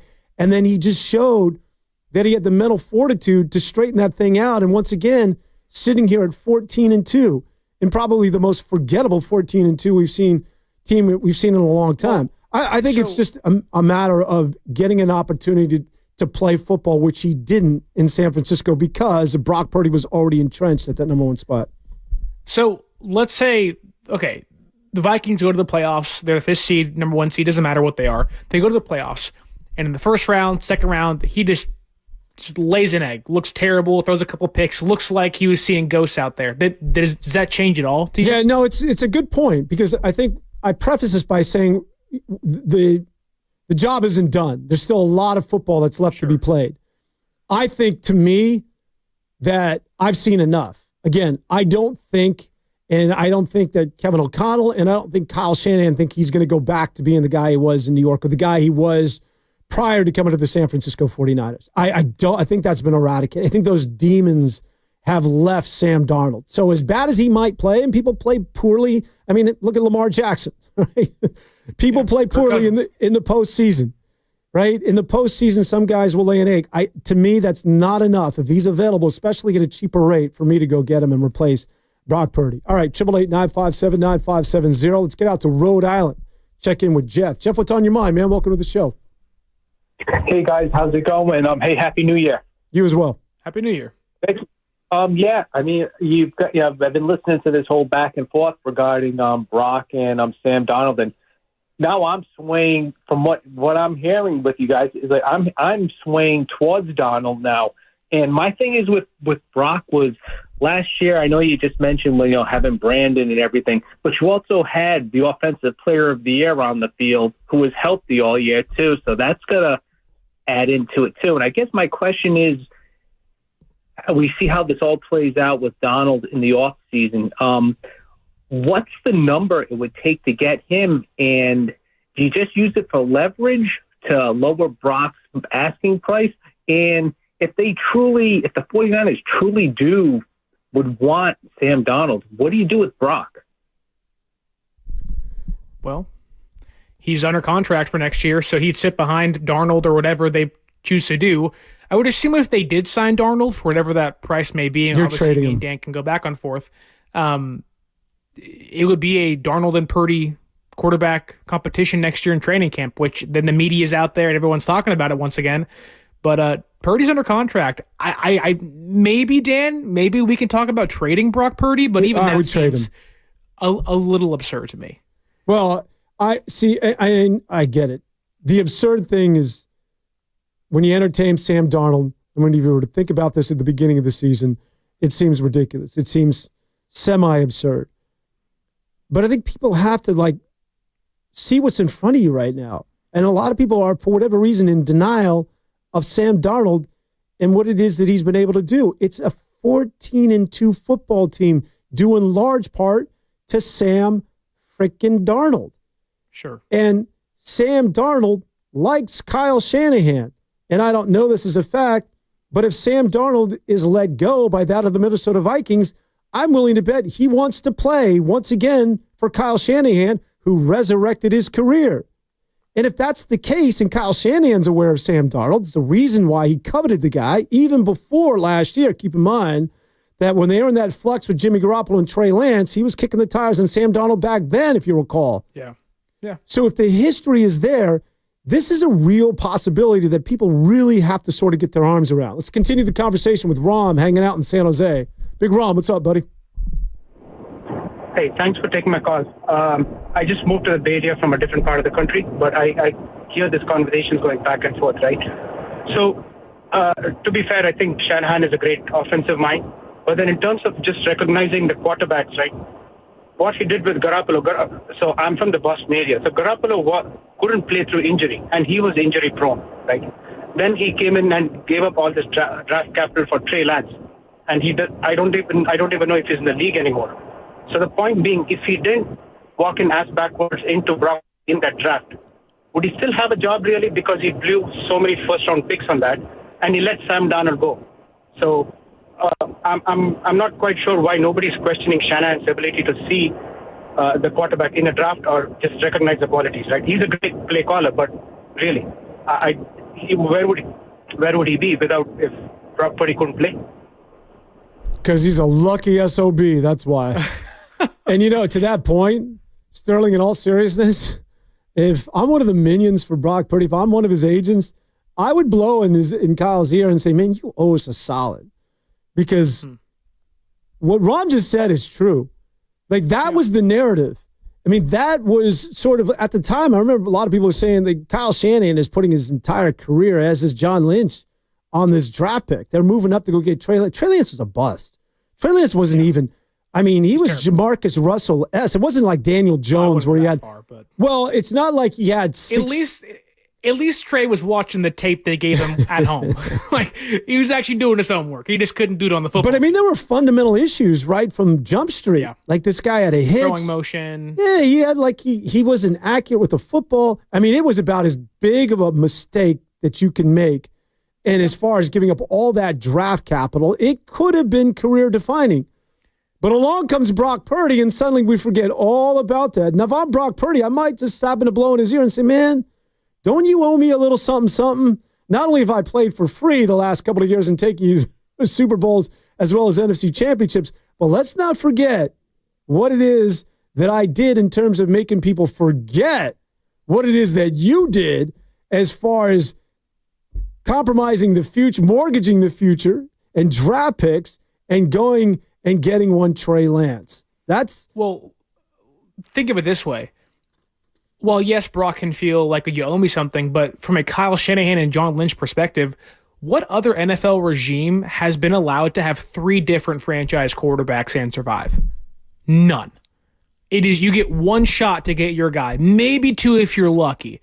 The Niners, if they sign Brock Purdy to a massive deal, or in Dan's case, go get Sam Darnold, that's their 3rd shot at a franchise quarterback. Like, this is it. This is the end. You get 3 strikes and you're out. You missed on Jimmy was fine, but didn't get the job done. Trey was a massive strikeout. And in Brock Purdy's case, or again in Sam Darnold's case, you get a 3rd try and you strike out, they have to go. You have to go.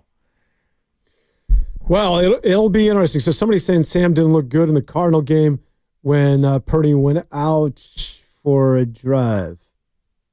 I'm not following that. Does that make sense to you? Anyway, I mean, Sam played against the Rams last year, and they lost by 1 point thanks to Jake Moody. Sam last year. I get you. I thought he meant because I thought he was talking about Sam Darnold against the Cardinals this year. Well, basically, why the Minnesota Vikings took a roller on him? And it's one of the reasons why Carson Wentz and the Kansas City Chiefs coming up on Sunday are going to be balling out is because, you want to put something on tape if you're Carson Wentz. And it was Sam Darnold. This is according to the Vikings. In that mop-up duty on Christmas Day against the Baltimore Ravens. Remember the game was done basically at halftime? Oh, yeah. And he played a good 10 minutes of that game. I want to say it's the most he had played. And Sam Darnold got in there, and he opened the eyes of the Vikings. They're like, whoa. Is this the same Sam Darnold? What's going on here? And so they saw something there. And that's when they invited him to camp. So, but it didn't open the eyes of Kyle Shanahan. No, because, listen, you need... For the Vikings, you're in a much different situation. Sure. Because you don't have a quarterback. You drafted a young quarterback, and you're going to invite. There's a difference between inviting someone to camp because you see that there might be a glimmer there of some potential, as opposed to someone like that, Kyle Shanahan, who did not want to get rid of Sam Darnold. But it's highly different than replacing your starting quarterback who had an MVP-esque year and inserting Sam Darnold because he did well in mop-up duty against that of the Baltimore Ravens. But that's the thing is, so we're having this conversation about replacing Brock Purdy maybe, and their resumes are going to look very similar after this year, right? You're going to have 1 to 2 playoff appearances for each player, 1 for Sam, 2 for Purdy. Sam may or may not finish in the top 5 for MVP. I don't see how he doesn't this year because he's been so good. It really just comes down to price tag. Yes. And if it's worth letting Purdy go and not believing he can return to that caliber of player. Like, in this conversation of, it comes down to contract value, we can't forget, Brock could look the exact same way next year as he looked in 2023 when he almost won the MVP. Like, we can't ignore that Brock could return to form, if you will, when he has Christian McCaffrey healthy, when he has Brandon Ayuk, if he ever comes back next year. Like, I get it. We are praising Sam Darnold and giving him kudos. He also has Justin Jefferson, who is going to have 1,500 yards and 10-plus touchdowns this year and 97 receptions. Brock doesn't have that. He had it last year, and he looked really good. Like, I am one that believes if you give Brock Purdy that number one guy, his leading target getter back, you will see a reversion back to his true form, which was a really, really, really good quarterback in 2023. But does his arm get any stronger? Seasons. No, but does Darnold get any better? Does he not throw picks? Like, does Darnold play good in the playoffs? We have no idea yet. Yeah, we'll find out. We are presented by Fremont Bank, celebrating 60 years of full-service banking with no compromises. All right, let's get into a little Jake Moody and talk about the young kicker for that of the San Francisco 49ers and what to do with this guy. We'll be back right after this.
Now, back to Willard and Dibs on 95.7 The Game.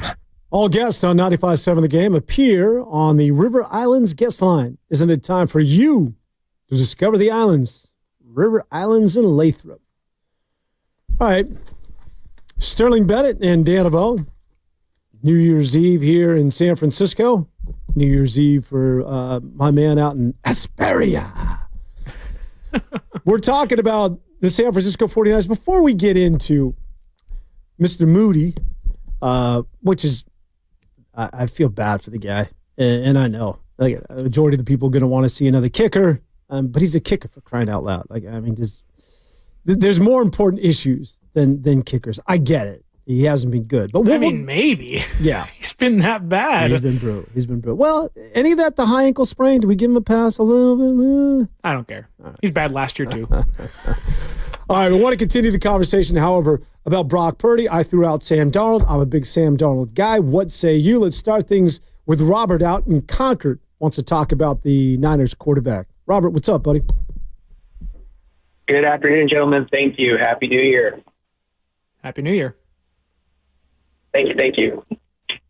Look, for me personally, I've decided that, well, in my opinion, I'd love to see Brock Purdy get signed by the 49ers. Hopefully not to a lucrative deal that puts the team on ice skates trying to figure out what players to keep, especially since I really don't think it really matters at this point. But to talk about Sam Darnold, again, in my opinion, or Brock Purdy, or even Lamar Jackson, just joking. On this football team right now with the 49ers offensive line, I don't care who you put right back there at quarterback. There's just not much of talent around the quarterback for success. I will always go back to 1999 to Kurt Warner. And look, that man had weapons from Torrey Holt to Isaac Bruce, Marshall Faulk, to an unbelievable offensive line that gave that man time to throw for over 400 yards, it seemed like, each and every game. They were scoring over 20-plus points. So you put a quarterback back there with an offensive line, I think, we'll see the success that Brock Purdy has had in the past. So that's who I'd love to see back next season, just hopefully not to the point where $60+ million will eat away at the other chances of signing players that could be to the success of the 49ers. So one last thing is with Jake Moody. Hopefully this guy does not have the yips like Mark Woolridge from the Braves, where he lost it. Hopefully he can recover if it's an injury and get back to what we remember seeing. Third-round draft pick, which is sort of a head scratch. Yeah, thanks for the call. Well, that's just it. That's the hang-up. And one of the reasons why I'm entertaining Sam Darnold is because Purdy's not coming in at a team-friendly deal, nor should he, quite frankly. You get one opportunity, really, at this. Maybe two if he sustains this level of play, and we'll see. But his agents are going to want to reset the market. That's what they do. That's what they're paid to do. He's next in line. For crying out loud, Dak Prescott just reset the market at $65 million per. And when you think about Tua Tagovailoa, to that of Trevor Lawrence, that they're going to ask for potentially north of $60 million. And yes, I don't care how you slice it up, and forget about the APY, the average per year. You have to think about guaranteed money. So they're gonna want somewhere between 175. They're gonna come in with a high number, and that is going to compromise or limit what it is that you can do as the 49ers in terms of addressing that offensive line, in terms of signing Dre Greenlaw, in terms of Talanoa Hufunga's contract. Yes, you're not going to be as good of a football team because you're going to focus the majority of your money is going to be invested in one guy, and that is Brock Purdy. Wherein lies the Sam Darnold component in all of this? Now, you gave the scenario if they both committed $40 million. There's no way in hell Brock Purdy wants $40 million. His guys are going to look for as much as they can get. And Sam Darnold is not. Darnold doesn't have that sort of leverage. He's got 1 year under his belt, so he's going to come in somewhere around $35 million. Maybe 40. I don't know the asking price, but I can tell you this is going to be considerably lower than that of Brock Purdy. And to me, again, not that all things go back to Sam Darnold, but it's a no-brainer. Would you agree that they are going to ask for everything in the kitchen sink? I do, but I also think it's not just about guarantees and APY. I also believe it's about how you structure contracts. Sure. And it doesn't matter how or who the player is, whether it is George Kittle, Fred Warner, Diamador Lenore. Those cap hits remain, albeit in Brock's case, it'll be higher than what it is now, $1 million. They're going to remain relatively low for the first 2 to 3 years of that contract. So the worry of, if they pay Brock, they're not going to be able to re-sign certain players or bring in key free agents next year or even in 2 years' time, that's not true. Like, they are going to be able to be competitive in the open market for the next 2, if not 3 years, even if they re-sign Brock Purdy to a massive contract.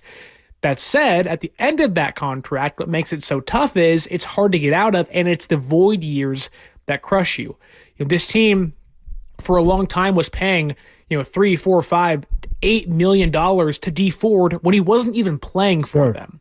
So this idea that, if they pay Brock, they're not going to be competitive or they're not going to be able to sign players and it's just going to be Brock Purdy and nobody else on the team, it's not true. Now, yes, you have to eventually replace players like Deebo Samuel and Brandon Ayuk and Christian McCaffrey and George Kittle, but I would really not be too worried about when you hear, Brock Purdy agrees to a 4-year, I don't know, whatever it'll be, $65 million a year contract. That number means nothing. It is a face value number that has no weight behind it. It's all about how the contract is structured, and the Niners are arguably better than anybody else when it comes to freeing up that money, maybe outside of Kansas City, and keeping those contracts low, even after paying a quarterback $65+ million a year. Yeah, that's well put. And they'll kick that can down the road. Yeah. But eventually you do have to pay the piper. And some of that, they'll defer a lot of that. And you're right. Yeah. Prognorate and company are good at that. But it is still going to have to be paid at whether you pay me now or you pay me later. Correct. And the one thing when people say, okay, he's better than Trevor Lawrence, or how come Trevor Lawrence is able to get that sort of money and Tua Tagovailoa and even Dak Prescott? The 49ers, keep in mind, every single year, because they are so star-laden, are resetting the market when it comes to Nick Bosa, when it comes to Fred Warner, when it comes to these Christian McCaffrey, the highest paid running back, I want to say, like the 40 and Trent Williams. The 49ers deal with this every single year. Those other teams that I just mentioned, Jacksonville and Miami, they're paying one guy a healthy number, and that's their starting quarterback. For the 49ers, you have to keep in mind, if it was just Brock Purdy and then a bunch of guys under rookie deals or a bunch of guys that were okay or some guys with some promise, it's a different story. But you're shelling out some serious money to a lot of proven all-Pro Bowl performers. And so it does become a question, I think, of dollars and cents because of the money that's already been given out by the 49ers. And they certainly, as you mentioned, do it better than ever. But at some point, I do believe it comes back to bite you. And it just becomes a question as to whether or not he's worthy of that money. And if I can do the same with that of Sam Darnold, but at a lower number, it's going to make a lot more sense, I think, for the San Francisco 49ers going forward. Let's get out to Nick hanging out in Berkeley. He wants to talk about the head coach of the San Francisco 49ers. What's up, Nick? Nick, you there? Yeah, I'm here. Sorry. The Niners played masterfully last night, man. And you know what? We went on a drive where everybody touched the ball one time and we scored a touchdown. Then we're going down to take a 2-score lead. And this invisible offensive pass interference, bro, I can't even believe it. It was just ridiculous call, right? So anyways, that being said, dude, Shanahan's got major problems in his decision-making. Mason was what, maybe second, third in the league, running 6 yards a pop, and then all of a sudden McCaffrey comes back, and he's out of the lineup, basically just out of commission. It's bro, you can't mix him in. He didn't sit on the bench for 2 or 3 years to earn a spot to get a shot. Why couldn't you, ease McCaffrey back in rather than just grind and throw him in the meat grinder again? Now he got re-hurt. You know what I'm saying? It's just so unbelievably short-sighted of him to not see that and mix people in and respect the players that's been on the bench and earn their time to get in there, man. It's how do the other players feel about that? I'd be pissed off, man, quite honestly.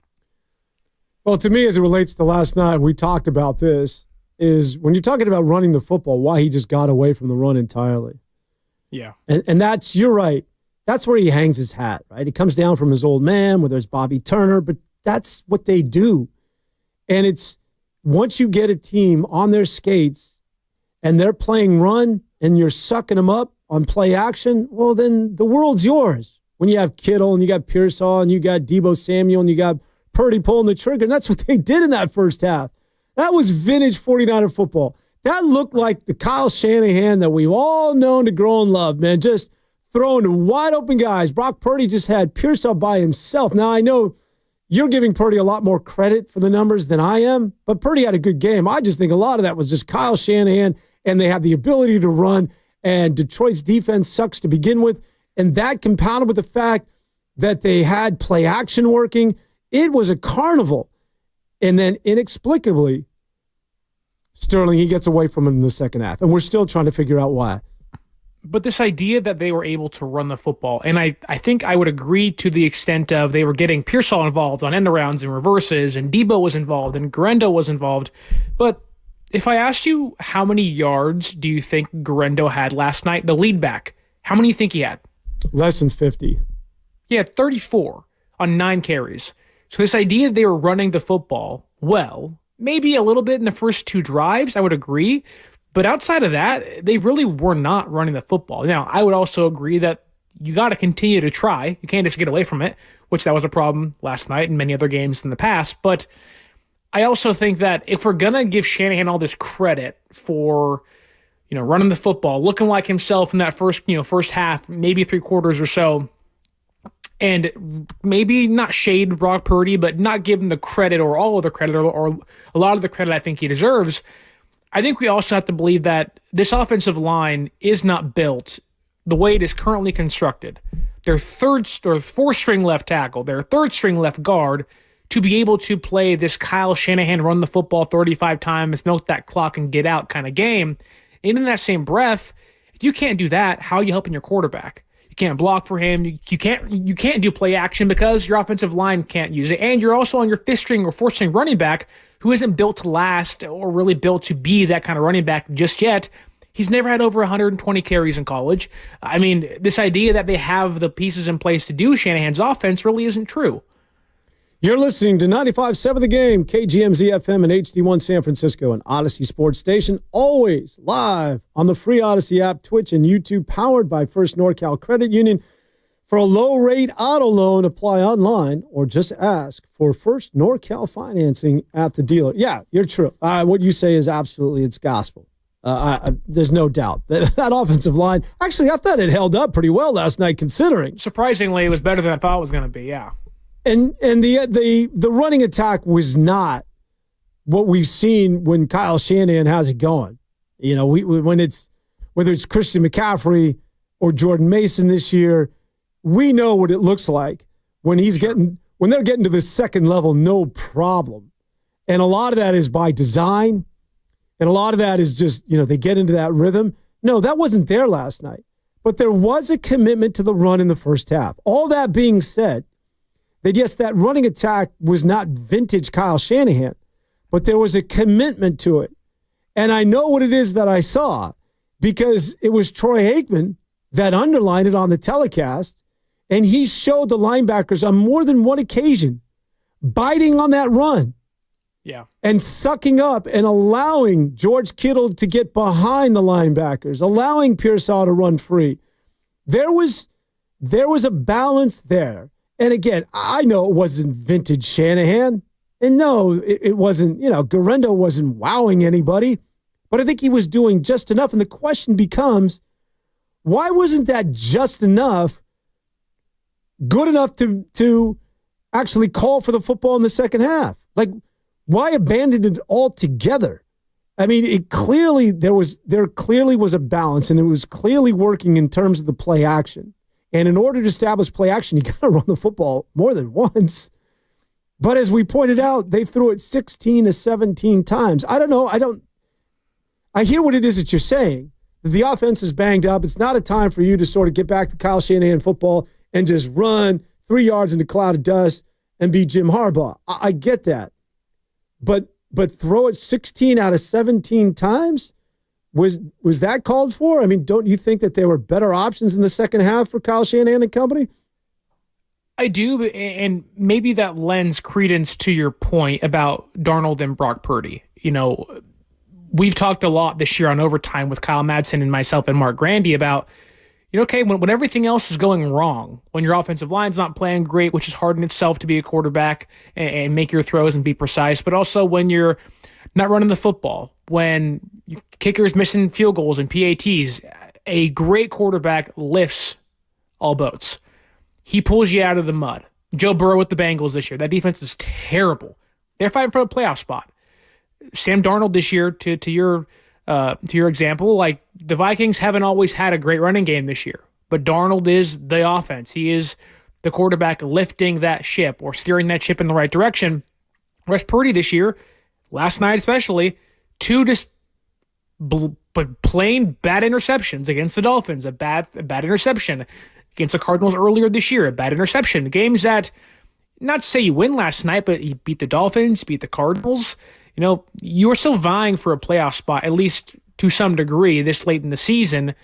And again, maybe that does lean, you know, to your argument of like, well, maybe Sam Darnold does do things that Brock can't do. Brock can be a great quarterback and all, but maybe last night when things don't go well and Shanahan says, I don't want to run the football, I'm going to pass the football, maybe Purdy isn't the quarterback you lean on to do those things. Maybe it is a quarterback like Sam Darnold to drop back 16 times in the second half alone. And now he's injured once again, as he's going to close out the season not playing against the Arizona Cardinals. Let's go back to last night and hear what Purdy had to say about his injury. I mean, it doesn't feel the best, but just leave it at that. So we'll see tomorrow. All right, I just want to get more detailed about Brock Purdy and talking about what happened. On that sack, I got hit on the backside, and basically just my arm was on fire kind of thing. And so I tried throwing a couple on the sideline, and I couldn't at that point. So, it has nothing to do with tapping out of a game or anything like that. I love my teammates, and I'll go to the very end for them and this fan base and everybody. So that's what hurts me is like I couldn't finish the game. But again, we'll see tomorrow. This is a worst case scenario for him because I think he wanted to use these last couple of games to make the case and shut guys like me up in the Sam Darnold nonsense to solidify the case and leave everybody with a good taste in their mouth. Are you a Seinfeld guy? Big Chick, are you a Seinfeld guy? I've seen it. Okay, all right. Nobody watches Seinfeld around here. No soup for you, Dan. Well, there's no soup for you, but there was an episode where Jerry Seinfeld, as well as George Costanza, want to leave on a high note. You always leave on a high note. Leave them wanting more. Like if you tell a funny joke, get the hell out of the room. All right? See you later. Goodbye. I'll be back. That's all for me. And so thank you very much. Nice. That's about the extent of the knowledge around here when it comes to Seinfeld. It's a Festivus for the rest of us. Thank you. Thank you very much. The pole of grievance. But when it comes to Brock Purdy, I think these last two games were an opportunity just once again, and his agents know as much. Like, let's go out there and let's get your money. Let's prove to everybody and leave on a high note, all right? Because everything right now are just about getting leverage when you sit down in that conference room and you go head-to-head with the 49ers, all right? Yeah. Let's just prove to everybody that you're worthy of that deal. And so getting hurt and not being able to play, throwing the 2 picks, who has the leverage? My man Sterling Bennett, who has the leverage when we sit down? Is it the 49ers? Is it Brock Purdy? And, you know, his body of work over the last couple of years? When we sit down, who has the hammer? Simply based on the fact that Brock is still under contract next year. Like, he's not a free agent. He's one more year on his contract. I would like to believe the Niners have some leverage here. You know, let's not forget that the way he's gone out, forget the injury, for example.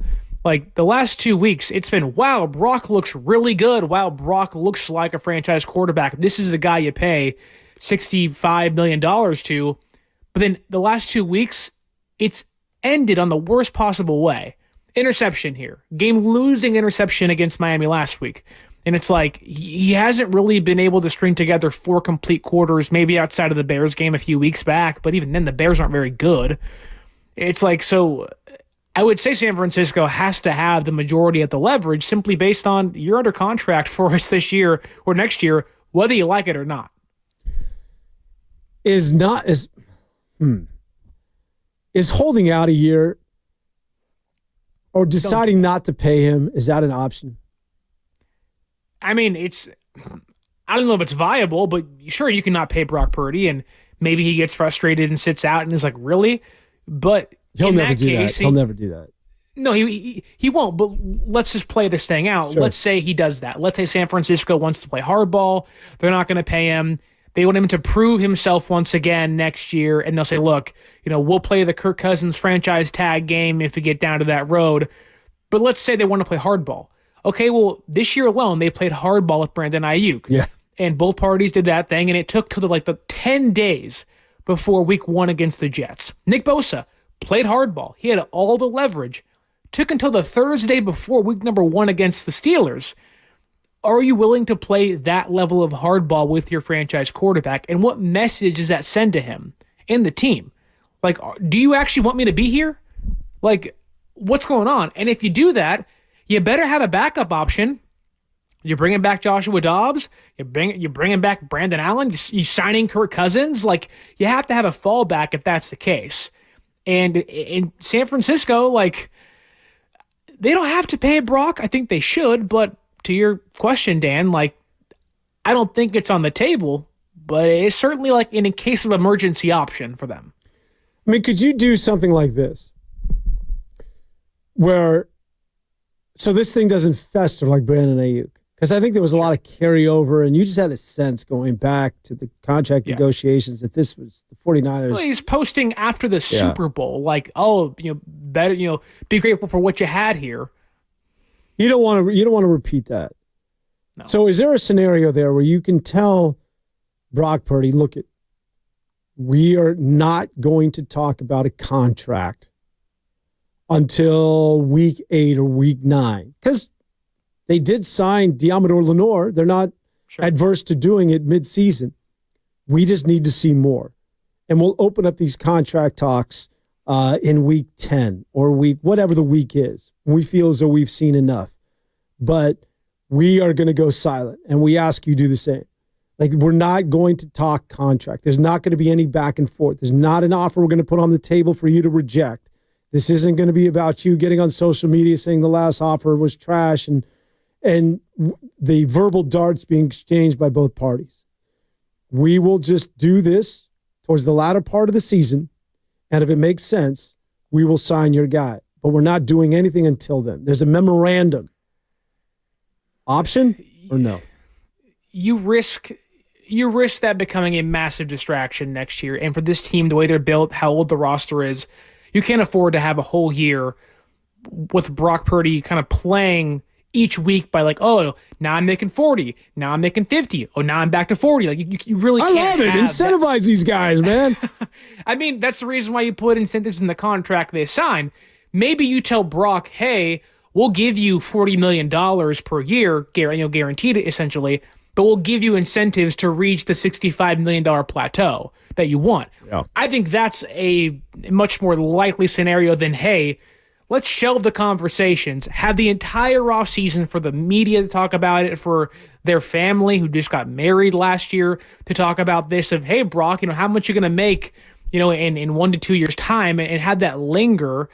Like, I don't think you want that. This team has been through, like last year, too many off-the-field distractions. Trent Williams, Brandon Ayuk, to have that happen with the quarterback position again after it happened with Jimmy Garoppolo and after with Trey Lance. Like, the one thing you don't want is exactly what you're putting on the table right now. I would agree with you, but it seems like everybody's so dismissive. Like, no, that's not really an option. No, it's a formality. But think about it. Do you think if Miami could have waited another year, do you really think they would sign Tua to that sort of contract? Do you think Jacksonville would have signed Trevor Lawrence if they could have waited a year? The 49ers, if they know what they know now and Brandon Ayuk was not under contract, do you think he's signing that deal this offseason? I don't think so. So sometimes waiting... well, I'm just saying that sometimes waiting isn't necessarily the worst thing. And it doesn't seem as though it's even on the table more often than not. All right, we got to get to a break. The segment was sponsored by Chilton Auto Body. When we continue, I do want to do a little Jake Moody. Oh. No pun intended, but let's kick around some Moody. We'll be back. Sterling Bennett, Dan Avone, right after this.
95.7 The Game.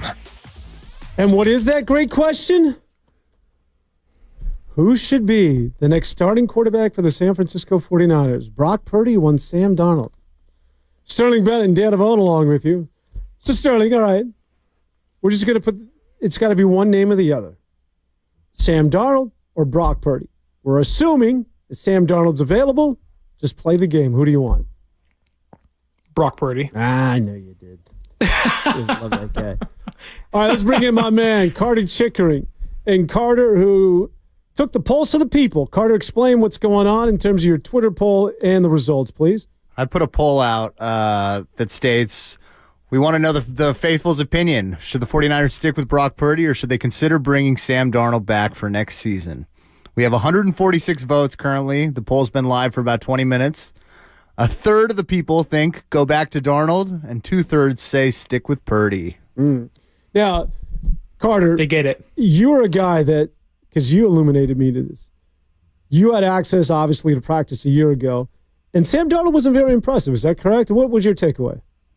They don't give you much time to see the quarterbacks really do much at practice. My takeaway, though, was from the preseason games when you really got to see them out. I said this a bunch of times, but they punted a lot when Darnold was out. Okay, I misinterpreted. I don't know if his game is predicated to what Kyle does on offense, frankly. I think Purdy's game is much more predicated for that. That's a good point. Because when you think about Kyle, it's not necessarily, he doesn't necessarily covet the strong arm quarterbacks, right? Although he did covet Sam Darnold. But it's Kirk Cousins. He backed him up. There is a really interesting comment here, actually, on the Twitter poll, which is a good point, is Walter Gibson basically says people gave Purdy all this credit saying he had the Avengers by him and yada, yada, but what about Darnold? Darnold has the Avengers next to him. He's played 11 games indoors this year, and Purdy hasn't had to do that, which he's struggled in weather. Just something to think about.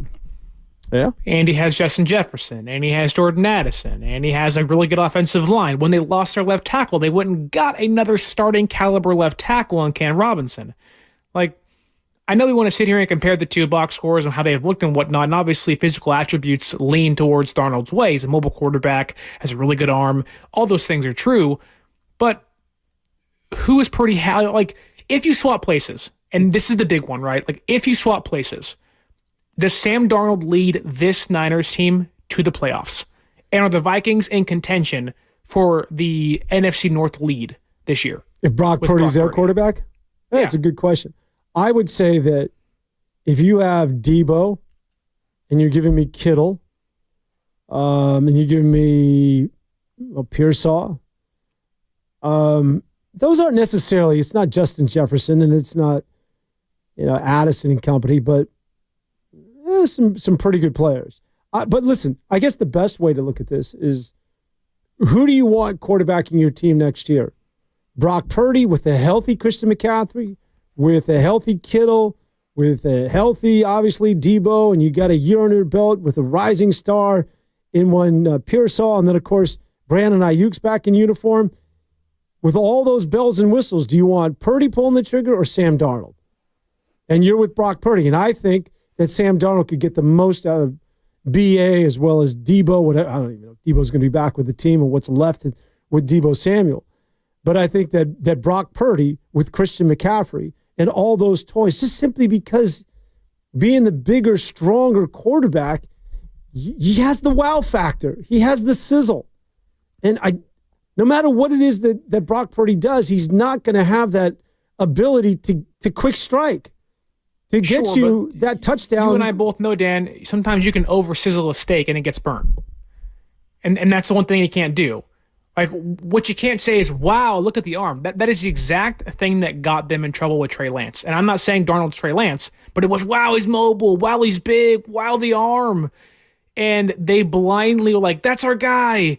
They literally chose him over Mac Jones, which in retrospect was a good choice, or maybe it wasn't. They both kind of stink. But they chose a different kind of quarterback that they thought fit their system, and he didn't because of the big arm, the wow factor, right? The things you see that are like the optics look amazing, but in the meeting room, how he operates in the offense doesn't work very well. And I'm not saying Darnold's going to be like that bad, but what if you do move off of Brock Purdy? Okay, let's trade him away, get some draft picks, bring in Sam Darnold. Who's to say Darnold maybe doesn't revert back to who he was previous years seeing ghosts, but what if he does have a similar season to Brock Purdy this year? 20 touchdowns, around 10 interceptions, and you're like, oh, what did we just let walk out the door? That's the one thing you can't do. You can't have the guy and let that guy walk away. Or you can't let Sam Darnold sign with another team and let him walk away. Because again, they already did. That's the thing. They already did. Well, as a backup, as a guy who had never played in the NFL except for that of, two completely terrible organizations with absolutely no direction, whether it's Rule or it was Matt or Adam Gase. What the hell is he looking at in that press conference, Gase? I mean, let me ask you this, Dan. Yeah. Why does one really good Darnold season supersede the fact that Brock Purdy had 2 incredible years as a starter already in this offense with these weapons? Because I'm projecting for tomorrow. And when I look at the future, I think Sam Darnold is better equipped because he's a better quarterback. Just from again, it's not only that he can do what what Purdy did these last couple of years. Forget about, I'll just throw away this past year. What he did last year and even the year before. I think Sam Darnold has the capability of doing that and more because of the sizzle, because of the, look, when you see Josh Allen, Lamar Jackson, Patrick Mahomes, you know the list. That's all wow. He has a little bit he's not in that tier group, obviously, but he has that sort of, there's certain guys who can make certain throws. He has that raw ability. And Brock Purdy does not. And sometimes at the end of the day, when it comes to football, especially the quarterback position, it's sort of the haves of the have-nots. Not taking anything away from Brock Purdy. But if we're looking to upgrade, you give me a guy who has that arm strength and is not getting his ball batted down at the line of scrimmage. It can also be smart. Keep in mind, he's the number 3 guy coming out of the draft. Number 3. And I know Brock Purdy the story's well told, but there's something to be said with a guy who has a draft stature that high. And it's clear that other teams didn't know what it is that they were doing because of poor management or poor coaching. I can't get over the fact that people want to have this conversation and think, I don't know, I need to be convinced. And nothing against you or anybody out there in Twitter land, but nobody's made a compelling argument as to why Sam Darnold would not be a better replacement at a cheaper rate, I guess is sort of where I'm going with all of that. It's a hard argument to make because there really isn't anything to push back on. The physical talent for Sam Darnold's seemingly better than Brock Purdy. The arm certainly is. The financials lean Darnold's way. So you can't really push back on it outside of just pointing to history and saying, well, Darnold's had one really, really great year, and he's going to go to the playoffs, and we'll see what happens then. Whereas, I have 2 great years of Purdy and 1 down year, and that doesn't erase the fact that he was great the previous 2, and it doesn't mean it's worth enough for me to say, you know what, I'm out on this guy to save, I don't know, $15 million a year. When I can cut Debo and save that, and I can cut Javon Hargrave and save that too, and say, well, I have my guy still. Like, that's where I think maybe for someone like myself who was like, well, Purdy's been great for 2 years, I like, why are we having this conversation? Whereas for you, it's like, it makes all sense in the world to me. I could save 15 mil and get a guy with the better arm strength and maybe he's quicker. Like, I get more physical attributes where if Shanahan wants to stop running the football, Darnold can beat guys with his arm, whereas Purdy at times probably can't. All right, Jake Moody. Let's first of all hear from, hey, listen, Jake Moody I got to give it up for him, man, because there's nowhere he could go. But I shouldn't get any worse. I shouldn't laugh. But when he ended that thing with that line drive single to left field on the onside kick, I was like, come on, man, there's a seat for you at the bar, baby. Let's drink this one over. Like he was so clearly in his own head. Like, that onside kick was he should have not walked to the sideline, just gone straight in his uniform, gotten his rig. And I don't know if he drinks, but he should have just gone someplace other than Santa Clara and kept driving. Like, he just should have said, good night, Good night, everybody. That's the end of my See you in day. 2025. That onside kick was, I couldn't help but laugh at that point. Not to pile on the guy, but listen, it's not easy to take off your helmet and address the media, which is what he did last night. It is right now. Yeah, definitely probably one of the lowest, times of my career, dating back to when I first started football. So confidence, you just got to keep it high. You have no other choice as a kicker. You just got to stay confident in yourself, and otherwise you got nothing. So you got to stay confident and just keep going from here. Is he your kicker next week, Sterling? Well, next week he kind of has to be. It's not worth moving off of him for 1 week, but next year, I don't know how we are sitting here not talking about a kicker competition more so than a quarterback competition come training camp. Oh, that'll be a competition. There's no doubt. I mean, there has to be. What scares me about him is that because you see this in the NFL, it just has the makeup of a guy that struggles with the Niners. Maybe he's okay with his second team. And then that third team, he just becomes lights out. Which it'll probably be Kansas City at this point. Latest figures it out then. Richard Sherman had some thoughts on the Niners kicker. But Jake Moody, got to go. Jake Moody has to go at this point. I know fans, are so sensitive because we're in a day and age where everybody gets a participation trophy, and no, you don't talk bad about anybody, but you got to do your job. And at the end of the day, this team loses the game by 6 points. He missed 2 field goals in a PAT. Now, you missed 2 field goals in a PAT. I mean, this is a business where you have to execute, especially at that position. And he has not done it at a high enough tilt. And I understand he was drafted and had all this acclaim. The Detroit Lions found their kicker in a brick shop, doing a heck of a job, Jake Bates. No offense to him, no shots at him, but you can find a kicker literally anywhere. I think they've done the best they could to hold on to him and try to make it work and try to develop him, but it's time to let it go. Was it a mistake to draft him in the 3rd round? I mean, kind of hard to say no, right? Or, excuse me, kind of hard to say that it wasn't a mistake. I mean, that draft in retrospect looks terrible. That 3rd round where you don't have a 1st-round draft pick, you don't have a 2nd-round draft pick because of Trey Lance and Christian McCaffrey, the acquisitions of those 2 players. You have Jair Brown, who was really good last year and has kind of not been the same player this year. But you cut Cam Latu because he can't hang with the rest of the tight ends, which this group ain't great outside of George Kittle in itself. Then you have Jake Moody, who is the 3rd highest drafted kicker since 2004. And this year alone, of the full-time kickers, 31st in field goal percentage. He's making just over 71% of his kicks this year on field goals. He's the highest drafted kicker in the league right now. Talk about a swing and a miss. I have no idea who was on the draft board at the time, but anybody would have been better. 6th-string offensive lineman, a 3rd-string safety, a 6th-string tight end, doesn't matter. They'd give you something more than Jake Moody, who has actively hurt this team for almost 2 years now. This year against the Buccaneers almost cost them a game. Last night, whether it cost them a game or not, certainly hurt them last night. Against the Rams earlier this year, cost them. In the Super Bowl, he cost them with a block kick. So much of Jake Moody's tenure has been, wow, this guy stinks. And in 2 years, he still stinks. They traded Trey Lance after 2 years and a broken foot that cost him one of those seasons. Yet Jake Moody may have a chance to be here next year. It's just crazy to me. And one guy we have not heard from is Tabor Pepper, who is on line 2. No. Got the throat chop. Can't talk anymore. Yeah, there's no defending him at this point. And we didn't hear from him. Apparently, Deebo Samuel has learned his lesson as well, because if ever there was a time to go after the guy. And why, at the end of the day, why is he going out there for 58 yards? It's just Kyle Shanahan's keep missing him. Let's just. I mean, this is getting a little ridiculous. I mean, it's not as though those were 2 chip shots. You know what's funny about kicking, just generally speaking? Back when I was growing up, man, if you hit a 50-yarder, it's holy. I mean, it was headlines. Somebody hit a 50-yarder in the NFL. Someone hit a 55. Now it happens with such high regularity in the National Football League.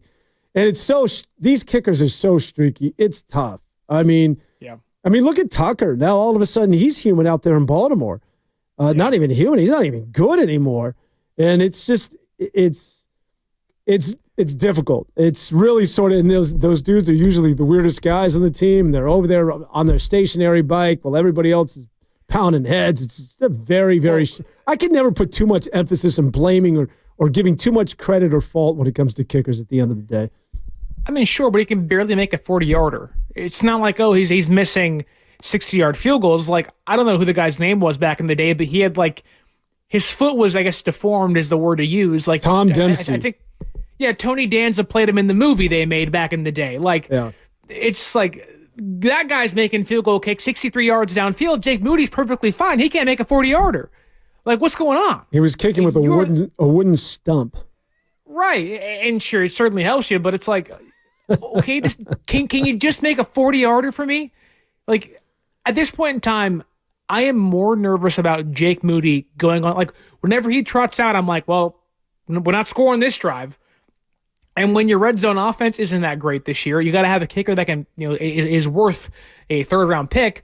But Matthew Wright was hitting kicks for you in Seattle. Anders Carlson, who isn't even great, was hitting kicks for you, 50-plus yarders out. Like, you can find kickers anywhere, whether it's the UFL, whether it's the FIBO. You can find these guys anywhere. Like, I'm talking bring in 3 undrafted free agents next year and say whoever wins gets the job. Like, there's no reason not to at this point. You talked about Tom Dempsey's 63-yarder, which stood forever as the benchmark for the longest kick in the history of the NFL for field goal kickers. You know who tied his mark? This is a good knowledge. Come on. I trust you as being... I know David Akers tied it in Green Bay at halftime with Kaepernick had the long run. I don't know. Good call. This predates Akers. There was, I think, Matt Elam for the Broncos tied it with Denver. Good job. Jason Elam, not Matt Elam. Jason Elam. Sorry. Yeah, Jason Elam tied it. Very well done, Sterling. Very well done. All right. Mile high. A lot easier to kick there. The reason why I know Jason Elam, he's the pride of the University of Hawaii. He's a former Rainbow. Not a lot of and their kicking is usually atrocious out there. So, who was the quarterback that went to Washington and inevitably passed away? Colt something? Is that his name? Colt Brennan? Colt Brennan. Yeah, good job. Yeah. Colt Brennan. Yeah, he took them to it wasn't the Fiesta Bowl, but yeah, that was the last time the Rainbows were really, really good. Devon Best. He played during Sam Bradford and Colt McCoy and Tim Tebow's era, right? Yeah, and Devon Best was on that team, and they had some wide receivers. Yeah, geez, Sterling, my goodness. Knowledge reaching all the way out to the islands. Who would have thought? Just for a second before we wrap up the segment, and then we're going to get into the we'll go to the Warriors. Just to take an overview of the NFL, starting first of all, we'll get away from the 49ers. We'll come back, I promise, locally to the Niners as well as that of the Warriors. Oh, man. Golden State Warrior misery is straight ahead. But just taking a look at the landscape of the NFL, starting out in the NFC, who has the advantage next week, you think, between Minnesota and the Detroit Lions? And here's the thing to keep an eye on that game, is that somebody's got to have that conversation of, nobody has been a 14-win team and not been a number 1 seed. So you've never had a game between 2 14-win teams. Somebody has to have the conversation, whether it's O'Connell or whether it's Campbell. If we lose this game, although you never want to entertain losing, Campbell's never going to do this, but you can't have all the air go out of the room because you've got a playoff game that next week. It could be as early as the following Saturday. The tournament hasn't even started. So the idea we just lost to Detroit. Oh, we just lost to Minnesota. It cannot be the end of the world for either one of these teams. Yeah, I think Detroit's going to be at home. They get to host the game in front of their home crowd. They'll be riled up. You can argue the Vikings are more healthy. You can argue that maybe the Vikings defense is a lot better. Brian Flores is out there doing the Lord's work in Minnesota on defense this year. I guess in that case, I think I'd lean towards to Detroit, but the Vikings played the Lions tough early in the year when Detroit was not banged up this bad, and the Vikings are good. They're really, you can argue they have 2 of the best head coaches on their team as their coordinators in O'Connell and Brian Flores. Yeah, Flores that's how loaded they are. Yeah. But I think just that home crowd in Detroit, it's really hard to beat the Lions at home, really in general, to be honest with you. But I think it has to be Detroit, honestly. Well, you know what? Listen, getting back to Sam Darnold, because he has some hurdles in front of him, because a lot of us just don't know because we've never seen him in this capacity before. if he goes into Detroit, and I don't care that he has the tools and the weapons, but if he leads the team from behind or he comes away with an impressive win in Detroit for a game like that to get you the number 1 seed, I mean, he's moving up the ladder in terms of like that's the unfortunate thing is, first of all, Minnesota, if this continues, there's no way in hell Justin Jefferson's going to let this guy leave the building.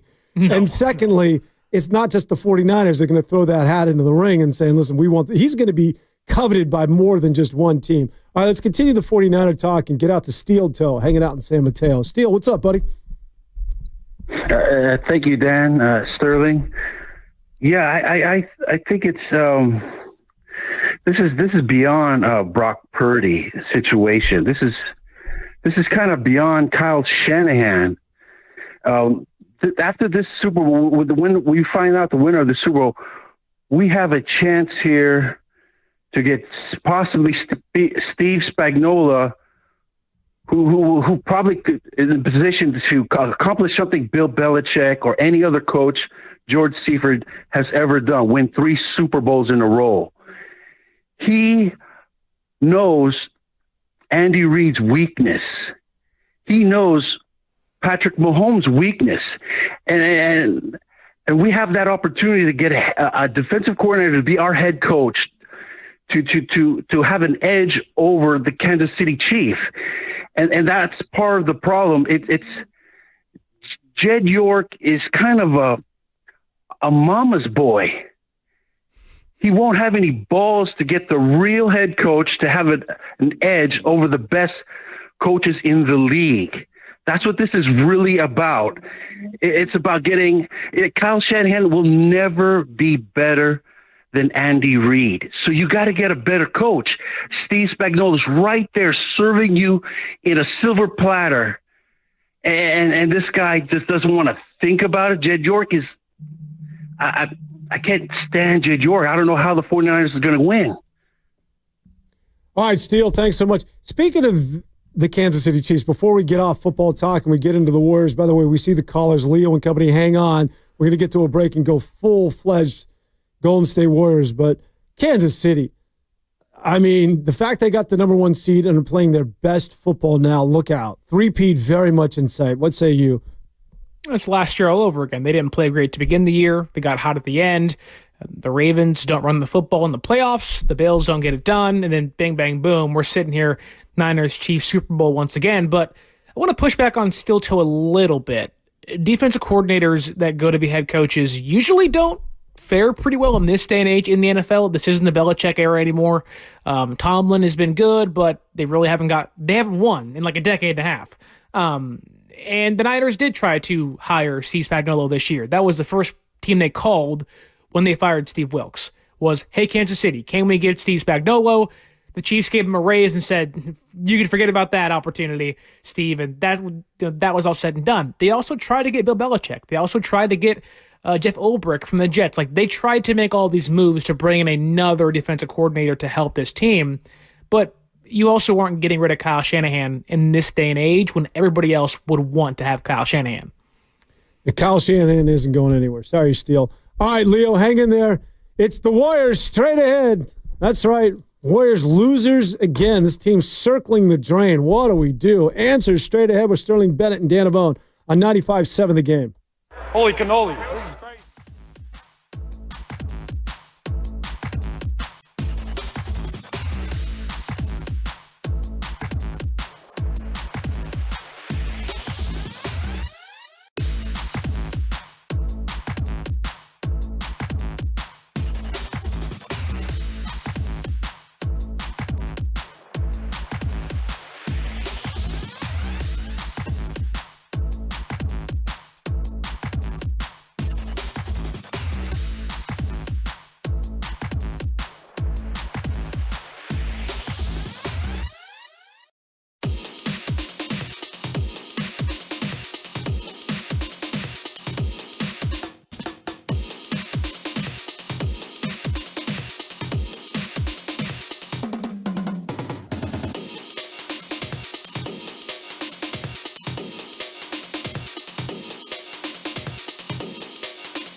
New Year's Eve, the Golden State Warriors now a 500 team, 16 up and 16 down after their latest loss, once again at the hands of the Cleveland Cavaliers. As the Cavaliers, by the way, that team is just storming, man. 28-4 is the record as they continue to hold off the Boston Celtics. Not only hold off the Boston Celtics, the Celtics suddenly have fallen on hard times. The Celtics won their last time out, but there's been a rash of losses on the part of Boston still.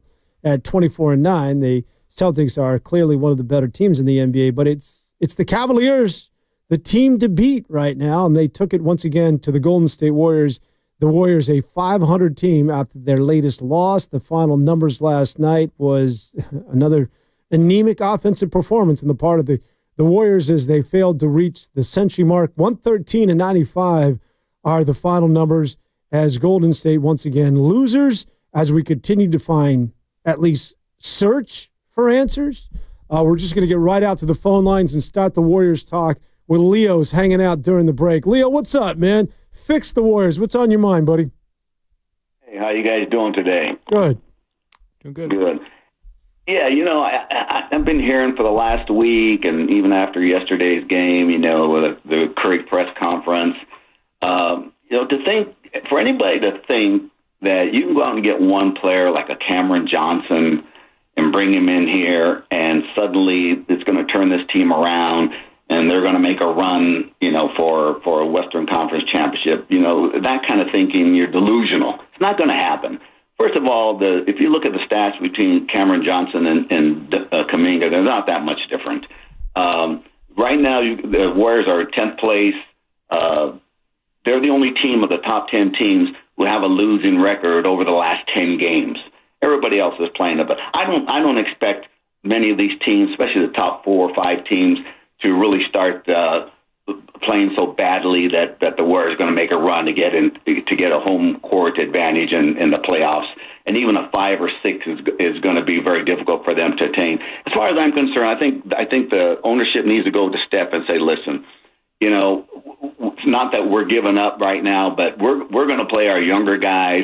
We hope they get better as the season progresses. We're going to live with some of their mistakes. We're going to quit this 10, 11, 12-man rotation and get those young guys some experience. And maybe we get lucky in the playing game and win a playing game or two and actually get into the playoffs.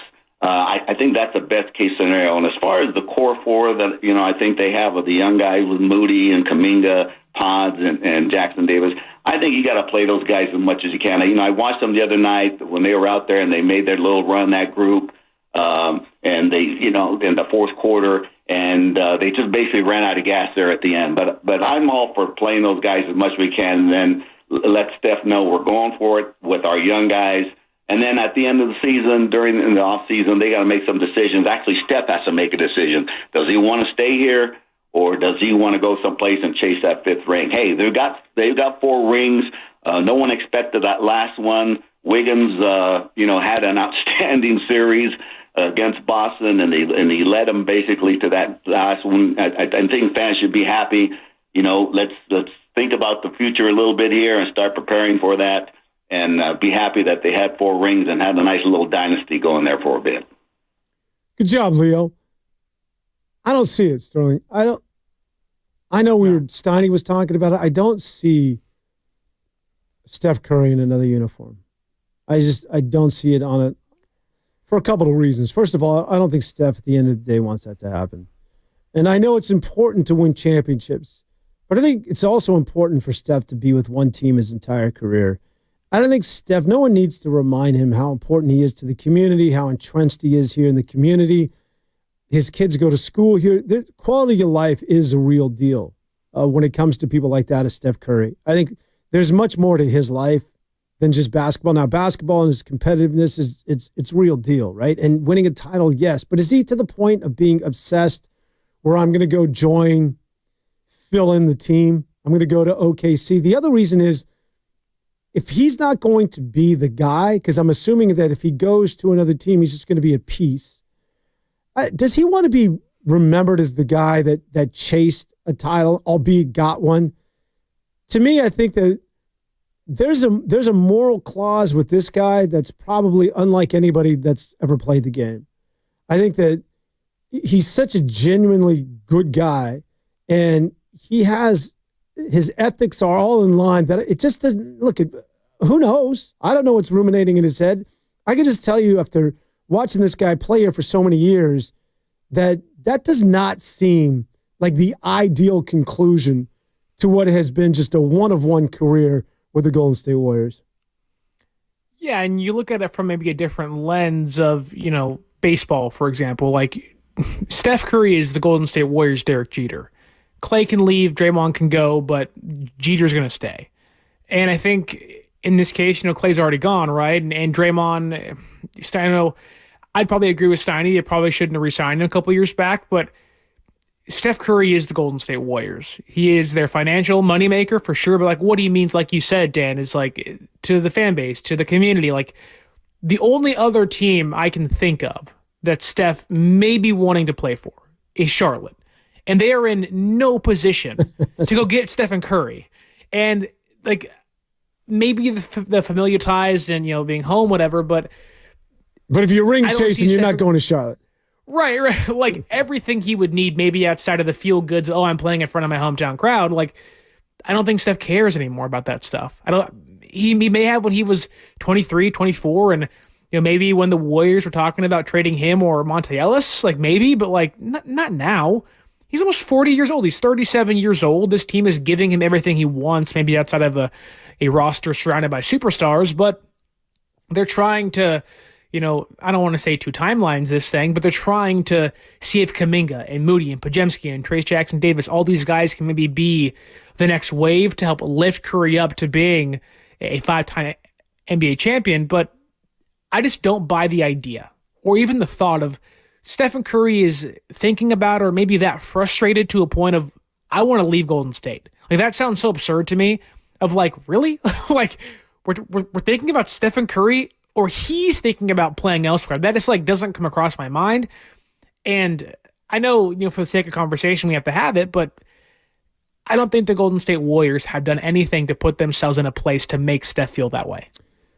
And I don't think Joe Lacob is ever going to approach Steph Curry and saying, look, we want to do what's best for you. Do you want out, man? Because we're going to rebuild here. I want to do what it is that you want to do. I don't think, even if Steph Curry went to Joe Lacob and saying, hey, listen, I've been a good soldier. I really want that title. Can we work something out? I think Lacob is going to push back on that. I think Lacob, unless his arm's completely twisted, Lacob is not going to give in to that demand. Because, first of all, he understands that he doesn't want to be the guy that traded Steph Curry. Secondly, he prints money, and Lacob is a business tycoon at the end of the day. Let's not forget where these guys came from, all right? They're not, these guys are not exclusive to the NBA. Like, they're not part of that subculture. They made their money outside of the NBA. They came into the NBA once they cashed in on whatever business or whatever venture or whatever startup or whatever it is that provided them the chance to then go buy their toys in life, which happened to be an NBA basketball franchise. So I say that because he's very aware of the bottom line, which is how do I increase my revenue model? And you don't do it by trading Steph Curry. Steph Curry, I would say even more so than LeBron James, right up there with Michael Jordan in terms of merch, in terms of things that you can't even quantify. When I say Steph Curry and the Golden State Warriors, like those two are one and the same. And what that just means, you can't put a price tag. I don't know what his price tag is this year, but it's not enough. That guy, if he wanted $200 million, that's not even enough. What it is that he means not only for the Warriors, but for the NBA. And listen, I don't want to get too theatrical here, but it's a dollar and cents league. As much as we want to talk about what's right for the guy and what's morally right, what's morally wrong as far as the sort of guy that he is, Joe Lacob still sees things through the lens of I gotta balance books and make money. And how do I do that? Well, it's with Steph Curry in my uniform until he can no longer do it any longer. And we're also acting as if, and I get it, they're 4 and 13 in their last 17 games. It hasn't been pretty. It's been really bad. They're 3 and 7 in their last 10. Like it's been a really bad stretch. But we're also talking as if this team is like totally incompetent and doesn't have some sort of a plan in place and isn't trying things to make themselves be better. I mean, it's not like they have a brand new head coach and a brand new GM. It's a second-year GM that brought in Buddy Hield and others to help fortify the bench, which has had mixed results, lesser, not great as of late, but they also have Steve Kerr at the helm still, that Steph Curry trusts and loves. Like, Steph would be leaving the best place for him as a human being if he wanted to leave. And maybe he does. Maybe in a year's time after this year, if they go out in the play-on or the playing round and or they don't make it at all, maybe he says, I'm done, like I want to go elsewhere. But the fact that one season like that would make Steph feel that way feels so absurd. But we're also like, they're only 4 games like behind the 4 seed. It's not like 1 week of play can't find themselves back in the 6th spot. Like, all it takes is 1 2-week stretch. The question is, can they do that? And like that's really what it comes down to, is like, do you believe that this team, as it's currently constructed, with an 8 to 9 man rotation, with Kuminga being the 2, and hopefully guys can get healthy again, like, do you believe they can make some sort of a push, whether it's before the trade deadline or it's shortly after that they can find themselves in the mix again? Because they're only 16 and 16. If this is the worst they play all year, which could certainly be the case, cool. Like, you played your worst basketball in December? Great. You have 4 other months to get things right. But can they do that is the question. Yeah, no, it's a good point. I think the 12-3 start gave them this buffer, and now you're going through, we all know that this was a tough stretch for them, the teams that they're playing. We knew that there was the potential for them to struggle. That's one way to look at it. Can they get back? Now that you've been through this, let's get back to Warrior basketball and what it is that we were doing and the buy-in defensively. Let's get back that energy. Let's get back to our winning ways. Or when you look at this team and the number of losses, when I see them lose to the Cavaliers, get blown out by more than 50, to Memphis, losing Christmas Day to the Los Angeles Lakers, all these losses, I look at the other team and it's just, it's sort of fundamental. It's just like the Warriors just aren't as good. And sometimes, some of it's like, oh, somebody needs to get unlocked, or so-and-so needs to start playing better. Or when I look at the Warrior team, that, we've been through all these permutations. Jonathan Kuminga, stop messing with his head. Let him start. Dennis Schroeder's going to solidify the 2 spot. Trace Jackson-Davis was having some sophomore woes. Now he's playing better. What do we do with Draymond? We can go through all of this throughout the roster and what they need to do to get better, what they need to fix. But sometimes when the game's over, it's just like, you're just not very good. There's just not, there's nobody on that bench or on that roster, whether you're starting or 6th, 7th, or 8th, or 9th man, that's as good as what it is that Cleveland or Phoenix or Memphis or OKC or Dallas, what they're putting out there. And that to me is really, I mean, we get to hit our head against the wall of like, why are they losing? What's going on? How do they get back to 12-3? And the answer may be as simply as they're just not that good. And I don't think that would be a wrong statement to make, because you look at how they played last night. They got played off the court.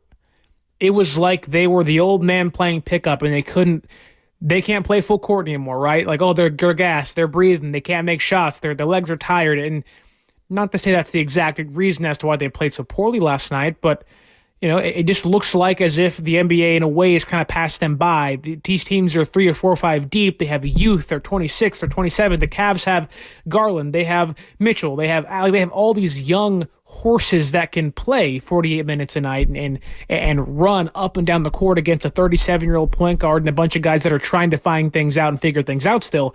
Like, you're going to look slow against those teams. You're going to look like you're lost against those teams. But the unfortunate part is that's a lot of the NBA now. And you have to find a way with the roster you currently have. And maybe they can. Maybe, like you said, Dan, they're just not that good.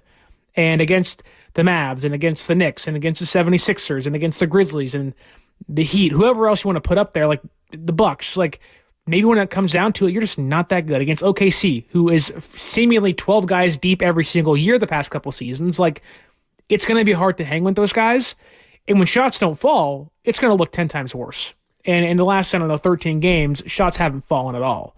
And when you're streaky like that, it can look really good at times, how it did to begin the year. But when Jonathan Kuminga is I don't know, like when he's your number 2 and Curry isn't hitting very well and you hit 23% from 3 last night, like you're not going to win games like that, which unfortunately is how they've had to win games almost all year.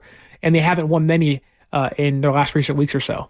You're listening to 95.7 The Game, KGMZ, FM, and HD1 San Francisco, an Odyssey Sports station, always live on the free Odyssey app, Twitch, and YouTube, powered by First NorCal Credit Union for a low-rate auto loan.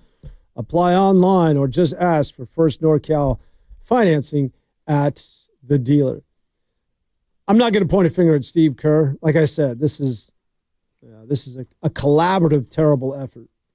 But one thing he does not get a pass on is the idea of just the relationship with him and Jonathan Kuminga as it relates to him getting minutes, starting or otherwise. Last year, Jonathan Kuminga created this, whether it was him or one of his minions, and there was a lot of controversy that, Jonathan, and to me, it was a solid point. He's like, why am I not playing more? Every time he got an opportunity, he was balling out. And they made a commitment to him, and voila, he responded by all those consecutive games of 20 or more points. And then somehow, some way, we get back into sort of that same on-again, off-again relationship between the head coach and the young potential star, Jonathan Kuminga. Playing some games, playing well, sitting, starting, coming off the bench. And then it took Steph and Draymond sitting out again, this time against the Los Angeles Clippers, where you could clearly see Jonathan Kuminga said, and you could see it in his swagger. You can just literally see in his body language that he has this renewed confidence, knowing that those two guys are not on the floor and that he's the guy. And he was. He balled for 34 points, had double-digit rebounds, and now Steve Kerr is leaning into him again. Like, okay, you're the guy. I'm the last guy in the room to criticize Steve Kerr. In fact, I hate going after coaches. It's such bottom feeding. But as it relates to Jonathan Kuminga, maybe at some point, and maybe do it right now, I don't know, maybe when his career is over with, he's going to say, yeah, I sort of mismanaged this kid. That if we're turning the corner and looking for a second score or looking to go young or whatever it is that the next chapter is, and you're clearly there, that giving this kid, Jonathan Kuminga, who has the potential, an opportunity to either play through his mistakes or be the guy or show that he's worthy of a trade at the deadline or just simply show that he's worthy of getting that $35 million contract extension from the Warriors. Whatever the case may be, he sure as hell should have been on the floor, and the commitment should have happened a lot sooner than this. And it's not just, like, you can't just not play him. Like, you have to pick a lane, commit to something, right? And Steve Kerr, for all the great he's done, obviously, the NBA championships and the way they've gone about things and what they've had to fight through on and off the court the last 2 years, all that can be certainly in the mix, but simply strictly on the court stuff with Kuminga. There's been this lack of commitment to him as a player. And in a year like this, and even last year to a certain degree, like, I get he's youthful and sometimes uncontrollable and needs to learn and kind of be reined in at times. That's fine. But I've always thought, how do you get better? Reps. The more minutes you play, the more baskets you shoot. You just should be a better player. And there always seemed to be this reluctancy to commit to Kuminga for whatever reason it may have been. But I think looking back, you can say, like, wow, kind of like you said, Dan, like, maybe we should have handled this better. And whether that was committing to him earlier, but like, you walked into this year with no number 2 scorer. Obviously, Melton gets hurt, and that obviously crushes what you were hoping to plan to do this year. But like, you needed Kuminga. We were talking preseason. Kuminga has to be, he has to hit that level of potential to make this team go to places that they want to go to in regards to the playoffs. And even then, to begin the year, there really wasn't this commitment. And it's like, if you want to go anywhere, you got to trust this 22-year-old kid to help lead you there. He didn't have to be the one, but he has to be a 2 or 3.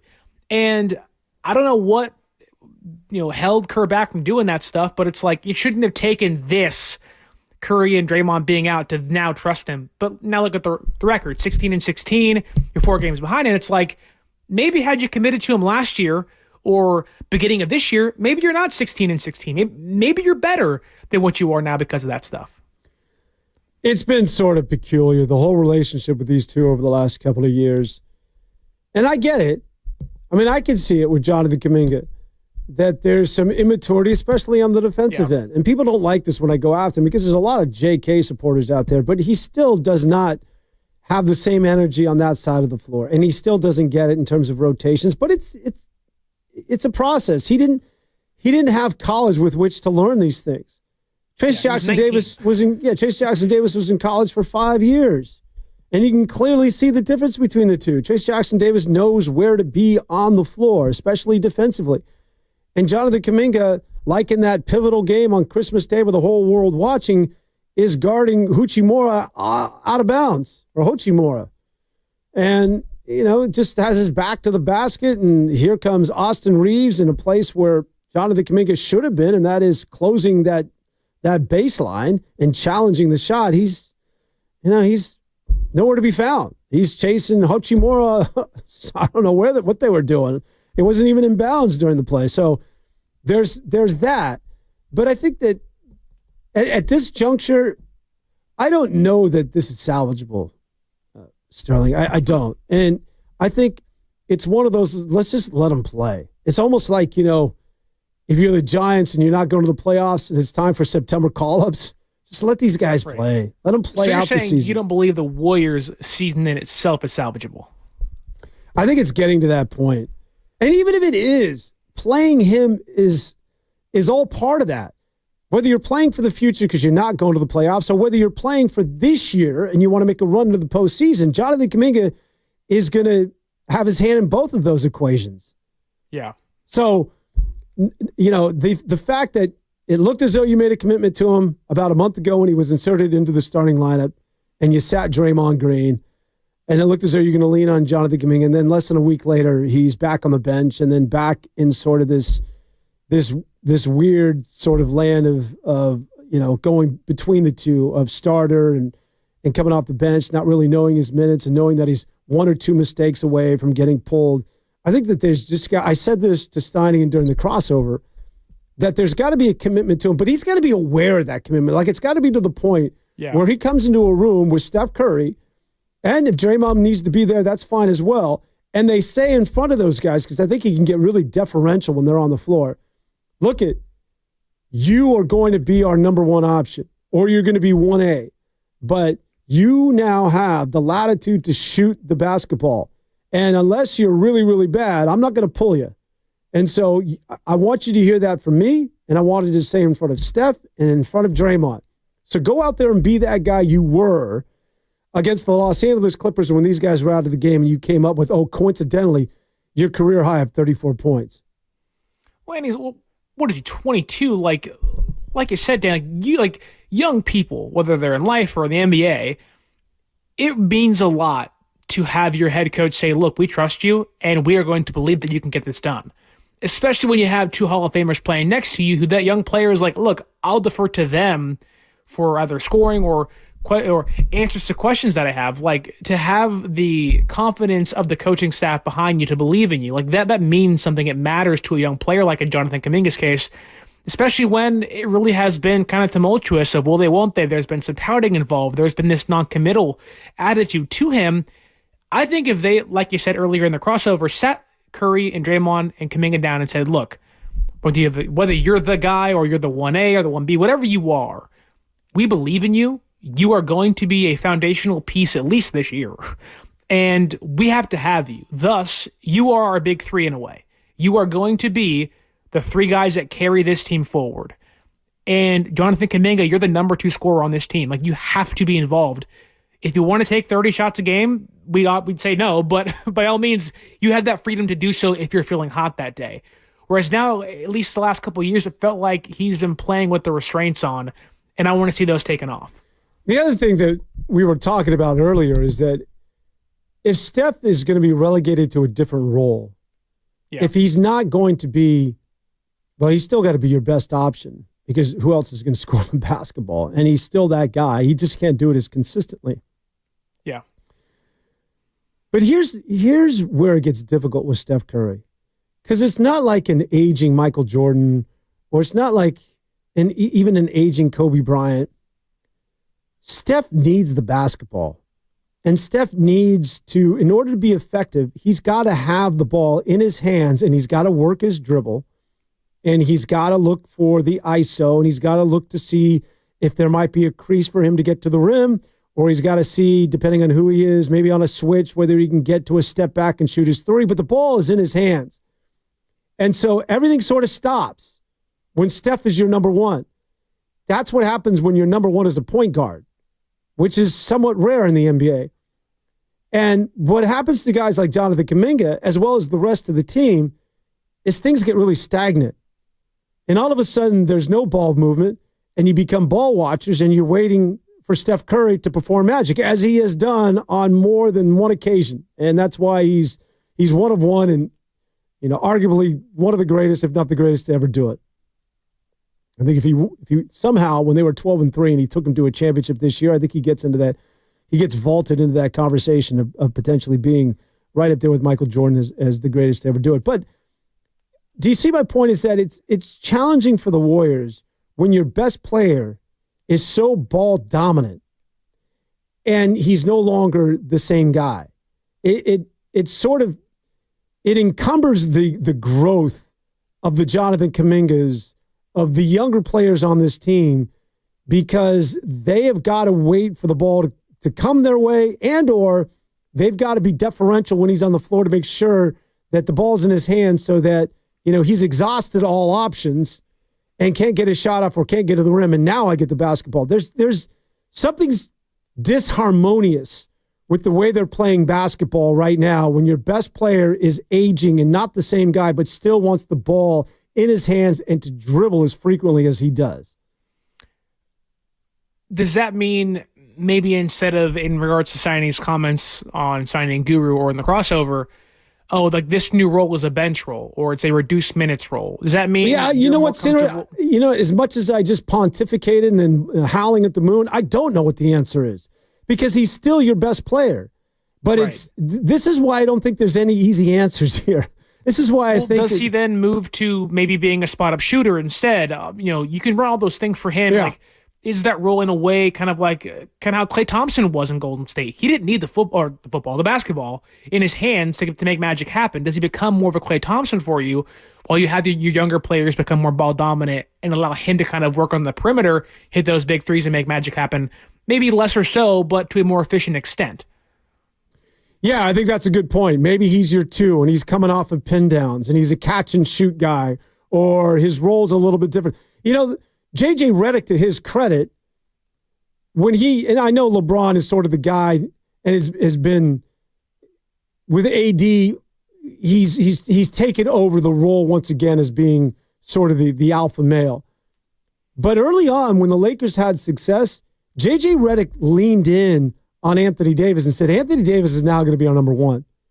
And you're going to have more of a subordinate role.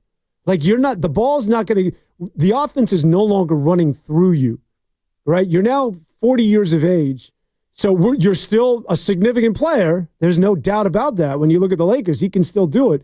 But it's Anthony Davis's team now. You didn't see that with Darvin Ham. But J.J. Redick did make that subtle change. So it can be done here.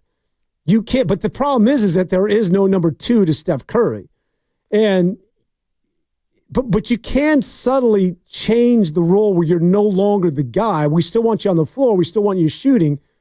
But maybe, you don't cross the timeline and just dribble looking for an opportunity to score at the expense of everybody else sort of standing around and waiting. Well, and to your point right there, the Lakers have a player in Anthony Davis that they can claim to be the number one. That you are the number one scoring option on this team. This team runs through you offensively, whereas the Golden State Warriors don't. And so with that in mind, is that then Jonathan Kuminga? Is that what we're talking about in regards to committing? Or is that, hey, we got to find a guy that can be the number one? That way Steph feels more comfortable becoming the number two or playing an ancillary role to that said player. I don't know if there's anybody out there to do that. Like, they're not getting Giannis Antetokounmpo. Like, he's not coming here. You're not getting Zion Williamson, who can never be healthy. You're not getting Brandon Ingram. Like, those guys aren't worthy, or most of those guys aren't worthy of being the number one to Stephen Curry's two. So, like, you have to ask yourself, like, are you willing to bank the future on Kuminga becoming that? And okay, if you do that, put every chip on the table and push it in to the center and say, here we go. But if you're not, like, you have to find that guy, because that feels like maybe that is the one remaining path to victory if you want to get Steph that 5th NBA title. I don't know what the answer is, but what I do know is that trading for a so-called free agent, it just so happens that these free agents, whether it's Butler or Paul George during the offseason, are guys in their mid-30s, is such a bad idea, because you're more than just one player away. And so I think the best remedy for the Warriors is that you've got to just enter this phase of a rebuild. And we hate the word. Nobody wants to entertain that we're resetting or we're transitioning. Whatever it is that you want to call it, is that you now are entering a different phase of Warrior basketball. That the idea of being competitive for Western Conference Finals or NBA championships are done. And I've maintained this, that the sooner you come to that recognition, the quicker you'll be back to relevancy. If you trade for Jimmy Butler, or if you had traded for a Paul George, and you had to re-sign them, or you inherit that contract for another 7 years at whatever the $40 to $45 million, and you have the second apron now in place, you've just screwed yourself for the next decade. You do not want that ball and chain, especially when those guys are not going to bring you the title. And forget about the timeline with Stephen Curry. So what it is that I think all of us need to recognize is that a transition should have been it should have been one of the options during the entire offseason. Like, okay, let's go after this guy. Let's see if this works. But let's also consider getting out from underneath Klay Thompson's salary, getting out from underneath the contract for that of a Chris Paul, and let's save money, and then let's go in another direction and begin the rebuilding process. And yes, it sucks for Steph. We want to win him a title, but there are no other options at this point. And all you can do is hope that there's buy-in on the part of Steph, that he recognizes the special area that is San Francisco and the surrounding, the Bay Area, and the fact that this is home, and the fact that if maybe, a playing game will suffice to keep him interested, but that's all we can do at this point. There is no escape hatch. There is no special pill, whether it's through a trade or in-house or Jonathan Kuminga, the current roster, that's going to get you back to the NBA Finals. This, to me, is the beginning of a transition and or the word everybody hates to hear, a rebuild. If that's the case, then what are we looking forward towards next year? To me, there's some form or path where this year, 2024, 2025, becomes like a transition season for Golden State. And it doesn't mean transitioning into a rebuild. It just means that, okay, like, we've shed some salary here or there. Maybe you can find a way to get rid of Wiggins, and you decide if you're going to pay or not pay Kuminga, however that works. There's ways in which I believe whether contending for a finals championship, I don't think is in the cards for this team, but I do think there is a way to make yourself more competitive in the future. And I think that may be in order this year. Take a step back, get rid of the contracts of Paul, and get out of the Klay Thompson deal. And okay, you had this weird kind of awkward, like, we're not very good, but we're like kind of competitive. We're 16-16. We're around 500. We're not playing our best basketball, but you get on a run and you see what happens.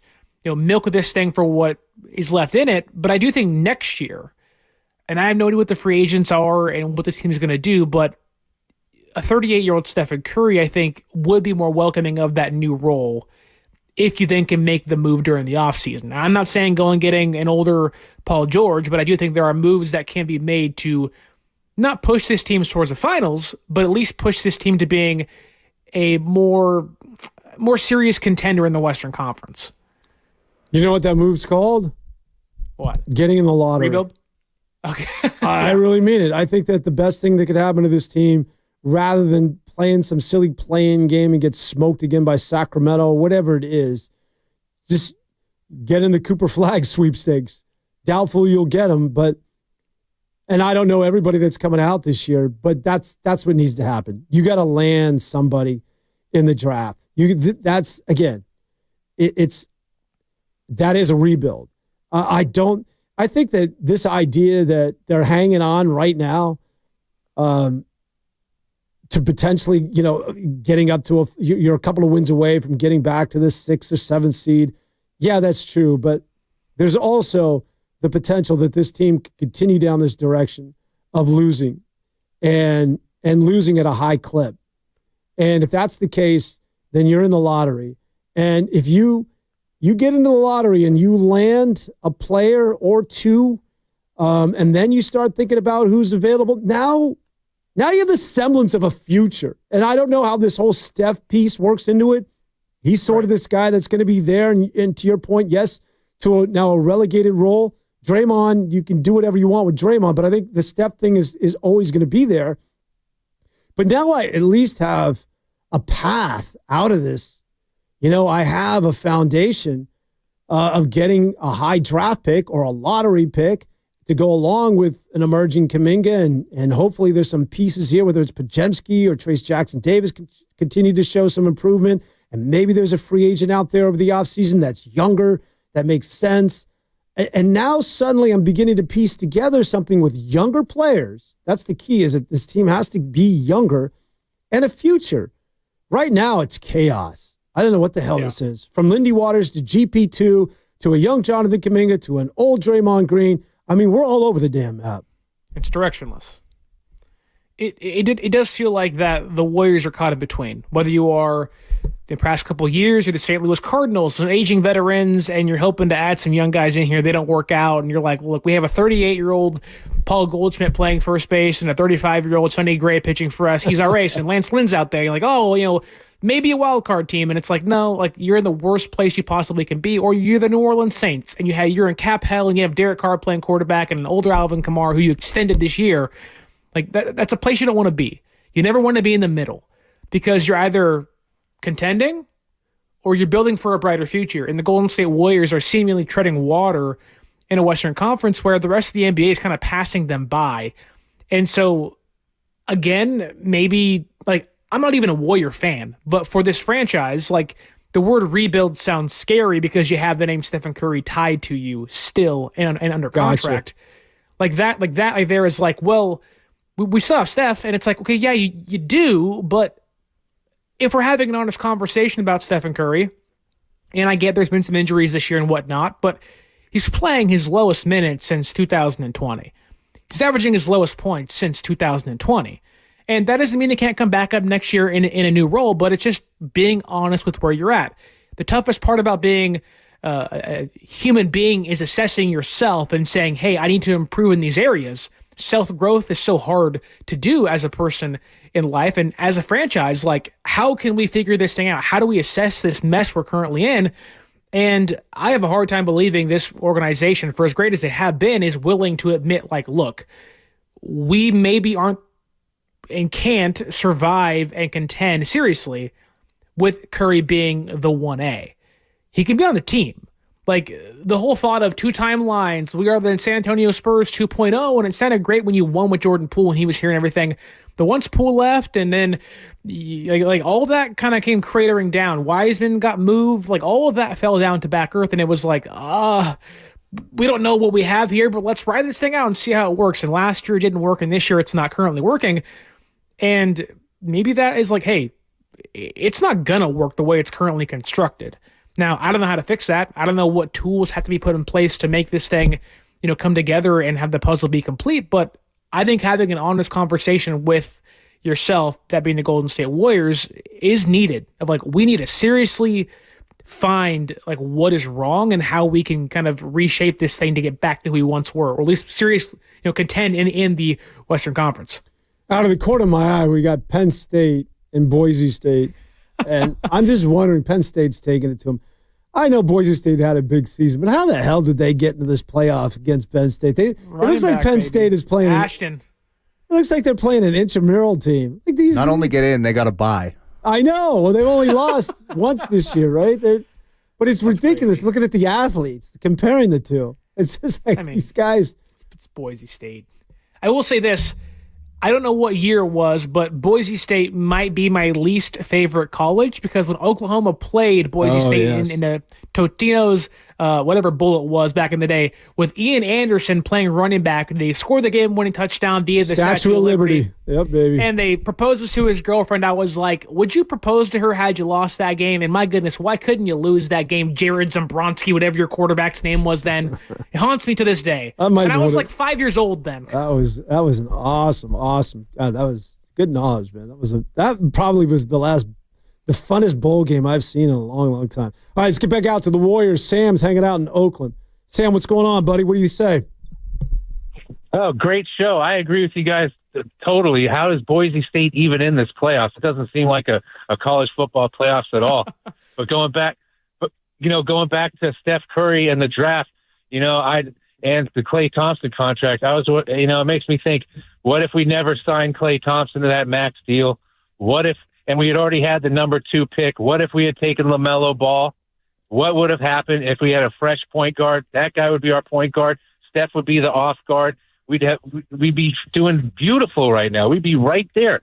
It just makes no sense that, the GM we had or the president didn't draft LaMelo and he signed Klay Thompson to that max deal. Those two decisions right there basically cost Steph at least 6 rings and God knows how many more, because we could have gotten a max player, for example, like a Damian Lillard with a LaMelo Ball. I mean, it's incredible. We had a number 2 pick in the lotto, and we didn't get nothing for it. We could have traded up like Mark Cuban and gotten Anthony Edwards, but we didn't do anything.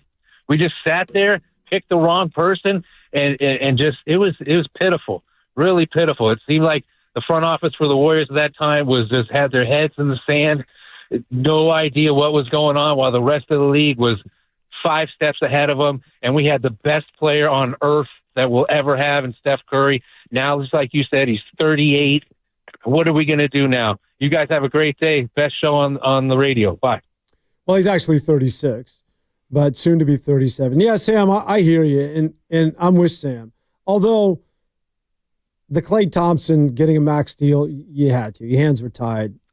He suffers the injury against Toronto in the NBA Finals. What were you going to do? You're not. And he helped you win one. And he was still very good. He was still, I want to say that was Klay Thompson still in his late 20s. I mean, so he's still very much in his prime. But as far as missing on James Wiseman is not something you can overlook. And I don't.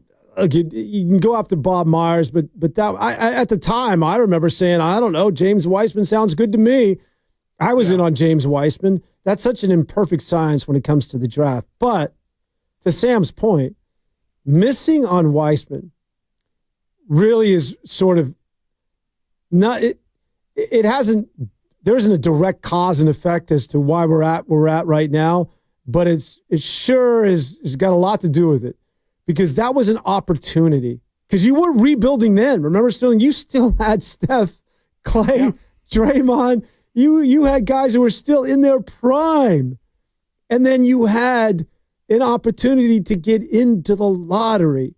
And you're like, oh, this is setting up perfectly. When you talk about how Steph and Klay, especially Steph, is just going to walk off. You're talking about being the Spurs with Kawhi. Like, this is the bridge. This is like the one piece we didn't have. Like, it's going to, a piece in the paint, be the Bogut, be the most Spates, be the David Lee of this team. And what a massive whiff.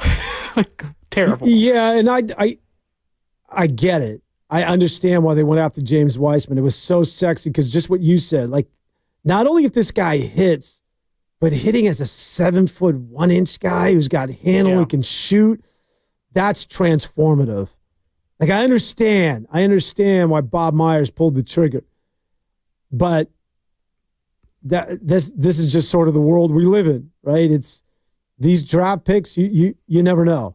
I mean, look at the NFL. You would think after all these years that when it comes to quarterbacks, and And when it comes to the college game, which now mirrors the NFL, they play so similarly, that you would think that drafting a quarterback wouldn't be so difficult. It wouldn't be like splitting the atom. You could have a lot more security of who it is that you take number one. But every single year, teams miss. And it's just, that's all part of this. It's Russian roulette. Too. Well, look at Caleb Williams.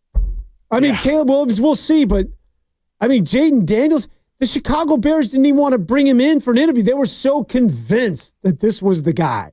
Well, Drake May's looked better than Caleb Williams at times this year. Man.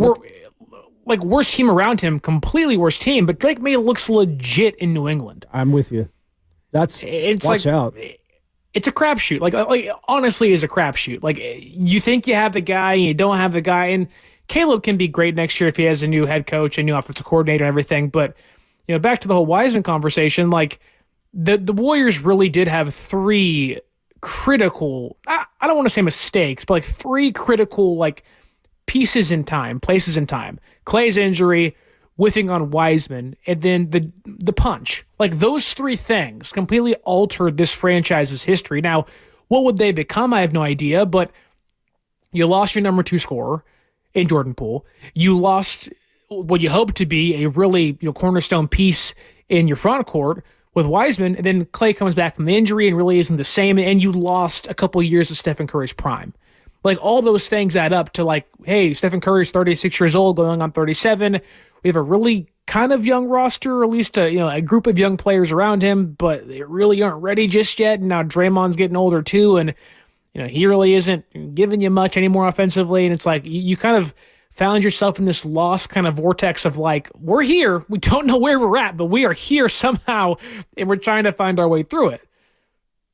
By the way, Boise State just scored, so I'm all about the Broncos, man. Screw you guys. Go Boise State. They're down 14-7. Come on, Boise State. Yeah, look I agree with you up until I think you and I go through this every single time we're co-hosting a show. Probably. The Jordan Poole thing, I do not get. I don't understand. Now, look, the punch is a black eye, not metaphorically speaking, not literally. But I don't think it has anything to do with the franchise, and I don't think it has anything to do with Jordan Poole getting out of town. Now, I don't want to launch into, because I know knives are out. Right. People will come after me every time I go after Jordan Poole. I just don't think, and maybe you can explain to me or try and convince me that Jordan Poole getting knocked out had anything to do in terms of that team influencing to trade him prematurely. And I do understand he was your number 2 scorer. And I do get the fact that he helped you win an NBA championship. But I think that there were other extenuating circumstances with this young man that outweighed the punch as to why he got moved out of town. Sure, and it's not to hammer home the point or linger on this old conversation, but the reason why I brought it up was simply because you had your number 2 scorer in place, and this team needs that. Like this team needs a number 2 scorer, and whether the punch happened or not, we have no idea what Jordan Poole's career would have been, or maybe it's exactly the same as it is today, and you're like, okay, no harm, no foul. He's out of town, whatever. But this team needs like Steiny said, this team needs a 2 and a 3 to compete against teams like the Cavs and the Knicks and teams even like Memphis. Like Memphis boat raced them a couple weeks ago, and you're like, whoa, what is this about? And so for Golden State, again, you find yourself not 1 step behind, but almost 2 steps back from really being competitive in the Western Conference. And, Curry will always have that effect. Curry will always be, he'll bring his own gravitational pull, as Tim Roy always says. He does all these things that are great, but where he's at today makes you wonder, what would this team be able to do if they had a number 2 or number 3 scorer around him with that same gravitational pull of defenders that he brings to this offense?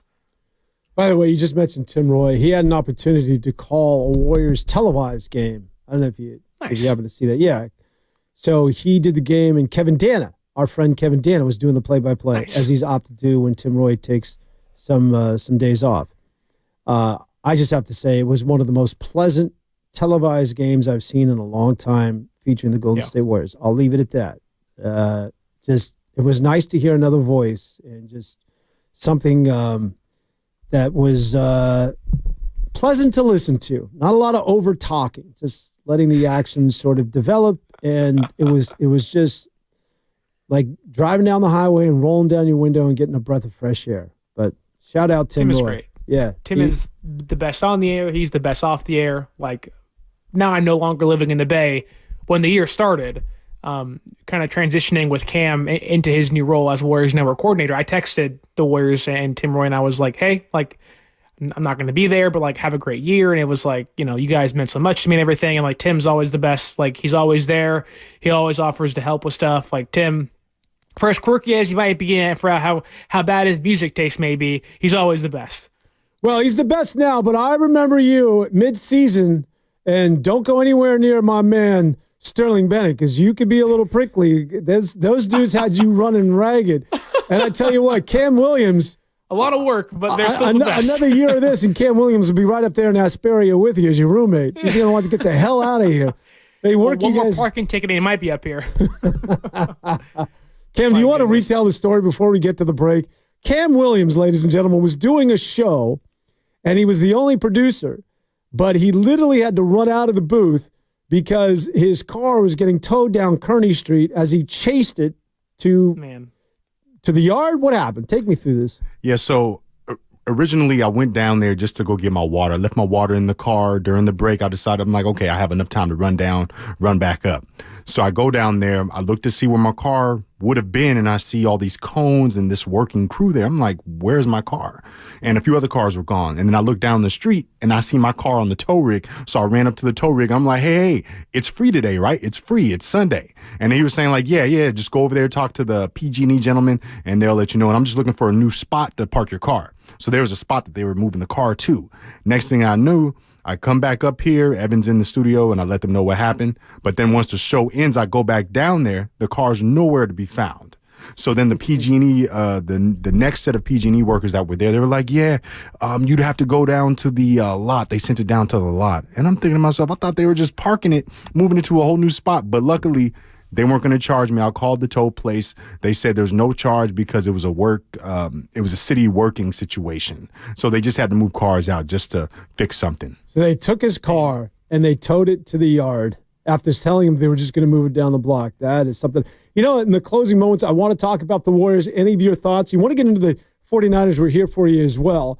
But I also, if you have any towing stories, any cars getting, if you're rigged, if your rig was towed and you have a story and or your best New Year's or your worst New Year's, I got one of those for you. We'll go around the room as we conclude the show. Happy New Year's to everybody. Your stories of your best New Year's or a New Year's story and or your car getting towed. Either one. That's all straight ahead here as we wrap up 2024 next on 95.7 The Game.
Now, back to Willard and Dibs. Sorry about my dog. Hey, cut it out. I don't know if we've met your dog yet, Steve. Sounds like she's a stretch four. Got some size to her in that bark.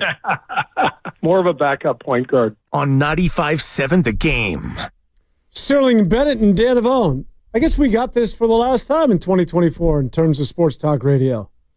It's true, we do. Sterling, any New Year's resolutions? Any New Year's stories? Any New Year's sort of happenings you want to pass along? I guess New Year's resolutions, getting back to the gym, married life, and having a wife that likes to bake all the goodies and treats has not served me well in regards to my shape and form yet. Looking more like a round ball than how I used to look before I moved out to witness protection. But other than that, Bro, get back to the way you were in high school. I want that dude at 325. Just embrace it, man. That could be a whole new stick for you. I can play left tackle for San Francisco next week if I need to, if I was 325 pounds.